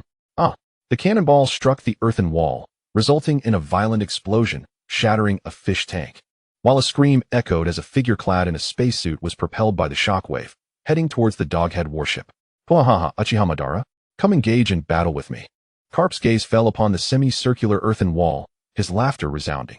On the Doghead warship, Bogart caught St. Zephyrus Verlin. Stop the ship. You take St. Zephyrus Verlin out of the combat zone while I assist Admiral Karp. And ignore the threats from the Celestial Dragon. Simply disregard them. He carelessly tossed the bloodied Celestial Dragon aside, akin to discarding a dead dog, issuing orders to the Navy on deck. Yes. All soldiers saluted before adjusting their course to distance themselves from the scene. Bogart leapt with vigor, swiftly reaching the Celestial Dragon's vessel. Fire release, great fire extinguish. Earth release, earth flow river. The 9 hairless cats unleashed an array of ninjutsu, relentlessly assaulting Karp on the deck. Boom, boom, boom. Smoke billowed, wood splintered. And the sounds of explosions reverberated. Ha! What peculiar race are you? Capable of wielding various elemental abilities for attack? Karp inquired, sending Sidera and Regil flying with a punch. Laughing heartily. I come to assist you, Admiral Karp. At that moment, Bogart unsheathed the long sword at his waist, materializing instantaneously behind Karp. His expression grave as he faced the 4 attacking cats. Sword drawing technique, C-slice. Armament hockey coiled around the long sword as he executed an exaggerated attack, unleashing a sweeping strike. Whoosh, whoosh, whoosh. As the blade swung, 4 C-shaped waves of energy targeted the 4 felines. Sizzle. The 4 cats had no time to evade. The energy struck, sending them hurtling over 1,000 meters before crashing into the sea, each sustaining a gash upon their chests. Cough, cough, meow. So formidable. Just one slash broke through our hockey defense and wounded us all, Arak lamented, struggling to stand on the water while clutching his chest in pain. Ignoring their injuries, the 4 cats employed body flicker technique, reappearing on the deck. You all assist Arak in confronting the swordsman. I shall deal with Karp. The ever-elusive Bylus spoke to the other 4 felines while evading Karp's onslaught. Katra hesitated. Are you sure you can manage? We'll only know by trying. And it must be arranged this way. Arak's group was injured in a single encounter, clearly not lacking in strength. If you don't aid them, they may perish. Bylus urged urgently. Back in the day, we endured together without training. How could I allow my brethren to fall here for the sake of stalling Karp? Seeing Katra still hesitating, Bylus shouted, Hurry. Do not forget, I am a mythical Zoan. I am not so easily struck. With that, he nudged the 4 cats toward Arak's group with his tail. At this moment, Karp refrained from attacking, merely observing Bylus and the others. Once they had arranged themselves, Karp, regarding Bylus with a serious expression, inquired with a grin, Paha, rest assured, I will not slay you. Would you be interested in leaving piracy behind and joining my ranks? I hold great expectations for you. Dream on. Our lives were saved by Boss Madara. Without him, we would have starved long ago. Betrayal is out of the question, Bylus declared with unwavering conviction. In that instant, his body began to transform. Blue dragon scales enveloped him, his limbs morphed into dragon claws. His tail expanded into a dragon's tail, and lightning-shaped horns emerged from his ears. Lightning release, chakra rampage mode. Crackle, crackle. The once finger-thick bolts of lightning now swelled to the size of a head. The frenzied lightning wreaked havoc upon the deck, splintering wood everywhere. Quite impressive indeed. With proper training, you shall undoubtedly hold a place among the admirals. Karp nodded in approval, increasingly satisfied with the lightning-wreathed Bylus before him. Lightning release, heated blade. Bylus's figure appeared instantaneously before Karp, his right arm bulging with muscles, infused with armament hockey and the violent power of lightning, aimed at Karp's neck. Oh, are you serious now? Paha, come at me. Karp laughed heartily, his gaze casual, as powerful armament hockey enveloped his right fist, his muscles taut. Bone-crushing impact. Karp bellowed. Steadfast and unyielding, delivering a straightforward punch to Bylus's chest as he charged forward. Boom. The sound was thunderous, akin to a giant striking a watermelon. A terrifying shockwave erupted, expanding outward in a circular manner, causing the massive luxury vessel to sink suddenly, while the surrounding sea was instantaneously pressed into a vast depression. Waves frantically receding. Time seemed to halt for a moment, and then Bylus was sent flying, layers of sonic booms trailing his path. Meow. Bylus fought to suppress the urge to vomit blood, gritting his teeth, his dragon's eyes flecked with blood. Pooh. Unable to contain himself any longer, he expelled a mouthful of blood mixed with fragments of his internal organs, as the gathered lightning release chakra dissipated in an instant. The dragon scales upon his body shattering piece by piece. Bylus, the cats, Sampa, Arak, and others, exclaimed in horror as they grappled with Bogart. The 8 felines struggled to withstand Bogart's sword strikes through their peculiar ninjutsu coordination, teetering on the brink of peril. Bylus's sudden downfall sent shockwaves through their spirits. Focus, or you may lose your life. Bogart's stern voice resounded. Sword drawing technique. In an instant, Bogart drew his sword, transforming the gleaming blade into 8, seemingly manifesting before each of the cats simultaneously. With a series of soft thuds, the chests of 8 felines, Ligier, Sidera, Ramsey, and others, erupted in blossoms of crimson. Staggering back towards the ship's railing, breathless and filled with despair, instantly stripped of their combat prowess. The disparity was insurmountable. A naval hero like Carp, coupled with the unfathomable strength of his aide Bogart, was simply beyond their capacity to contend with. Ha ha, job well done. Bogart, do refrain from killing them. I intend to recruit them into the Navy, Carp shouted towards the distant figure of Bogart, clapping his hands. Understood, Vice Admiral Carp, Bogart responded, sheathing his sword and regarding the 4 remaining injured cats that could still stand, opting not to strike again. Not far away, on the surface of the sea, Iwan, Helles, and Moscow managed to repel the attacking Tokaji. Helles, visibly anxious, exclaimed, "What shall we do, Sister Iwan? Belis and the others have been defeated. Damn it. I never anticipated the naval hero would be here," Iwan retorted angrily, meeting the advancing Tokaji's punch with her own, her eyes suddenly alight with a spark of inspiration. "Moscow, leave a water clone here while your true self retreats beneath the waves. Capture that celestial dragon for our escape, and I will create the opportunity for you." With that, Iwan formed a hand seal. Water release, hidden mist technique. A dense fog infused with water chakra erupted from her mouth, enveloping the surroundings in an instant. This jutsu, a whimsical creation during her training, utilized a substantial amount of water chakra to effectively disrupt the perception of observation haki. While it could not completely obscure their presence, it could lead to erroneous judgments. Chapter 30. The resolve to grow stronger, the devil fruit. Seizing the moment of the mist, Moscow left behind a water clone and swiftly descended to the seafloor, racing toward the Doghead warship. Once he was a distance away, Iwan and Helles simultaneously formed their seals. Water release, water dragon bullet. Water release, heavenly cry. The water dragon roared, charging towards the Tokaji concealed within the fog, closely followed by a swarm of water needles. Storm foot, flying wheel. Tokaji launched a kick, cleaving the water dragon in 2, while simultaneously enveloping himself in armament haki. The sound of clashing echoed as the water needles struck Tokaji's chest, producing a metallic resonance. As the mist dissipated, Iwan's feline visage darkened. After this battle, I intend to experiment with what the boss mentioned about merging bloodline limits. Relying solely on water release has its limitations. Observing Tokaji, unharmed, Iwan muttered, "You're right.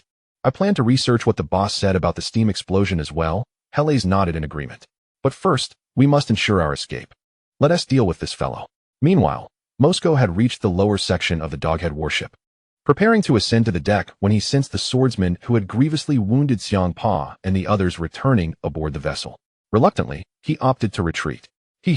Quite a formidable group, capable of wielding fire, water, wind, earth, and lightning. Each cat can utilize 5 different abilities, with only the emphasis varying. Upon sensing Moscow's departure, Bogart's previously serious demeanor softened slightly. "Stop right there. Wait for Vice Admiral Carp to return," he commanded. "Navy, I want those cats to be my pets. Bring them here," barked Carp's aide, Zephyros Wyron Saint, upon his return. Bogart shot him a sidelong glance, adjusting his hat, and chose to disregard him. "Did you not hear my words? Do you wish for the Elder Stars to send you to the underwater prison?" Zephyros Wyron Saint, infuriated by Carp's aide's indifference, was at a loss. Having previously commanded ordinary soldiers under the same circumstances, not a single soul aboard the ship heeded his orders. As a celestial dragon, he had never encountered such indignity. If his thoughts were to reach St. Charlos 4 years hence, he would likely regard him with disdain. "You deem this a grievance? I have been constantly battered, whether by this one or that one. My sole duty is to ensure your safety. We will not comply with your directives. This is Vice Admiral Carp's request from the Elder Stars to escort the celestial dragons." Bogart, with a serious gaze directed towards the location of Belis, spoke without turning around. Meow roar. After a time, the injured Belis finally regained the ability to move. Simultaneously, a unique energy coursed through his body, healing his internal injuries and wounds. The scales that had been knocked off grew back anew. In Belis's perception, the defensive capabilities of his scales had more than doubled. Has the power of the devil fruit increased? Both my recovery and defense have surged beyond 100%. As these thoughts crossed his mind, a dense white mist enveloped Belis, and his wounds began to heal at an astonishingly visible rate. In mere moments, he was nearly restored. "Let me see if I can stand against that old man." Belis's fighting spirit ignited, and lightning crackled around his body. Lightning release, chakra mode at full power. After realizing the terrifying might of Carp's fists, Belis unleashed the maximum capacity of lightning he could endure. The blue lightning began to darken, resembling the black lightning of the third Reikage. On the Celestial Dragon's ship, Carp, who was in the process of packaging Xiang Pa and the other cats, halted his actions. Sensing the familiar power, "Ha ha ha, good lad. You can still fight after taking one of my punches." Before he finished speaking, a figure enveloped in black lightning appeared beside Carp in an instant. Carp activated his observation haki and swung his darkened right fist with ferocity. Boom. Belis's lightning-infused strike collided with Carp's iron fist, sending shockwaves radiating outward, fracturing the luxurious ship's surface like a spider web. In an instant, the opulent vessel was utterly obliterated. No, my treasure. That was my livelihood for an entire year. Zephyros Wyron Saint descended into despair. For each celestial dragon had but one opportunity a year to collect their heavenly gold, and this moment represented their entire fortune. For other celestial dragons, wealth flowed abundantly, as they could acquire anything they desired. Being a celestial dragon meant having the means to fulfill every wish. However, Zephyros Wyron Saint was a gambler. Having borrowed 50 billion berries from Tesoro, should he fail to repay, Tesoro would bar his access to further entertainment. Do not doubt Tesoro's power. As a recognized independent nation in a non-militarized zone by the world government, it enjoyed the status of absolute sanctity, with even the world government unable to intervene in its internal affairs. Additionally, Tesoro had established a financial bond with the celestial dragons, which could, to some extent, influence the decisions of the world government. If Zephyros Wyron Saint failed to repay, he could not provoke Tesoro, for any act against him would result in his demise at the hands of the celestial dragons of Mariehua. This was what Tesoro often said. As long as one had money, even celestial dragons would find themselves subjugated, no matter how Zephyros Wyron Saint shouted. Not a single Navy member aboard the Doghead warship paid him any heed.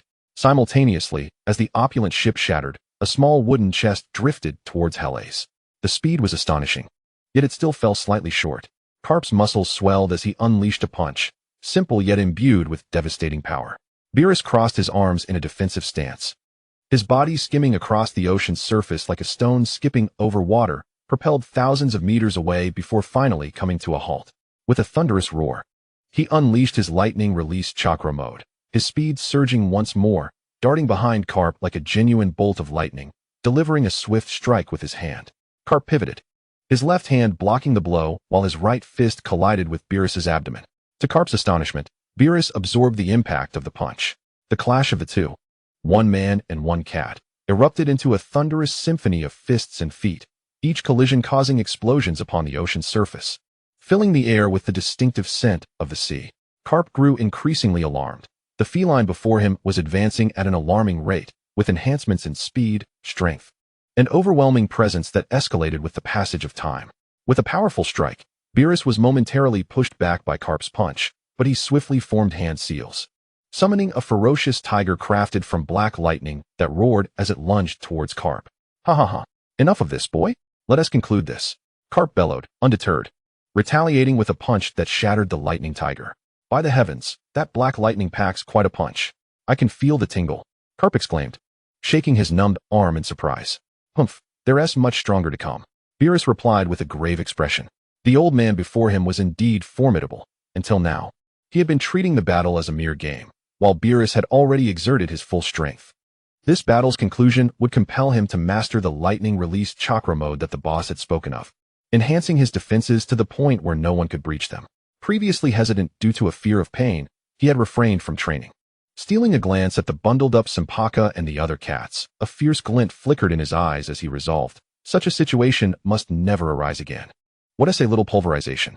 As long as I can escape, I shall train immediately. I will become the mightiest tomcat in the world. On another front, the ultimate technique of the 6 styles, the great round 6 King's gun, was unleashed by Fujihoka. In a state of disarray, he resorted to his most potent attack against Helles, disregarding the water shark bullets and water teeth bullets from Iwan and Moscow entirely. Helles, be cautious, Iwan shouted in alarm, taken aback by this CP's reckless exchange of injury for injury. As the massive shockwave approached, Helles gritted his teeth and summoned all his chakra, forming hand seals. Water release, water barrier. A wall of water several times thicker than usual stood firm. However, in mere moments, the shockwave pierced through the barrier, striking Helles directly. With a whoosh, Helles expelled a mouthful of blood, his body hurtling backward towards a small wooden box floating on the sea, as if fate had decreed. When Helles crashed onto the water's surface, he inadvertently opened the box's lid. Inside lay a peculiar fruit, resembling a peach, adorned with red flame spiral patterns on the left and white snowflake spirals on the right. Devil fruit. Should I take the gamble? Helles struggled to grasp the fruit, hesitating due to his uncertainty regarding its powers. At that moment, Fujihoka unleashed the great round Six Kings gun once more, sending Mosco flying. In exchange, Fujihoka also suffered from a water release technique, sustaining severe injuries. Damn those Marines, just watching me take a beating. Once I return to Mary Geos, I'll report to the 5 elders. Fujihoka gasped, his stamina dwindling after unleashing 2 grand techniques. But thankfully, his only opponent left was this cat. Ha ha ha. Give it up. You cannot defeat me. Now it's just you. What can you possibly use to win? With strength remaining for one last powerful attack, Fujihoka eyed the floating food on the ocean's surface, gritting his teeth and preparing for another assault. If he could severely injure this final cat, he would have time to consume the food, replenishing his strength, and ultimately dispatch them. With determination, he assumed his stance. Great round Six Kings gun. In Chapter 31, the superhuman temperature fruit and the reverse spirit technique came into play. Fujihoka's final attack, fueled by the last remnants of his energy, struck Iwan with tremendous force. Iwan spat blood, flying backward. Helles, stunned, gazed at the battlefield where only Beerus continued to fight, raising the fruit in his hand with newfound resolve. I don't know what kind of fruit you are, but for the sake of my brothers and sisters, I bet your abilities are formidable. With that, Helles consumed the fruit in one decisive bite. Meanwhile, Fujihoka found himself before a piece of raw meat floating on the surface, devouring it raw and rapidly digesting it to restore his strength. Fistbone Meteor. Carp unleashed a barrage of punches, creating countless vacuum blasts that rained down upon Beerus, covering all possible escape routes. Beerus's pupils constricted as he pushed the lightning-released chakra mode to its limits, darting through the barrage with speed imperceptible to the naked eye, occasionally bracing himself against unavoidable strikes. But this isn't over. Fistbone Meteor. Carp gathered even greater power, unleashing a punch that sent a massive shockwave barreling toward Beerus. Realizing he could not evade, Beerus summoned all his armored haki, crossing his claws defensively before him. With a tremendous crash, he was sent flying, carving a blue arc through the sky, his dragon scales shattering, flesh and blood mutilated, crashing heavily onto the water's surface thousands of meters away. As his stamina continued to dwindle, Beerus's arms began to regenerate swiftly. Just as he prepared to re-engage in battle, an unusual sight unfolded in the sky. With much of Fujihoka's stamina restored, he approached Mosco once more, ready to strike. At that moment, the fruit Helles had consumed began to manifest its powers. Centered around Helles, the left side of the sea rapidly froze while the right side emanated a terrifyingly high temperature, causing the seawater to boil. Just as Fujihoka was poised to attack, an oddly shaped small cat, only half Helles's height, appeared before Mosco, blocking his path. Fujihoka eyed the peculiar little cat warily, retreating a step. He recognized Helles's fruit ability. And with this strange doppelganger before him, he dared not act impulsively without understanding its powers.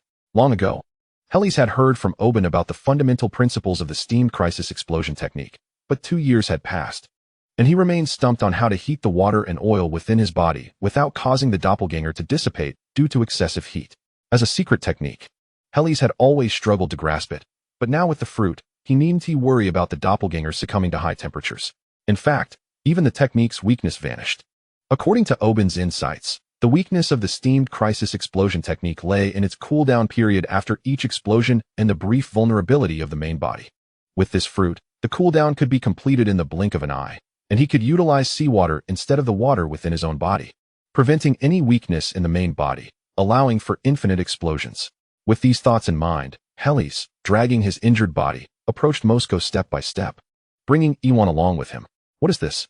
Iwan inquired curiously, observing the stark differences between Helles and his doppelganger. Helles grinned, baring his teeth. It's the ninja technique Oben mentioned. Although I've struggled to grasp it, I just consumed a devil fruit that perfectly fills in my knowledge gaps, eliminating its weaknesses. With that, Helles began to control his doppelganger, racing toward Fujihoka at breakneck speed. As the doppelganger advanced, its size grew exponentially, reaching a towering height of over 10 meters as it approached Fujitora. This transformation transpired in less than a second. Regardless of the nature of the ability, Evasion was paramount. Fujitora's gaze sharpened, his observation haki fervently alert. In an instant, a deafening explosion erupted, conjuring a colossal steam mushroom cloud that sent Fujitora hurtling backward. The doppelganger's cooldown was instantaneous, reappearing beneath the still-flying Fujitora, its size once again swelling to over 10 meters. Damn it! Is this merely the power of explosions? I shouldn't have retreated. I should have annihilated those two cats directly. Fujitora cursed inwardly, his armament haki coiling around him, muscles taut, armed with iron and steel. He braced himself. Boom. Another explosion reverberated, launching Fujitora skyward, a trickle of blood at the corner of his mouth. Despite the protection of his armament haki, the violent shockwaves from the blasts inflicted considerable internal injuries. It's over. Fujitora's eyes reflected despair as he beheld the doppelganger looming before him once more. Although each explosion inflicted minimal damage, the relentless frequency was debilitating. Furthermore, the steam-powered doppelganger moved with astonishing speed, reminiscent of Luffy's Gear 4th bouncing technique. The doppelganger was propelled by steam beneath its feet, and crucially, it could fly. Boom, boom, boom. The air crackled with continuous explosions as the steam-powered doppelganger, bolstered by its devil fruit ability, cycled through a cycle of expansion and detonation at an alarming pace. Each explosion was more ferocious than the last, the white steam waves transforming the sky into a surreal paradise. Simultaneously, the repeated blasts altered the local climate, with hailstones the size of heads cascading from above. Fujitora was battered by the unrelenting explosions, blood gushing forth, as his armament haki began to falter. He attempted to use moonwalk to escape the blast radius. But the doppelganger's speed was too swift, always appearing in his path, leading to yet another explosion. Damn, what kind of ability is this?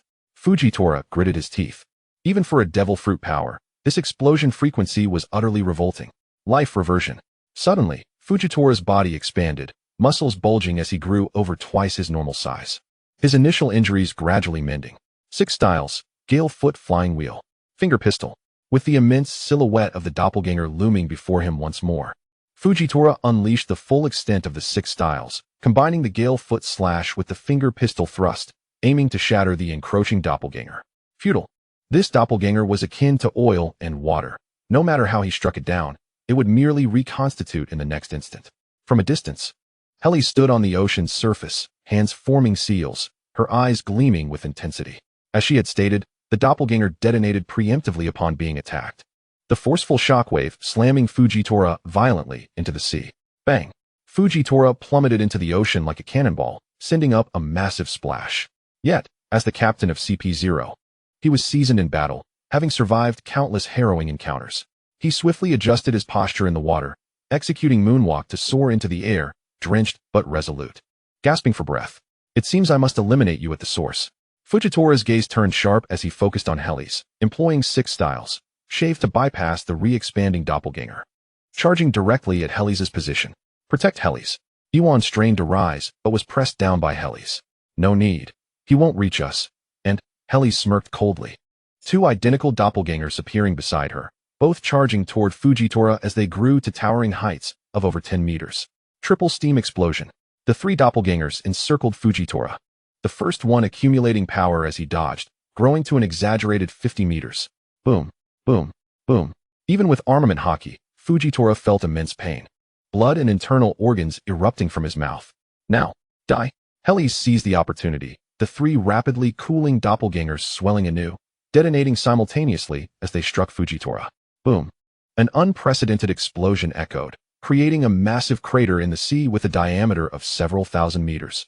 The surrounding water freezing into ice before boiling and vaporizing into a dense fog. As the mist gradually dissipated, Fujitora floated on the surface, half his body obliterated. Devoid of breath. Ha ha ha, truly impressive. I am increasingly fond of you. You shall become the backbone of the Navy. I will secure you first, and then gradually integrate you into the Navy. In the distance, Carp watched all this unfold, admiration gleaming in his eyes. Red lightning crackling around his fists. Since Uchiha Madara is absent, let us conclude this battle swiftly. ZZZ. As he spoke, Carp's demeanor shifted to seriousness. His formidable conqueror's haki sweeping through the area, causing the injured and bound cats, including Xiangpa, to lose consciousness. Bone-crushing impact. Conqueror's haki coiled around Carp's right fist. Red dragon-shaped lightning swirling around him. Kid, prepare yourself. Carp leaped into the air, launching a punch that appeared modest yet unleashed a formidable red hockey fist, hurtling toward Beerus. The moment the hockey fist connected with Beerus, there was a brief stillness in the air, followed by izzy, boom. An explosion erupted over 100 meters wide, sending Beerus flying like a ragged sack, grievously wounded, even his formidable recovery abilities rendered ineffective. Bang! Meow cough cough. Beerus crashed onto the water's surface, feeling as if his entire body were in disarray. Even the slightest movement brought excruciating pain. Ha ha ha, splendid. Splendid. You haven't collapsed from my punch yet. Carp laughed heartily at the still-conscious Beerus. Beerus, Helis, Iwan, and Mosca, dragging their injured bodies, reached Beerus's side to support him. So what do you say? Join my crew? You currently lack the strength to fight. If you join the Navy, I will have someone tend to your injuries. After all, you wouldn't want your brothers and sisters to perish, would you? Carp stood upon a wooden plank, extending his invitation once more. Beerus grinned. You don't think you've won, do you? I still have a trump card left to play, and once I unleash it, few will stand against me in this world. Oh, you possess such a strong attack? Carp stroked his stubble thoughtfully. How about we make a wager? You unleash your strongest attack on me. If you injure me, I will let you go. Conversely, if you fail to harm me, you must willingly join the Navy.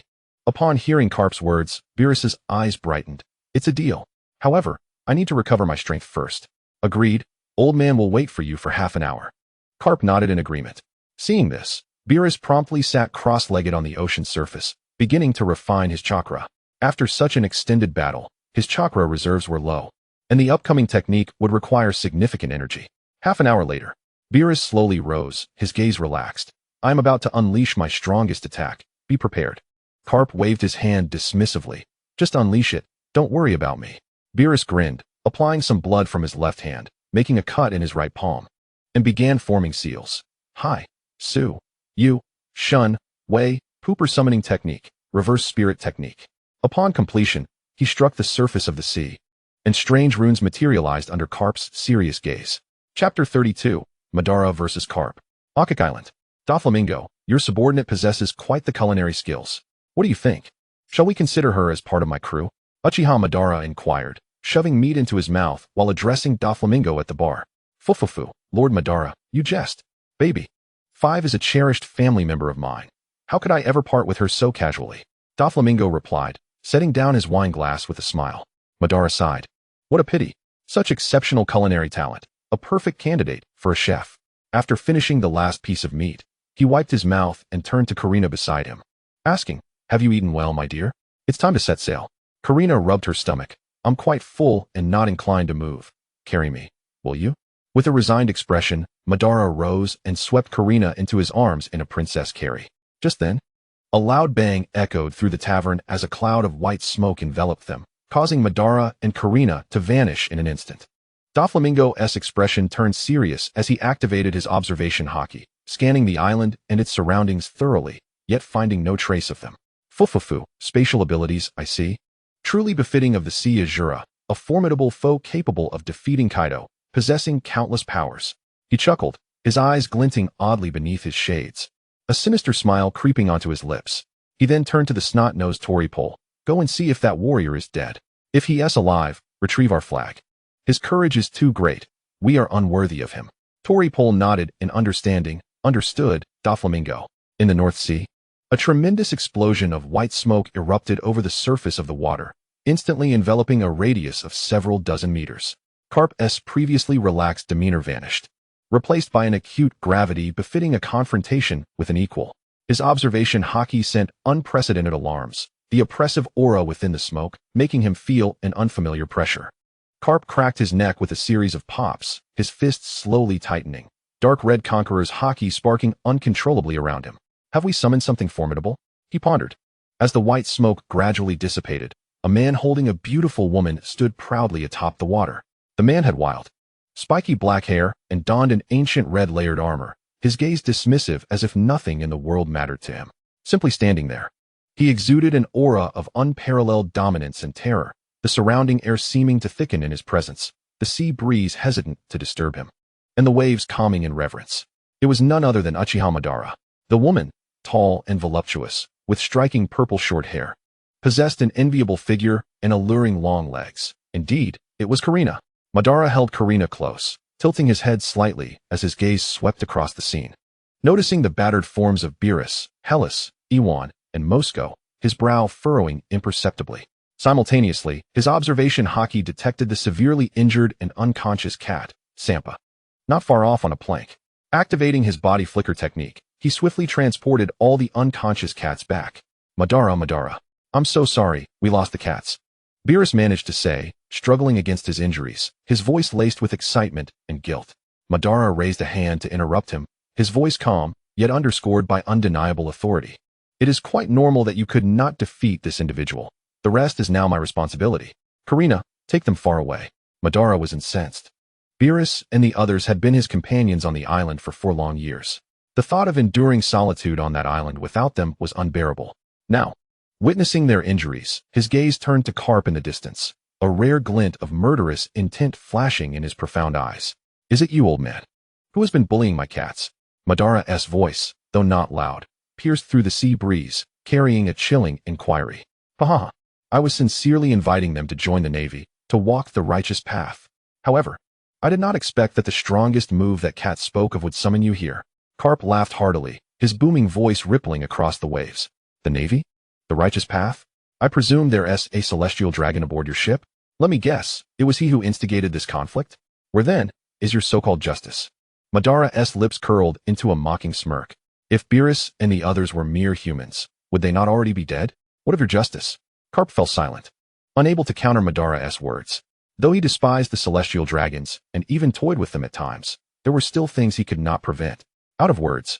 Are we? I offer you 2 choices. First, hand over the celestial dragon, and I shall allow you to leave. Second, I will eliminate you all.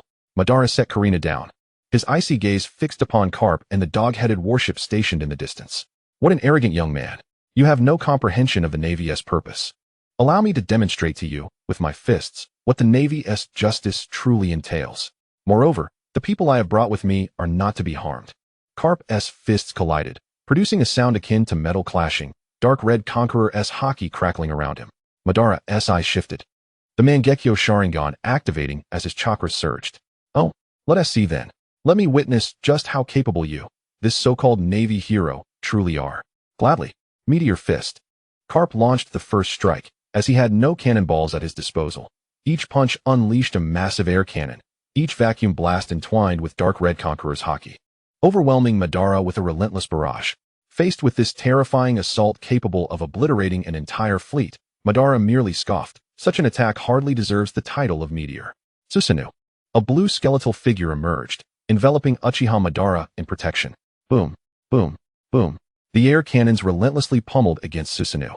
Haha, you truly possess some skill. Those eyes of yours, do they harbor many abilities? Carp laughed, his figure vanishing in an instant. Chafe. Carp reappeared atop Susanoo's head, delivering a straightforward, devastating punch. His iron fist wrapped in the highest grade of haki and Conqueror's haki. Taste my iron fist. Carp's fist, imbued with Conqueror's haki, struck fiercely against the deep blue Susanoo, creating a resounding crack.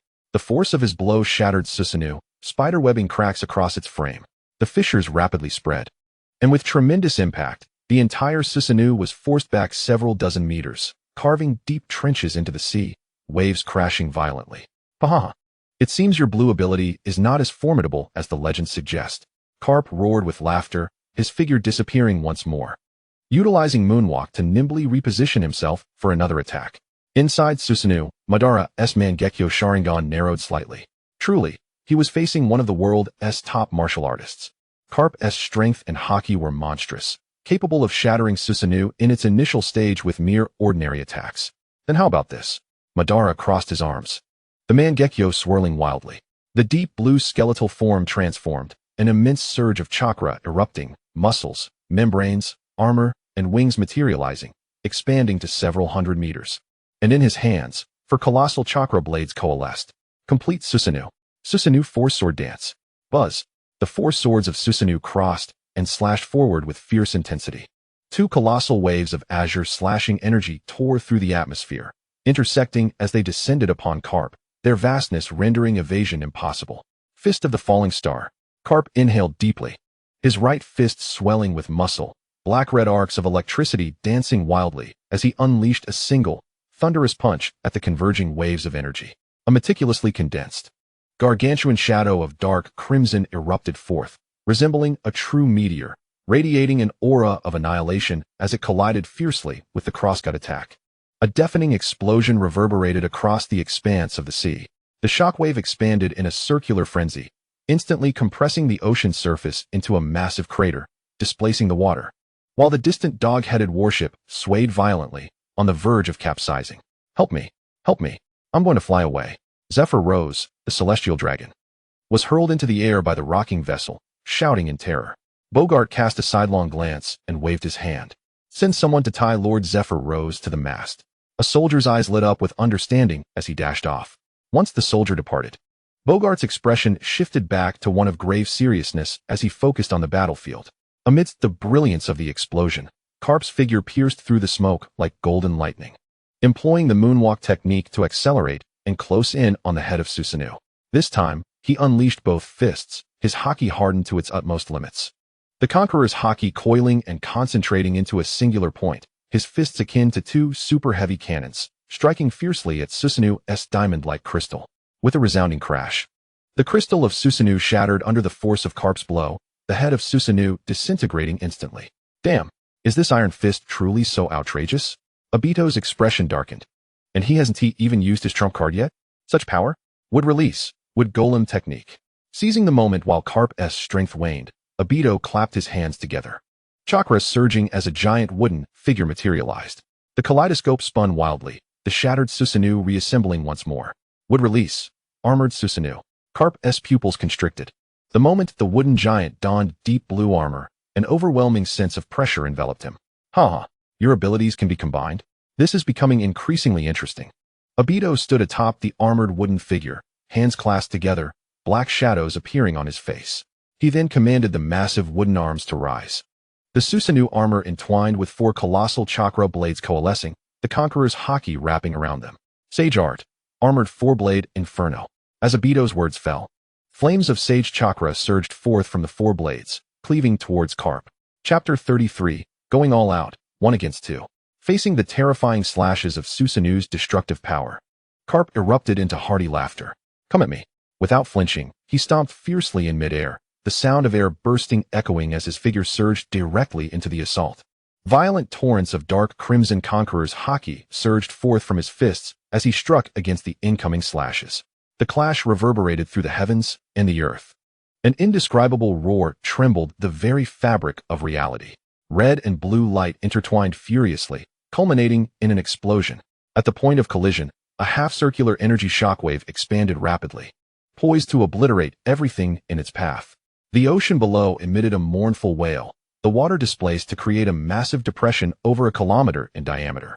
The distant dog-headed warship was tossed like a leaf in a tempest, violently propelled outward by the ferocious shockwave, its hull creaking and moaning. And had it not been for Bogart's timely intervention to slice through the massive wave, it likely would have capsized. With a crunch, the colossal wooden figure shattered under the terrifying impact, both the wooden golem and Susanoo dissipating into nothingness. Carp stood atop a piece of splintered wood on the ocean's surface, breathing heavily, blood dripping from his knuckles. Ignoring the wounds on his fists, the fire of battle ignited fiercely in Carp's eyes. Ha! What a thrill. Truly exhilarating. It has been ages since I encountered someone capable of injuring me. Boy, you are far stronger than the rumors suggest. Obito, standing upon the ocean, was equally astonished. Carp's strength lay in the sheer purity of his power and will, capable of obliterating the armored Susanoo with a single punch. No wonder he was hailed as a hero of the Navy. After a moment of admiration, Obito's gaze drifted past Carp, locking onto the still trembling dog-headed warship. Focusing intently on the celestial dragon bound to the mast, a comical sight. However, the warm-up must come to an end. I stated clearly, either surrender the celestial dragon, or you shall all remain here. Obito's tone turned icy. Carp's expression hardened, his voice low. Are you truly prepared to go this far, Uchiha Obito? Go this far? I place immense trust in my subordinates. I wager they did not strike first. Do you dare claim they did? Obito's lips curled into a chilling smile, scrutinizing Carp as he retorted. Before Carp could respond, Obito's Mangekyo Sharingan transformed into the Rinnegan, and he pointed his right hand toward the dog-headed warship. Not good. Carp's expression shifted dramatically as he realized that Obito's target had always been the celestial dragon. He immediately activated the shave technique, attempting to rush back to the warship. Yet, in that instant, Obito declared, "Heavenly obstruction, quaking star." Obito's cold voice echoed throughout the surrounding seas. The sky abruptly darkened. A colossal meteor, tearing through the clouds, descended with the might to annihilate all toward the dog-headed warship. Its size rivaled that of a large island. Carp's pupils dilated to pinpricks as he felt the destructive power contained within the meteor. "Uchiha Obito," Carp bellowed. He had to stop that meteor. However, Obito's onslaught was far from over. "Where do you think you're going, Carp? Your opponent is me." Obito's figure appeared instantaneously in Carp's path, blocking his advance. Carp glanced at the obstructive figure of Uchiha Obito, then at the impending descent of the massive meteor, his expression darkening with despair. There was no way out. The two clashed once more, disregarding the fate of those aboard the warship beneath the meteor. Obito remained unfazed, while Carp found himself unable to depart. "Are you joking? What do we do? Bogart, think of something. It's over, it's over. Such a massive meteor will leave nothing but bones." On the dog-headed warship, the faces of all naval soldiers turned ashen as paper. This cataclysmic attack sent them scurrying across the deck in panic, yet they were utterly helpless. "Help! Help! Damn the Navy, make the ship move. Run. I don't want to die here." Zephyr Rose, bound to the mast, was terrified, tears streaming down his face. Yellow stains seeping through his spacesuit onto the deck, a pitiful sight. Bogart stood firmly on the swaying deck, his gaze beneath the brim of his hat grave and unwavering, fixated on the enormous meteor obscuring the sky. "Everyone, adjust the cannon's angles. Concentrate fire on the base of the meteor. Now." As the meteor approached firing range, Bogart shouted, his voice astonishingly calm, instantly quelling the panic aboard the ship. Despite the soldiers being paralyzed with fear, they instinctively obeyed the command. All cannons roared in unison, shells whistling as they struck the meteor, erupting into bursts of flame. Yet, against such a colossal entity, it was akin to a mantis trying to stop a chariot.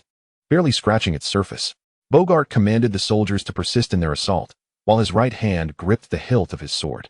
Just as the terrifying wind pressure from the meteor threatened to plunge the warship beneath the waves, Bogart made his move.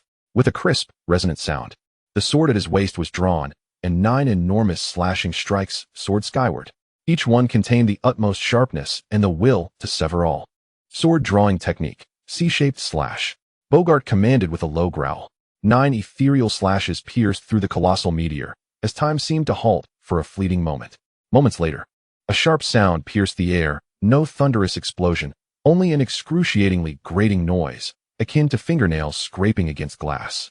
Those 9 meticulously honed slashes cleaved the gigantic meteor, comparable to an island, as effortlessly as a hot knife slicing through butter, splitting it into 10 massive fragments.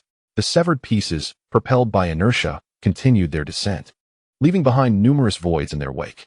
With a resounding crash, the meteor ultimately plummeted into the ocean surrounding the warship, unleashing towering waves that soared hundreds of meters high.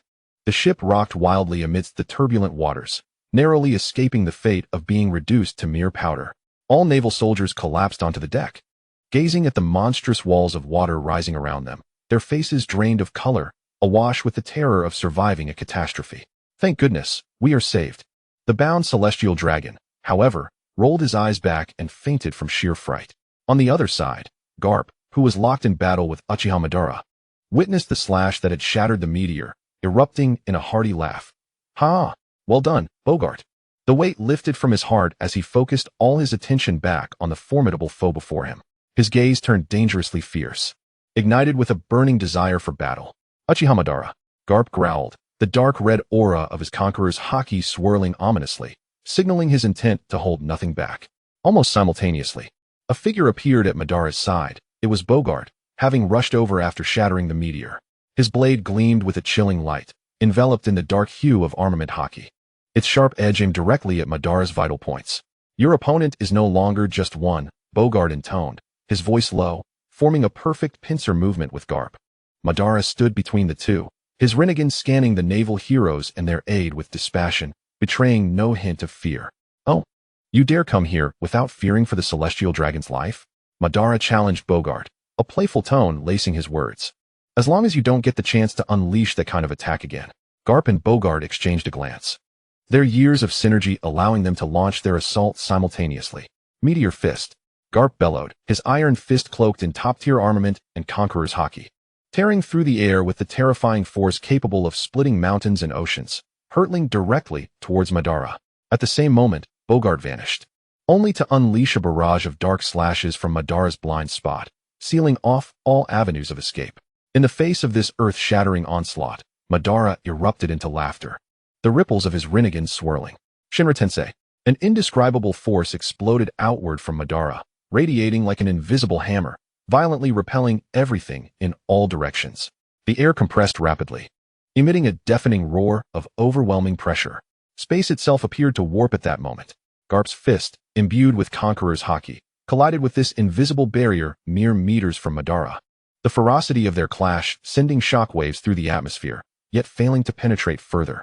Bogart's dark slashes, having originated from the blind spot, also found themselves halted upon encountering Madara's Shinra Tensei, unable to advance any closer. What? Both Garp and Bogart gasped, their pupils constricting in disbelief. The combined might of their assault had been so effortlessly thwarted, the repulsive force reached its zenith. With a thunderous crash, Garp's forward momentum was abruptly halted. Propelled backward by the overwhelming strength, his feet carving two long white trails through the ocean as he ascended into the air with moonwalk. Ha! Truly remarkable abilities you possess. Garp steadied himself, grinning widely. However, I refuse to believe you can maintain such an attack indefinitely. Understood. The two surged forward, initiating a frenzied assault.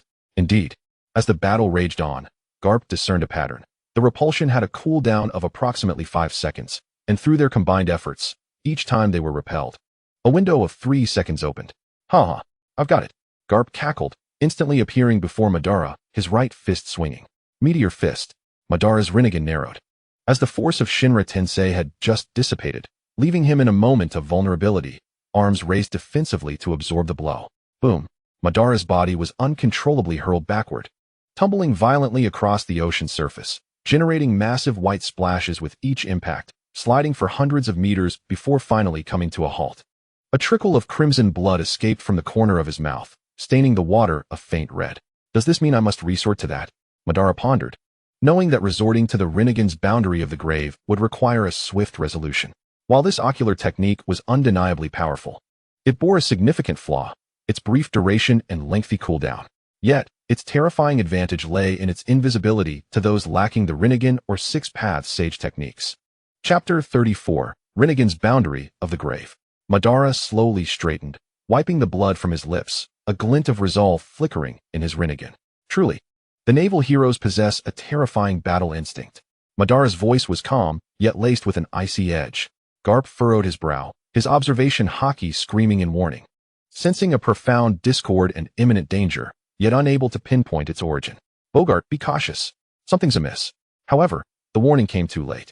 Rinnegan's boundary of the grave. The ripples in Madara's Rinnegan stirred, and 4 invisible shadows erupted into existence, clad in the fully realized Susanoo, entwined with Conqueror's haki and armament haki, dashing toward Garp and Bogart in the blink of an eye. What? With heightened vigilance, Bogart felt an indescribable force crash into him, as though struck by an invisible giant fist. He could not even discern the source of the attack. His protective armament haki was shredded like mere paper.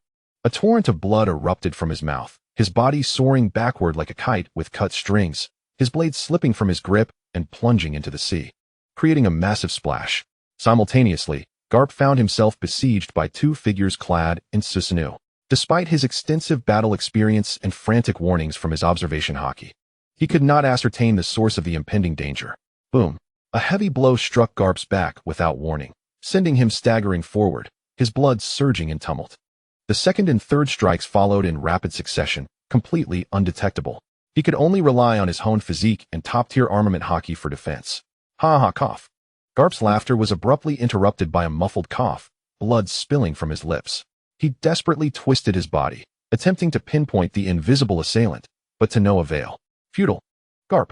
They are shadows existing at the edge of hell, unseen and imperceptible. Only those with eyes like mine can perceive them, Madara observed coldly, watching the chaos unfold. As Garp struggled against the relentless onslaught of the Rinnegan clones, Madara swiftly approached the dog-headed warship. You scoundrel! Your opponent is me! Garp roared, seeking to intervene. But a Rinnegan clone struck him with a powerful punch, forcing him backward. Garp could only watch helplessly as Madara drew closer to the warship. The naval soldiers on board, having just recovered from the shock of Bogart's devastating attack, now saw the figure resembling a demonic apparition drawing near. Fire! Quickly, open fire! Stop him! An officer shouted hoarsely. A handful of cannon and rifle shots were fired at Madara, yet they were effortlessly deflected by the chakra swirling around him, utterly incapable of halting his advance.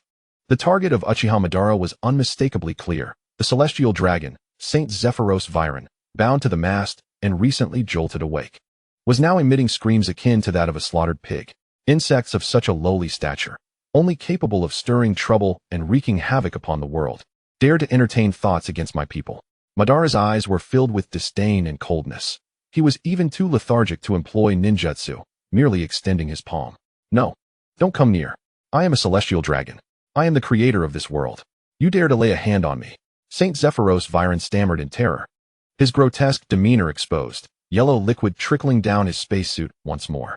With a soft thud, a black rod, the width of a finger, precisely pierced the celestial dragon's forehead. The scream ceased abruptly.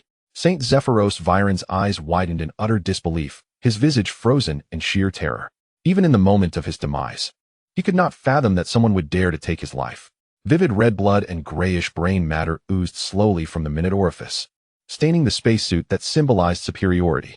The entire warship fell into a suffocating silence. All naval soldiers stood frozen, mouths agape, gazing at the gradually lifeless body upon the mast. The celestial dragon has been killed. Right under the protection of naval hero Garp and Vice Admiral Bogart, Madara casually retracted his hand, as if he had merely swatted a bothersome fly.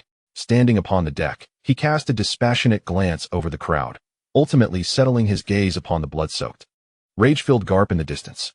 I warned you, surrender the celestial dragon, or you shall all remain here. Since you opted for the latter, do not blame me.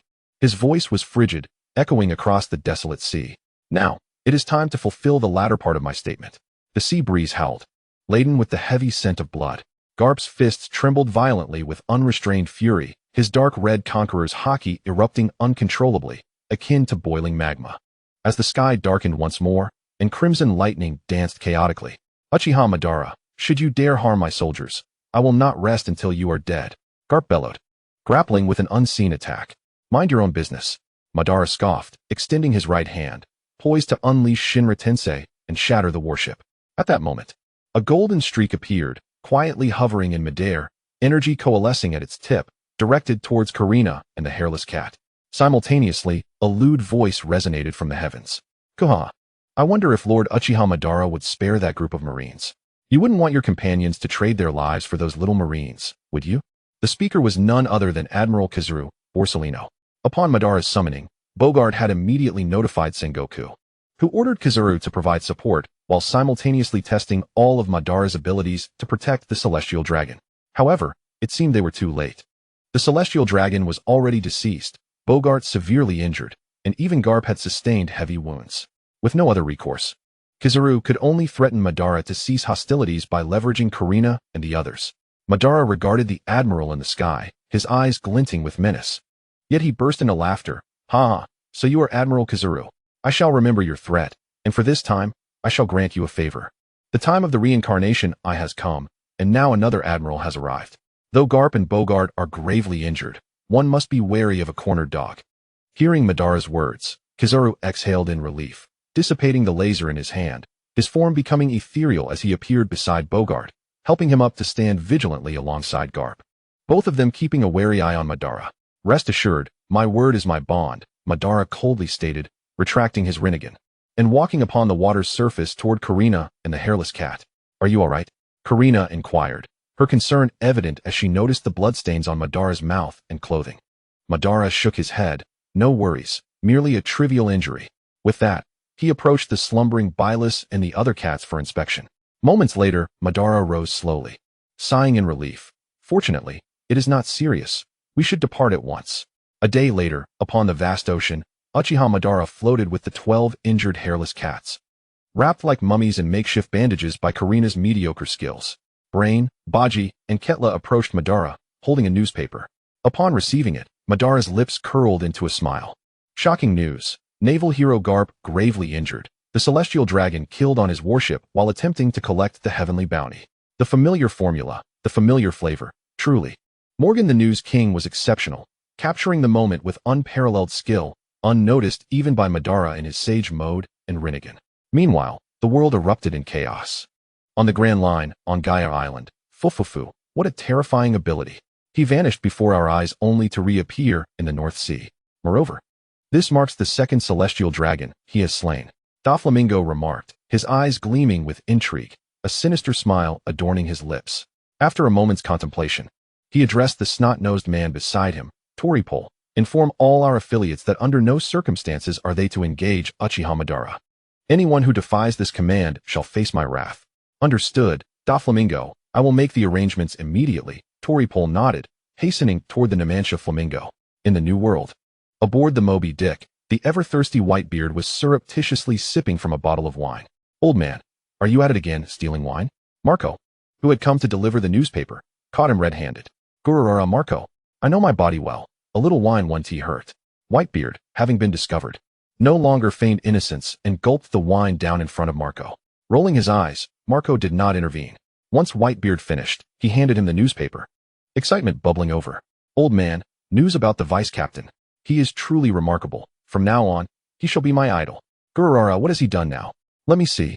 Whitebeard exclaimed, his eyes lighting up, fully aware that Uchiha Madara had undoubtedly accomplished something grand. Upon reading the newspaper, Whitebeard's laughter echoed across the seas for miles. Truly, my vice-captain is extraordinary. I never imagined that old Garp would find himself in such a predicament.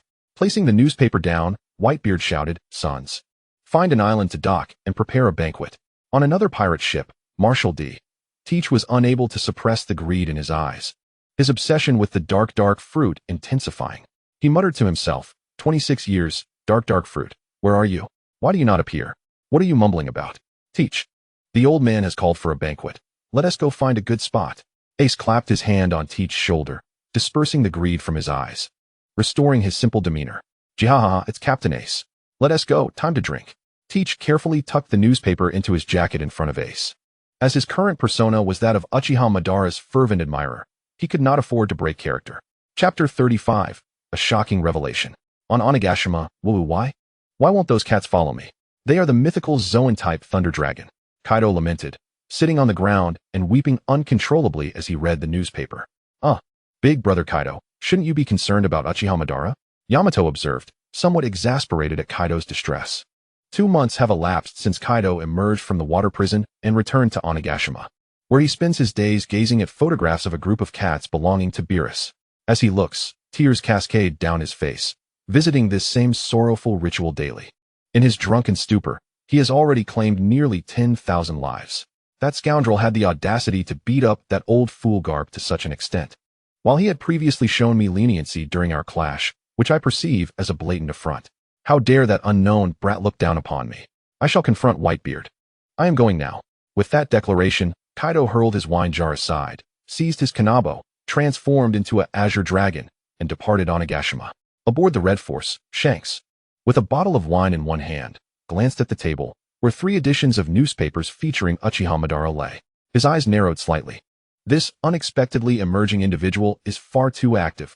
This is not a time of global upheaval. Steer the ship toward Whitebeard's territory. I need to have a word with him. Are you truly going? Given Whitebeard's temperament, it is obvious he would never acquiesce. He would never compromise when it comes to kinship. Ben Beckman, cigarette clenched between his teeth, regarded Shanks. Shanks downed the remainder of his drink and reclined on the deck. Let us go. It's rather dull here. I assent it. Consider it an outing. In the East Blue, on the island of Vermilion, Indigo approached a man with a mane of golden hair reminiscent of Alliance, who had a ship's helm adorning his head and donned a striped orange and yellow outfit, with 2 fine blades at his feet. Admiral Golden Lion, the person you instructed us to watch has resurfaced. However, Indigo had waited long without receiving a response from Shiki. Admiral. In exasperation, Indigo shook Shiki repeatedly, calling his name insistently. After a prolonged interval, Golden Lion finally reacted. Shiki? Who is Shiki? I am a rooster and cannot speak. You should depart quickly, for I am about to lay an egg. With that, Shiki resumed his daze, staring vacantly into the mirror. Has he fallen into that stupor again? This condition has worsened over the past 2 years. Indigo sighed helplessly, taking a seat on a nearby stool to wait. Several hours later. Ugh. Am I experiencing those symptoms again? Golden Lion rubbed his forehead, attempting to recall his recent memories, but regardless of his efforts, nothing surfaced. This is the person you seek. He is currently in the North Sea. Shall we proceed? Indigo inquired curiously. Forget it. Accelerate your research on IQ. We cannot act yet. Everything must be reserved for the final battle. In the calm belt, at Amazon Lily. In the Empress's bathing chamber, the room enveloped in mist. A haughty figure gracefully entered the bath, leaning against the wall. Holding a newspaper, she stared vacantly, her eyes filled with a complex array of emotions, hatred, and an inscrutable expression. I never expected that in this world, there would be someone brave enough to strike against the celestial dragons. In seeking vengeance for her comrades, they even slaughtered a celestial dragon. Gazing at the striking figure on the newspaper, Boa Hancock spoke softly. What an impressive individual. As she spoke, a flush crept across Boa Hancock's face, and she felt a wave of heat wash over her, leaving her dizzy and weak. Boa Sandersonia, having noticed her sister's prolonged absence, pushed open the door and entered to find Hancock completely limp, her skin flushed and emanating warmth. She immediately cried out, Nyan, Nyan, something is amiss. My sister is unwell. At Mariehua, bang, bang, bang. The sword sheath in the hands of Saint Isambron V resonated against the ground with fury. How dare he? How could he? He must be apprehended. Saint Jigaru Sadison, leaning against the table, cast a sidelong glance at Saint Isambron. Apprehend whom? Uchiha Madara? Do you intend to confront him personally? Saint Isambron's expression stiffened with anger. He was no fool and was well aware of the strength possessed by the five elders. He would falter in a one-on-one encounter with Kaido, let alone Uchiha Madara, who had severely injured Garp. Should he attempt to confront him, his demise would be inevitable. Saint Isambron forcibly shifted the topic. What Uchiha Madara? I was referring to Morgan's. That rascal dares to print any newspaper he pleases. Is this not a disgrace to the world government? Do you know where Morgan's is? Shall we apprehend him? Saint Sadison retorted. Saint Isambron fell silent. It was impossible to ascertain Morgan's headquarters. Aside from the albatross and himself, no one knew its location. Like Golden Lion, he floated through the skies. Who knows where he might drift next? Furthermore, Morgan's only appeared during Big Mom's events or at the Four Emperors gatherings, where they dared not tread. For each of the four emperors possessed the power to eliminate them. Let some time pass. Garp has been so severely beaten. Uchiha Madara's abilities must have been nearly exhausted, and with Bogart also gravely injured, Madara's abilities will surely be depleted. Once Garp returns to the Marine headquarters, I shall pay him a visit to ascertain Madara's capabilities and then decide how to handle him. Saint Jigaru Sadison declared with a solemn countenance. He continued, additionally, it seems the CP9 members from Water 7 have also been annihilated by Uchiha Madara, according to Spandam's account of their demise. It should have been the work of that group of cats. Their strength can no longer be underestimated. Once Garp returns, we should consult him and assign a bounty. Days later, Garp's dog-headed warship traversed the calm belt, returning to the Marine headquarters. At that moment, in the Marine headquarters conference room, Saint Jigaru Sadison occupied the main seat. Flanked on the left by Sengoku, Garp, the three admirals, Crane, and a cadre of high-ranking officials, while the right side was filled with rear admirals and captains. Saint Jigaru Sadison regarded Garp, whose body was swathed in bandages, alongside Bogart. Speak of Uchiha Madara's abilities. Garp's expression was devoid of mirth, replaced by a grave demeanor. Let us not even mention the red eyes. During our battle, he utilized those same abilities. The capabilities of the red eyes must be limited to those. As for the Sharingan, he did not employ the sealing technique, nor did he absorb energy. However, he summoned a meteor comparable to a massive island, and he possesses a technique called Shinra Tensei, which can repel all manner of attacks. Additionally, he has a technique named Universal Pull, capable of forcibly drawing individuals towards him, yet both of these techniques have a 5-second interval between uses. It was only upon discovering this that we managed to injure him.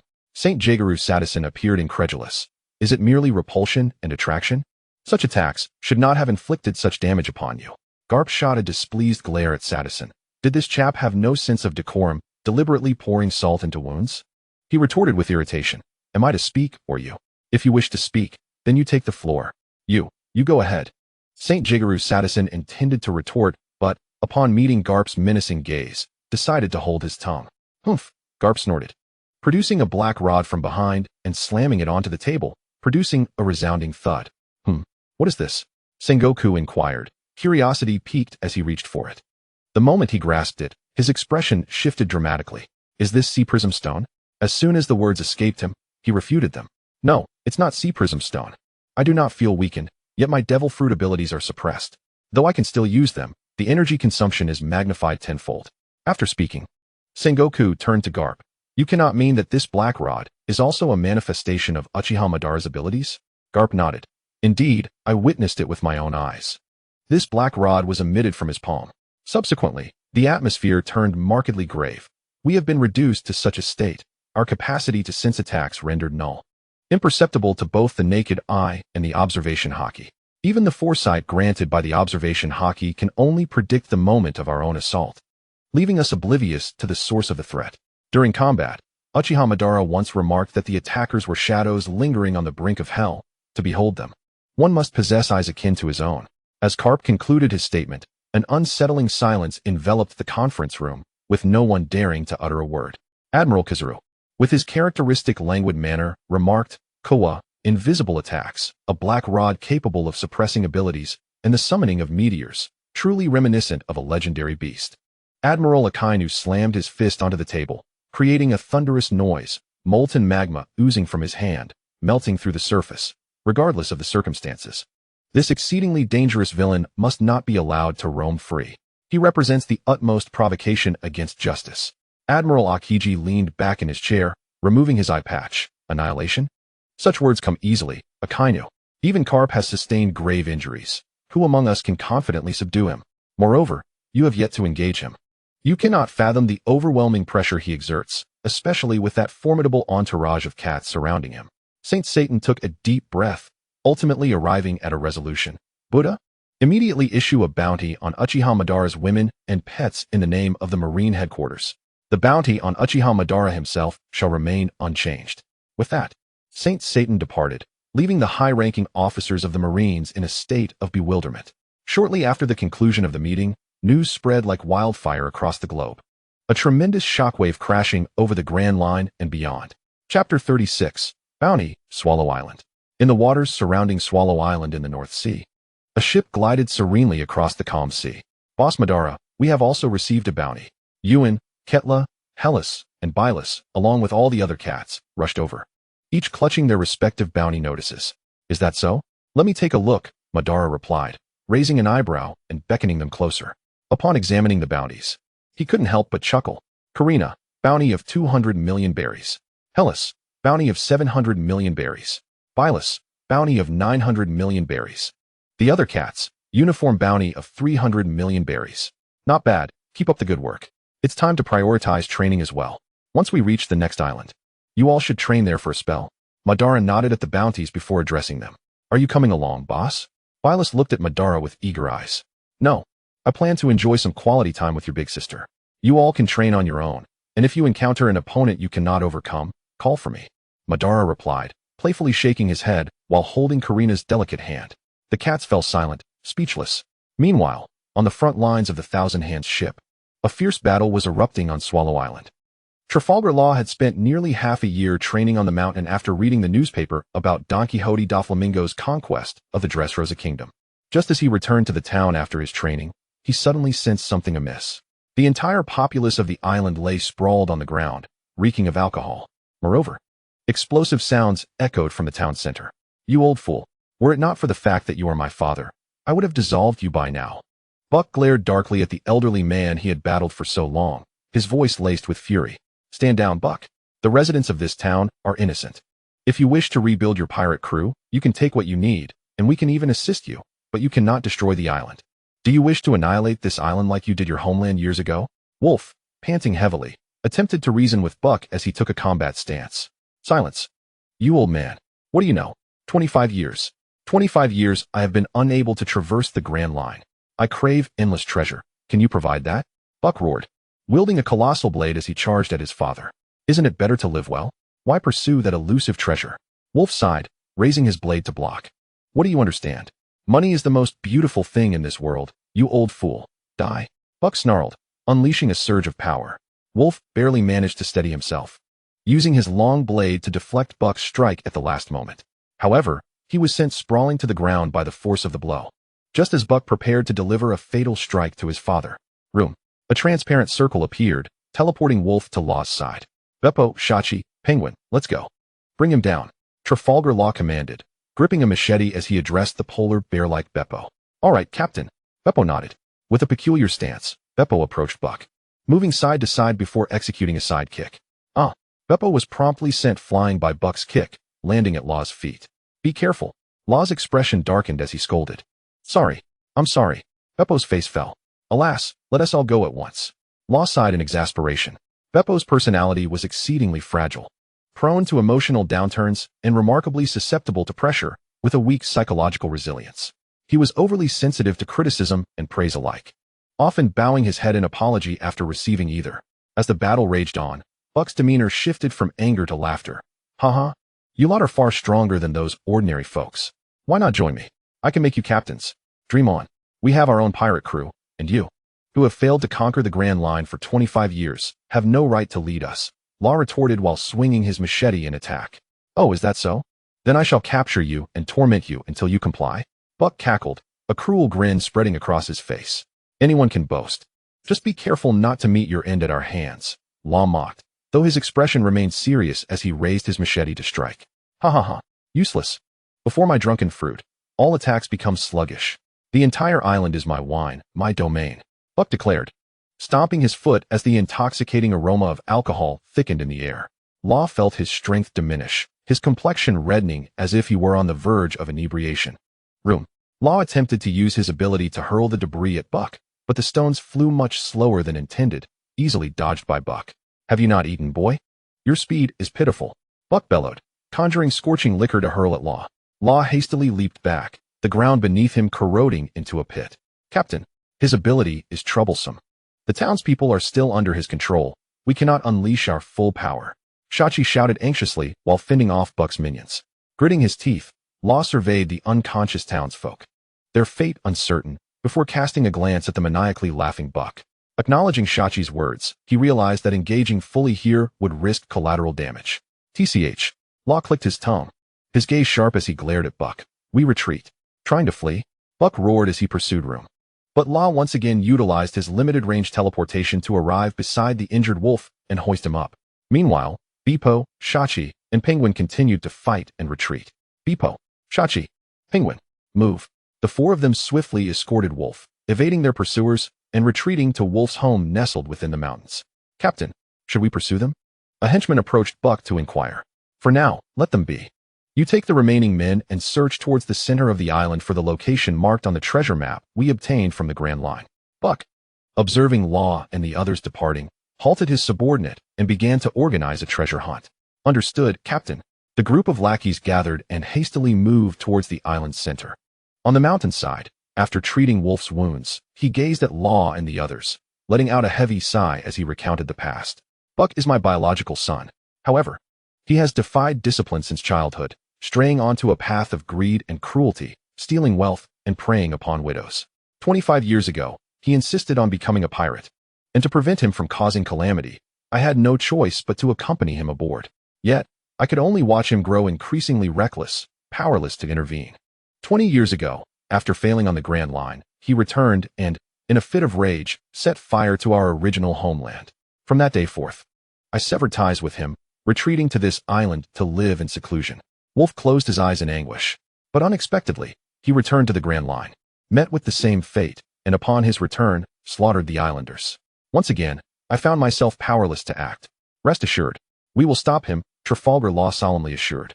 Having heeded Corazone's words, he had spent 10 years on this island. When he was at the brink of death from performing surgery on himself, it was this elderly man who saved him and took him in for a decade, even if it was merely to repay the debt of his upbringing. Trafalgar Law was determined to thwart Buck's nefarious deeds. With a serious expression, Wolf stated, if we wish to stop him, our time is exceedingly limited. He is a user of the drunk fruit, capable of dissolving both tangible objects into liquor and even eroding the will of individuals. Those manipulated by his power, if not freed within 24 hours, will succumb to intoxication and be reduced to a puddle of liquor. At this point, Wolf's gaze became resolute. There are only two ways to negate his abilities. Either kill him or render him unconscious while he is awake. Hearing Wolf's words, Law's expression turned grave. If what you say is true, then our time is indeed of the essence. Captain, Buck and his crew are heading towards the temple in the island's center, Shachi exclaimed. having spotted their movements through binoculars. Law furrowed his brow. The town is filled with controlled residents. Forcing our way through will undoubtedly result in heavy casualties. We must find a way to enter the temple and conclude the battle from within. Follow me. I have a method to get us in, Wolf declared, seemingly having made a decision, and led Law and the others in a specific direction. Deep within the thicket of the mountainside, Wolf approached a great tree and rhythmically knocked on its trunk. With a series of clicks, a mechanism activated, revealing a door hidden beneath a pile of grass. Let us go. Inside, there are tools to deal with Buck. With that, Wolf descended first, and as they progressed, Trafalgar Law and the others felt as if they were country folk entering a city. The entire underground space was filled with various peculiar inventions, things they had never encountered before. Following Wolf, they arrived at the innermost cave, where a bright yellow submarine lay docked. This is the treasure I found on this island, a submarine crafted from special metals. Designed for amphibious assault, the little flower, Wolf explained. It possesses a drill I specially manufactured, capable of penetrating the seabed directly into the temple below. Trafalgar Law beamed with delight. There's no time to lose. Let us set off immediately and incapacitate Buck to rescue the townsfolk. His strength is formidable, and I fear delays may lead to unforeseen complications. With the plan confirmed, the group boarded the submarine, with Wolf at the helm, heading towards the temple's underwater location. Chapter 37, Moon Lion Beepo, Coast of Swallow Island. Darling, my head feels so dizzy, Karina exclaimed, her cheeks flushed, struggling to maintain her balance. Uchiha Madara's nose twitched as a pungent aroma of alcohol assaulted his senses, nearly causing him to roll his eyes in intoxication. What is this? Such a pungent odor of cheap liquor. Filtering the air with chakra, Madara waved his hand. Ramsey, go all out with the great breakthrough. Right away, boss. Ramsey nodded, forming hand seals and channeling chakra. Wind release, great breakthrough. A powerful gust swept through, dissipating the surrounding stench of alcohol. With the odor gone, Karina's inebriation vanished, and the group curiously made their way towards the town to investigate who was brewing such poor-quality liquor. As they advanced, Madara's expression shifted. Has someone invaded the island? Activating his observation haki, he enveloped the entire island within its range, ultimately his expression turning peculiar. What's wrong? Karina noticed Madara's demeanor and inquired curiously. Ha. Nothing at all. Come, let us enjoy the spectacle. There's a group of weaklings pecking at each other at the island's center. Inside the temple at the island's center, Wolf piloted the little flower, burrowing through the surface and entering the temple. You again, old man. Why do you oppose me? Buck glared at his father with a grim expression upon seeing him. I have come to stop you, Buck. I will not allow you to continue down this path. Today, I shall enact justice upon my own blood. For the sake of the people on this island, I must kill you. Wolf spoke with conviction, retrieving weapons from the submarine and preparing for battle. Just then, as Buck and Wolf faced off, Law, accompanied by Beepo, Shachi, and Penguin, swiftly dealt with the surrounding minions. Buck glared at Law and his companions, then turned to a large, rotund man behind him. Poyachino, handle them. I will personally send this old man to hell. The sumo wrestler Poyachino did not respond. His bulky form moved with surprising speed, catching Law and the others off guard. Bang! 3 cries of anguish echoed as Beepo, Shachi, and Penguin were hurled against the temple walls. Coughing, the 3 stood up, with Penguin wiping the blood from his mouth. Captain, leave this guy to us. You go assist Wolf in dealing with Buck. Law exchanged a glance with his comrades, nodding gravely as he approached Wolf, gazing intently at their adversaries. Wolf met his son's gaze and revealed the truth. You came here seeking the treasure of this island, did you not? Buck glared at Wolf with a scowl. Old man, you know where the treasure is? Tell me, and I may spare your life. Wolf disdainfully regarded Buck, laughing heartily. I already took the treasure. I used that wealth to restore this little town and build this submarine. What you seek has long been utilized to protect that which you wish to destroy. Upon learning that the treasure had already been found and squandered by his father, Buck flew into a rage. You old fool, how dare you? I will kill you all. Wolf, having anticipated this, threw a special suit to Law, where this, it will render Buck's drunk fruit abilities ineffective against you. Simultaneously, after blocking Buck's attack, he seized a specially crafted long sword from behind him and tossed it to Law. Use this to strike. Channel it with Electro Sword. It will inflict effective damage upon him. After putting on his jumpsuit, Law gripped the sword tightly, inserting the Electro Sword energy into the hilt, causing the blade to shimmer with a flickering blue current. Clang, clang, clang. Trafalgar Law unleashed a frenzied assault alongside Wolf. On the rooftop of the temple, 12 cats, along with Karina and Ban, perched atop the tiles, observing the battle below. Is this the supernova Trafalgar Law from 2 years later? He still seems so pathetic. It takes such effort to deal with a lackey like him. Does your husband know the person down there? Karina inquired with curiosity. Well, sort of. But he doesn't know me. Ben replied with a smile. Law and Wolf launched a rapid offensive, the electrified blades striking Buck repeatedly.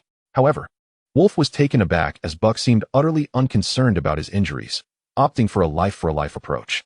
Trafalgar Law began to feel anxious, even making errors in his attacks. A moment of hesitation led him to step into a trap set by Buck. The ground suddenly caved in, revealing a pool of dissolving liquor concocted from the effects of the drunken fruit. Law. Wolf, disregarding the incoming punch from Buck, lunged forward, seizing Law by the nape of his neck and yanking him up. Just as he pulled him up, Wolf was struck in the back by Buck's dissolving punch, sending him flying several meters with a pained scream, collapsing unconscious. Wolf. Law, filled with a mix of fury and concern at the sight of the unconscious Wolf, cast a murderous glare at Buck. He had been cared for and supported by Wolf since arriving on this island over a decade ago. Grabbing his specially crafted sword, he prepared to charge at Buck, only to discover that the blade was rapidly corroding and fracturing. It turned out that when Law fell in, half of his body had been submerged in the dissolving liquid. Fortunately, he had donned the specialized attire Wolf had given him, designed to counter Buck's abilities, thus escaping injury. Although the sword had been completely eroded. What to do? Is there any way to defeat him? Cold sweat continued to drip from Law's forehead as he pondered his predicament. Meanwhile, on the other side, Beppo and his companions were embroiled in a grueling battle against Poichino. Hiya, yo! Beppo incessantly kicked, but his blows barely made an impact against Poichino's thick layer of fat. Useless. My fat is the best defense. Poichino bellowed, charging forward with an impossibly swift momentum. Like a battering ram. Watch out. Pekin shoved Beppo, who was still attacking, but was struck head-on, spewing blood as he was sent flying. Pekin! Shachi exclaimed in alarm, rushing over to help Pekin up. Meanwhile, Beppo, pushed aside, noticed a fierce man with red eyes on the rooftop, and he fell into a daze. Seizing the moment when Shachi was assisting Pekin, Poichino accelerated, intent on crushing both of them. Just as Poichino was about to reach them, Beppo underwent a dramatic transformation. How? Beppo's form surged upward, his fur fluffed and turned snow-white, his eyes glowing red, exuding a primal ferocity. Ah, is this the moon lion form? How splendid! Uchiha Ban remarked with a smile. Can that bear transform again? Why didn't he change at the start? Karina asked, puzzled. Ban pinched Karina's cheek. Transformations aren't that simple. One must see a full moon to change. And it's broad daylight now. He couldn't transform even if he wanted to. Karina huffed, pulling his hand away. So what's his situation now? Need I say? It's undoubtedly my husband's doing. Ban replied cheerfully. The instant Beppo caught sight of the kaleidoscope Sharingan, Ban cast an illusion, making everything within it mirror the scene below. However, in his illusion, he altered the time to night, and the moon in the sky was a full moon, creating the current scenario. As long as Beppo didn't suspect the moon he saw was false, he should be able to fight until exhaustion. Roar! Beppo in moon lion form emitted a deafening roar, his crimson eyes locking onto the charging Poichino. What? Poichino felt a fierce wind rush past him, instinctively halting his charge, his corpulent body struggling to turn. But it was too late. The speed of moon lion Beppo was akin to a fleeting shadow, his massive paw slicing through the air with a piercing shriek, crashing violently into Poichino's thick layer of fat. Thud! A muffled sound echoed as Poichino's so-called absolute defense quaked violently, his enormous form being pushed back 10 meters, his face contorted in disbelief and agony. No, it can't be. My defense how? Beppo offered no respite, unleashing a relentless flurry of attacks like a tempest. Claws, paw strikes, and even his now exceptionally sharp teeth tore into Poichino. In the moon lion form, Beppo's strength, speed, and perception soared, completely overpowering Poichino. Poichino's fatty defenses began to falter against the overwhelming force and razor-sharp claws, bloodied wounds accumulating as he cried out in despair, utterly losing the arrogant demeanor he had just moments before. Beppo incredible! Shachi exclaimed, supporting Pekin, his eyes wide in astonishment at his transformed comrade. Wait, it's still daytime. Doesn't Beppo's ability require a full moon to activate? Pekin noticed the discrepancy. Right. How could I forget such an important detail? Shachi realized, glancing up at the rooftop. There, he saw Karina, Ban, and a group of cats waving and smiling down at them. Upon recognizing the figures above, Shachi was utterly stunned, unable to comprehend how such powerful individuals could be present. Command stick. Law's eyes narrowed as he swiftly maneuvered within the room space, deftly evading Buck's dissolving attacks. Simultaneously, he flicked his fingers, causing scattered rubble and even the corroded remnants of his sword hilt to shoot towards Buck like bullets. Clang, clang. Buck swung his dissolving fists, shattering or melting the incoming debris, but Law's attacks were cunning and relentless, leaving Buck momentarily flustered. Damn flies.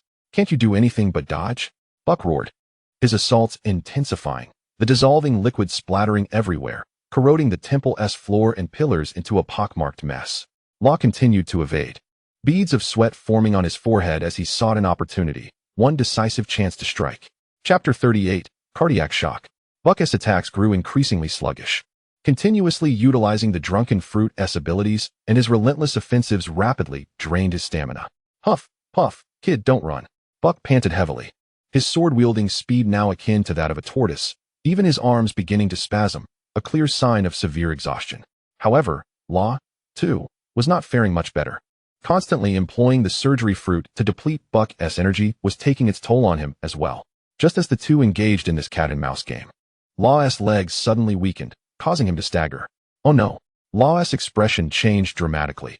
In that moment of imbalance, Buck's massive blade was nearly upon his chest. Command stick. In a critical moment, Law disregarded what he could move to block the attack and randomly shifted an object into place. Clang. Bang. The corroded hilt of the long sword appeared, intercepting the blade and averting his grim fate. However, the immense force sent Law flying backward. By a stroke of luck, the electro sword energy crystal nestled within the hilt landed in Law's palm. Electricity. Yes, since the sword is broken, I shall use myself to conduct the current. Holding the electro sword's energy, Law's eyes glimmered with a fierce determination.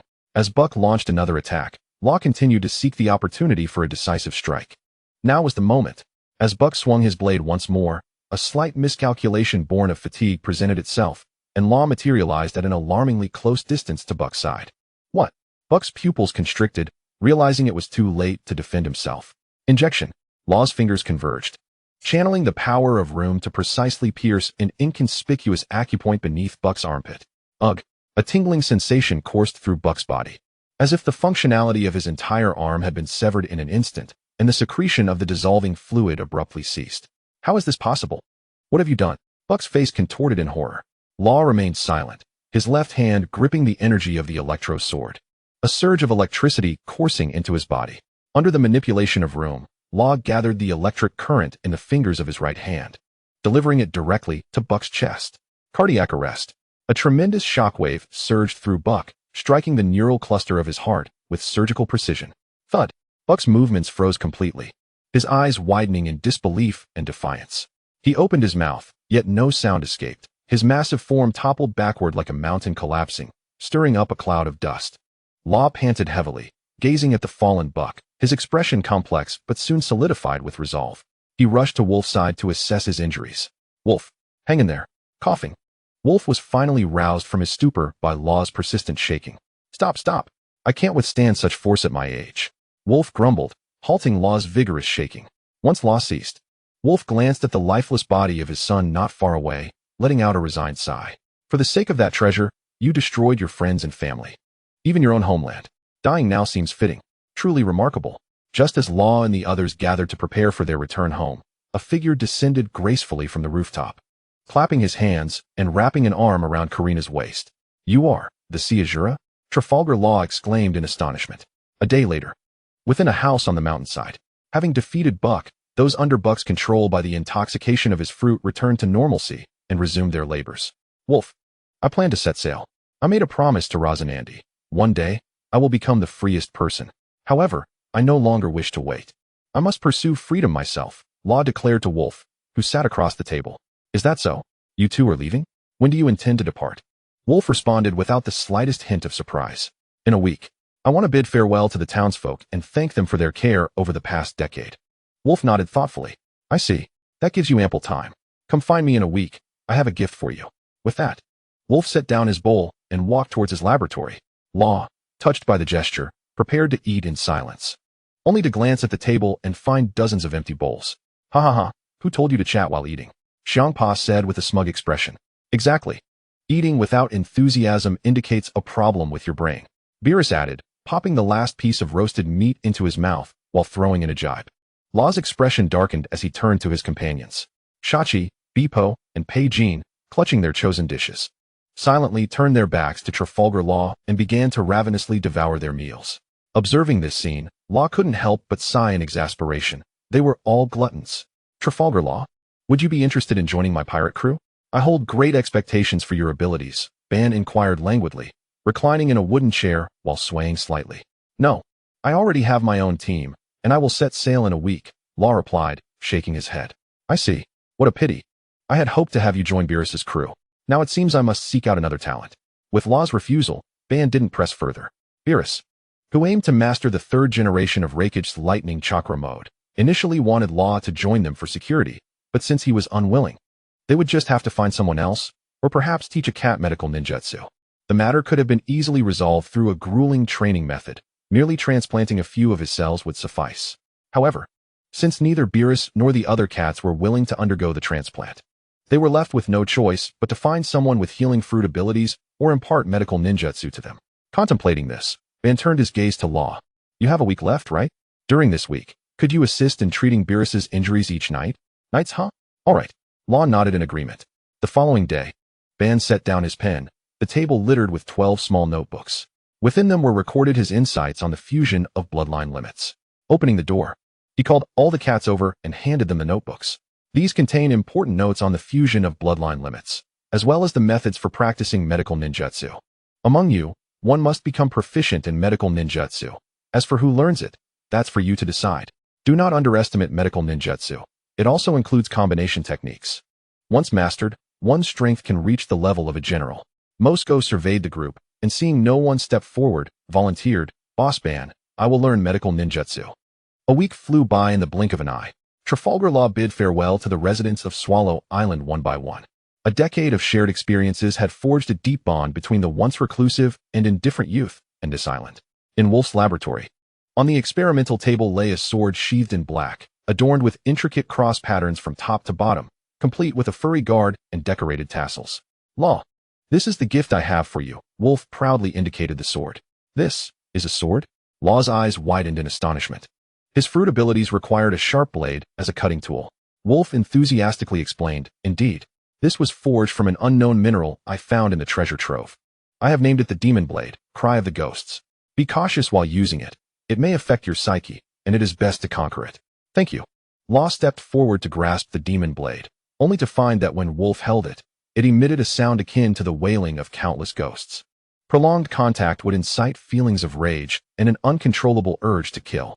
However, after a long while, Wolf noticed no signs of distress from Law.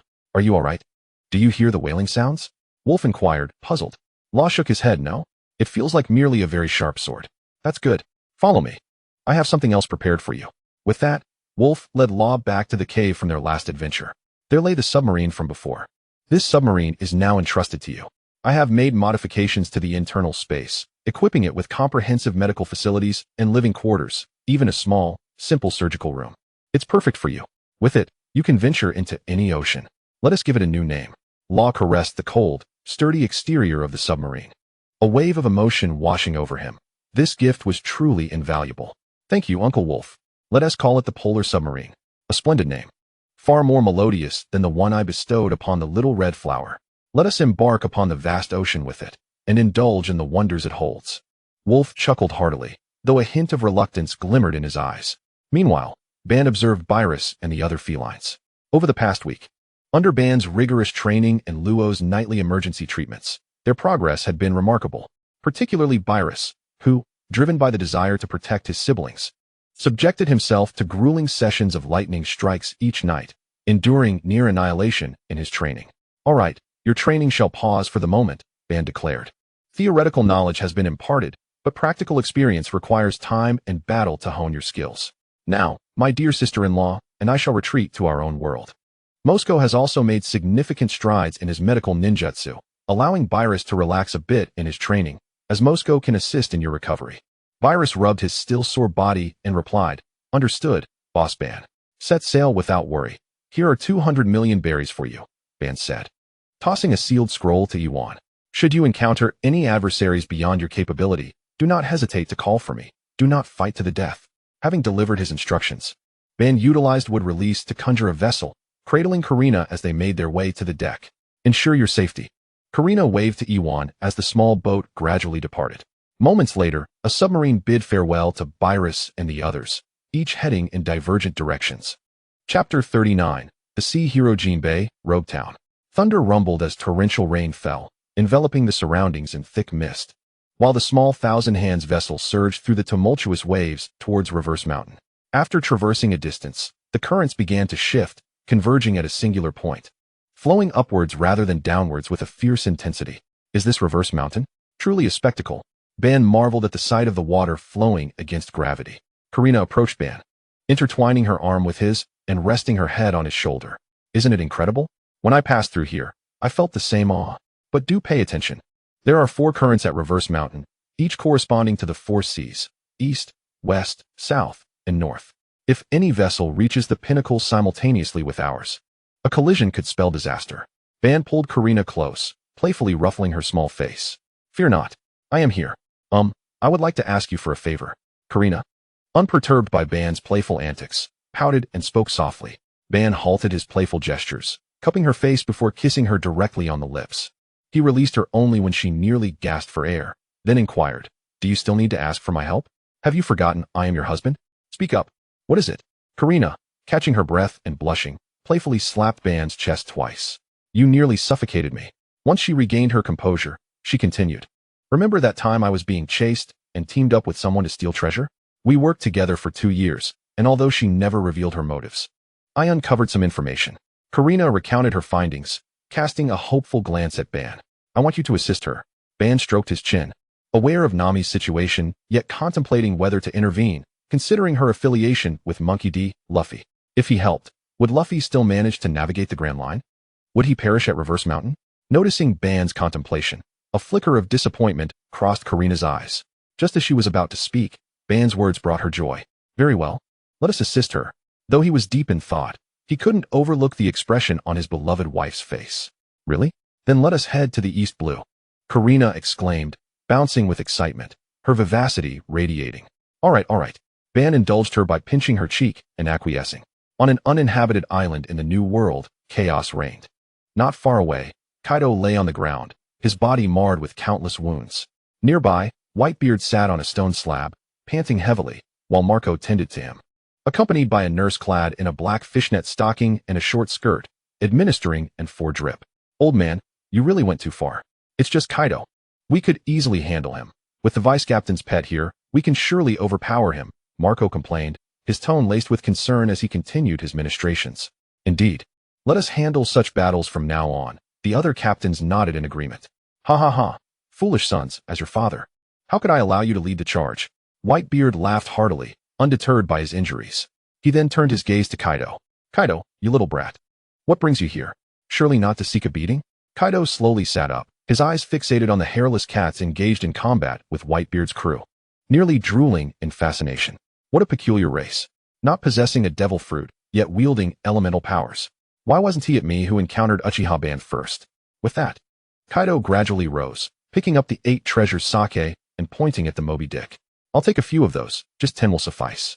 Surely there are over 20 newborns among them? I'll take 5 males and 5 females, if you please. On the Moby Dick, there were 27 recently born hairless cats, their peculiarities arguably stemming from their parents' transformation into ninja beasts. These little creatures walked upright like humans and were born with chakra energy. Haha, what are you thinking? If you want them, you should seek out Ban.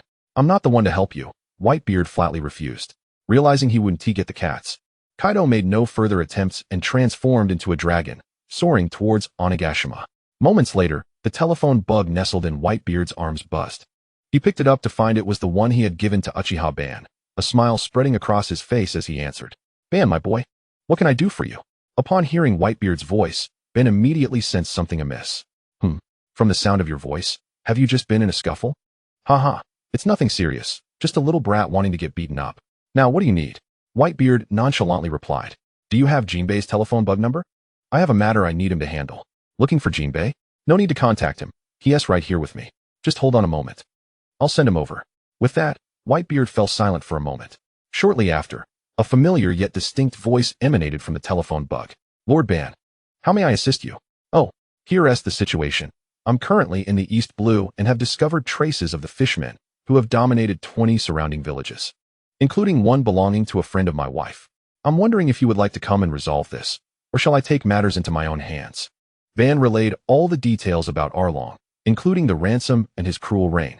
The East Blue, you say? Leave it to me. I shall handle it without fail. I'll set off for the East Blue immediately and should arrive within 3 days. Rest assured, Lord Ban, I will present you with satisfactory results. Jinbei vowed earnestly. Very well, I shall await your arrival at Road Town in the East Blue, and we can proceed together. Ban nodded in agreement. Once the call ended, Jinbei approached Whitebeard, bowed, and explained Ban's request before taking his leave. 2 days later, at the Road Town dock, the small Thousand Hands vessel gently anchored as Ban gracefully descended, wrapping his arms around Karina's waist.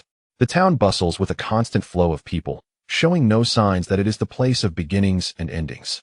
Half a day earlier than expected, I have heard that this is the very spot where the infamous pirate king, Roger, met his demise. Shall we take a look? Karina inquired curiously, her gaze wandering until it settled on Ban. Why not? Ban agreed with a nod, then glanced towards a nearby street. There, a man of imposing stature, muscular build, and a scar on his right chest, was seen with 2 cigars clenched between his teeth. His silver hair was short, and his brown-red eyes surveyed the scene. He wore an open jacket, adorned with teal fringes on the collar, cuffs, and hem, complemented by blue jeans and a brown belt. Draped behind him was a navy cloak of justice, as he hurriedly approached with a contingent of naval soldiers. I am Smoker, the colonel of Lowtown. What brings a dangerous figure like you here, Uchiha Ban? Ban casually toyed with the ends of Karina's hair. Isn't that rather obvious? I've come to the East Blue for some amusement. Is there a problem, you chain smoker? Smoker's expression darkened, and his arm transformed into smoke. Launching an attack, white blow. Ban barely flinched, merely glancing up, kaleidoscope Sharingan. Smoker suddenly found himself enveloped in darkness, collapsing to the ground, falling into a deep slumber before the eyes of all present. With a sidelong glance at the soldiers beside Smoker, Ban ordered, "Take this fellow away. I'm merely here for leisure. Do not disrupt my mood, or I could just as easily come to slaughter the Navy." The soldiers, drenched in cold sweat and trembling, stuttered, "Why yes, I will escort the colonel away at once." They hurriedly lifted the snoring Colonel Smoker, retreating back to their base as if fleeing. The townsfolk, initially stunned, soon erupted in a flurry of discussion. "Let us proceed to witness the legendary sight of his demise," Ban said, wrapping an arm around Karina as if nothing had transpired, and leisurely strolled towards the town square. In the center of Lowtown, the famed execution platform stood solemnly, its wooden structure aged yet imbued with a weighty sense of history. The rain had ceased, yet the mist lingered, with sunlight struggling to pierce through the clouds, casting dappled shadows upon the platform. Ban gazed up at the gallows, his expression placid as he murmured to himself, "Did death herald a new era?" An intriguing man, indeed. His tone bore little reverence. To him, it resembled the grand opening of a theatrical performance. Karina tilted her head slightly, gazing at the platform. Is this truly where Roger was executed? It doesn't seem all that impressive. Ban regarded the weathered structure, speaking in a tone devoid of excitement. Wealth, fame, and power are merely byproducts of the pursuit of one's goals. Karina playfully blinked, tightening her grip on Ban's arm. "I know. My Lord Ban is the mightiest, pursuing the stars and the sea. However, I am currently in pursuit of the most beautiful attire in Lowtown. Accompany me to shop." Ban chuckled at her enthusiasm, pinching her cheek. "Very well, today you are the star." The two departed the square, entering the bustling shopping street of Lowtown. Karina flitted between various clothing stores like a fish in water, her eyes gleaming with excitement. She led Ban into a shop, her face adorned with a knowing smile. Ban followed patiently, though his expression soon turned peculiar. "This one, a white nurse's outfit. How transparent," he remarked, rubbing his nose, his face serious. "Waiter, bring me 50 sets. Hiss, isn't this a bit too revealing? Also, procure 50 sets for me. This one looks nice too, 50 sets. Karina pouted. "Oh dear. Didn't you say you didn't like such clothing? Why buy so many?" Yet her eyes sparkled with delight. In the end, she sampled every style. From nurse uniforms to teacher outfits, JK skirts, lace, swimsuits, white silk, black silk, and fishnet stockings. Ban, in turn, remained practical, ordering 50 sets of each. After acquiring these intriguing garments, Karina led Ban into a more reputable clothing store. Upon entering, she immediately spotted a royal blue off-shoulder gown, its hem cascading like a mermaid's tail, adorned with tiny rhinestones that shimmered under the lights. "Ban, look at this," Karina exclaimed, her eyes sparkling. Ban assessed it and nodded. "It suits you beautifully." He signaled the shopkeeper to wrap it up, his movements decisive, not even glancing at the price. Karina beamed, leaning in to plant a kiss on his cheek. "This is a reward for you." Ban raised an eyebrow. "Is that all?" Karina blushed, playfully punching him. "What are you thinking in broad daylight?" With bags in hand, the couple strolled like any ordinary pair, savoring the local delicacies of Lowtown. Karina raved about a sweet pumpkin pie, insisting that Ban take a bite. Although he was not particularly fond of sweets, he indulged her, and witnessing her blissful smile made the sugary flavor more tolerable. They also visited the town park, basking in the warmth of the sun as the fog lifted. Karina pulled Ban to a bench, resting her head on his shoulder while watching the children frolic in the tranquil sea, relishing this rare leisurely afternoon. "If only peace could last forever," Karina murmured softly. Ban did not respond, merely tightening his embrace around her. He understood that beneath the calm surface of the sea lay turbulent currents, yet as long as he was by her side, he would create a haven of tranquility for her. As the sun dipped below the horizon, their shadows elongated. "Did you have fun?" Ban inquired. "Yes." Karina nodded vigorously, her smile outshining the sunset. "Thank you, Ban." Leaning closer to Karina's ear, Ban whispered, "For what?" "Tonight, I intend to try on all the outfits." At his words, Karina's face flushed crimson.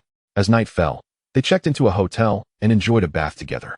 The following morning, the room lay in disarray, with white silk, lace, black fabric, fishnets, nurse uniforms, teacher outfits, JK skirts, and various other garments strewn across the floor. Two naked figures lay quietly entwined, lost in slumber. It must be said that Karina's beauty, coupled with her alluring figure and long legs, alongside those outfits, nearly overwhelmed even Ban, who possessed the regenerative capabilities akin to a celestial being. It was only after Karina fainted thrice that they finally came to a halt. Darling, I need to wash. I feel sticky and uncomfortable." By noon, Karina awoke, feeling sticky and weak, her voice barely above a whisper. Upon hearing her, Ban's eyes flew open, revealing a languid Karina. "Ah, you're awake. I apologize for not considering your comfort last night." Ban swiftly rose, carrying Karina to the bathroom, where he joined her in the bath and began to wash her. At the port of Lowtown, Ban cradled Karina's perky form on his left arm, holding her effortlessly. His neck was adorned with numerous bags filled with snacks, while his right hand continuously fed her. Suddenly, a massive wave crashed upon the shore, heralding the arrival of a portly figure, Lord Ban. "I apologize for my tardiness." The blue-skinned fishman Jinbei bowed solemnly, followed by several fishmen subordinates. Ban nodded. "No matter. Let us resolve this quickly. I still wish to accompany my lady on a sea excursion." Karina, blushing, pinched him. "Be serious." Jinbei observed their interaction, a faint smile tugging at his lips. "We have not prepared a vessel. We kindly request a ride." During their voyage, Jinbei solemnly recounted the past of Arlong. Once a member of the Sun Pirates, he had become radicalized after the death of Captain Fisher Tiger. "This is my failure." Ban, carrying Karina on his back, gazed at the horizon with a placid tone. "Everyone must take responsibility for their choices. You are not his caretaker, Jinbei." The next noon, the 1,000 hands gradually docked at the shore. A group of individuals made their way to a more advantageous vantage point to observe the scene in the square below. They formed a line, preparing their berries, warning that insufficient funds would lead to dire consequences. Kruby threw a wooden box to the ground, instantly eliciting the sound of villagers weeping. Today marked yet another day of collecting the life-saving fees, and those lamenting were families unable to meet the required berries, with some facing the prospect of death. How despicable! This group of fishmen deserves to perish. Karina tightened her grip on Ban's hand, clearly furious. After expressing her anger, she awkwardly glanced at Jinbei and the other two fishmen, offering a sheepish smile. "I'm sorry. I didn't mean you guys." No need to apologize. I never imagined they could be so cruel. I will not let them go unpunished today." Jinbei's expression darkened to an extreme. "Humph. That scoundrel Arlong only brings disgrace upon our kind. Once I subdue him, I shall shatter his limbs." The fishman accompanying him spoke through gritted teeth. "Hurry up, stop crying, and put the money in." Kruby barked impatiently at an elderly man who continued to weep. "Wah, sir, can you grant me a few more days?" The elder's plea was abruptly cut off by Kruby's irritable interruption. "Not enough money, is it? I recall it's just you and your grandson at home. Choose one. Who shall die?" The elder, upon hearing Kruby's words, was on the verge of collapse. "Sir, please grant me a few more days. My grandson is only 4 years old. If I die, no one will care for him." For years ago, the elder's son and daughter-in-law were slain by fishmen for failing to pay the berries, a day that saw many perish. From that day forth, Nami had struck a deal with the wicked dragon to procure 100 million berries for the village. It was also from that day that Nami embarked on her path of thievery. In the second year of her thieving career, Nami met Karina, and they joined forces. The 100 million berries could have been amassed long ago, but each month, some would fall short, and Nami would leverage her status as a member of Arlong's crew to absolve them of their debts. Previously, the one collecting the berries was the kind-hearted Shachi, who would turn a blind eye to Nami's actions. However, this month, Arlong had begun collecting a day early, and even the collector had changed. Kill the child. He holds no labor value. This old man can continue to pay for a few more months. Seeing the elder unable to make a decision, Kruby ordered his subordinates. All right, Kruby, big brother. Two fishmen stepped forward, advancing towards the elder. Husband, are you just going to watch? Karina urged Ban anxiously. Rest assured, while I am here, they shall not perish. Ban affectionately tousled Karina's hair. Just as the two fishmen were about to seize the child, a wooden stick flew towards them. Stop. What are you doing? Isn't the payment day tomorrow? Nami, burdened with a treasure bag, wielded a wooden stick, glaring furiously at the fishmen across from her. It's Nami. I wondered why I hadn't seen her. Turns out she was off stealing treasure. Karina exclaimed with excitement upon recognizing her, shaking Ban insistently. Hurry, darling. Go help her. You're hopeless. Let us go? Jinbei, Ban said, affectionately pinching Karina's cheek, then turned to Jinbei, delighted to oblige. I shall ensure they receive their just deserts. Jinbei nodded, following two fishmen behind him. Tomorrow? Is there a set time for collecting money? There isn't, right? After all, it's a monthly affair, so I can come any day within this month. Kruby sneered. Nami felt tears brimming in her eyes. Stop it, Kruby. Jinbei strode forward, coming within proximity of Nami. Fishmen, are there new fishmen among you? Nami despaired upon seeing three unfamiliar fishmen reappear. The fishmen indeed stirred. Jinbei? How can the boss be here? Kruby and his subordinates were taken aback, clearly not expecting to encounter him here. Nami's previously tense demeanor relaxed slightly upon witnessing the fishman's respectful attitude towards Jinbei, yet she still gripped her wooden stick tightly, watching the uninvited guests with vigilance. Kruby, cease your actions immediately. Where's Arlong? Jinbei inquired darkly, locking eyes with the fishman. Kruby hesitated for a moment before responding. Arlong is at the base, Jinbei. How come you're here? I have come to put an end to this farce. Arlong has betrayed the will of Captain Tiger and sullied the honor of fishmen. Jinbei's gaze swept over the weeping villagers and the tense Nami, a flicker of sorrow flashing in his eyes. At that moment, Ban approached, cradling Karina. Karina leapt from Ban's arms, hurrying to Nami's side. Nami, are you all right? Karina? What are you doing here? Nami exclaimed, her eyes widening in surprise. Immediately, her expression shifted to one of anger. You wretched fool. How could you abandon me to flee alone? What do you mean I abandoned you? If I hadn't drawn them away, we would have perished at the hands of treasure hunters. Karina retorted, gripping Nami's hand with irritation. Furthermore, I can specifically have my husband come to help resolve the issues in your village. Ban stood beside Jinbei, calmly surveying the fishmen. Let us end this swiftly. Would you like to take the lead, or should I? Kruby glared at Ban. Human, you are too arrogant. Mid-sentence, Kruby's expression shifted to one of sheer terror. Why you? Uchiha Ban. Allow me to handle this. With that, Jinbei stepped forward, confronting the fishmen of the Arlong Pirates. You all sighing heavily. Jinbei struck out with a fierce punch aimed directly at Kruby's face. Fishman karate, shark whip. Kruby had no time to react as he was sent crashing against the distant wall, losing consciousness. The other fishmen, witnessing this, recoiled in fear. Jinbei surveyed them, his voice resonating like thunder. Surrender and atone for your misdeeds. The fishmen exchanged glances, and for a moment, silence enveloped the square. Just then, a sharp voice echoed from afar. Jinbei, how dare you interfere in my affairs? Arlong marched forward with the remaining cadre, his serrated nose glinting ominously in the sunlight. His gaze swept over the fallen Kruby, his expression growing increasingly menacing. Arlong, you have greatly disappointed me. Your current actions mirror those of those who oppress us, Jinbei lamented. Enough with your preaching. You coward will never understand. Humans are not worthy of equality with us. Arlong bellowed. Chapter 41. The Resolution of Arlong and his crew. As Arlong's words faded, he lunged at Jinbei like an arrow released from its bow, his serrated blade descending with a whistling sound. In the sunlight, the jagged edge shimmered coldly, as if to cleave away years of resentment. Jinbei did not flinch. He merely leaned slightly to the side, his right hand darting out at a speed nearly imperceptible to the naked eye. Fishman karate, salmon return. Just as the blade was about to graze Jinbei's head, his palm struck the side of the blade with pinpoint accuracy. A surge of deft force coursed along the blade, leaving Along's wrist tingling as he nearly lost his grip on the weapon. He swiftly retreated a couple of steps, a flicker of astonishment flashing in his eyes. You have grown stronger, Jinbei. Along gritted his teeth and readied himself once more. It is not strength that has evolved, but conviction. Along, stand down. If Tiger were to watch from beyond, he would not wish to see you like this. Jinbei spoke solemnly, his stance unwavering, as solid as a rock. Silence. Do not invoke the name of our captain to chastise me. Along roared, charging forward once more with renewed ferocity, his serrated blade glinting with silver light. You spineless cowards who willingly bow to humanity understand nothing. Only fear can compel humans to submit. As Jinbei deflected Along's tempestuous onslaught, he shook his head in sorrow. Though his movements appeared languid, he deftly evaded the lethal serrations with mere inches to spare, or effortlessly redirected blows with his palm enveloped in the dark hue of haki. The dull thuds echoed, a cacophony of flesh colliding with steel, yet it felt as though two ideologies were clashing violently.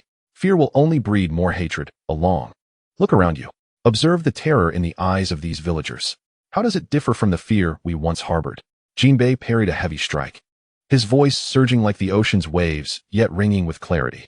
Along's aggression momentarily faltered as his gaze instinctively swept over the cowering villagers, their eyes brimming with dread and despair, reminiscent of haunting memories he wished to avoid. Yet, he quickly succumbed to a deeper rage, as if to banish this fleeting moment of doubt. It is different. They are an inferior race. This is what they deserve. Along bellowed, his attacks growing increasingly frenzied, disregarding defense altogether, unyielding in your delusions. The last vestige of regret vanished from Jinbei's eyes, replaced by unwavering resolve. He seized upon a gap revealed by Along's full-force downward strike, lunging forward and penetrating Along's guard. Fishman karate, 5,000 brick fist. His fist, shrouded in a deep black haki, struck Along's abdomen with the force of a cannonball. Ugh! Along's eyes bulged as he expelled a mouthful of blood, his body curling up like a shrimp. The blade slipped from his grasp, embedding itself in the ground. The immense power lifted him off his feet, and he appeared on the verge of being hurled away. Yet, Jinbei's other hand was swifter, clamping onto Along's shoulder like a vice, wrenching him back into place. Ugh! Along groaned in agony, teetering on the brink of unconsciousness. Jinbei showed no mercy. He pressed down on Along's shoulder while driving his knee forcefully upwards. Bang! The knee collided with Along's abdomen once more, utterly shattering any remnants of his capacity to resist. Repent for your sins, Along. Jinbei's voice was cold, laced with authority. Releasing his grip, Along crumpled to the ground like a puddle of mud, his body twitching from excruciating pain. The once mighty dragon chief now lay as helpless as a fish out of water, devoid of the strength even to struggle. Silence enveloped the square. Both the remaining fishmen and the villagers of Cocoa Village stood in stunned silence, unable to articulate their shock at the swift conclusion of the battle. The formidable and ruthless Along, now so easily subdued by Jinbei. Nami covered her mouth, tears silently cascading down her cheeks. Was it liberation, astonishment, or perhaps a tangle of emotions too complex to articulate? Karina gripped her hand tightly, offering unspoken comfort. Jinbei straightened, surveying the trembling fishmen, his voice booming like thunder. Is there anyone else who wishes to resist? The fishmen exchanged glances, with Along laid low like a lifeless dog. Who would dare oppose? They averted their gazes, discarding their weapons. Recovering from his pain, Along wiped the blood from his mouth, his gaze venomous as he spoke. Ha ha, Jinbei.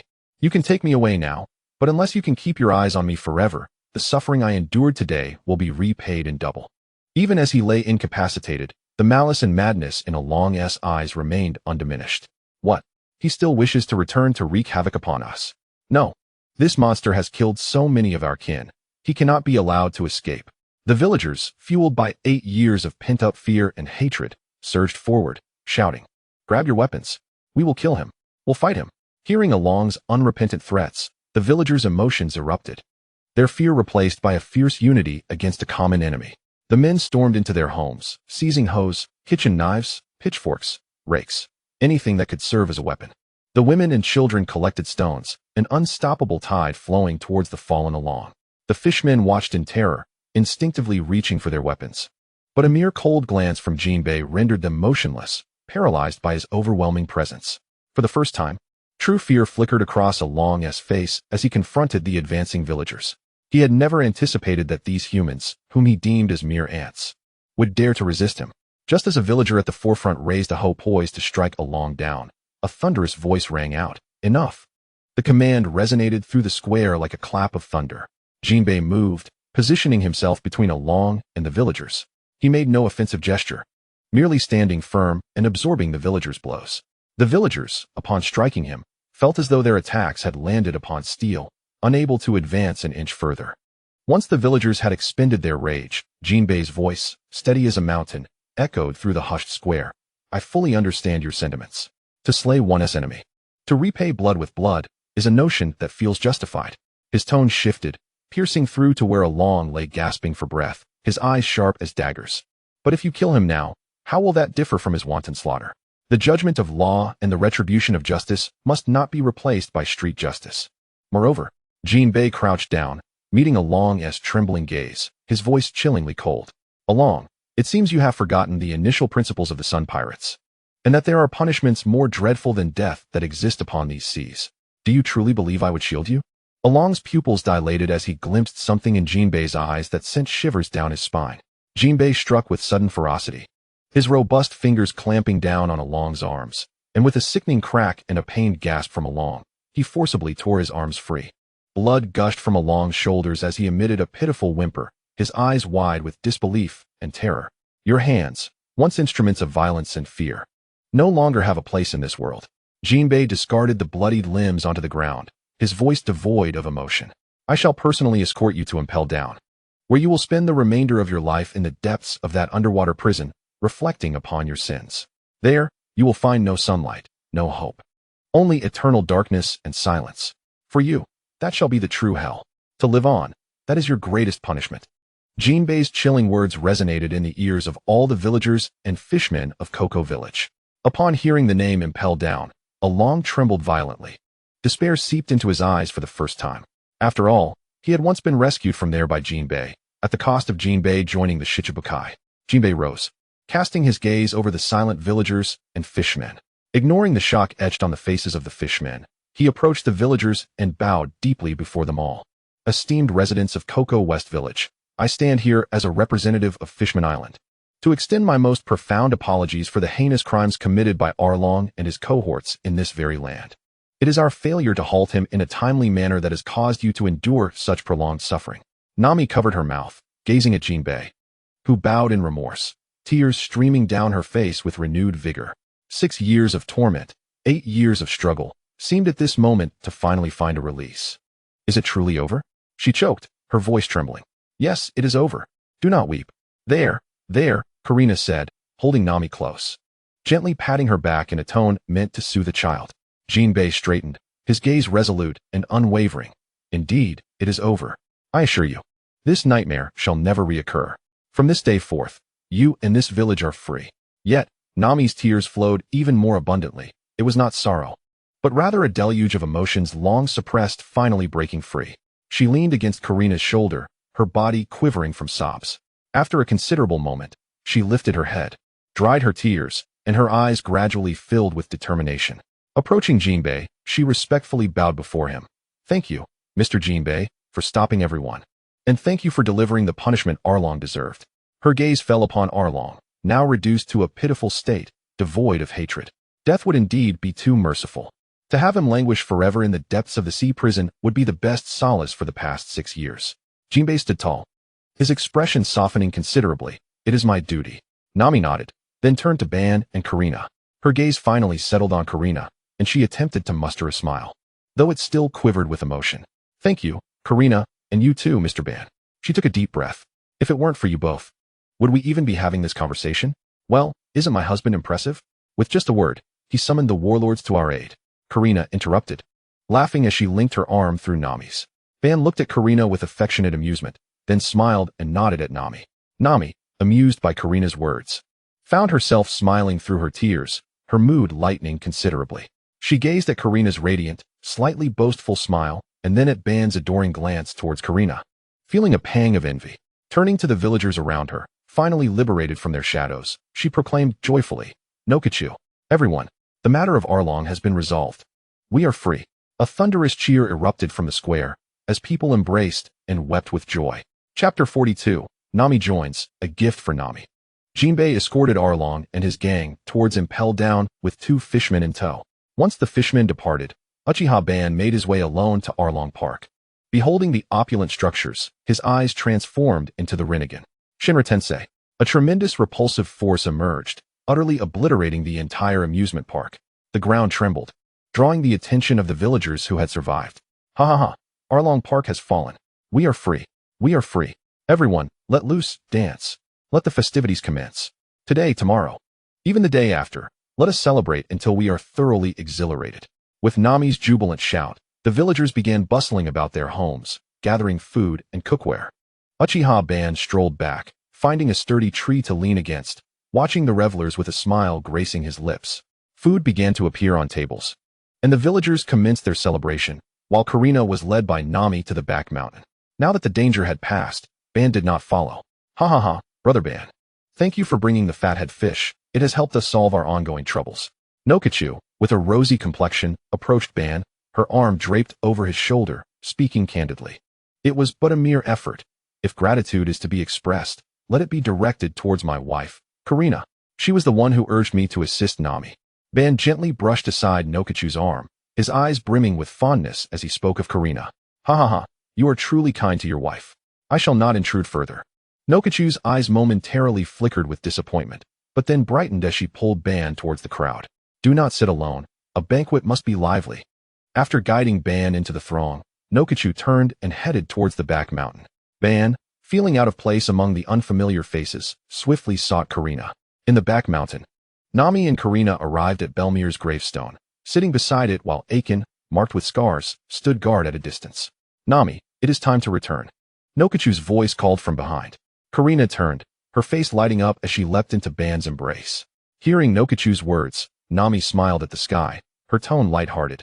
Aiken, Nokachu, do you think that if Belmir were still alive, she would stop me from becoming a pirate? At this, Ban, who had been pinching Karina's cheek, froze momentarily. This was not the year 1520. Here, the only true pirate crew was his. Nami's implication was unmistakable. Ban, without needing to guess, realized it was undoubtedly Karina who had persuaded Nami to join them. With this thought, he squeezed Karina's cheek a little harder, eliciting tears before he finally released her. You are being utterly reckless. How could you bring Nami into this? Seeing Karina's tearful eyes, he rubbed her reddened face and muttered softly, somewhat exasperated. Karina, with a playful twinkle in her eye, feigned innocence. Husband, what are you saying? I do not understand. A pirate? Do not speak foolishness, Nami. She would never allow her beloved daughter to become a pirate, Aiken remarked solemnly. No, Belmir would not stop me. Nokachu retorted defiantly, her pride shining through. Nokachu. Aiken grew agitated, unable to contain himself. Nokachu ignored Aiken, smiling at Nami. Even if she would, you would not heed her words, would you? Nami stuck out her tongue. Absolutely not. At this, Aiken realized.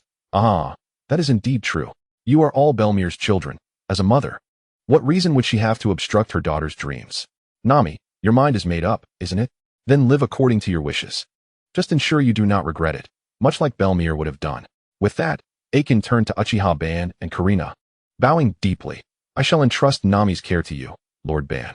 Ban ceased his playful banter with Karina, knowing he could not refuse. He nodded. Fear not. As long as I am here, no one shall bully my crew. In that case, it is time to retire this windmill. Aiken removed his hat and took the windmill from it, placing it before Belmir's gravestone. Belmir, your daughter has grown, and we will live well from now on. After all, too many sacrifices have been made. Let this windmill, which accompanies Nami's laughter, remain here with you. After a while, having paid their respects to Belmir, Nami pulled Karina from Ban's embrace and ran towards the village with Nokachu. Lord Ban, do you have any matters to attend to here? Aiken inquired curiously, noticing Ban's stillness. Uchiha Ban surveyed the surrounding gravestones. Were these the villagers slain by Arlong? Alas, yes. In a mere span of 6 years, over 150 souls, unable to pay for their passage to Bailey, now lie here, adults, children, and the elderly alike. Aiken gazes sorrowfully at the surrounding gravestones, his heart heavy with grief. Ban nods thoughtfully, a smile gracing his lips as he turns to Aiken and says, I see. I intend to bestow a gift upon my new crew member, and I require your assistance. What can I do to assist you, Lord Ban? Just say the word. Aiken replies, his expression turning grave. Ban smirks playfully, conjuring a wooden shovel with his wood-release technique and tossing it to Aiken. Excavate the remains of all these individuals. Upon hearing this, Aiken's countenance darkens. Lord Ban, do you not think such a request is excessive? Ban dismisses the concern with a wave of his hand. Do as I say. Rest assured, I am not so frivolous. I hold great respect for the deceased. Were it not for the surprise I intend to give Nami, I would not engage in such a thankless endeavor. I have stated my demands. Should you fail to comply before my return, the decision to dig shall rest solely with you. As he speaks, Uchiha Ban activates his body flicker technique, vanishing from sight in an instant, reappearing at the seaside. Ban races across the water's surface with remarkable speed, leaving only a faint trace of ripples in his wake. His target is clear, the 16th Marine Brigade. Colonel Mouse and his corrupt cadre, in collusion with Arlong, are equally complicit in the tragedy that befell Cocoa Village. They not only provided sanctuary but actively participated in the oppression. Ban seeks to test a ninjutsu, and these scoundrels are the perfect subjects. Meanwhile, in the cemetery on the mountainside, Aiken clutches the shovel, his heart wrestling with profound turmoil. To disturb the resting place of the departed is a grave disrespect, an act intolerable to the villagers. Yet, the weight of Uchiha Ban's immense power and his promise of a surprise for Nami echo in Aiken's mind. He has read reports about Uchiha Ban and is aware of the man's considerable might. Considering the suffering Nami has endured for 6 long years, and the restless spirits of Belmere and so many fellow villagers, Aiken grits his teeth, a flicker of resolve igniting within him. Belmere, everyone, I apologize for disturbing your eternal rest, but I believe that Lord Ban may truly bring something extraordinary.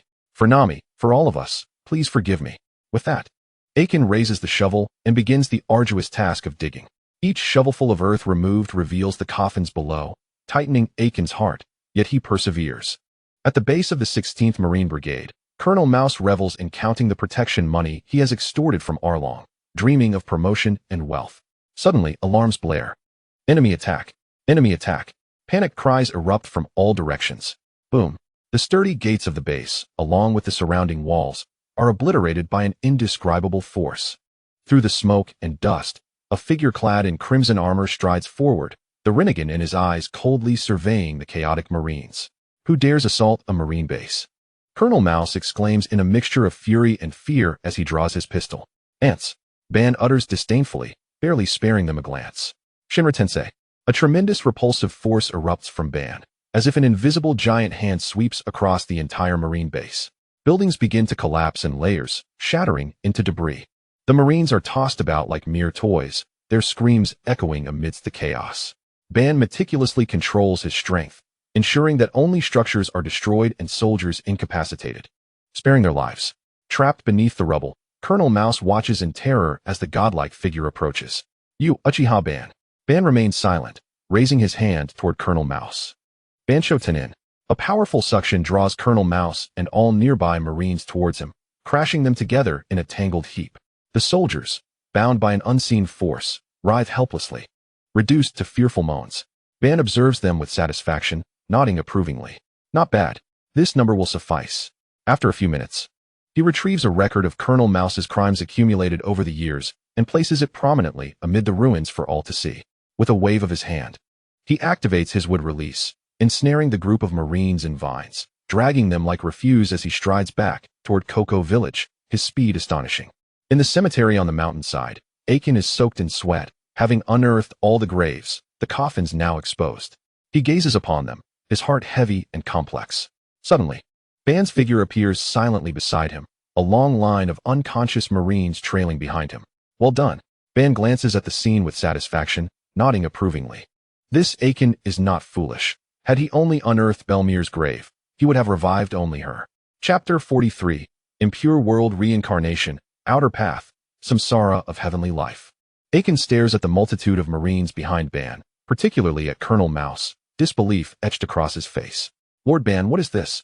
Ban arranges the Marines in a line and instructs, step aside and do not disturb me, no matter what you witness. Aiken quickly nods. Retreating to the edge of the cemetery, curiosity piqued as he watches. Ban approaches the clearing, gazing down at the pit containing the coffins, and claps his hands together. Chakra surging forth. Mokutan, Jinchuriki no Jutsu. As he intones, the ground trembles slightly, and dozens of wooden arms sprout from the earth, deftly lifting the coffin lids. He carefully extracts the remains, laying them gently on the ground before their respective graves, aligning them precisely with the marines he brought. Aiken's eyes brim with tears as he recognizes the familiar bones, especially that of Belmere, whom he buried with his own hands. Then, Ban retrieves specially crafted ink from a sealing scroll and begins inscribing intricate symbols upon the ground. His movements are fluid, quickly completing a vast summoning array. Once the array is inscribed, Ban places all the marines at its center, positioning the remains on the opposite side, with hands forming seals. In, Si, Su, Chun. Ben finally brings his hands together, pressing them against the earth. Forbidden technique. Impure world reincarnation. What is happening? It hurts. My body, I cannot control it. The bound marines scream in anguish as gray dirt and paper begin to adhere to their bodies. Before Aiken's horrified gaze, the marines, enveloped in scraps of paper and dirt, slowly transform into figures he knows all too well. 1, 2, 10, over 150 familiar silhouettes rise from the ground. In Aiken's eyes, their eyes are pitch black, their bodies an unnatural ashen hue, with clear cracks marring their faces and limbs, as if fashioned from clay. Yet they are indeed the long-departed villagers. Aiken even spots the faces of several familiar children and elders. And there, the woman with short purple hair and a radiant smile. Belmere. Belmere. Aiken's legs weaken, nearly collapsing to the ground as tears stream uncontrollably down his face. Is this a dream? It must be a dream. The villagers, resurrected through impure world reincarnation, gaze at their hands and the surroundings in bewilderment, seemingly unaware of the events that have transpired. Ban observes the resurrected villagers with satisfaction. Having succeeded on his first attempt. I thought I had died. Is this the Back Mountain Cemetery? A chorus of voices erupts as the villagers greet one another. Confusion etched on their faces. Belmere approached the weeping Aegean, delivering a hearty slap on his shoulder, and exclaimed with a boisterous laugh. Aha, it's you, Aegean. You've aged considerably. What on earth has transpired? And what of Nami and Nojiko? How have they fared? The foremost thoughts in Belmere's mind were still her two daughters. At that moment, the villagers reveling nearby began to sense something amiss in the back mountains, as the anguished cries of the Navy soldiers, who had just been summoned through the impure world reincarnation, echoed through the village. What has happened? Why are there such harrowing screams emanating from the back mountains? It seemed there was not just one, but numerous voices originating from the cemetery. The festivities were abruptly interrupted as the villagers turned their gazes toward the rear mountains. Shall we investigate? Arm yourselves, everyone. Let us venture forth together. Someone urged, leading the way. The crowd hastily returned home, seizing farming tools, and under the guidance of Nojiko, Nami, and Karina, they hastened toward the foothills. As the villagers stormed into the cemetery, the sight of their long-lost loved ones, now gathered together, rendered the entire scene frozen in time. It was as if the very flow of time had halted. All eyes widened, mouths agape, as farming implements clattered to the ground.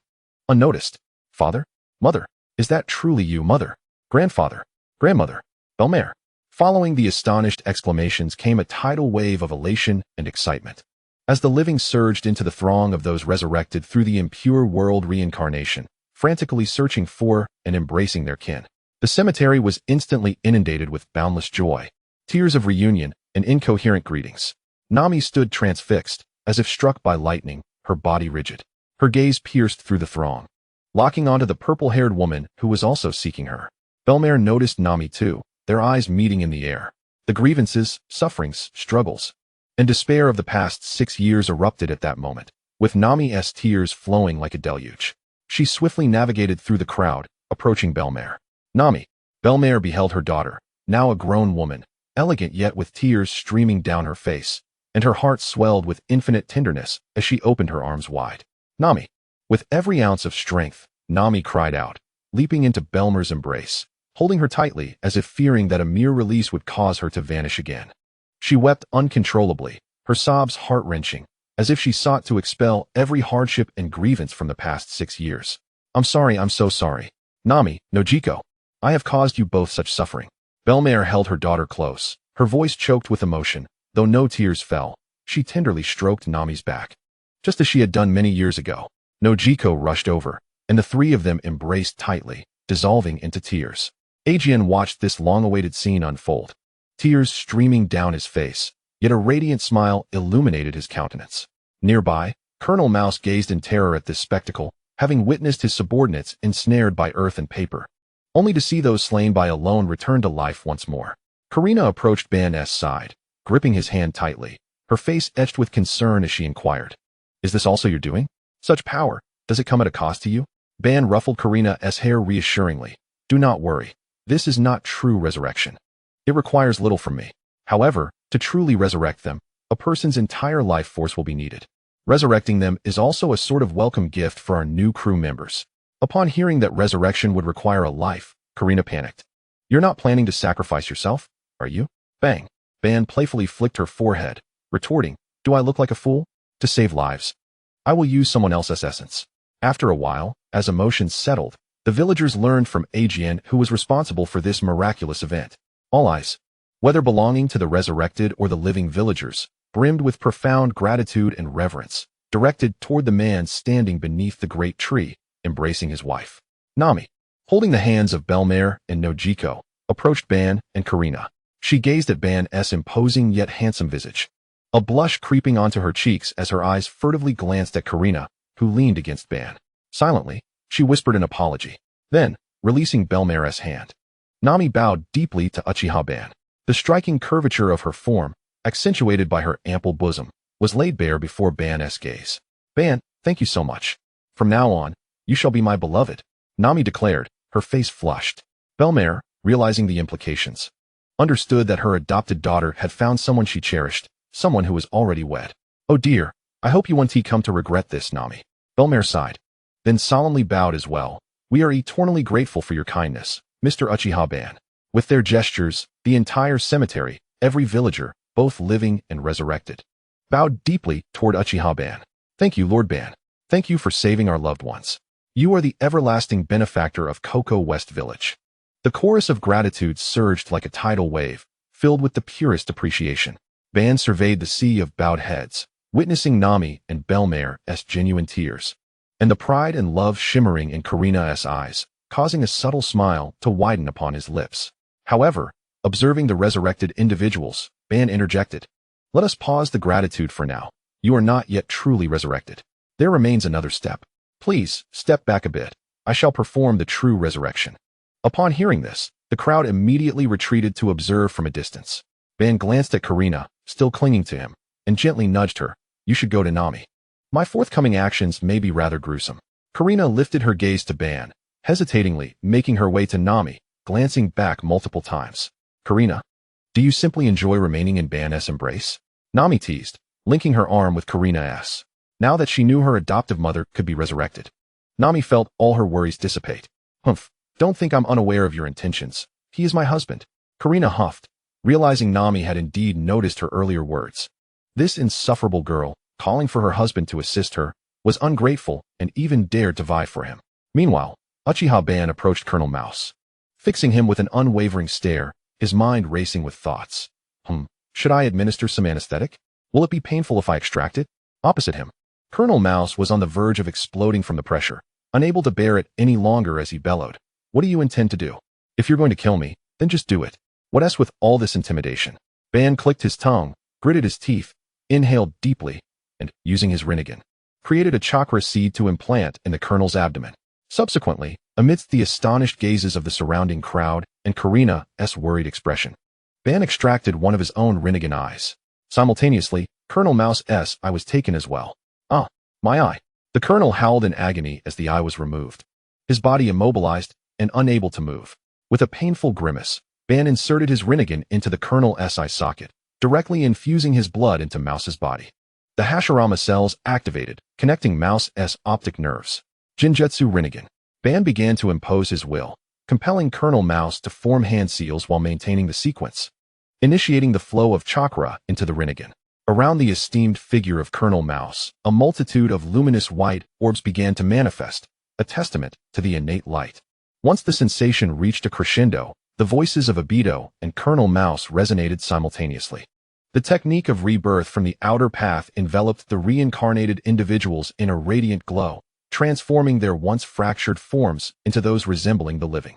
Body temperature surged, followed by the rhythmic thrum of a heartbeat. culminating in a complete resurrection. Meanwhile, Colonel Mouse had devolved into nothing more than a skeletal husk. Retrieving the Rinnegan, he rinsed it with water before reassembling it with precision.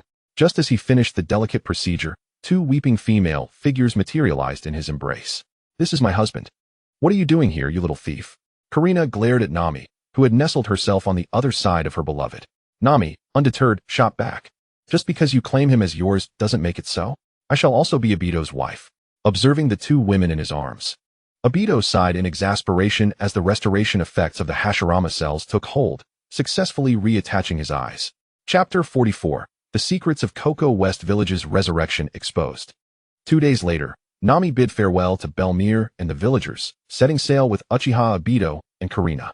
Just as Obito had departed toward the Grand Line for a day's journey, the Navy's 16th Division saw a warship slowly dock at the harbor. A man, muscular and towering, bore a scar on his right chest, a cigar clenched between his teeth. With silver-white short hair and chestnut-red eyes, he donned a robust, open white jacket, blue jeans cinched with a brown belt, and military-style brown combat boots. Accompanying him was a woman with deep brown eyes and dark blue hair, adorned with red-framed square glasses. Clad in a floral shirt with white trim and a waist-length blue leather jacket, at her side a renowned blade. This was Smoker and Tashigi. 2 days prior, a messenger had arrived at the Rotown Navy base to report that after a thunderous explosion, every member of the 16th Division had vanished without a trace. Not even a corpse remained. Upon receiving the report, Smoker immediately led a contingent of soldiers to investigate the 16th Division. Within the base, they uncovered all the incriminating evidence of Colonel Mouse's misdeeds over the years. Clutching the intelligence in his hands, Smoker clenched his cigar, his gaze darkening. Damnable creature. No wonder every time our ships approached this area, he conveniently set sail to patrol. He was clearly providing cover for the pirates. Tashigi, standing beside him, mirrored his disdain. Such a despicable Navy officer deserves his fate. However, Smoker, none of the islanders have any idea where the personnel from the Navy base have gone. There's no need for speculation. The only individuals who have recently arrived in the East Blue are Uchiha Obito and the Sea Knight Jinbei. Jinbei departed on the very day he arrived. Leaving Obito as the only possible culprit, Smoker asserted with conviction. Without a backward glance, he strode towards the warship, declaring, "Let us investigate the village ravaged by Colonel Mouse." Unbeknownst to Smoker, as he perused the documents, an albatross hovered above. Using a specialized camera to capture every detail of the files, including the death records of island personnel. Gazing at the departing warship, the albatross envisioned a luxurious villa filled with various bird feeds, salivating as it swiftly pursued the vessel. Upon reaching Cocoa West Village, Smoker and Tashigi disembarked with a contingent of naval officers. As they arrived, the villagers emerged brandishing farming tools, encircling the two along with their naval escorts. "Navy, what are you here for? Do you intend to continue exploiting us?" A villager named Ajian, clad in green military garb, pointed a chopping knife at Smoker, his expression stern. With a clamor, the surrounded naval officers raised their firearms, eyeing the villagers warily. Sensing the unrest behind him, Smoker turned sharply, admonishing, "What are you doing? Lower your weapons. These are ordinary citizens. Your arms should never be aimed at civilians." Hearing his command, the soldiers exchanged glances, reluctantly retracting their weapons and offering apologies to Ajian and the others. Once the soldiers had expressed their contrition, Smoker turned his attention to the villagers. It did not take long for him to notice the anomaly. According to Colonel Mouse's records, many villagers were reported dead, yet they appeared to be alive and well. However, Smoker chose to remain silent, addressing Ajian and Belmere. "I sincerely apologize on behalf of the 16th Division for our negligence regarding the nearby island villages. We only recently uncovered the extent of our failures." With that, Smoker bowed deeply to the villagers of Cocoa West. "We accept your apology. But our island does not welcome the Navy. You must leave at once," Ajian retorted, dismissing them. Rising, Smoker surveyed the crowd once more before departing with his soldiers. Back aboard the warship, Smoker's mind raced as he compared Colonel Mouse's files with the village's population, struggling to make sense of the discrepancies. Fearing to delve further into the implications, he resolved, "Tashigi, alter our course. We must visit other island villages for verification. I need to ascertain the truth." "Understood, Captain Smoker." Tashigi adjusted her glasses, turning to issue orders. Watching her depart, Smoker murmured to himself, "I hope Colonel Mouse's records were flawed. Otherwise, we have a grave situation at hand." Should it be confirmed that Colonel Mouse's documents were accurate, Smoker could only surmise that the deceased had returned to life. Recently, The only formidable presences to grace this village were Uchiha Obito and the Sea Knight Jinbei. The source of this resurrection was all too apparent. Given that each division in the East Blue typically comprised around 200 personnel, the disappearance of this number, juxtaposed with the sudden increase of over 100 individuals in Cocoa West Village, was cause for profound suspicion. As Smoker departed, the albatross that had followed closely snapped a photograph of all the resurrected villagers. To enhance the credibility of its collected evidence, the albatross trailed the warship, intent on gathering further proof, aspiring to become a magnate. Simultaneously, not long after the warship's departure, merchant vessels arriving to procure oranges and other local specialties reached Cocoa West Village. These ships had long been partners with the village, purchasing their annual orange harvest for sale on distant islands. Ah, Xiaokuei, why is it you coming to collect the goods this year? A portly man with gold rings on every finger, unmistakably a nouveau riche, disembarked from another merchant vessel to greet him, muscular and tattooed. The young man known as Xiaokuei glanced sideways. So it's you, Uncle Emoju. Business must be slow. My father is aging, so I am taking over the trade. I'll still be collecting 50,000 pounds as usual. How about you? Uncle Emoju adjusted his nearly bursting suit. Same for me. Soon, the two, along with several other ship owners, made their way toward the village. However, as they walked, beads of cold sweat trickled down their brows. Xiaokuei, have you noticed something amiss? On my way here, I've seen over a dozen people who have been dead for years. Uncle Emoju whispered cautiously to the muscular young man. The situation is indeed strange. I have noticed it as well, Xiaokuei replied. His gaze fixed on a resurrected individual, his tone grave. Nearby, several other merchants approached the duo. You've seen them too? I thought it was just a hallucination from my indulgences last night. I dared not speak of it. A few individuals exchanged glances. And it was ultimately Kwai who spoke first. Let us refrain from making any noise. Proceed as usual with the procurement, and while we converse, discreetly gather information. The others nodded in silent agreement, then feigned ignorance as they made their way toward the designated households. Within the abode of Belmere, Nokigo sat cross-legged upon the bed, wholly engrossed in the refinement of her chakra. Adorning her neck was a necklace crafted from a black stick by Uchiha Obito, serving as a safeguard for the village of Kokoyasi. Dinner is ready, Nokigo. Belmere's voice resonated from the hall. Obito has said that one must also take care of their health. Excessive chakra refinement can harm the body. Nokigo paused her training, rose to stretch her limbs, producing a series of audible cracks from her joints. Coming. She arrived at the dining table, glancing around before curiously inquiring, where is Aegeon's father? I haven't seen him. That night, when Obito resurrected Belmere, Aegeon had officially confirmed their relationship with her. Thus, Aegeon could now be considered Nokigo's father. Belmere swallowed her food before responding. Oh, you mean him? He mentioned that today is the day the merchants come to collect oranges, so he has gone to the orchard to pick them. He will return for dinner, and you need not train this afternoon. We must prepare the oranges. Oh, right, I almost forgot about my training. Nokigo nodded in acknowledgement. Just as the two were savoring their meal, a knock echoed from the open door. Little Kwai peeked in, instantly spotting the two at the table. Nokigo, are you eating? Nokigo had just finished her meal, setting down her bowl as she turned to the young man at the doorway. Ah, it's Kwai. You've arrived quite early this year. Hee hee. I thought I would come early to help alleviate some of your burdens. Little Kwai, known as Mizuho Kwai, rubbed his hands together shyly as he stepped into the room. You're the youngest son of old Mizuho, aren't you? You've grown so much. Belmere set her bowl down as well, eyeing the bashful giant entering. Mizuho Kwai, whose attention had been entirely focused on Nokigo, was startled by the sudden voice. He jerked his head up, and upon recognizing the speaker, his pupils dilated in shock. The woman before him was someone he recognized. 6 years prior, during his first visit with his father to collect oranges, he had encountered her. Since then, he had not seen her again, and upon inquiring about her, he had learned that she had been killed by a wrong. Now, this woman, presumed dead for over 6 years, stood before him once more. Mizuho Kwai could hardly believe his eyes as he exclaimed, "BBB Belmere auntie?" Belmere felt a wave of alarm wash over her, quickly denying, "Little Kwai. You jest, I am Belmere's younger sister." Mizuho Kwai scrutinized the woman before him with skepticism. Is that so? Just then, a man's voice boomed from outside. Belmere. Ha ha ha, this year's oranges are both large and sweet. Aegeon strode into the house, several oranges in hand. Upon seeing the 3 pairs of eyes fixed upon him, he suddenly felt self-conscious. Aegeon forced a smile, scratching his head. What's going on? What happened? Mizuho Kwai, however, had firmly settled his belief, suppressing the astonishment within. A wild notion surged through his mind. He would leverage this information to acquire wealth. What was so commendable about being a merchant? He envisioned a path to riches. Maintaining a neutral expression, Mizuho Kwai smiled and said, "Let me help you all pick oranges later. It will expedite our departure to sea." Chapter 45, Undercurrents in the World. That evening, all the merchants received the news they had been eager to learn. Once their goods were packed, they hastily departed from the island, each face adorned with a greedy grin, their minds racing with schemes. Mizuho Kwai stood at the bow of the ship, the sea breeze ruffling his flushed cheeks from excitement. He clutched a hastily scrawled record in his hand, detailing all he had witnessed in Kokoyashi village.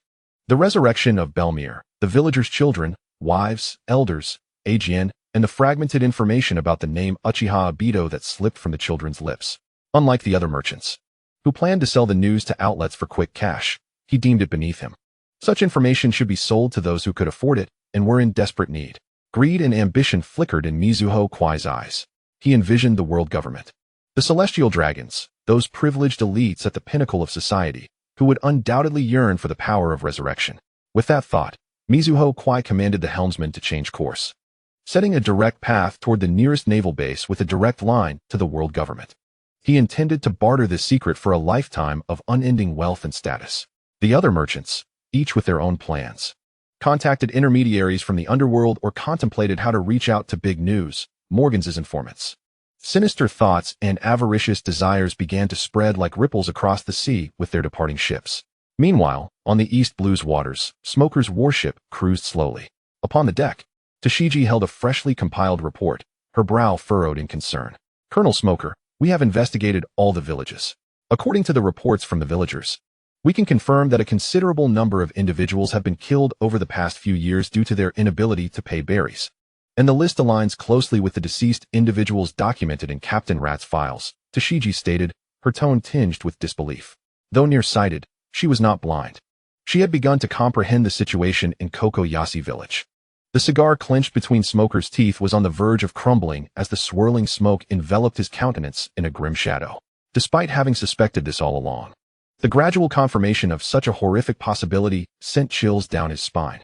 The ability to resurrect the dead was a power only a god could wield. Was Uchiha Obito truly this formidable? Smoker's voice emerged low and hoarse. He quickly regained his composure and addressed Tashigi. "Connect me to the Navy headquarters. I must report this matter. Such a capability is far too perilous." In the New World, amidst the heights of 10,000 meters, Morgan sat at his desk, perusing event photographs from around the globe. No, still not good enough. Morgan's discarded one image after another. After reviewing all the photographs, none seemed worthy of his publication. Dejected, Morgan slumped in his chair. "The sea has been far too tranquil of late. I truly miss Uchiha Obito. Oh, when will you return to eliminate a celestial dragon? I am in dire need of a major scoop." With that, he picked up the photographs once more, beginning to select a more mundane piece of news for release. Just then, the phone bug on the desk rang, interrupting Morgan's actions. Mosey, it's me. Ga. Morgan's words were abruptly cut off by the cacophony of bird calls on the other end. "What? You have obtained news that could shock the world? Send it over immediately. I must see it." Ga. "What about a villa and luxurious bird feed? I can provide the villa, but the luxurious bird feed is limited to 10 bags at most." Ga. "No way, 50 bags is too much. How about this? I will grant you 15 bags. That should suffice to fill you for a month, and if mixed with ordinary bird feed, it will last for 3 months. Upon hearing Morgan's offer, the albatross, who had been stealthily recording with Smoker, began to calculate frantically. In truth, they were provided meals and lodging, albeit with ordinary bird feed, which was rather lackluster. Each month, they could indulge in 2 additional servings of luxurious bird feed. And with half a year's salary, they could purchase 1 bag of luxurious bird feed. As the relentless calculations ensued, the small head of the albatross began to emit smoke, signaling an overload. Eventually, in a state of confusion, it had no choice but to concede. With the piercing sound of the fax machine, a myriad of photographs emerged in succession. Morgan's picked one up, and a brazen expression overtook his countenance. "Ha, just as I suspected, where you are? There lies a grand scoop." Discarding the initial stack of photographs into the waste bin, he seized the newly acquired images and dashed towards the printing department. Quickly, this will be tomorrow's headline. Devote an entire page to this story. Morgan's, brimming with excitement, trembled with anticipation, brandishing the photographs as he directed his employees to commence printing. Front page. Make it the lead story. The headline must be sensational. Shocking. East Blue Secrets. Resurrection of the Dead? Uchiha Madara allegedly holds the forbidden power to defy life and death. Morgan's sharp voice resonated above the thunderous clamor of the massive machinery. Use close-ups of the resurrected individuals from Cocoa Village for the visuals, alongside the documents from Mouse Colonel's base for comparison. Hurry. I want this newspaper to reach every corner of the world before dawn. Morgans could almost foresee the monumental waves this publication would create. How would the world government respond? What actions would the Navy undertake? How frenzied would the emperors of the underworld, the powerful seeking immortality, or the celestial dragons become? Mr. Madara, you truly are a veritable news machine. He cackled. As dawn broke, accompanied by the calls of the news birds, freshly printed newspapers, still exuding the scent of ink, were dispatched worldwide. The striking headline immediately captivated all who laid eyes upon it. Shocking. East Blue Secrets. Resurrection of the Dead? Uchiha Madara allegedly holds the forbidden power to defy life and death. The subheading read, Colonel Smoker of Lowtown investigates, confirming Uchiha Madara's alleged ability to transcend life and death. The front page was nearly engulfed by the meticulously selected photographs, one capturing Smoker in deep contemplation amidst the ruins of the 16th Division, holding a document listing the deceased recorded by Colonel Mouse, while another displayed a stark comparison of several villagers, clearly marked as confirmed dead years prior, now laboring in Cocoa Village. Additionally, there was an image taken after Smoker's warship departed Cocoa Village, documenting the results of investigations in other villages.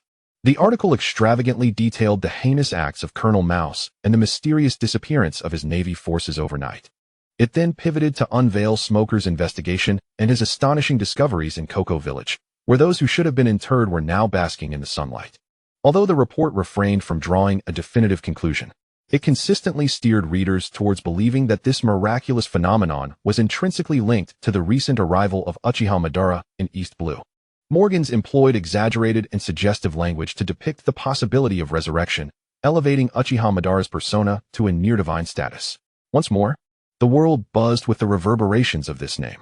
Meanwhile, not far from Reverse Mountain in the Grand Line, the Uchiha Senju was sailing steadily. Nami was busy checking the navigational instruments, while Karina practiced her chakra. Suddenly, a news bird landed on the table. Without hesitation, it drank from the water there. Nami, emerging from the cockpit onto the deck, retrieved 100 berries from her bosom. Hey, silly bird, bring me a newspaper. The bird cawed twice, rolled its eyes at Nami, and, grasping a newspaper in its beak, dropped it into her hands before soaring into the sky. As Nami unfolded the paper, her expression turned tense. Husband, something's wrong. This is serious, she exclaimed, handing the newspaper to the sleeping Madara beside her on the deck. Madara opened his eyes, took the paper, and scanned the headline with an indifferent expression. Morgans is truly unafraid of inciting chaos in the world. Karina leaned in to take a look, her mouth agape in astonishment. Good heavens! Has the news of resurrection been exposed so quickly? Madara casually tossed the newspaper onto the deck. It matters not. Even if the whole world knows, what difference does it make? Who dares to come? Nami shot him a glance, her worry evident. You may not fear, but I worry those people will target Cocoa Village. Karina recognized the gravity of the situation. Indeed, those with power or those seeking to rectify past regrets will surely pounce like sharks drawn to blood. While they may not dare to confront you directly, they will undoubtedly capture the villagers for research. Even if they can't extract anything from the villagers, the temptation of resurrection is too great. They will take action.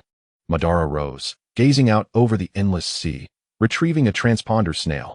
Here, Nami, call your sister and have her hoist my pirate flag and Whitebeard's flag on the island. With that, he stood, dusting himself off, and dialed Whitebeard's dedicated transponder snail. In the new world aboard the Moby Dick, Whitebeard, having just read the newspaper, was laughing heartily. Just as he prepared to order a feast, his transponder snail rang. Hello, old man. Do you have a signal fluctuation from Morgans? I need to find him. As soon as he answered, Madara's voice resonated in Whitebeard's ear. Gurura Madara boy, you've got the entire world focused on your abilities.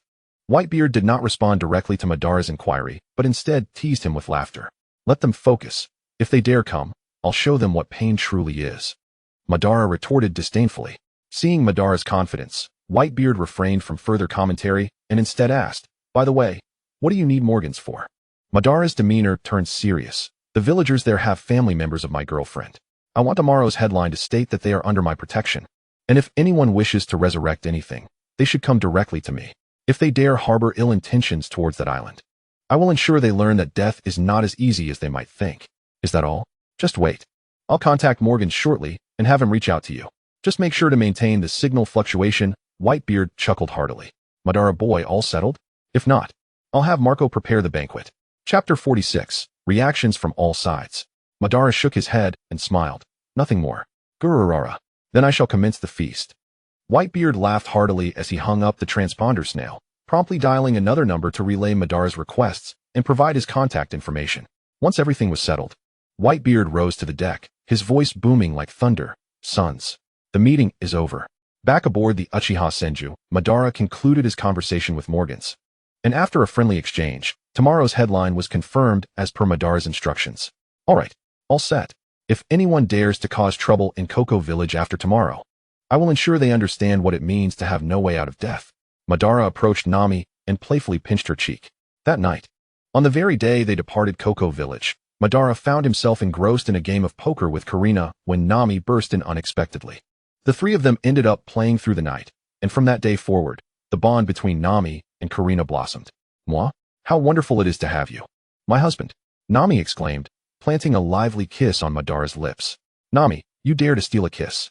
I want one too. Karina rushed over, planting her own kiss on him. At Navy headquarters, Marineford, in the office of the Warring States, the atmosphere was unbearably tense. Warring States slammed his fist on the desk, causing the newspaper from the World Economic News Agency to stand out glaringly. That fool Smoker. Why would he allow someone to capture such incriminating evidence during his investigation? And that troublemaker Morgan's. Does he thrive on chaos? If this information is released, it will push Uchiha Madara and our Navy into the eye of the storm. Warring States continued to pound the table, producing a cacophony of creaks and groans. The desk lamented, I should have rotted in the store, ever since I arrived here. I endure daily torment. Commander Crane sat calmly beside him. Calm down, Warring States. I've reviewed Smoker's report, and he handled the situation adequately. He merely underestimated the relentless nature of the News King. The pressing concern is that this article will place Uchiha Madara, as well as our Navy, under intense scrutiny. His ability to resurrect is indeed one of his Sharingan's powers, isn't it? Or perhaps it's the Mangekyo Sharingan. If such a capability truly exists, the world government will surely be on high alert, and the Gorosei will spare no effort to acquire this power. Warring States rubbed his forehead, feeling an overwhelming headache. What was even more alarming was the precarious situation of those resurrected in the East Blue. Whether it be those seeking to validate this ability or those driven by jealousy and fear who wish to eliminate it, all eyes would be on Koko West Village. Commander Crane's gaze sharpened. Warring States took a deep breath. Contact Smoker immediately. Order him to return to Logue Town and increase troop strength to covertly protect Koko West Village. We cannot allow them to suffer due to the Navy's negligence. Understood. In the North Sea, aboard the Numancia Flamingo. What a remarkable ability. Unfortunately, Uchiha Madara is far too powerful. I wonder what he desires. Doflamingo mused, casting his gaze upon Baby 5. Ultimately, he shook his head. As a strong individual, he cannot be swayed by mere beauty.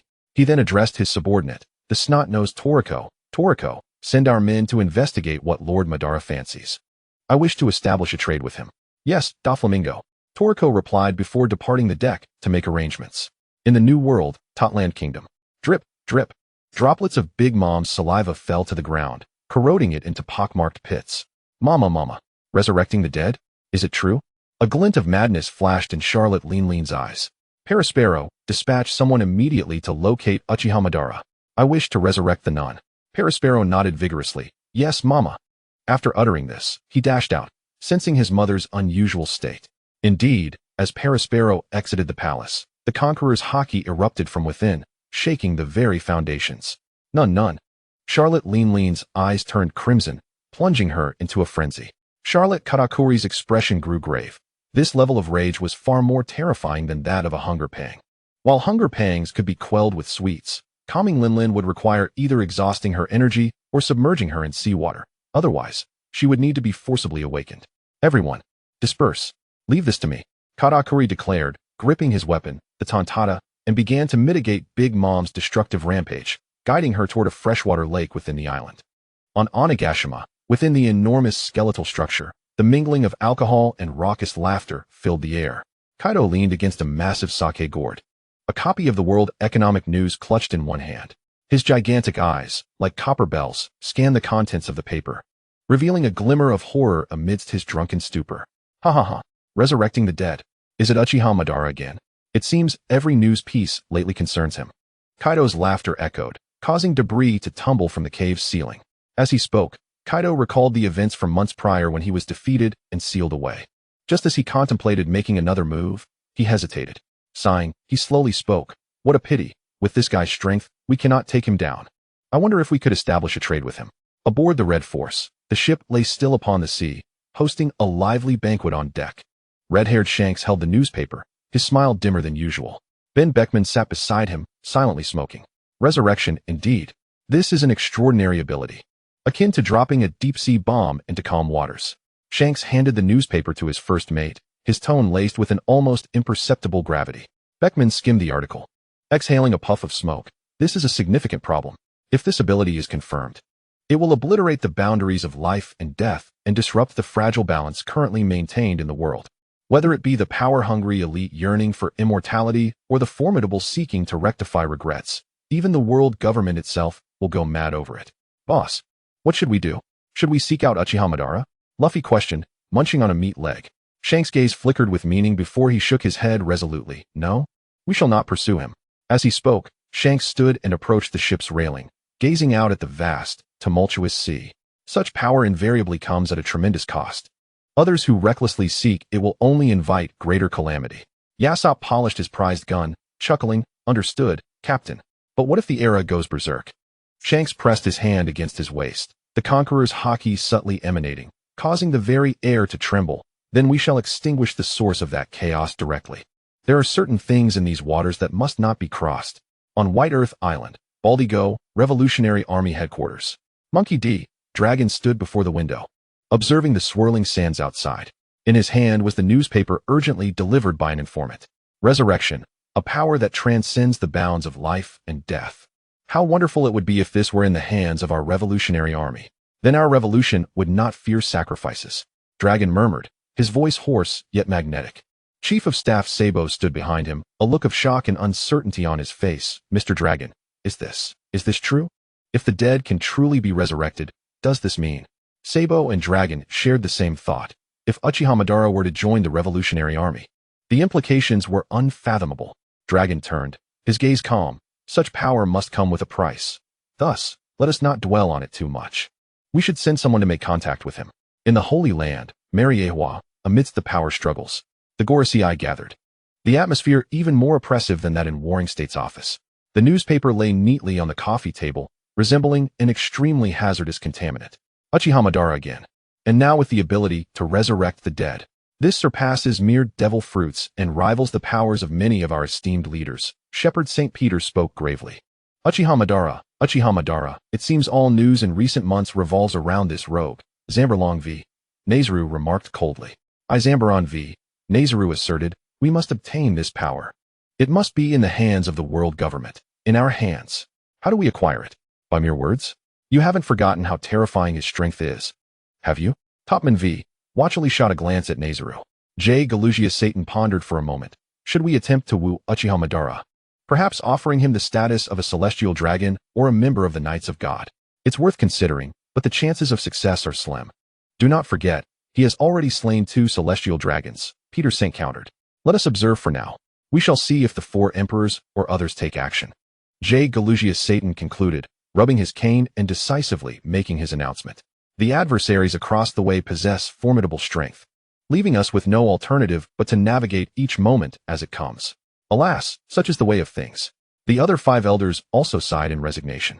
In the grandest entertainment city of the world, Durin Taizolo, a man with slicked back, gray-green hair, clad in attire of pink, adorned with purple sunglasses, a golden necklace, and gold earrings, topped with a cap embellished with gold, reclined upon a sofa.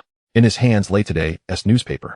After much contemplation, Taizolo finally resolved to speak to the woman beside him. Bakala, contact the world government. I wish to utilize their special passage to the Grand Line. Understood, boss. Bakala promptly set about communicating with the world government without delay. Following his declaration, Taizolo fell into a silence, his mind consumed by the image of the woman he had loved in years past. Wait for me, Stella. Even if it means relinquishing all my wealth to that man. I shall resurrect you. Should he refuse, I will compel him to acquiesce to your revival." Taizolo murmured softly as he rose and made his way towards the island turtle that would transport them. Chapter 47. The Annihilation of the Four Seas Fleet. The following dawn, Ban arose from the embrace of two women. Upon reaching the deck, he discovered a newspaper laid out upon the table. As he picked it up and perused its contents, a smile crept onto his face. It seemed that Morgans, the rascal, had a keen understanding of human sentiment. He even thought to deliver a copy of the newspaper to me in advance. The article detailed the announcement Ban had requested Morgans to publish the day prior. Essentially, it warned that anyone who dared to harm the village of Cocoa West should think carefully about the consequences. Capture would render them unable to find peace in death. The impact of the article was palpable. Those who had previously contemplated an assault on the village now wore expressions of clarity.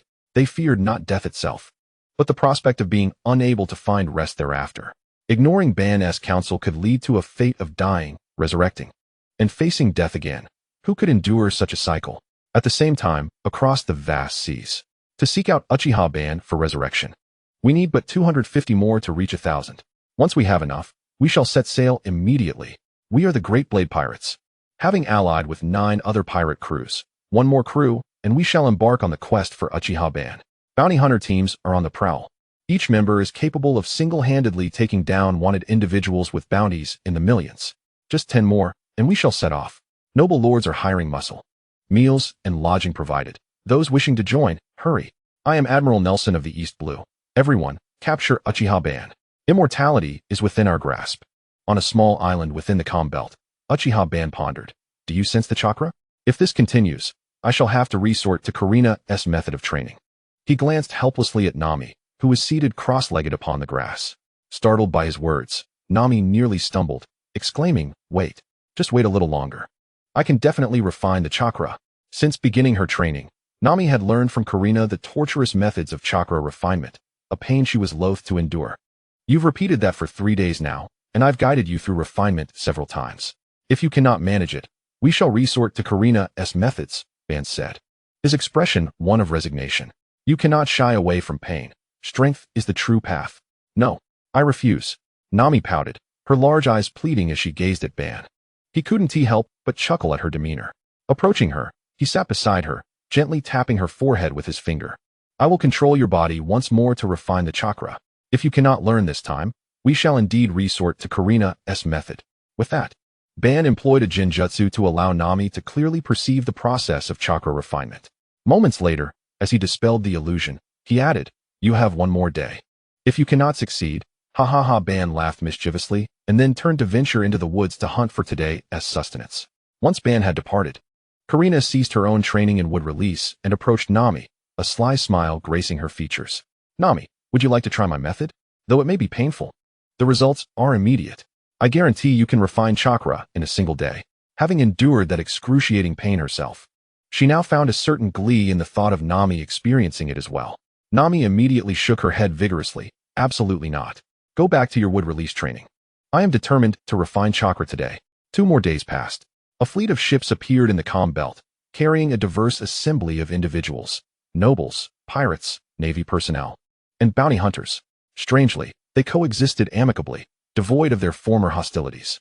"Lord Nelson, according to our intelligence, Uchiha Ban is on a nearby island." A soldier reported to a rotund figure aboard a warship. "Accelerate our pace. The ability to resurrect must be mine," Nelson commanded, waving his fan. Then glancing at a slender figure beside him. "Eric, are you certain you can capture Uchiha Ban? He is a man even the admirals cannot subdue." Adjusting his glasses, Eric revealed a cruel smile. "As long as Lord Nelson accomplishes what he has promised, capturing the mere Uchiha Ban will be a trivial matter." Having never ventured beyond the East Blue, Eric viewed Admiral Nelson as virtually powerless. He believed those so-called admirals were mere bluster, their true capabilities likely far beneath his own. Although the admirals could not subdue Uchiha Ban, Eric was filled with confidence. A mere Uchiha will be easily handled. As this motley crew pressed onward, the sea suddenly roiled. From the depths emerged a dozen massive, varied sea kings, their enormous shadows engulfing the hastily assembled fleet. The Sea Kings. It's the Sea Kings of the Calm Belt. A pirate screamed in terror, his voice cracking with fear. "Fire! Open fire!" Admiral Nelson, paralyzed with fear, dropped his fan, collapsing into his chair. his flesh trembling as he bellowed. Scythe tornado. Eric, forcing himself to remain composed, leaped onto the nearest warship, swiftly wielding his hands to unleash several transparent, scythe-shaped blasts aimed at the neck of the nearest Sea King. Yet, the strikes merely sparked upon the Sea King's resilient scales, leaving only shallow marks and failing to inflict any meaningful damage. Eric's confidence shattered, replaced by disbelief. How can this be? My wind blades can cleave through boulders. How can they not pierce even the skin of a Sea King? The agitated Sea King let out a deafening roar, its colossal head crashing down like a collapsing mountain. With a thunderous boom, the Navy ship upon which Eric stood was obliterated, reduced to splinters along with its crew, their blood staining the sea. The once cocky Eric had no time to unleash a second strike, perishing alongside his ambitions beneath the waves. Witnessing the chaos, Nelson was gripped by terror. Quick! Protect me! Turn around! Retreat! But the pandemonium had spiraled beyond control. Other Sea Kings launched their assaults as well. A massive, serpentine Sea King coiled around a pirate ship, effortlessly crushing the sturdy vessel as if it were a mere toy, sending its crew tumbling into the sea, where they were swiftly devoured by other Sea Kings. Another colossal Sea King, adorned with a single horn, pierced through a bounty hunter-esque grand vessel, causing it to fill with water and sink. Attack! Concentrated fire. A pirate captain attempted to organize a counterattack amidst the chaos. The sounds of cannon fire and chaos echoed across the waters. Shells and bullets rained down upon the Sea Kings in a relentless barrage, yet most merely left trivial marks upon their thick hides, only serving to further incite the wrath of these abyssal titans.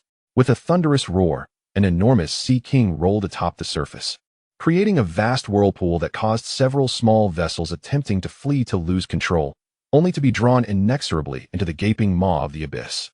The hired muscle, recruited at great expense by the noble lord, were now paralyzed with fear. Some knelt in prayer, others leapt into the sea in a futile attempt to escape. However, in the heart of the Sea King's lair, bereft of wind, such actions were undoubtedly a path to self-destruction. No, my immortality, my resurrection ability. Admiral Nelson's wails were abruptly silenced as his flagship was swept asunder by the colossal tail of a Sea King, the warship snapping in two and sinking rapidly. This ambitious admiral of the East Sea, along with his dreams, was consigned to the frigid depths of the windless zone. The massacre lasted barely 10 minutes.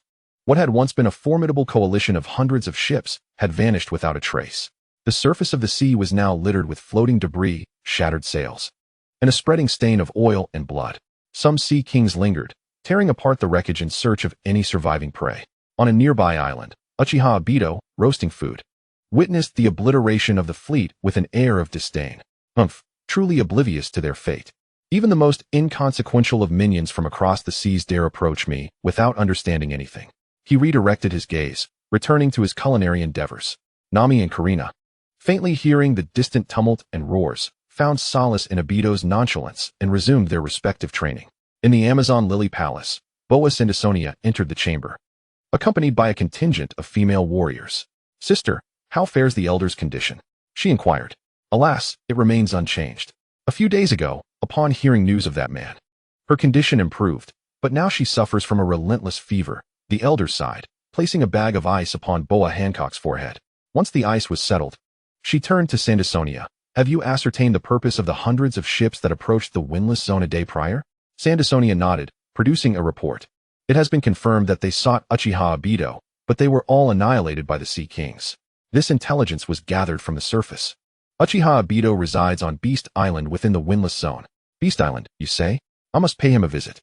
"Sandisonia, prepare the vessels." As Sandisonia and the elder discussed matters, Hancock, who had been burning with fever and appeared flushed, suddenly found herself restored. Not only had she changed into a new outfit, but she had also applied a light touch of makeup, all in the span of but a second. The elder stared at Hancock in astonishment. "Is this the power of love? Uchiha Obito, how fortunate you are to have captured the heart of a queen." Sandisonia, bewildered, exclaimed, "Sister, have you recovered?" It was known that Hancock had been ill for half a month, suffering from a stubborn fever, just moments ago utilizing ice packs to cool down. And now she appeared as if nothing had transpired. Hancock tossed her hair back, her voice regaining its former haughtiness. "Such trivial ailments cannot deter me from meeting Uchiha Obito. Sandisonia, prepare the ships at once. I must set sail immediately." "Very well, my esteemed sister," Sandisonia replied, albeit reluctantly, as she hurried to make arrangements. The elder, known as Gold, Roger, the former king, regarded Hancock. Hancock, do you comprehend why your body has fallen ill? As long as you avoid meeting that man, time will naturally heal you.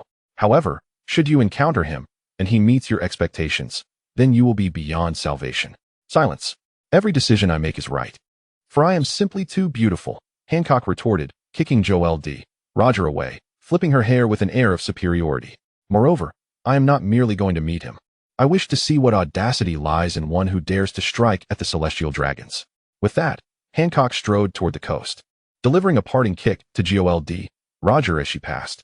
Once Hancock had departed, Joel D. Roger rose as if unfazed, sighing. I hope you do not come to regret this, Hancock. Men are but poison to our nation. Chapter 48. The Empress, Boa Hancock. Beast Island. A land within the windless zone, named for its multitude of formidable beasts. At this moment, on the sandy shores of the island, a bonfire flickered, the aroma of roasting meat mingling with the sea breeze. Uchiha Obito lounged casually upon a sturdy log, turning over a massive chunk of meat suspended above the flames. Nami and Karina trained nearby on a patch of sand. Nami, eyes shut tightly, beads of sweat forming on her brow, exerted herself in the chakra refinement techniques taught by Obito. Meanwhile, Karina practiced her wood-release control at the beach's edge, striving to master the technique of summoning with a clap of her hands as Obito had described. Suddenly, Obito paused in his cooking, his Sharingan activated, casting his gaze toward the distant horizon. A look of confusion crossed his features. Is that the ship of the pirate empress, Boa Hancock? What brings her here? Nami and Karina halted their training, following his line of sight. They beheld a striking pirate ship, pulled by two enormous serpents, slicing through the tranquil waters at a speed incongruous with the lifeless surroundings of the windless zone, racing toward the island. That is the Snake Princess's vessel, Karina gasped. Having spent months alongside Uchiha Obito, she was well acquainted with the various powerful entities of the sea. The warlord of the sea, the pirate empress Boa Hancock. What could she possibly want here? Nami, who had only recently joined, remained unaware of the power dynamics at play, her confusion evident. Warlord of the sea? What is that? Is it formidable? Surely she isn't coming for my husband? A smirk played upon Obito's lips, his demeanor unperturbed as he glanced at Nami, pinching her cheek playfully. Do not fret about her intentions. With me here, you have no cause for concern. Your primary focus should be on refining your chakra. If you fail to do so today, you will face dire consequences tomorrow. Nami's expression stiffened, her smile turning awkward. The ship of the 9 snake pirates, the Serpent's Kiss, soon approached the island but did not dock directly, instead halting offshore. A tall, regal figure descended gracefully from the bow of the ship, akin to a butterfly in flight or a proud queen, landing with poise upon the sand, mere meters from Obito's bonfire. Draped in an exquisite chipao, her long, raven hair cascading down her back, the stunning visage of Boa Hancock radiated an air of cold indifference and arrogance as she locked her piercing gaze upon Uchiha Obito. You are Uchiha Obito? Hancock's voice was cool and magnetic, laced with an undeniable authority. Obito rose slowly, dusting off non-existent particles, meeting her gaze with calm composure. His eyes were tranquil, yet seemed to harbor an abyss capable of consuming all, tightening Hancock's chest inexplicably. Indeed, I am Uchiha Obito. May I inquire as to the purpose of your visit, Pirate Empress? You do not covet my resurrection abilities as well, do you? His tone held a hint of amusement, yet exuded an air of supremacy over all. Hancock's ire ignited upon hearing his tone. She had never encountered anyone so audaciously dismissive of her. Struggling to suppress the rapid thumping of her heart brought on by his proximity, she endeavored to maintain her imperial haughtiness. How dare you speak to me in such a manner? Upon hearing whispers of your remarkable ability to resurrect, I have come to confirm it. She originally intended to demand or command, yet the words, as if touched by an unseen force, transformed into a mere inquiry. Unbeknownst to her, under the gaze of those red eyes adorned with magatama, her imposing presence had already diminished by a third. Upon hearing this, Madara let out a soft chuckle. Confirm? Is it based on you? Or perhaps on your title as one of the 7 warlords? Such insolence. Hancock, thoroughly incensed, perhaps embarrassed by her own unusual reaction, resolved to subdue Uchiha Madara with her strength, hoping to quell her tumultuous emotions. Since you are so arrogant, allow me to see if your prowess is worthy of your reputation. Before her words could fully dissipate, Hancock positioned her hands in a heart shape before her chest. Sweet, sweet wind. In an instant, countless waves of pink light surged forth like ocean tides towards Uchiha Madara. This technique, when striking an enemy captivated by the Empress's beauty, would result in instant petrification. However, it proved ineffective against those devoid of lustful thoughts or those whose attention was elsewhere. Yet the Empress held unwavering confidence in her allure. Surely, if the light wave struck Uchiha Madara, he would be turned to stone. Nami and Karina's expressions shifted alarmingly, uncertain of the attack's effect. They hastily took refuge behind Madara, remaining motionless and refraining from glancing at Hancock. Confronted by the pink heart-shaped light waves, Madara did not budge an inch, allowing the waves to pass through him unimpeded. Despite having been a recluse in his past life, he harbored no untoward thoughts regarding the pirate empress. If anything, he regarded her with an appreciative gaze. Buzz. The heart-shaped light waves traversed through Madara's form, dissipating into nothingness, while he remained unscathed. What? Impossible. No one can resist my beauty. A flicker of astonishment crossed Hancock's exquisite gaze. She had never encountered such a circumstance where someone remained indifferent to her beauty and charm. Ordinarily, be they women or animals, anything with sentience would be ensnared by her allure, only to be turned to stone. TSK. You don't believe that mere beauty can conquer me, do you? Madara's voice tinged with disappointment. Do not underestimate others. Hancock's complexion flushed, and with a sharp cry, she unleashed a powerful kick with her long, elegant leg. Fragrant foot. This strike not only contained formidable physical force, but could also petrify and shatter anything it struck. Finally, Madara moved, cradling Nami and Karina in his arms, employing the body flicker technique to place the two behind a distant boulder. He then cautioned, "You two stay put and be good. I shall teach that woman a lesson. Good luck, darling, and be safe." The two girls replied in unison. In the next moment, Madara's figure vanished from his previous location, reappearing beside Hancock, who had just completed her attack. So swift, Hancock's pupils dilated, a profound sense of danger enveloping her. Instinctively, she retreated while crossing her arms defensively. Bang! A muffled thud resounded as Madara's figure materialized where she had stood, delivering a seemingly mundane side kick that she narrowly blocked. Yet the overwhelming force rendered her arms numb, causing her to slide backward several meters before barely regaining her balance. Not a bad reaction, as expected of the Empress, Madara remarked with a light chuckle before disappearing again. Hancock clenched her teeth, pushing her observation haki to its limits, striving to catch Madara's movements.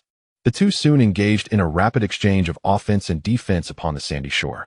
Hancock's martial arts, a blend of haki and her devil fruit abilities, were both splendid and perilous. Yet Madara's movements were even more succinct and efficient, imbued with an almost prophetic precision. It was as though he could foresee the trajectory of Hancock's attacks, either deftly countering with his Sharingan or effortlessly evading with his martial prowess. His Sharingan had already seen through everything. A small Susanoo materialized, brandishing a blade wildly. Hancock struggled to respond, barely evading critical strikes with her formidable combat instincts. Yet her shoulder garments were torn, revealing her fair skin, accompanied by a faint trace of blood. How can this be? The shock within Hancock was immeasurable. This man was unfathomably powerful. As the battle raged on, Hancock grew increasingly alarmed. She realized that all the abilities she took pride in, whether the seduction and petrification of her sweet fruit or her powerful haki-infused martial arts, appeared utterly futile before this man. He loomed like an insurmountable mountain, an abyssal ocean. Her attacks could not graze him, while each of his moves was executed with effortless grace, as if he were merely indulging her in a game. This overwhelming disparity in strength left her feeling helpless, yet simultaneously, a more fervent emotion began to stir within her. She gazed at Uchiha Madara, his formidable, frigid, yet charming demeanor perfectly mirroring the figure she had envisioned in her dreams, even more resplendent. Ultimately, following an intense close-quarters clash, Madara grasped Hancock's ankle as she kicked, his other hand gently tapping her forehead. "It is over," Madara stated with a smile. Hancock's body stiffened as she beheld the finger poised so near, imbued with terrifying power. Yet, contrary to her expectations, no attack came. Madara merely nudged her lightly, releasing her smooth calf, before turning away towards the campfire, as if he had lost interest in her. "Am I truly so lacking in allure for you?" Hancock asked, her voice trembling as she stood rooted to the spot. The humiliation of defeat paled in comparison to the complex emotions intertwining within her heart, her beauty and charm rendered useless against this man. Madara plucked a piece of roasted meat, tearing off a chunk and placing it in his mouth, beckoning Nami and Karina, who remained hidden behind the stone. The two hastily approached and settled beside him, eagerly devouring their meal. Madara remarked nonchalantly, "You are indeed beautiful and could move me, but I cherish my wife even more." This statement shattered the last vestiges of Hancock's mental fortitude. From the very beginning, she had come with the youthful dreams and yearning of a girl. The so-called confirmation of ability, the test of strength, were merely excuses to draw closer to Uchiha Madara, and this man before her could overlook her allure for another woman. The anguish of defeat, the grievance within her heart, the long-standing yearning, and the uncontrollable fluttering she felt in the presence of Uchiha Madara, all emotions erupted in that moment. Hancock's stunning visage shattered the icy, proud mask she had worn. Crimson hues rapidly crept across her cheeks, extending to her ears.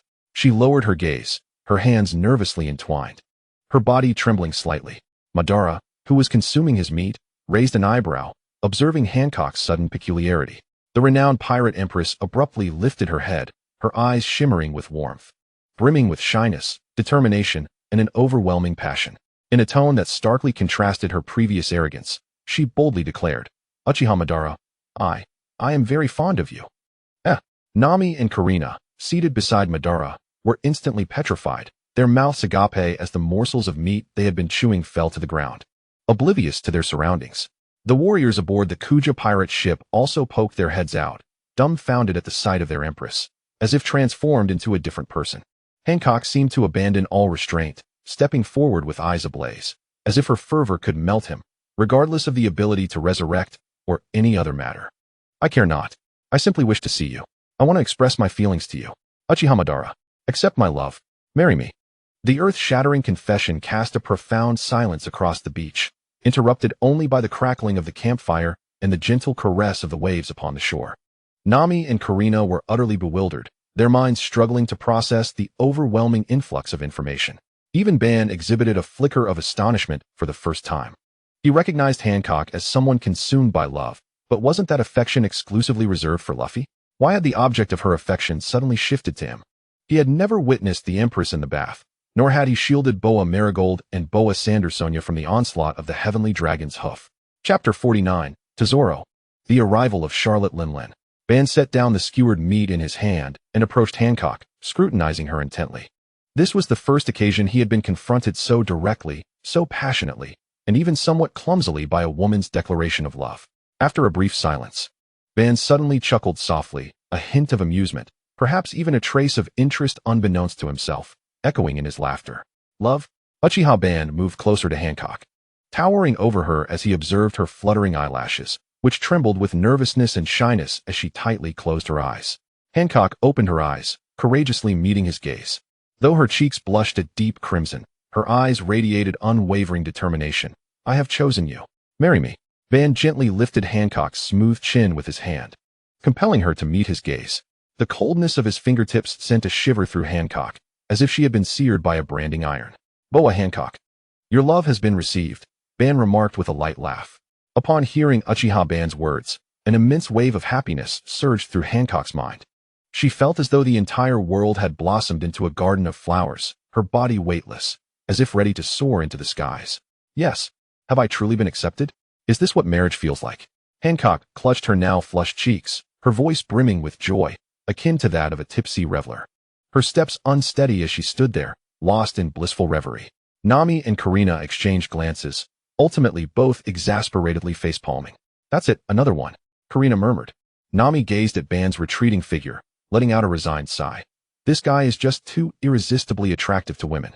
Meanwhile, within the Calm Belt region, a peculiar vessel resembling a fairy tale castle, adorned with various confections, glided serenely across the sea, emitting strange melodies. A massive skull with distinct red lips and curly hair was emblazoned on the sails.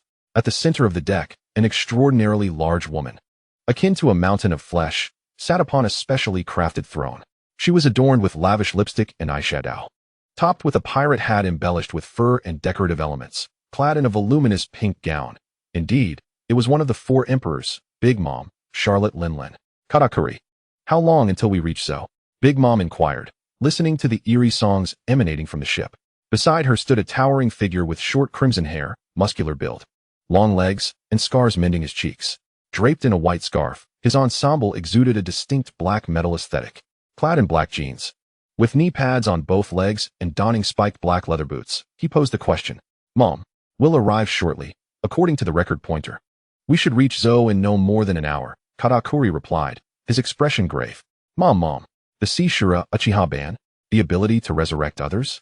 In just an hour, I'll be able to bring back everyone I wish to see. None, wait for me. In just an hour, I'll resurrect you.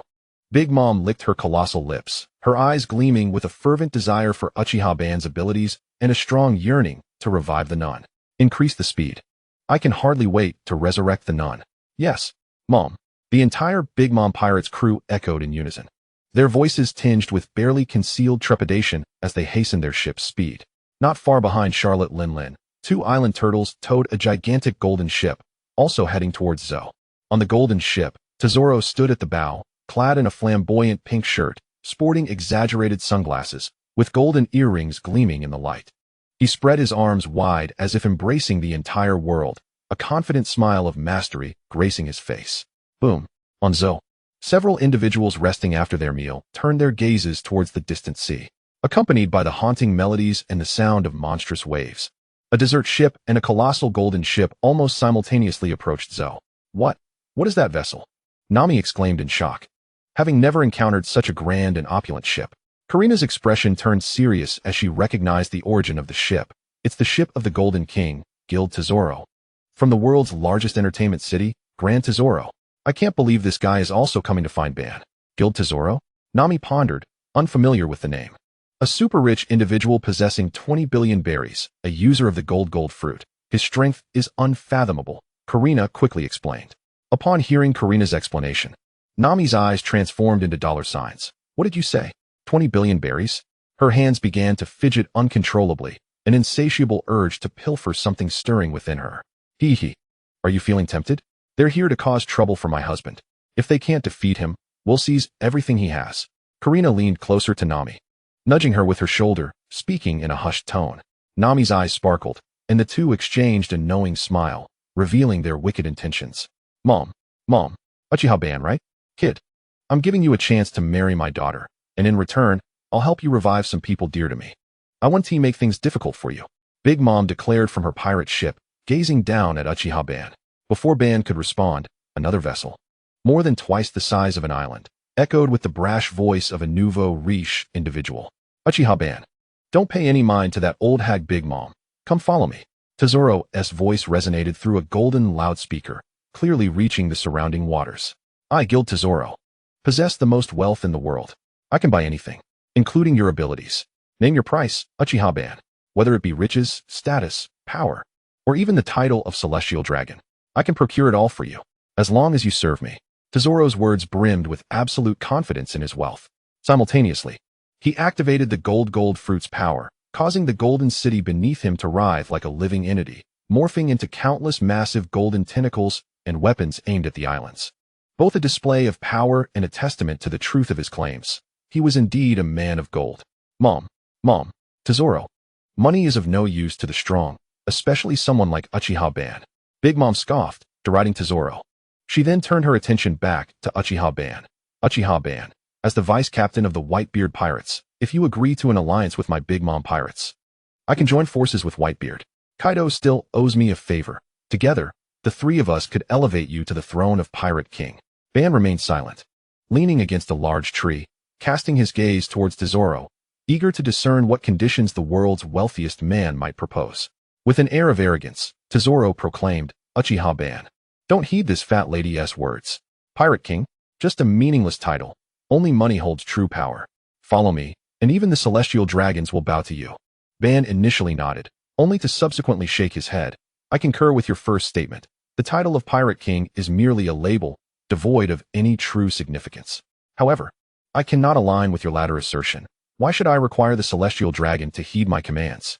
Should I find that celestial dragon displeasing, I would simply send him to meet Roger. Ban's words sliced through the heated atmosphere like a frigid winter gale, instantly freezing the fervor of the scene. Leaning against a tree trunk in a languid posture, his gaze was as sharp as a blade, sweeping over the two colossal vessels and their respective masters, as if scrutinizing a pair of jesters. The throne of the Pirate King? Such a trinket, should I desire it, I would seize for myself without the need for collaboration with others. As for wealth, Ban scoffed, his voice not loud yet piercing through the cacophony of the waves. His gaze shifted towards Tesoro atop the Grand Tesoro, laced with unabashed disdain. Do you presume that money can quantify everything? That it can purchase my strength? Utterly ludicrous. In my eyes, the wealth you flaunt could be claimed at any moment, and you would be powerless to stop me. Strength is the true sovereign, devoid of strength. Your riches become mine. Tesoro's confident smile faltered, a glimmer of astonishment and ire flashing behind his sunglasses. Never before had anyone dared to belittle his wealth and power in such a manner. Big Mom also emitted a dissatisfied huff, a terrifying aura beginning to permeate the air. Mama, you little brat, how audacious you are. Do you comprehend the consequences of spurning my goodwill? Ban paid no heed to their reactions, continuing to speak to himself. Your conditions are insipid. I harbor no interest in your unions, wealth, or power. Now, I present you with two choices. Ban raised a hand, a single finger pointing towards the sea. Firstly, turn around immediately and leave my sight. Secondly, I require an example to deter others who covet my power, should you choose to remain. You shall serve as a warning to those who dare to infringe upon my strength. On the immense golden ship, Tesoro's forehead pulsed with rage, and with a fierce gesture, countless golden spikes erupted from the ship's hull, hovering in midair, aimed directly at Ban. Big Mom, fully incensed, detested being rejected, especially concerning the possibility of resurrecting the nun.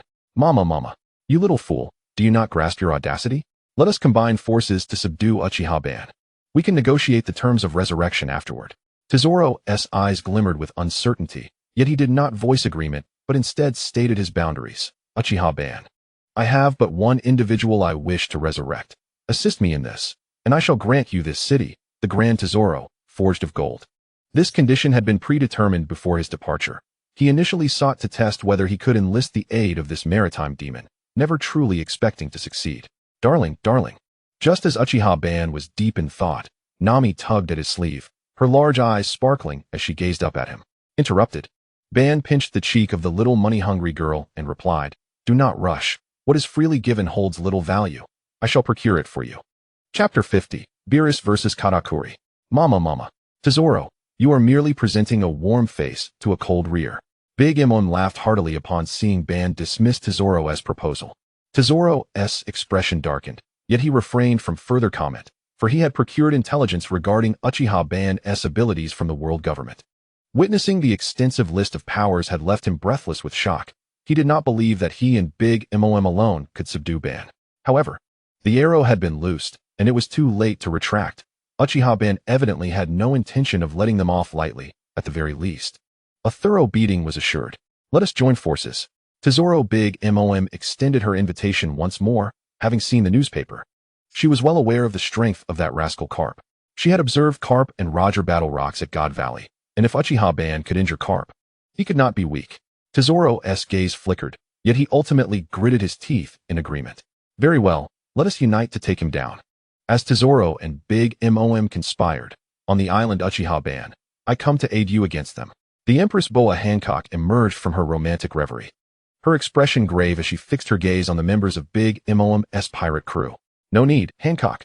Just protect Nami and Karina. I will handle the rest. Ban smiled at Hancock, her face flushed crimson, her eyes sparkling, hands cupping her face as she fell back into her daydream. Uchiha Ban has asked for my help. This must be a proposal. Nami and Karina covered their faces, unable to bear the sight. Ensure your safety, especially Nami. As Uchiha Ban made arrangements, Big Mom began issuing her commands.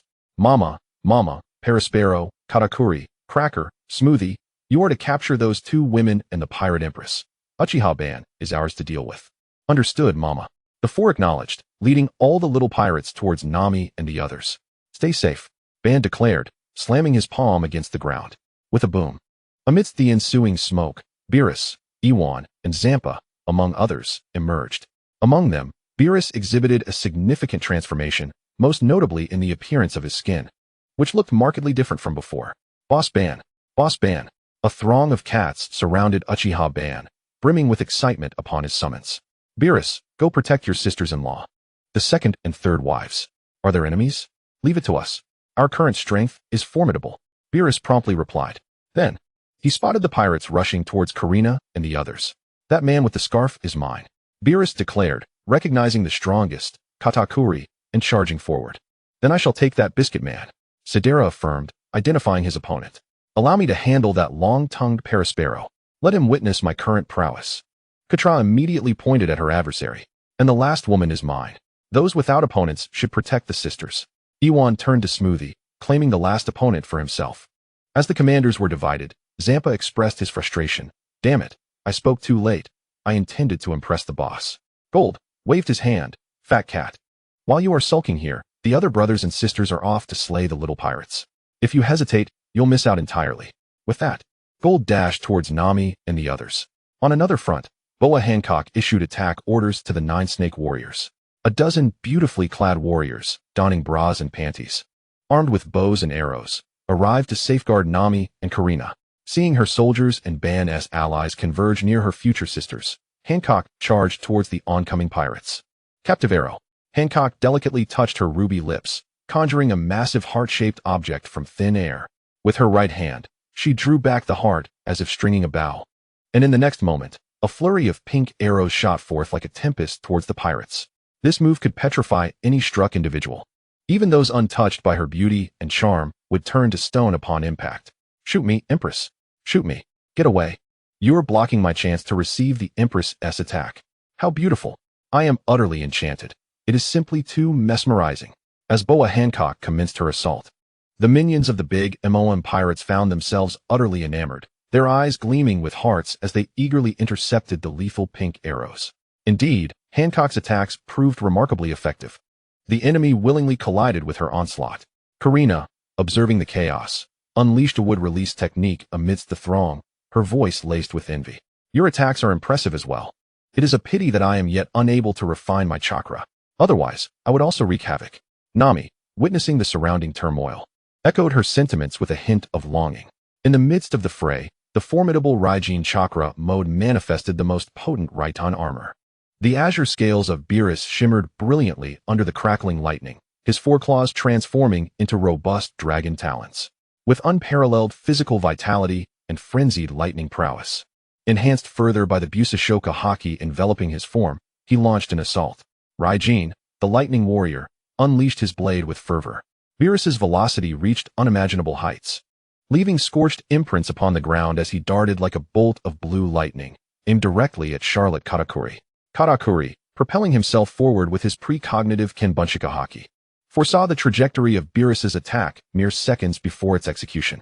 His expression hardened, and the formidable Busashoku haki coiled around his fist as he activated his devil fruit ability, resolutely confronting the blue specter. Machi thrust. The haki-imbued Machi fist spun like a colossal drill, colliding fiercely with the thunderous dragon claw. The clash erupted in a cacophony of sparks and shockwaves, sending hapless pirate minions flying in all directions. Craters formed upon the ground as lightning crackled. Beerus, grinning at the tenacity of Katakuri's defense, declared, "Do not even think about approaching our sister-in-law. Your opponent is me." Katakuri remained silent, his gaze sharpened with intensity. The speed was overwhelming. He could indeed foresee the impending strike, yet this feline's velocity and might surpassed his expectations. Interesting indeed. Uchiha Madara, your pet certainly possesses some merit.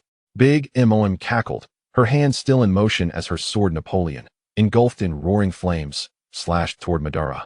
Meanwhile, Tesoro manipulated the vast reserves of gold atop his ancient Girin Tesoro, akin to a colossal wave seeking to engulf Uchiha Madara. The real fun is yet to come. Beware lest your son meets his demise here. In response to their combined assault, Madara summoned his complete Susanoo effortlessly to block their onslaught, his tone dripping with disdain, while simultaneously allocating a portion of his focus to the battlefield where Beerus and Katakuri clashed. With a flourish, Beerus's form crackled with surging lightning as he ascended to new heights of speed. His right hand transformed into a blade, his figure nearly vanishing from Katakuri's perception, appearing as a sinuous blue bolt of electricity attacking from every conceivable angle. Unmatched donut. Katakuri, refusing to be complacent, activated his fruit's ability, summoning multiple Machi-shaped exits that erupted forth, each launching a massive fist covered in top-tier Busashoku haki. Awaken Machi Song. Countless colossal fists launched in unison, akin to a barrage of heavy artillery, attempting to suppress Beerus's terrifying speed through sheer area of attack. Hee. Such an assault cannot keep pace with my velocity. Beerus's spirit soared as he fully unleashed his strongest Raiton Kai.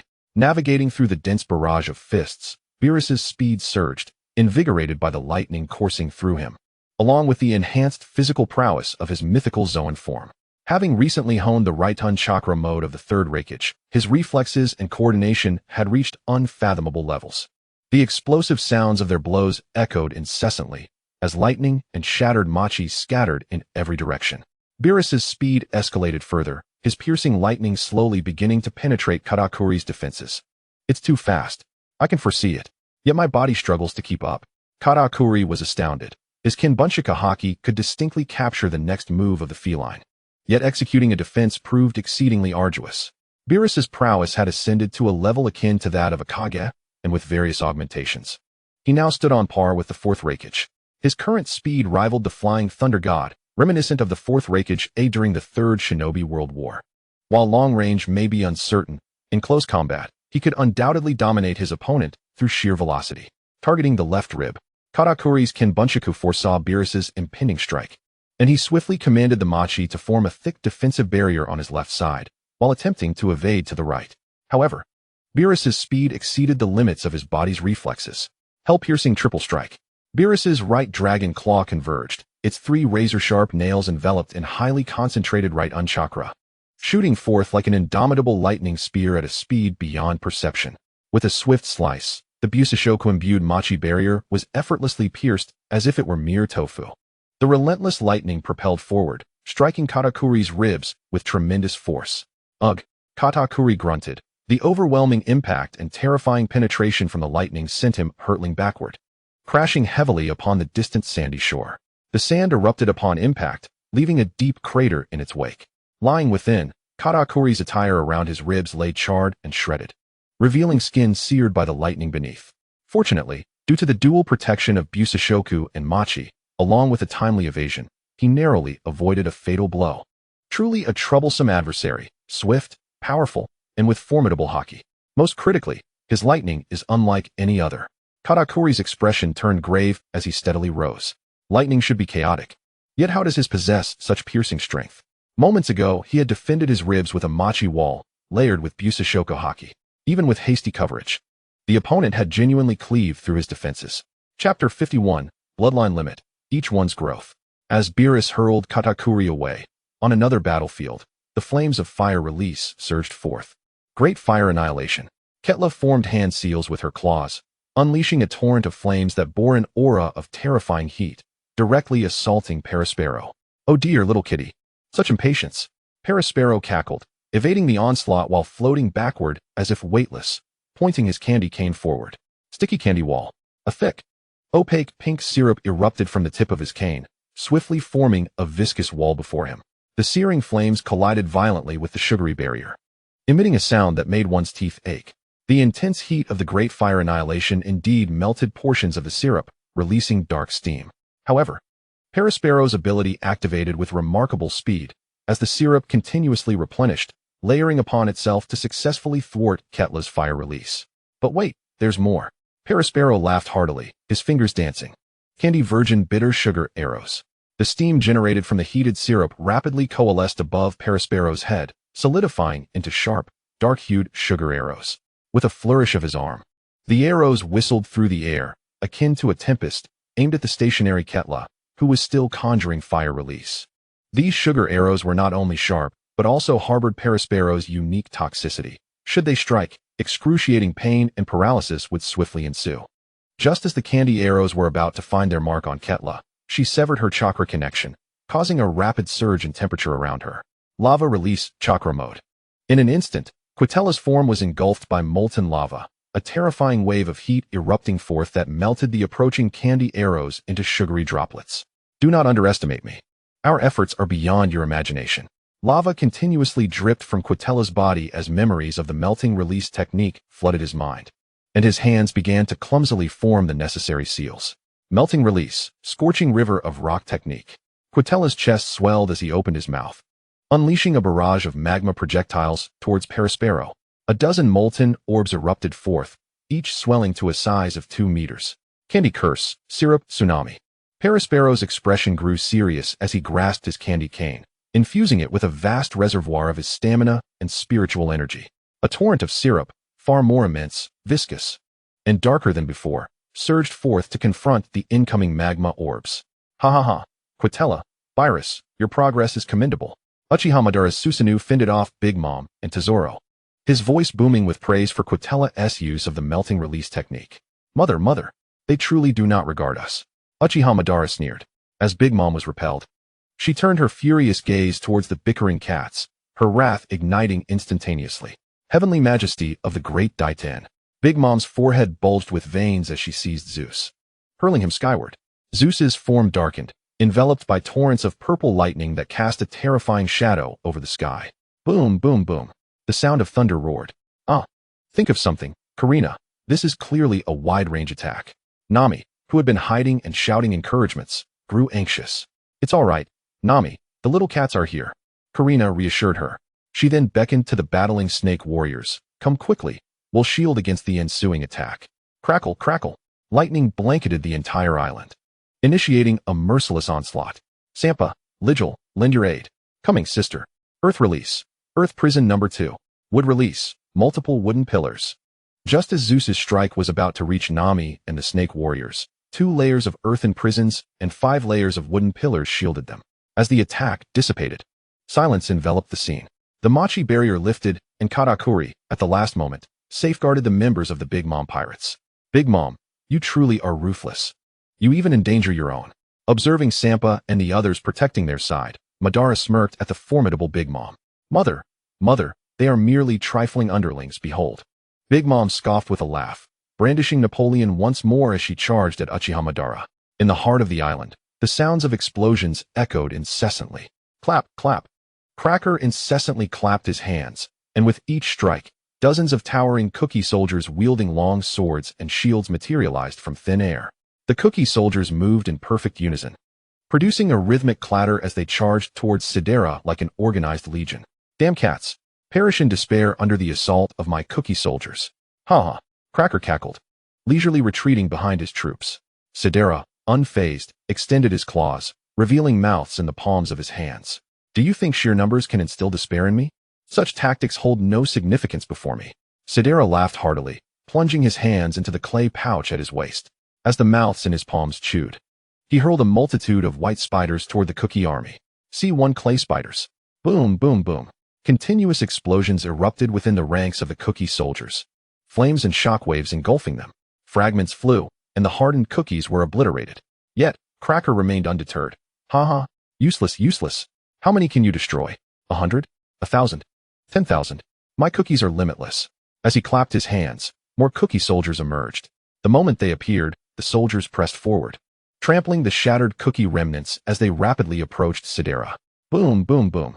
The spiders detonated relentlessly, yet the sheer number of soldiers was overwhelming, filling the gaps between explosions, forcing Sidera to retreat while counterattacking. What an annoying ability. Sidera clicked his tongue, realizing that a war of attrition was not in his favor. His clay was not infinite, and such continuous usage would lead to depletion. C2 Dragon. Sidera expelled clay from his hands, which began to expand and morph into a fearsome white dragon, lifting him skyward, escaping the encirclement of the cookie soldiers. Did you think that just because I ascended into the sky, I would be out of reach? Cracker looked up, and the cookie soldiers began to transform, their long swords morphing into massive cookie ballistae aimed at the airborne Sidera, launching a barrage of cookie projectiles. Sidera maneuvered the dragon with agility, while its maw opened, releasing a stream of small clay bombs that rained down like a machine gun, colliding with the cookie projectiles and triggering a series of aerial explosions. The clay was depleting rapidly. He needed to conclude this quickly. Sensing that he had used 1/3 of his clay without achieving effective results, he decided to make a significant move with the remainder. C3 number 18. Sidera utilized half of his remaining clay to create an enormous bomb shaped like a cat with a sinister grin, hurling it downward. The colossal bomb descended slowly, exuding an oppressive aura that even Cracker, hidden within the cookie body, felt a sense of threat. Boom. An unprecedentedly massive explosion erupted. A searing fireball consumed a significant portion of the island, and the violent shockwave dispersed Ivankov's mist technique.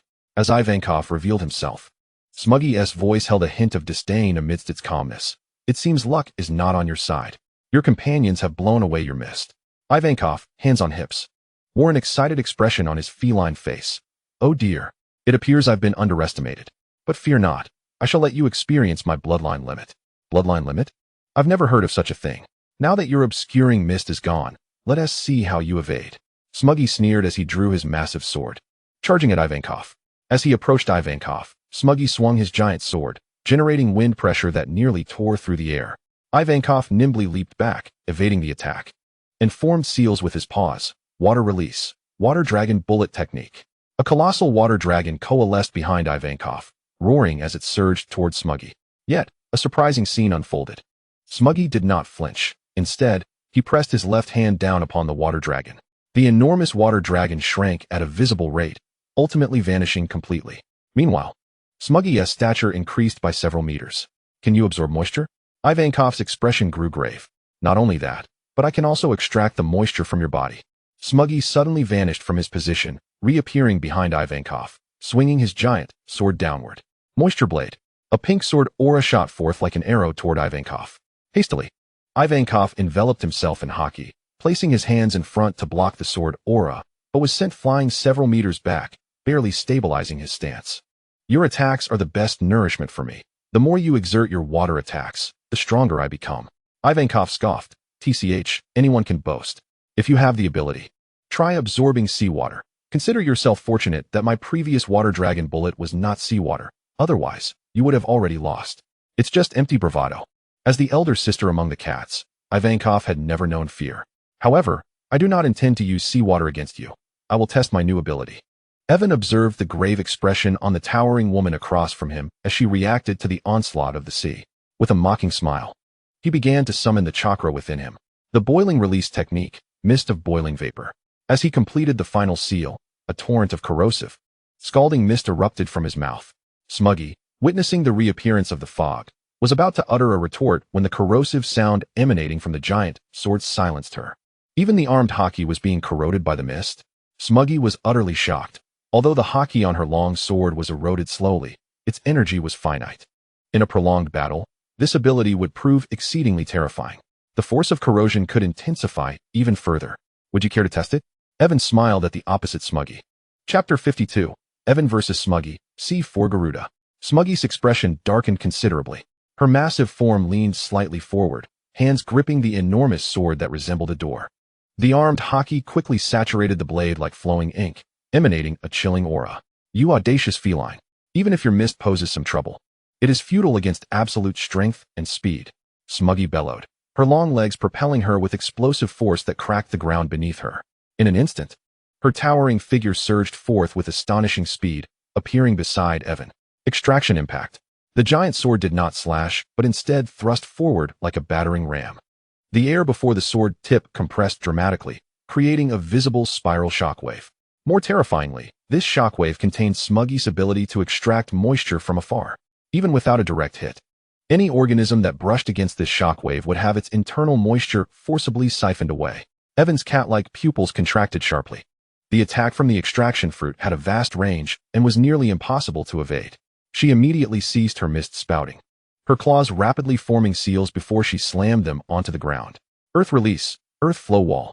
With a resounding crash, a sturdy wall of earth adorned with a cat's visage erupted, shielding her from the shockwave. However, with a thunderous roar, the spiral shockwave, imbued with tremendous force and extraction capability, pierced through the earth flow wall like a hot knife through butter. Its momentum slightly diminished, yet it remained deadly. But Evan had already leaped to the side at the moment the wall rose, simultaneously expelling another wave of scorching corrosive mist, targeting not Smuggy herself, but the ground and air ahead of her. Futile. This dispersed mist holds no effect on me, Smuggy shouted, breaking through the debris of the wall and swinging her giant sword, attempting to disperse the mist. However, a cunning smile crept onto Evan's lips. Who said I was aiming for you? Mist of boiling vapor, vaporous domain. She continued to expel the scalding corrosive mist, but this time with greater finesse. The mist no longer sought to directly assault Smuggy, but rapidly enveloped the area around them, creating a continuously expanding, highly concentrated field of corrosive heat. The ground was swiftly corroded and softened, emitting a hissing sound, while the air warped from the intense heat. As Smuggy plunged into this dense fog, she immediately felt discomfort. A subtle stinging sensation erupted on her skin. Although the armed haki could withstand most of the corrosion, its consumption rate accelerated. Even more vexing was how the thick fog severely obscured her vision, hampering her observation haki to a notable extent. You think you can trap me with such trivial tricks? Watch as I extract it all, Smuggy roared, her left hand opening wide, activating her extraction fruit ability, attempting to forcibly absorb the moisture from the surrounding corrosive mist. The sound of suction echoed as the fog around her visibly thinned, being drawn into her body, causing her form to swell slightly. You really are ruthless. But absorbing moisture imbued with intense corrosiveness and high heat must be quite unpleasant, no? Can your body withstand it? Evan's gaze sharpened, yet she remained unperturbed. Smuggy let out a muffled grunt, her expression shifting slightly. The corrosive mist she inhaled was partially transformed by her fruit ability. Yet the searing sensation persisted, causing her insides to ache. It felt akin to swallowing a scalding liquid laced with strong acid, even if her body could endure it. The experience was undeniably horrendous. What does this minor discomfort matter? Once I capture you, it will all be over. Smuggy gritted her teeth, using her observation haki to pinpoint Evan's location, charging forward once more. The giant sword danced wildly, sending waves of pink sword aura slicing through the thick fog toward Evan. Yet, within the misty environment, Evan's evasive maneuvers became increasingly agile, allowing her to narrowly avoid lethal strikes, occasionally using her haki-imbued claws to block. How much longer can your haki endure? In my fog, your consumption far exceeds mine.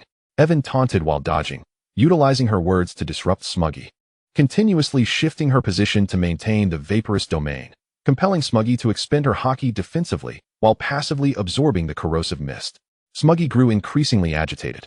She realized that this cat was exceptionally slippery, her speed remarkable, and her tactics exceedingly vexing. Although she possessed formidable offensive power, landing a solid hit proved challenging. A protracted battle was clearly unfavorable for her. The rate of haki depletion exceeded her expectations, and the burning sensation within her body gradually intensified. This could not continue. A fierce glint flashed in Smuggy's eyes as she plunged her giant sword into the ground. Do you think hiding in this mist renders me powerless? Grasping the sword's hilt, she unleashed her extraction fruit ability with full force. This time, she intended to absorb the entire fog in one go and unleash it in an instant. As the ability activated, the air around the sword began to twist violently, contracting. Evan's vaporous domain mist was forcibly drawn in by a terrifying force, compressing toward the sword's tip. Even Evan herself felt an immense pull, as if her very essence were being siphoned away.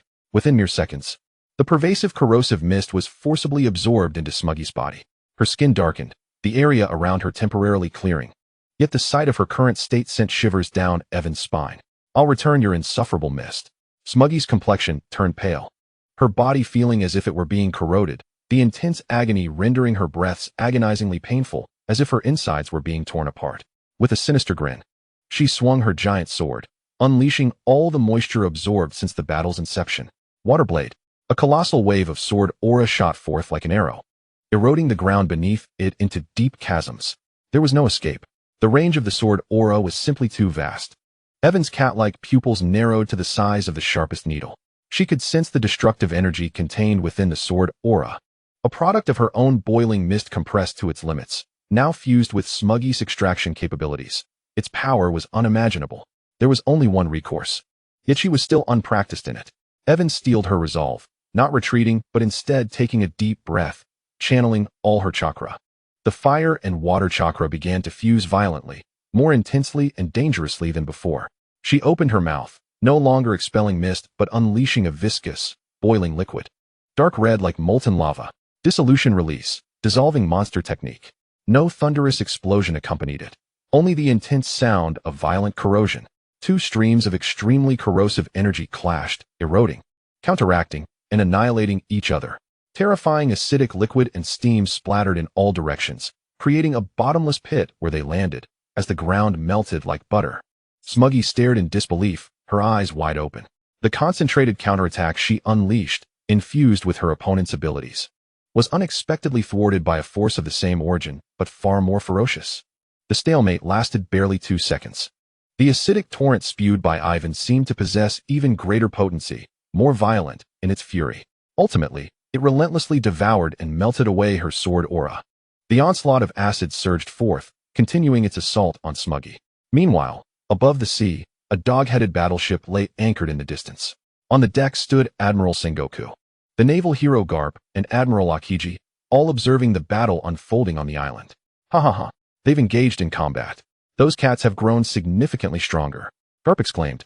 munching on senbei while his gaze remained fixed on the clash between Beerus and Katakuri. So this is the mythical beast-type cat you mentioned? Its prowess is indeed impressive, Sengoku remarked, spotting the tempestuous Beerus. What a pity they have no intention of joining the Navy. Otherwise, they could become the 12th Admiral. I wonder where Uchiha Madara found such a race, sighed Vice Admiral Tsuru. Nearby, numerous vessels bobbed upon the waves. Sabo, are we really going to contact Uchiha Madara? Kira asked nervously, tugging at Sabo's sleeve. Indeed, we must meet with him. If possible, it would be ideal to recruit him into the Revolutionary Army, Sabo replied. His tone resolute as he observed Madara effortlessly battling two opponents. If his words were to reach Madara's ears, he would surely dismiss them with disdain. In Madara's eyes, the Revolutionary Army's claim to revolution was merely the act of a dragon slayer seeking to vanquish the current tyrant, only to rise as the new dragon himself. After 22 years since its inception, the Revolutionary Army had liberated scarcely a dozen islands, 8 of which had been freed during Luffy's raucous assault on Bullet Island. In essence, the Revolutionary Army had spent 2 decades idly. If they truly sought revolution, Madara had 1,000 doubts.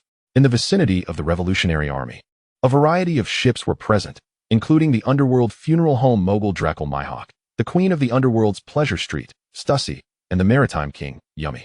CP agents sent by the world government were broadcasting the event live, while the News King Morgans hovered above in the sky.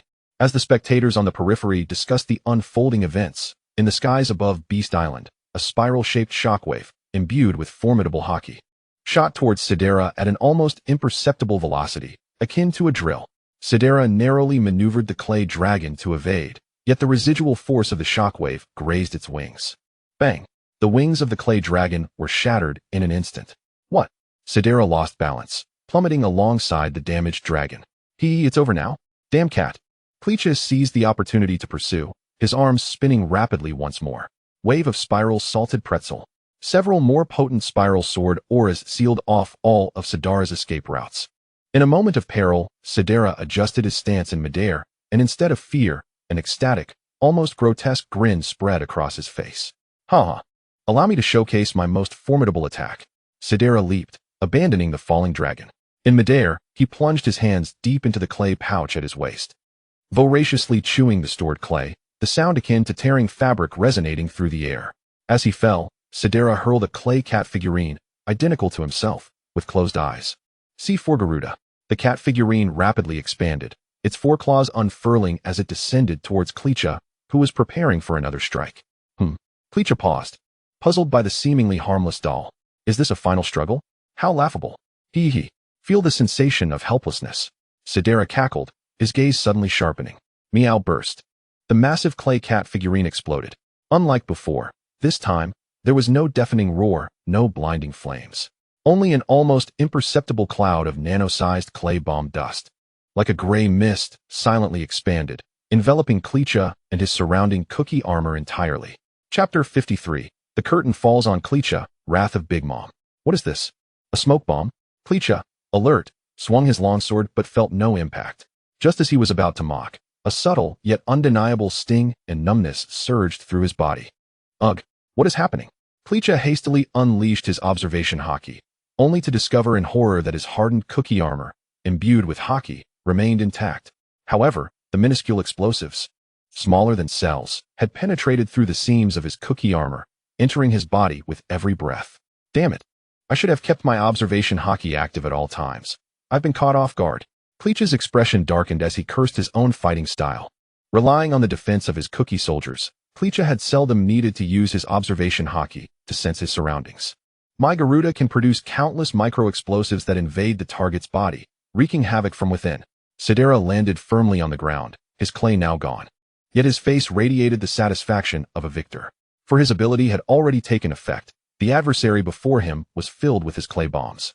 Regardless of how strong your haki is, can it protect your internal organs?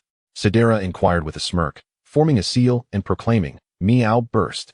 No, it can't be. Ugh. Cleacha felt countless minuscule explosions erupting within his veins, muscles, and nerves. The destruction from within was utterly unpreventable. Writhing in agony, his body convulsed as his haki dissipated, and the cookie armor that enveloped him began to peel away, revealing his relatively slender and unremarkable true form. Let's perish together. Explosive salted pretzel. However, in that moment of excruciating pain, Uchiha, with the last vestige of clarity, channeled all his haki, not for defense, but pouring it into the salted pretzel in his hand. With his final ounce of strength, he hurled the longsword. A futile counterattack. Though I've run out of clay, my ninjutsu remains. Madara observed the incoming sword with a seal of his hands. Earth release, earth flow wall. The ground trembled as a wall of earth, sculpted with a cat's head, emerged, enveloped in haki, blocking the attack. Meanwhile, the nano-explosives within Uchiha detonated completely. His eyes widened in horror as his body began to disintegrate from the inside out, as if his very soul was scattering into fine dust. Silence. The battlefield was enveloped in a profound stillness. Breaking news. I never expected Uchiha Madara's cat to have slain Big Mom's son, Morgans exclaimed, pressing against the window, frantically snapping photographs, unable to contain his grin. Within the corridors of power, the walls displayed the battle on Beast Island. Truly, words fail me. Uchiha Madara's pet is indeed a pack of lunatics, Izambalin observed through the lenses of his sacred glasses, a flicker of gravity crossing his gaze. They had not anticipated that the explosive cat would directly annihilate one of Big Mom's 3 commanders, leaving no trace behind. The cat's abilities were peculiar, despite being merely explosions. The final move was incomprehensible, and the manner of Uchiha's demise remained a mystery. The bald-headed 5 elders, Topman, Wokal, and Saint, exchanged glances tinged with trepidation. The unknown is often the most formidable. After all, they were not present at the scene and were oblivious to the underlying principles at play. All they witnessed was the gradual dissolution of Uchiha's form. The combat styles of that group of felines had undergone a remarkable transformation, previously reliant on the elements of water, fire, wind, lightning, and earth. They now unleashed explosions, corrosive mists, and a magma assailant reminiscent of a Kainu. They had become a force of nature, and to confront them was akin to facing 2 or more emperors simultaneously. Makasuma's Saint spoke up. Jagor Lucius Satan Saint, focus your attention. Uchiha Madara is not a member of the D lineage. He cannot stir the waters.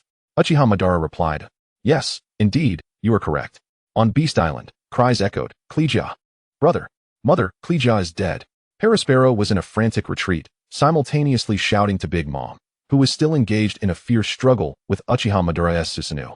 Katakuri, on the other side, wore a grim expression as he wiped the blood from the corner of his mouth and silently charged towards Beerus. His attacks now more ferocious than before. Big Mom halted her assault, turning her gaze toward the battle involving Uchiha, only to behold the remnants of his head being scattered by the wind. Ah, Uchiha Madara, I shall have your head. Big Mom's eyes blazed crimson. Her hair whipped by her fury, as red lightning erupted around her, spreading outward in a chaotic display. The sky above Beast Island seemed to tear apart, with dark red lightning wreaking havoc on everything in its vicinity. Trees were severed mid-trunk, the ground cracked violently, and Morgans, who had been surreptitiously observing from the skies, recoiled in fear, yet his camera remained steady, capturing the tumult with fervor.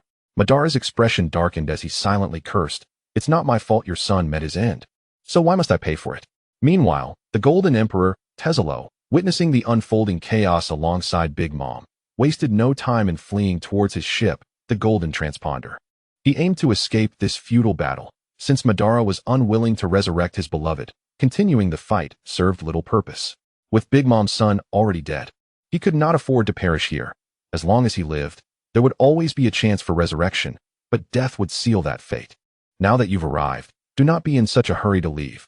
Uchiha Madara released his Susanoo, his Rinnegan gleaming in his eyes. With a smile, he regarded the retreating Tezzalo, seeing potential in him as a subordinate. If Tezzalo refused, then Madara would resort to illusions, much like the 4th Mizukage. After all, both of his wives were quite the gold diggers. As Madara pondered, Big Mom's furious voice rang out, Uchiha Madara, I will see you dead. Her immense form trembled with rage as she wielded Napoleon, pointing it at Madara, the blade engulfed in fierce flames and the ferocity of her conqueror's haki. Waigwa. A powerful, solid shockwave tore through the earth, hurtling toward Madara with the intent to obliterate all in its path. With her rage-fueled strike reaching a staggering 150% of her usual might, Madara remained calmly suspended in midair, the ripples of his Rinnegan exuding a chilling aura. Let me show you what true power entails. The audience has gathered, and it is time to demonstrate. Unfazed by the cataclysmic force aimed at him, Madara slowly raised his right hand. Sealing technique, absorption. An invisible vortex materialized before his palm. The apocalyptic shockwave collided with the vortex, akin to a bullock plunging into the sea, as the rampant energy was instantaneously dismantled, absorbed, and vanished without a trace, leaving not even a ripple in its wake. What? Big Mom's pupils constricted in disbelief. Her full-powered assault was so effortlessly neutralized. At that moment, Tezzalo, attempting to discreetly retreat, had already leapt into the air, nearing his colossal golden ship. He thought to himself, I will not partake in this madness any longer, while the madwoman wreaks havoc. I shall seize this opportunity to slip away. Before his thoughts could fully manifest, a chilling voice resonated behind him. I said, now that you're here, do not be so hasty in your departure. Tezzalo's hair stood on end as he spun around, finding Uchiha Madara had mysteriously appeared nearby. Tezzalo, your abilities are impressive. Would you have any interest in serving as my subordinate? Madara inquired nonchalantly. How dare you underestimate me? Tezzalo seethed with indignation, yet a profound sense of danger enveloped him. He spread his arms wide, summoning a vast amount of gold from the depths of the sea, which surged skyward as if animated. Golden divine fire. A colossal golden statue materialized, towering and majestic, surpassing 100 meters in height. From its mouth, it gathered an intense energy, unleashing a massive golden energy beam that roared toward Uchiha Madara, scorching the air in its wake. Simultaneously, the furious Big Mom launched another attack. Now fully aware of the threat Madara posed. Emperor's sword, broken blade. Napoleon, entwined with the flames of Prometheus and the lightning of Zeus, cleaved through the sky, flanking Madara from the opposite side, sealing off all avenues of escape. Attacks came from both sides, each a harbinger of terror. Amidst the tumult, the five elders held their breath in anticipation. Facing the wrath of Big Mom combined with Tezzalo's assault, Uchiha Madara appears remarkably composed, remarked Makisuma's saint. I wonder if his absorption ability has any limits. I fear he may simply absorb our attacks, Isaac Balongvi. Nejiru, saint adjusted his glasses. At the heart of the battlefield, confronted with this earth-shattering onslaught, a smirk curled at the corners of Madara's mouth. Now this feels like a proper engagement. If you do not exert yourselves, how shall you serve as a warning to others? Will of the grave, border hell. In an instant, for imperceptible shadows detached from Madara's form. Two of these shadows activated their complete Susanoo, enveloped in armament and conqueror's haki, instantly appearing before the golden beam and the Emperor's sword strike. Boom, boom. Two thunderous explosions reverberated through the air. Both Tezzalo and Big Mom were aghast to discover that their city-leveling attacks, mere meters from Madara, collided with invisible yet indestructible walls, erupting violently upon impact. The golden energy and ferocious sword flames scattered like fireworks, illuminating the sky in a kaleidoscope of colors, yet failing to harm Madara even slightly. What just transpired? What blocked my attack? Big Mom exclaimed in astonishment. Meanwhile, Tezzalo, drenched in cold sweat, recalled the intelligence he had acquired from the world government regarding Madara's abilities. Realizing the gravity of the situation, he employed that ability so quickly? An imperceptible attack. Tezzalo pushed his observation haki to its limits. Yet he perceived nothing. But the spectacle was far from over. Madara's voice echoed once more. There is more to come. The other two shadows of the Wheel of the Grave sprang into action, manifesting towering Susanoo, each with 4 colossal chakra swords, their conqueror's haki entwined. One shadow instantaneously appeared before Tezzalo's golden statue, wielding the 4 swords in unison, cleaving down upon the statue's form. Wheel of the Grave, Susanoo's 4-sword dance. Slicing through the air, the colossal golden statue was effortlessly severed. As if it were mere tofu, the once mighty statue disintegrated, scattering into pieces upon the ground. Tezzalo, who had controlled the statue, felt as though he had been struck by a sea king. Disbelief etched across his face as he struggled to comprehend the events unfolding before him. Another shadow flickered before Big Mom, delivering a devastating punch aimed squarely at her visage. Big Mom possessed an astonishing battle instinct, although she could not perceive the attack. An instinctual sense of imminent danger compelled her to raise Napoleon defensively. However, the anticipated strike did not approach from the front, but rather circled around to her rear, landing a crushing blow upon her back. Clang! The jarring sound of metal striking metal resonated. Big Mom felt an unimaginable force collide with her back, propelling her massive form forward for thousands of meters. Ugh! A mouthful of blood was expelled as the shadow's assault pierced through Big Mom's Busashoko haki and steel balloon, instantly inflicting grievous injury. How could this be? What on earth is that? Enraged and astonished, Big Mom disregarded the blood trickling from her mouth and bellowed at her surroundings. Chapter 54, Earth Explosion Star, Rainbow Mist. Taisoro wiped the cold sweat from his brow, his complexion ashen. Truly, It is the ability of the wounded naval hero, having incapacitated both me and another emperor in a mere instant. Those observing from the surface were equally stunned. In their view, Madara had not moved an inch, yet simultaneously gravely injured two top-tier powerhouses. What is happening? Is this a performance for our benefit? How could Madara remain still while Big Mom spat blood? Is this not a charade? The king of loan sharks, Doflamingo, chewed on his cigar, wearing an expression akin to a subway elder engrossed in his phone while observing the battlefield. The king of funerals, Dolag Picro, wore a grave expression. No, Big Mom was indeed struck. At the moment she was cast aside, the fabric of her back bore the creases of impact. The funeral industry titan, Drag Picro, slammed his cigar onto the deck. With such prowess, who could dare challenge Madara? Is that resurrection ability to be squandered so casually? Dolag Picro, Doflamingo, and the other rulers of the underworld gazed at Drag Picro with expressions of disbelief. This is a clear lack of self-awareness regarding one's own strength. Having witnessed Madara's combat capability firsthand, they still ponder resurrection. On board the Doghead warship. Is this the technique that wounded you? Sengoku's expression was unusually solemn as he fixed his gaze upon Madara, inquiring without turning. Carp halted his munching on the rice crackers.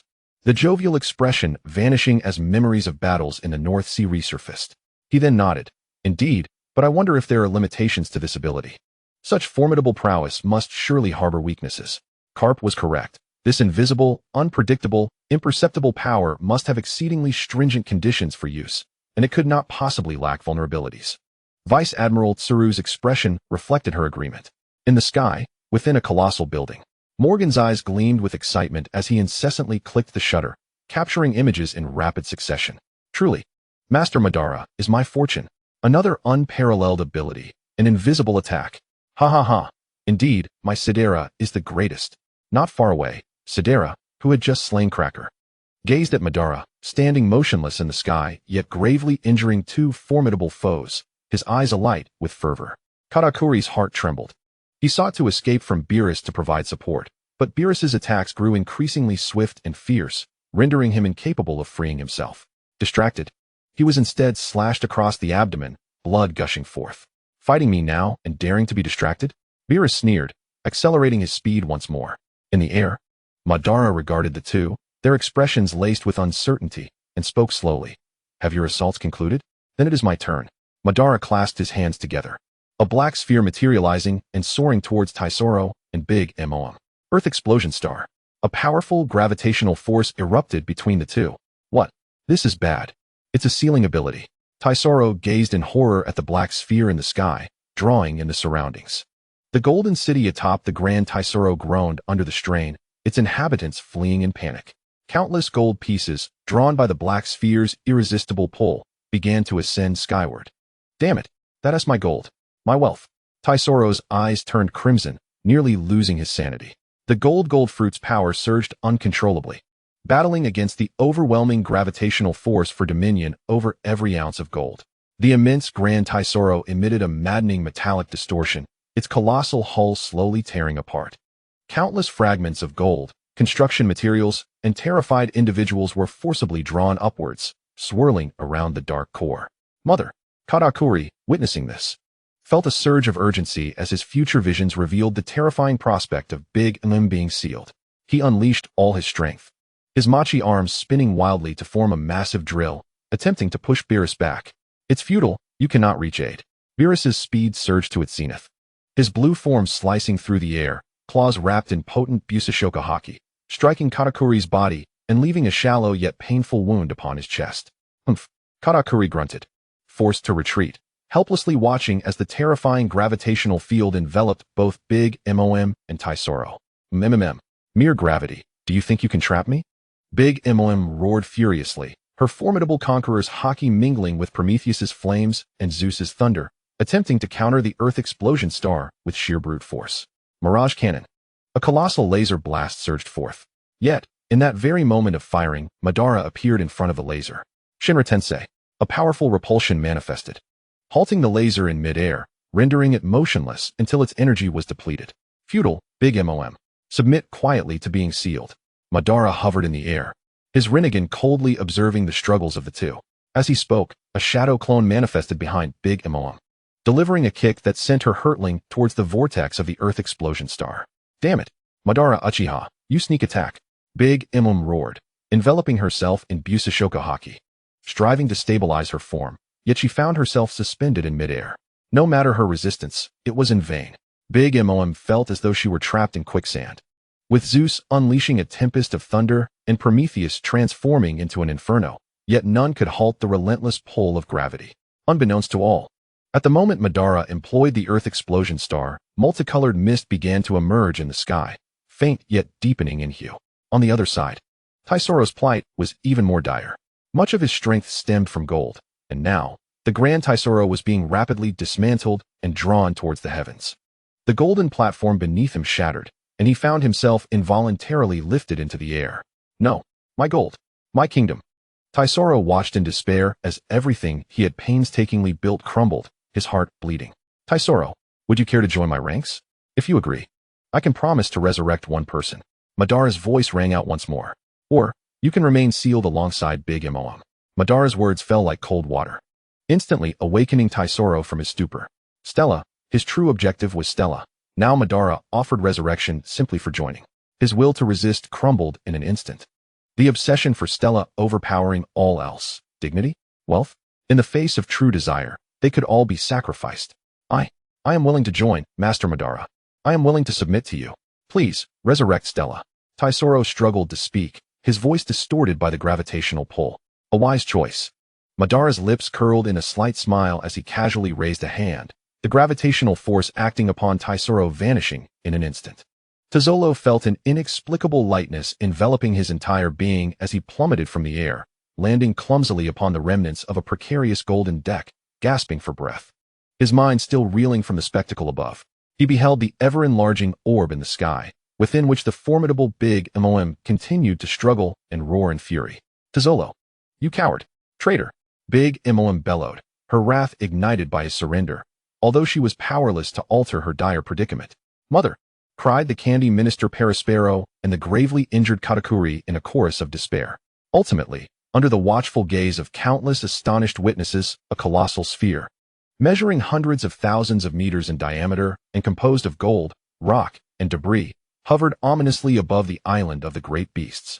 It gleamed resplendently, akin to a new sun. The terrifying roars and presence of Big Imum had vanished entirely within that shimmering mass.